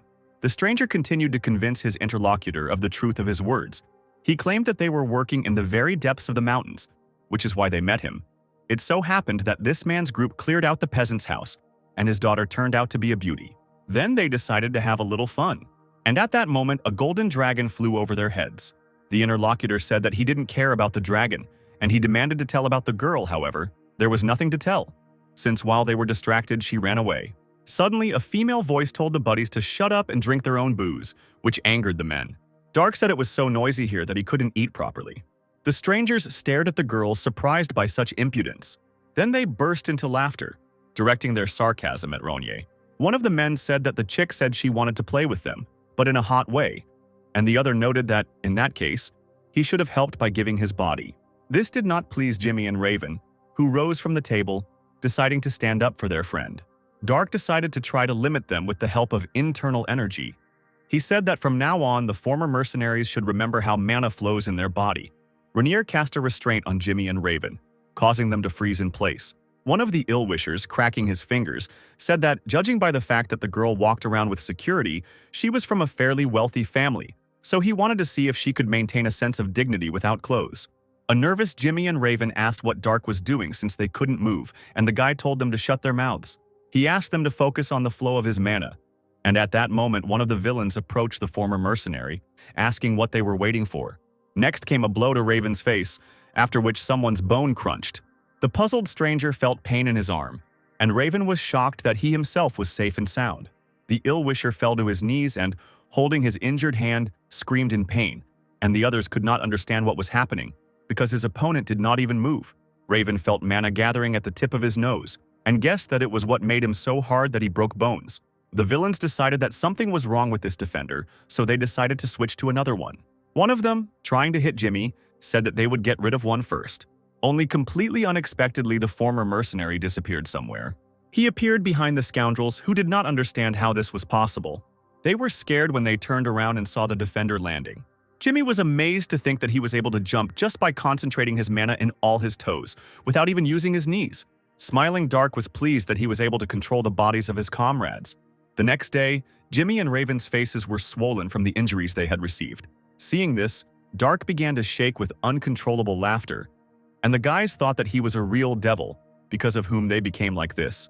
The former mercenaries said that they only looked like that because the guy decided to control other people's bodies, even without knowing how to do it properly. And if Ronye had just left it to them, this would not have happened. Having calmed down, Dark straightened up and said that his stomach hurt, which was quite expected, because controlling two people at once was very difficult, especially since at the very beginning, the guys had an incredibly small reserve of mana. He asked if they now understood the method of mana flow control he used yesterday. Jimmy asked if Dark didn't remember that they had dealt with the last three idiots themselves, and Raven noted that when you study, when you get beat up like that, you understand everything, even if you don't want to. Dark said that this time they would fight themselves and not with physical strength. But using mana, Jimmy and Raven were unhappy that another battle awaited them today, because they were still in bad condition and everything hurt. Ronan took a vial of purple liquid out of his bag and told the boys to drink it. It was a healing potion that must have been incredibly expensive. Raven noted that the prince himself gave this potion, so there was no point in talking about any money. And Dark explained that the priest Ronnie gave him this elixir, saying that even one sip could heal almost any wound. Jimmy's attention was drawn to the label on the bottle, which stated that this potion was called the Breath of Shehart. It did not work on those who believed in other gods besides Shehart, but this did not apply to atheists. It also did not work on evil people. And if there was no effect, the money was still non-refundable.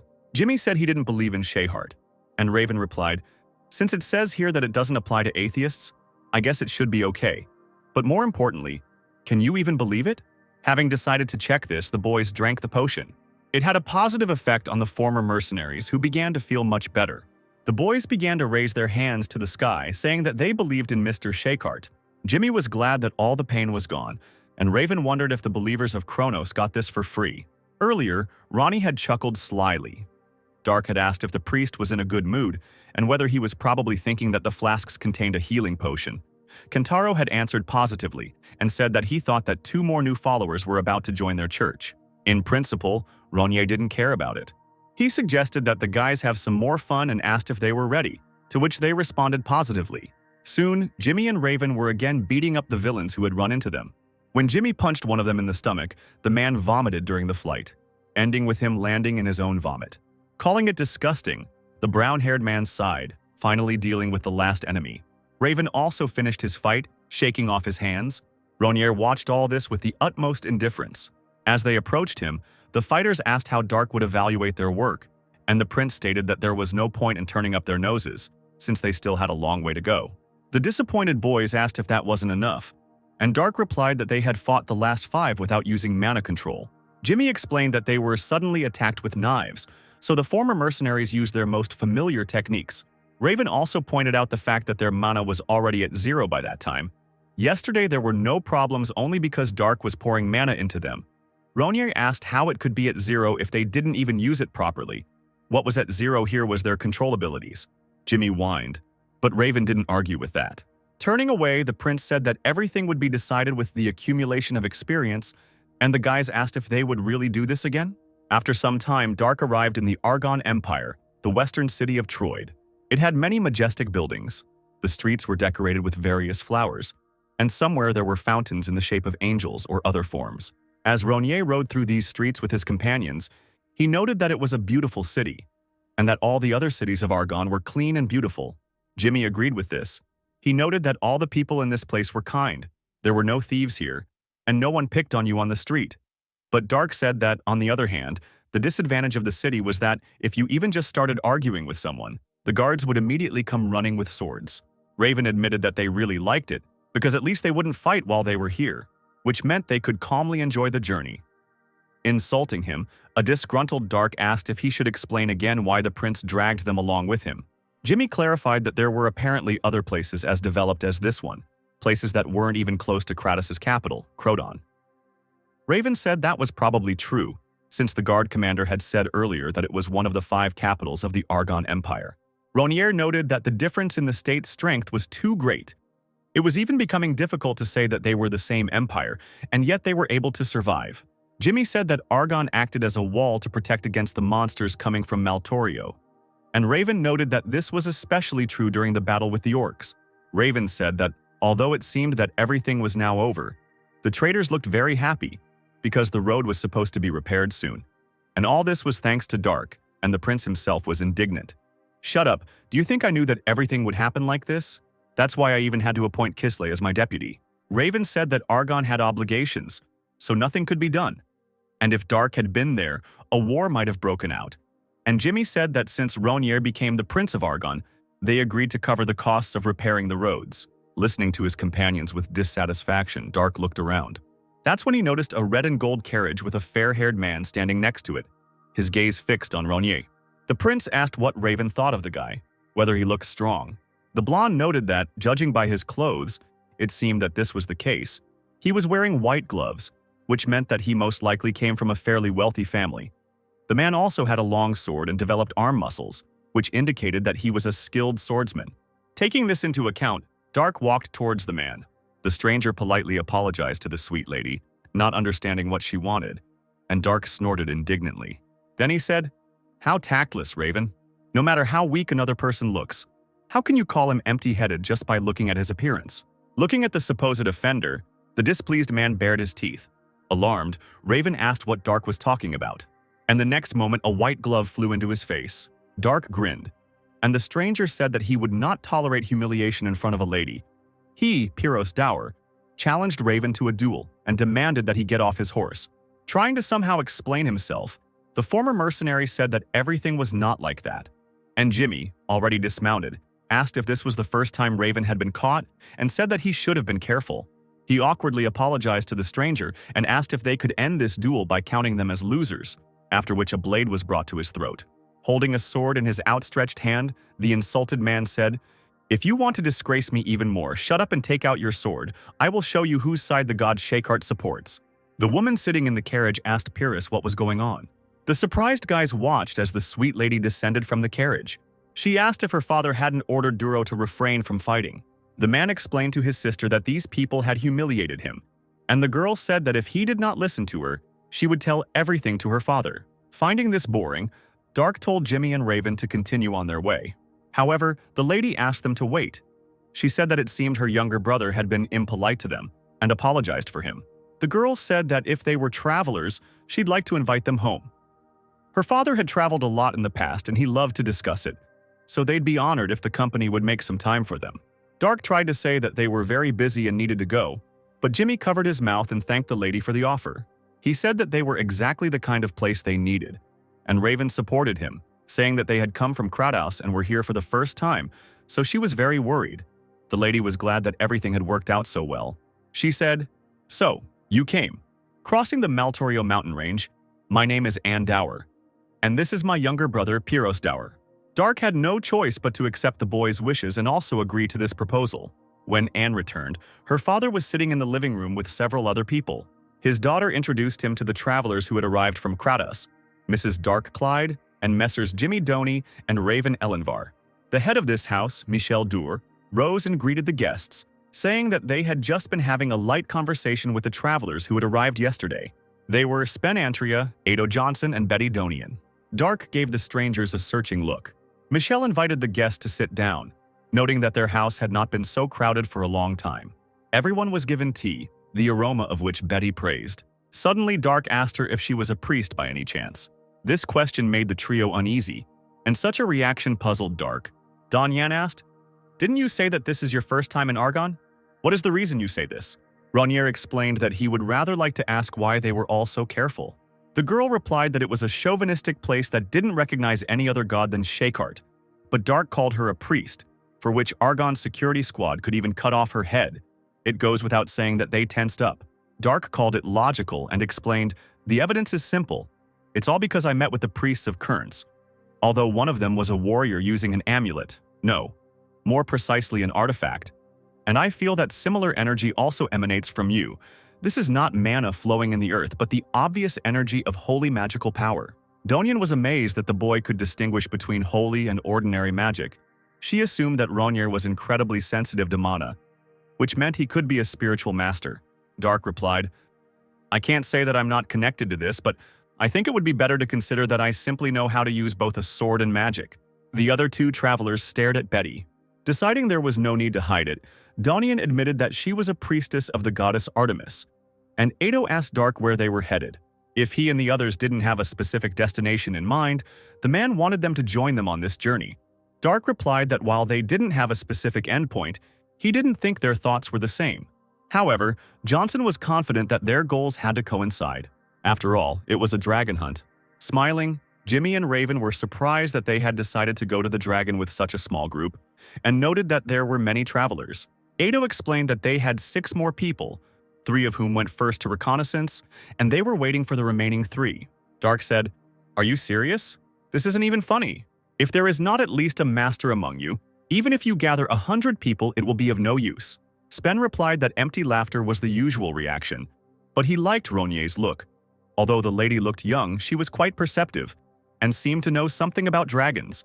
Of course, the men knew that this expedition would be difficult, but they had realistic plans. They wanted to attack the weakest green dragon, whose age was supposedly about 600 to 800 years, and who had been wounded not long ago. Antria asked Dark rhetorically if he knew how hard it was to find a dragon less than 1,000 years old. But of course the prince had no idea, and the man chuckled and called the girl cool, because she didn't even flinch despite what he said. Putting his hand on Otto's shoulder, Spen, smiling, said that it seemed that he and Ronier would understand each other well. He continued to tell Dark something, and the prince himself, seeing how well the man was coping with self-deception, decided to simply listen to him. For Ronier, this was a good chance to learn about dragons because his father was not serious, so he did not help him with this at all. Having finished his story, Antria said that the girl seemed to already know all of this, but Dark had missed it all because of his thoughts about his uselessness. While Spen noted that they had met an incredible person, Dark asked what their realistic method was, and the man replied that they had 3 titans, and that should be enough as an answer. Ronier thought that if they weren't master level, 3 giants weren't enough, but if the opponent was a young dragon, there might be a chance, and he also asked what the reward was. The travelers explained that they were taking the dragon's body and could not give it back. They were willing to share 3/10 of its treasures. Jimmy noted that this was not enough, and Dark said that the young dragon might not have any treasures. Then Antria offered 3,000 gold coins. Ronier agreed with this, saying that they didn't need the body. Jimmy was outraged, because the dragon's body was the most valuable thing. Doni did not understand why he should waste his strength and expose himself to danger without it. After learning from Raven that only the Emperor of Corinth could use items made from dragon bones, Dark was surprised because his father simply took out a bone, which, moreover, recovered quite quickly. Calling his interlocutors inexperienced fighters, Spence said that the girl they were guarding made the right choice. Antria's squad had 3 titans with them, so they, Jimmy, Raven, and Dark, had different stakes, and Spen concluded that this was why the prince had abandoned the body and chosen the jewels and cash. In fact, Ronier was not really interested in the dragon's corpse. Spen said that there were also certain rules of the dungeon, and asked if the former mercenaries would be able to carry the dragon's body without Argon noticing, and Raven clarified what rules exactly he was talking about. It was an international law that required a person to pay a tax equal to 8/10 of the value of the dragon's body. Antria noted that the boy's mistress understood this, which is why she gave in. Jimmy and Raven exchanged worried glances. Doni asked Dark if it was true, and Ronier thought about it. Spen spoke everything for him, and the prince had no reason to argue with him. However, Dark assumed that his father might scold him if he went hunting for a dragon. But since it was a green dragon, it was unlikely that he could be related to Arteus. Meanwhile, Arteus himself visited Kratos' castle. The dragon was angry that they did not let him inside and said that they did not know his son.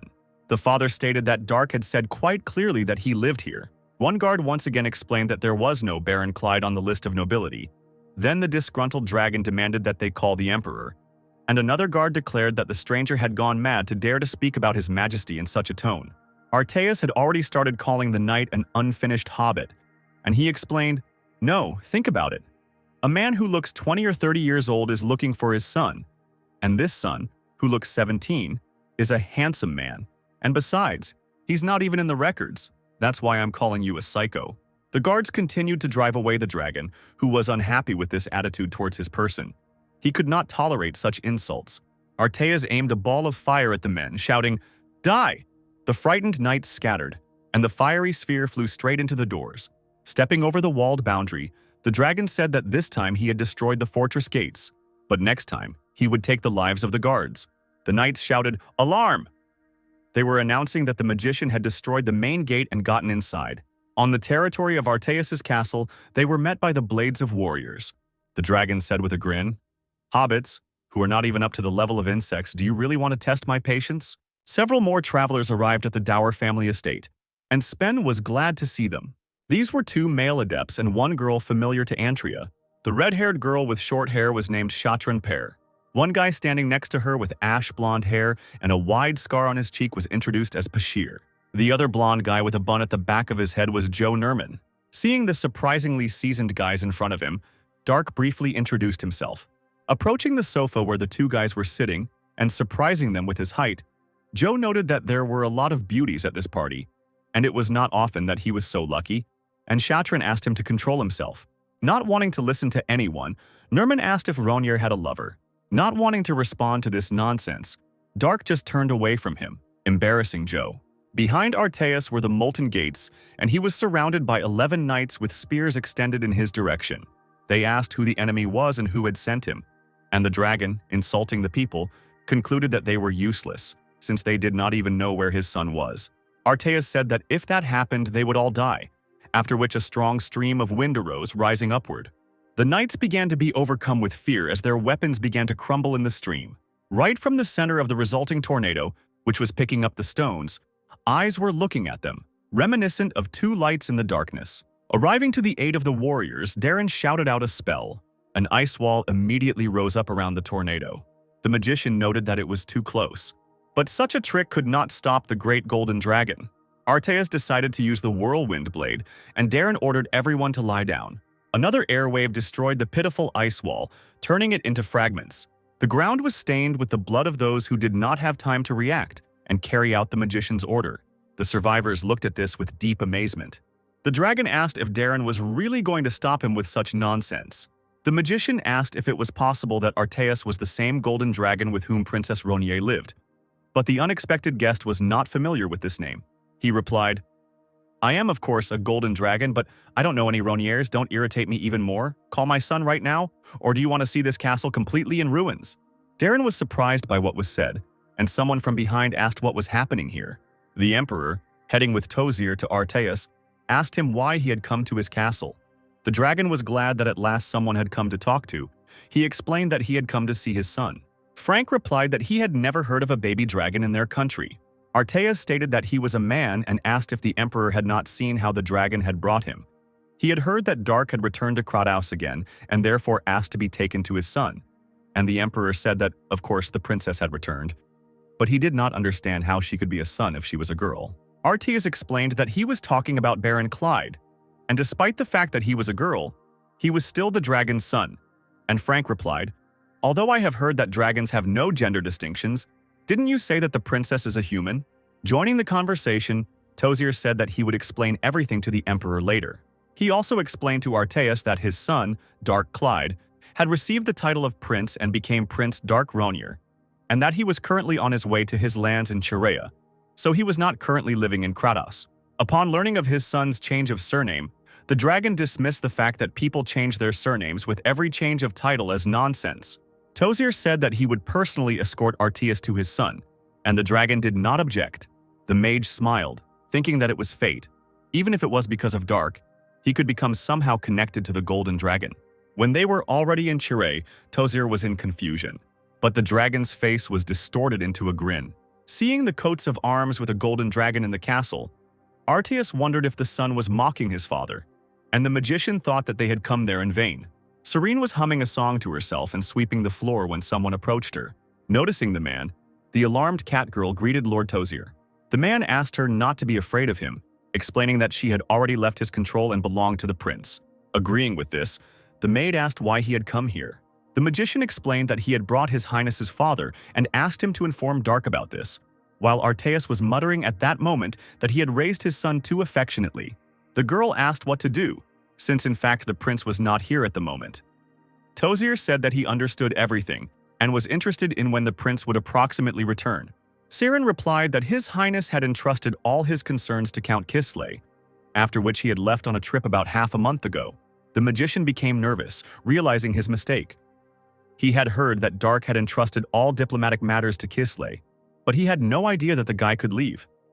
The man didn't understand how Ronir could simply abandon his land and leave, and half a month ago at that. Tozer thought about how he had loudly and confidently declared that he would organize a meeting with Dark. But if they didn't find him there, then things could turn out badly. Placing his hand on the mage's shoulder, Artea said that he had heard everything, and this frightened Tozier. All the travelers who were in Dower's house were already making their way on horseback through the forest. Joe asked where the dragon they were going to catch lived, and he also noted that Shatran said that they would find out everything after meeting Antria and Ado. Spen explained that he couldn't tell them about it right now, because if they were to spread information around, in the worst case, Argon could even take the dragon's body from them. Dark wondered if they weren't all their comrades. Antria answered negatively and explained that although these two were Shatran's acquaintances, Pashir and Nerman were mercenaries whom she had brought specifically for this matter. Lost in thought, Ronir looked closely at these mercenaries. Spen said that they had 3 titans, so the prince decided to inquire who owned them, and Antria replied that they were owned by these two and Shatran.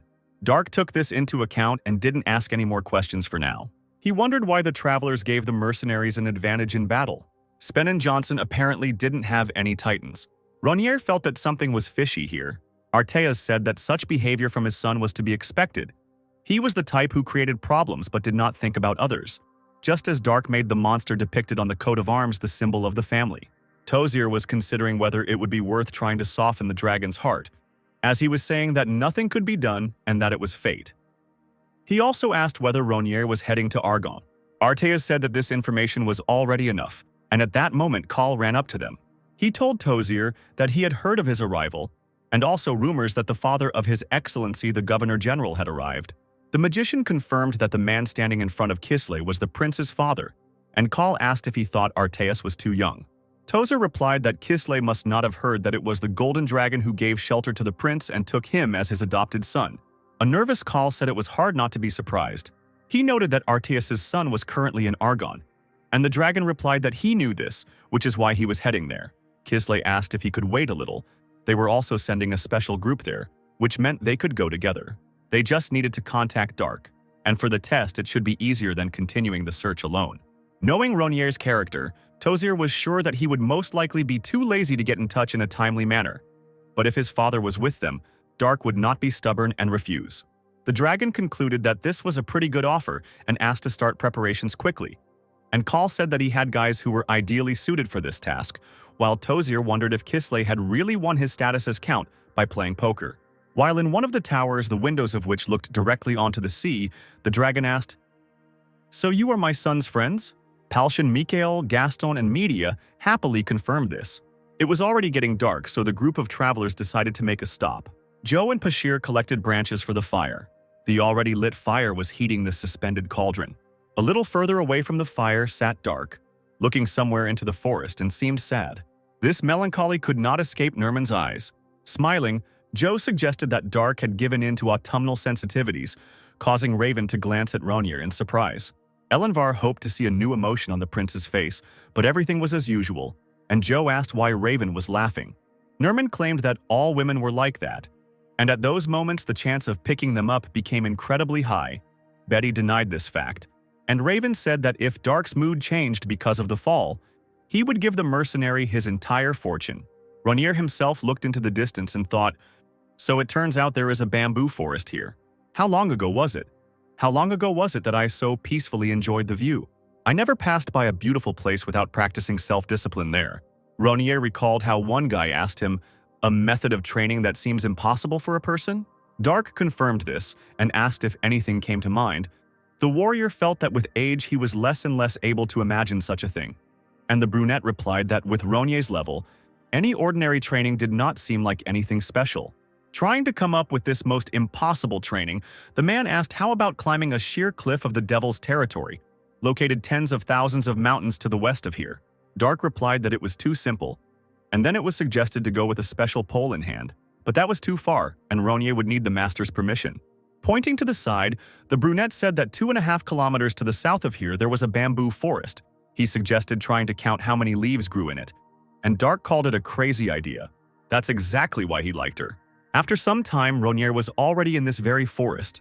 He pushed off from one bamboo trunk to another, creating the sensation of flying.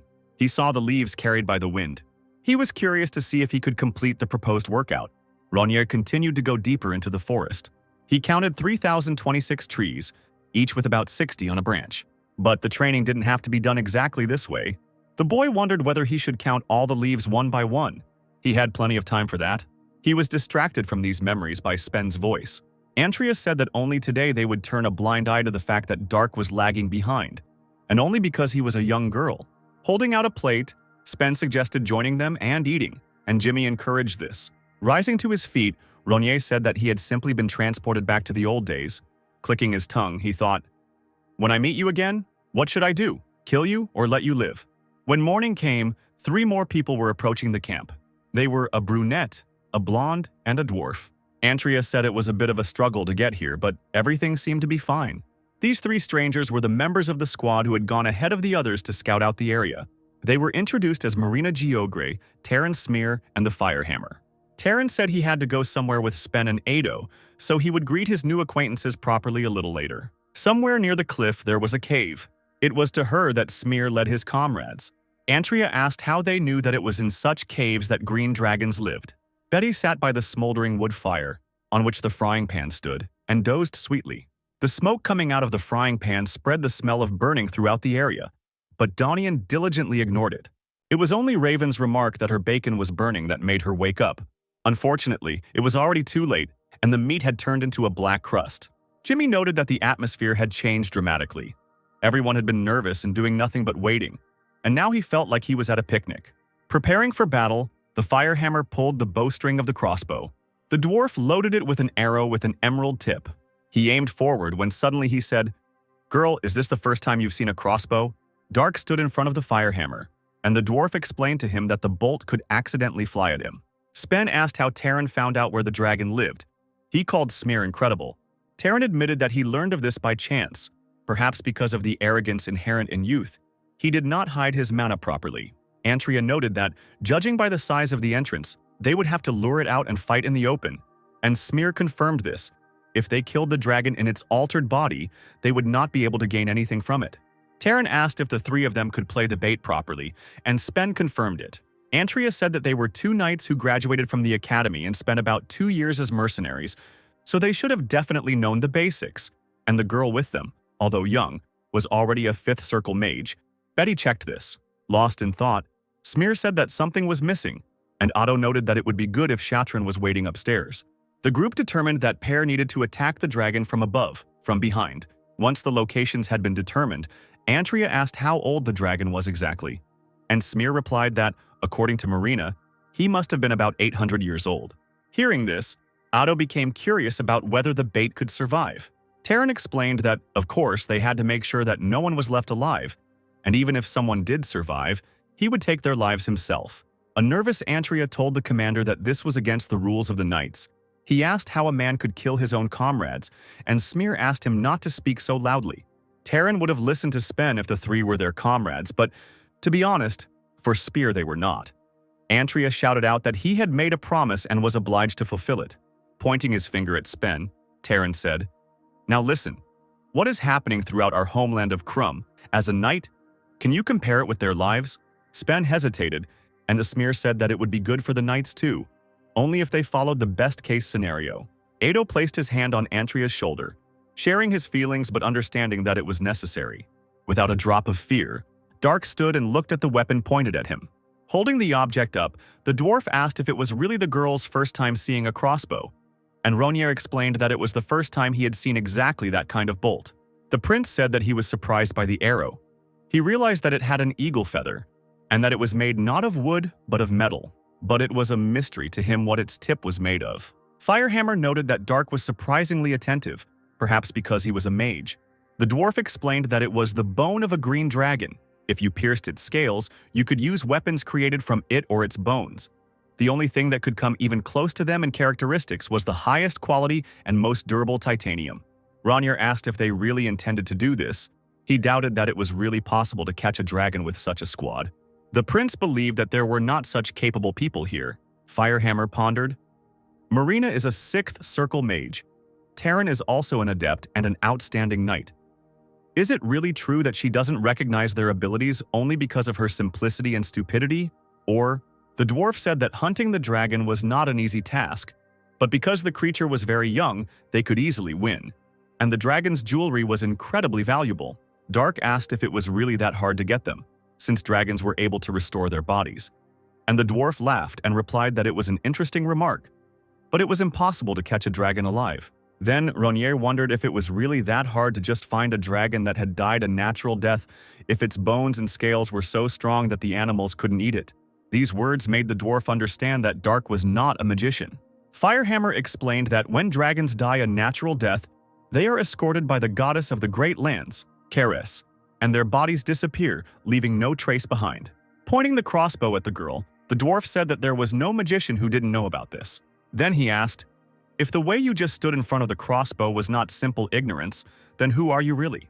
The fire mall demanded that the girl tell him who she was, claiming that even if she were an adept, she would not have been able to dodge an arrow from such a distance, and would have died a quick death after being pierced by a dragon bone. Dark realized that he had apparently said something unnecessary, and it was starting to irritate him. He glanced at the rest of the group, who were standing by the fire with their backs to him. Ronjer thought that it would be possible to simply kill the dwarf without anyone noticing. Alarmed, Firehammer suddenly began to stutter, trying to say something. This strange reaction, somewhat resembling laughter, confused Dark. Speaking of some cobalt, the dwarf rushed to the hilt of the sword sticking out from under Ronjer's robe. The prince did not understand what Firehammer was talking about, and the dwarf, recognizing the sword, asked where the girl got it from. Dark inquired why Firehammer would ask such a question, and the dwarf explained that the sheath and hilt were made of cobalt, something only his kind could mine and smelt, and it was handcrafted, worthy of his father's skill. The fact that the dwarves made such a weapon meant that for them it was truly a matter of life and death. Firehammer asked again where Dark got such a weapon and wondered if it was really so important that the dwarves would put their lives on the line. Recalling the golden dragon, Ronjer said that it was a simple gift from his father. This admission outraged Firehammer. He thought, "I thought that if she is not a magician, then she might turn out to be an adept. But it seems that these were completely idiotic thoughts. She is just a spoiled, ignorant daughter of a rich dad." The dwarf turned away, saying, like a pearl necklace on a pig's neck, he boasts about his money to his daughter. He continued to be indignant, saying that he felt sorry for the sword. Ronjer winced with displeasure. He hadn't met such infuriating idiots since meeting Lana. Dark thought that maybe he should have been killed after all. Another night had already arrived and everyone was sleeping, sitting around the fire. Someone was wandering around this camp, passing Dark, and then Jimmy and Raven. After a few more steps, this man stopped next to Nerman. He started to reach out to the mercenary, but Joe suddenly opened his eyes. He jumped up so abruptly that he startled Ado, who was standing in front of him. After praising Nerman for such a stunning reaction, Ado said that he had just wanted to wake him up. Stretching, Joe asked if it was his turn and received confirmation. Standing up, Nerman asked how the situation was, and Johnson replied that he had not seen anyone who looked like monsters. In such a deep forest, there should have been at least one wild monster walking around. But perhaps because this was dragon territory, there were none here. Joe yawned and said that it was all the better because it gave them less to worry about. And he also asked who was supposed to come after him, and Ado replied that it was Darren. Taking this into account, Nerman wished his comrade a good night's sleep. Joe poured water into a kettle suspended over the fire. He sat in complete silence and felt bored. It was already deep night. The light of the full moon stubbornly broke through the clouds. Steam was rising from the water, bubbling in the cauldron. Nerman turned away from the fire and sat down near one of the trees. There he dug a small hole with a dagger. Joe looked around to make sure everyone was asleep and couldn't see what he was doing.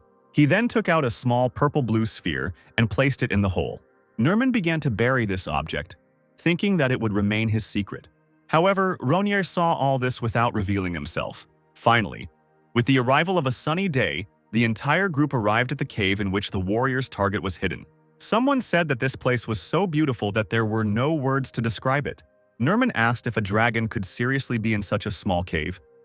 He also wondered if there would be a horde of ogres there. Otto asked him to be quiet and said, "Think for yourself. How many caves there are that dragons can enter in their true form? Of course, they live, having turned into a man. And besides, since when do ogres live in a horde?" Antria noted that Ado was overly excited and asked him to cool down a bit, because the dragon could hear everything, which would make things difficult for them. Then Spen asked Jimmy, Raven, and Dark if they were ready. Since this was so, Antria asked them to be sure to survive. Ronier answered him that it would be so. Then the prince confidently headed towards the cave. Taking the crossbow in his hands, Jimmy asked if they would be able to deal with the dragon with it. Raven replied that he wasn't sure about that. According to the dwarf, there should have been an effect. But it wasn't a fact that the fire hammer was worth trusting at all. As he walked away, Dark told them that it was more important to carefully monitor their mana management, especially their defense. Having stopped, the prince decided to use the technique of deep divine immersion. He began to gather the surrounding mana in his hands so that he could use the magic that was familiar to everyone in this world. When everything was ready, Dark launched a fireball into the cave. A powerful fiery blow hit straight inside. Raven and Jimmy were surprised by such strength. Somewhere among the tongues of fire, someone's silhouette appeared. Seeing him, Elenvar and Doni became alarmed. An inhuman foot stepped out of the flames towards them. Dark watched the enemy's movements carefully. Soon a tall ogre appeared before him. This monster just looked at the enemy, in no hurry to attack. Ronier, on the other hand, was ready to strike the next blow. He launched another fireball at the monster. However, the dragon was not harmed in the least, having erected a shield around itself. He said that the girl was surprisingly strong, but the dragon was unhappy that she dared to show her abilities and try to destroy his nest. At that moment, the ogre's leg was suddenly pierced by an arrow launched by Raven. Having pulled out the bolt, the dragon recognized him as a dragon slayer and guessed that the people who attacked him were hunters of people like him. Donai and Elenvar were alarmed, and Dark, as always, was impenetrable to such emotions. The ogre began to shout angrily throughout the area, insulting the people who had disturbed him. Then he took advantage of a devastating earthquake, and the earth began to crack around him. A huge wave of earth flew at Dark, which could have crushed him without even putting in much effort. Now, to begin with, Ronier decided to act as a magician. When the wave died down and the dust began to settle, the dragon was somewhat surprised. There was not a single scratch on the prince, and he was inside a water shield. Using magic unfamiliar to him, Ronier wanted to uncover the true intentions of the gang that dared to decide to kill him. Behind Dark, Raven and Jimmy fell to the ground, almost dying, and the prince mentally noted that it looked like they had worked on their defenses. Quite unexpectedly, the previously clear sky began to be covered with dark clouds. It was the dragon who decided to summon thunder, and the prince already knew that this was dragon magic. At the ogre's command, electrical impulses rushed towards Dark. However, the boy once again avoided any injuries, puzzling the dragon. Ronyar, thrusting forward his fist with the ring, summoned water arrows. 1,000 powerful jets of water flew at the ogre. The girls above the cave were amazed.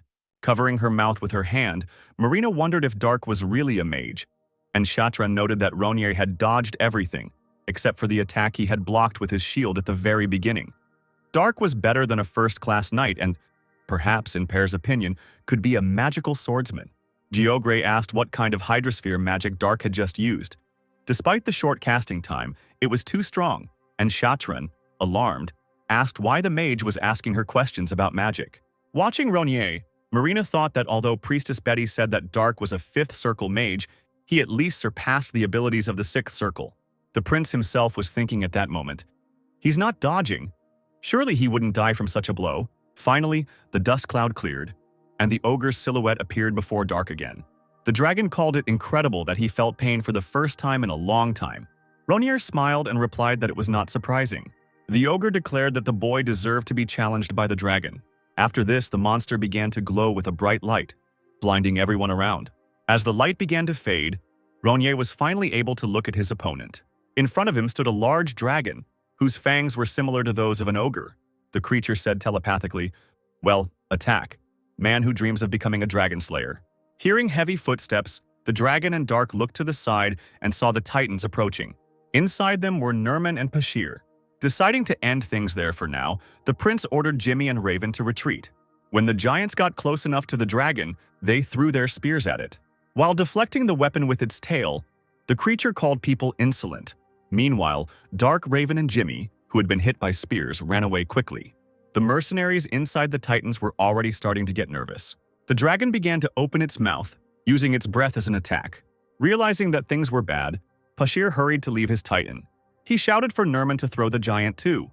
However, Joe bared his teeth and shouted back, "Don't talk nonsense, do you even know how expensive he is?" He then threw another spear straight into the creature's mouth.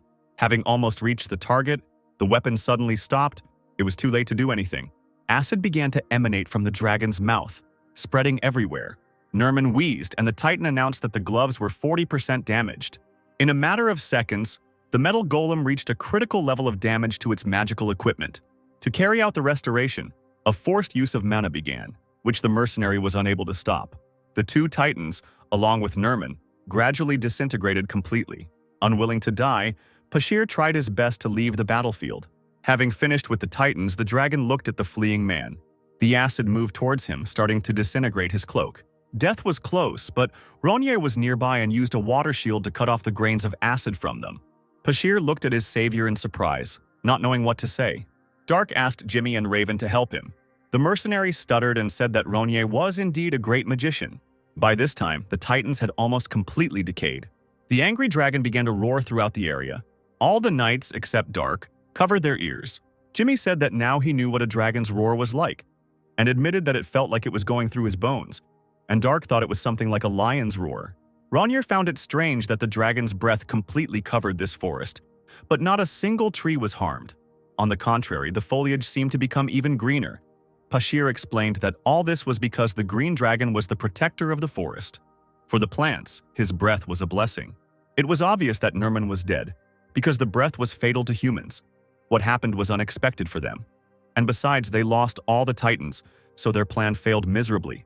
Pashir suggested retreating and joining forces with the others, but Dark said there was no need to do that, as the real plan was about to come into effect. This statement surprised the mercenary. Raven asked if the prince had been told something they didn't know, but Ronnier replied in the negative. He explained that this was a plan by the hiding rats.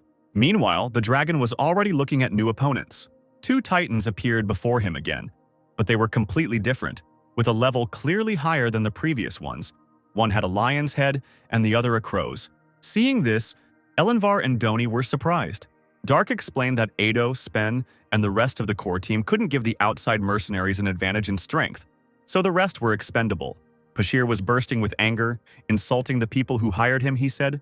They said that at this age he cannot yet use his breath. One of the pilots noted that the dragon used the breath because it was having fun. If he adjusted the power a little, he could use it a little better.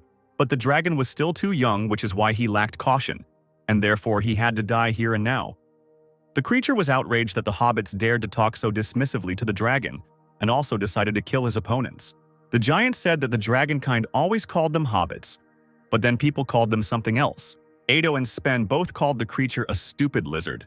This insult enraged the dragon. Opening his mouth, he decided to use the fireball. The sphere headed straight for the Titans, who didn't even flinch. They successfully avoided damage by holding up shields with images of unicorns in front of them. Seeing this drawing, Pashir became nervous. He had seen a similar coat of arms before.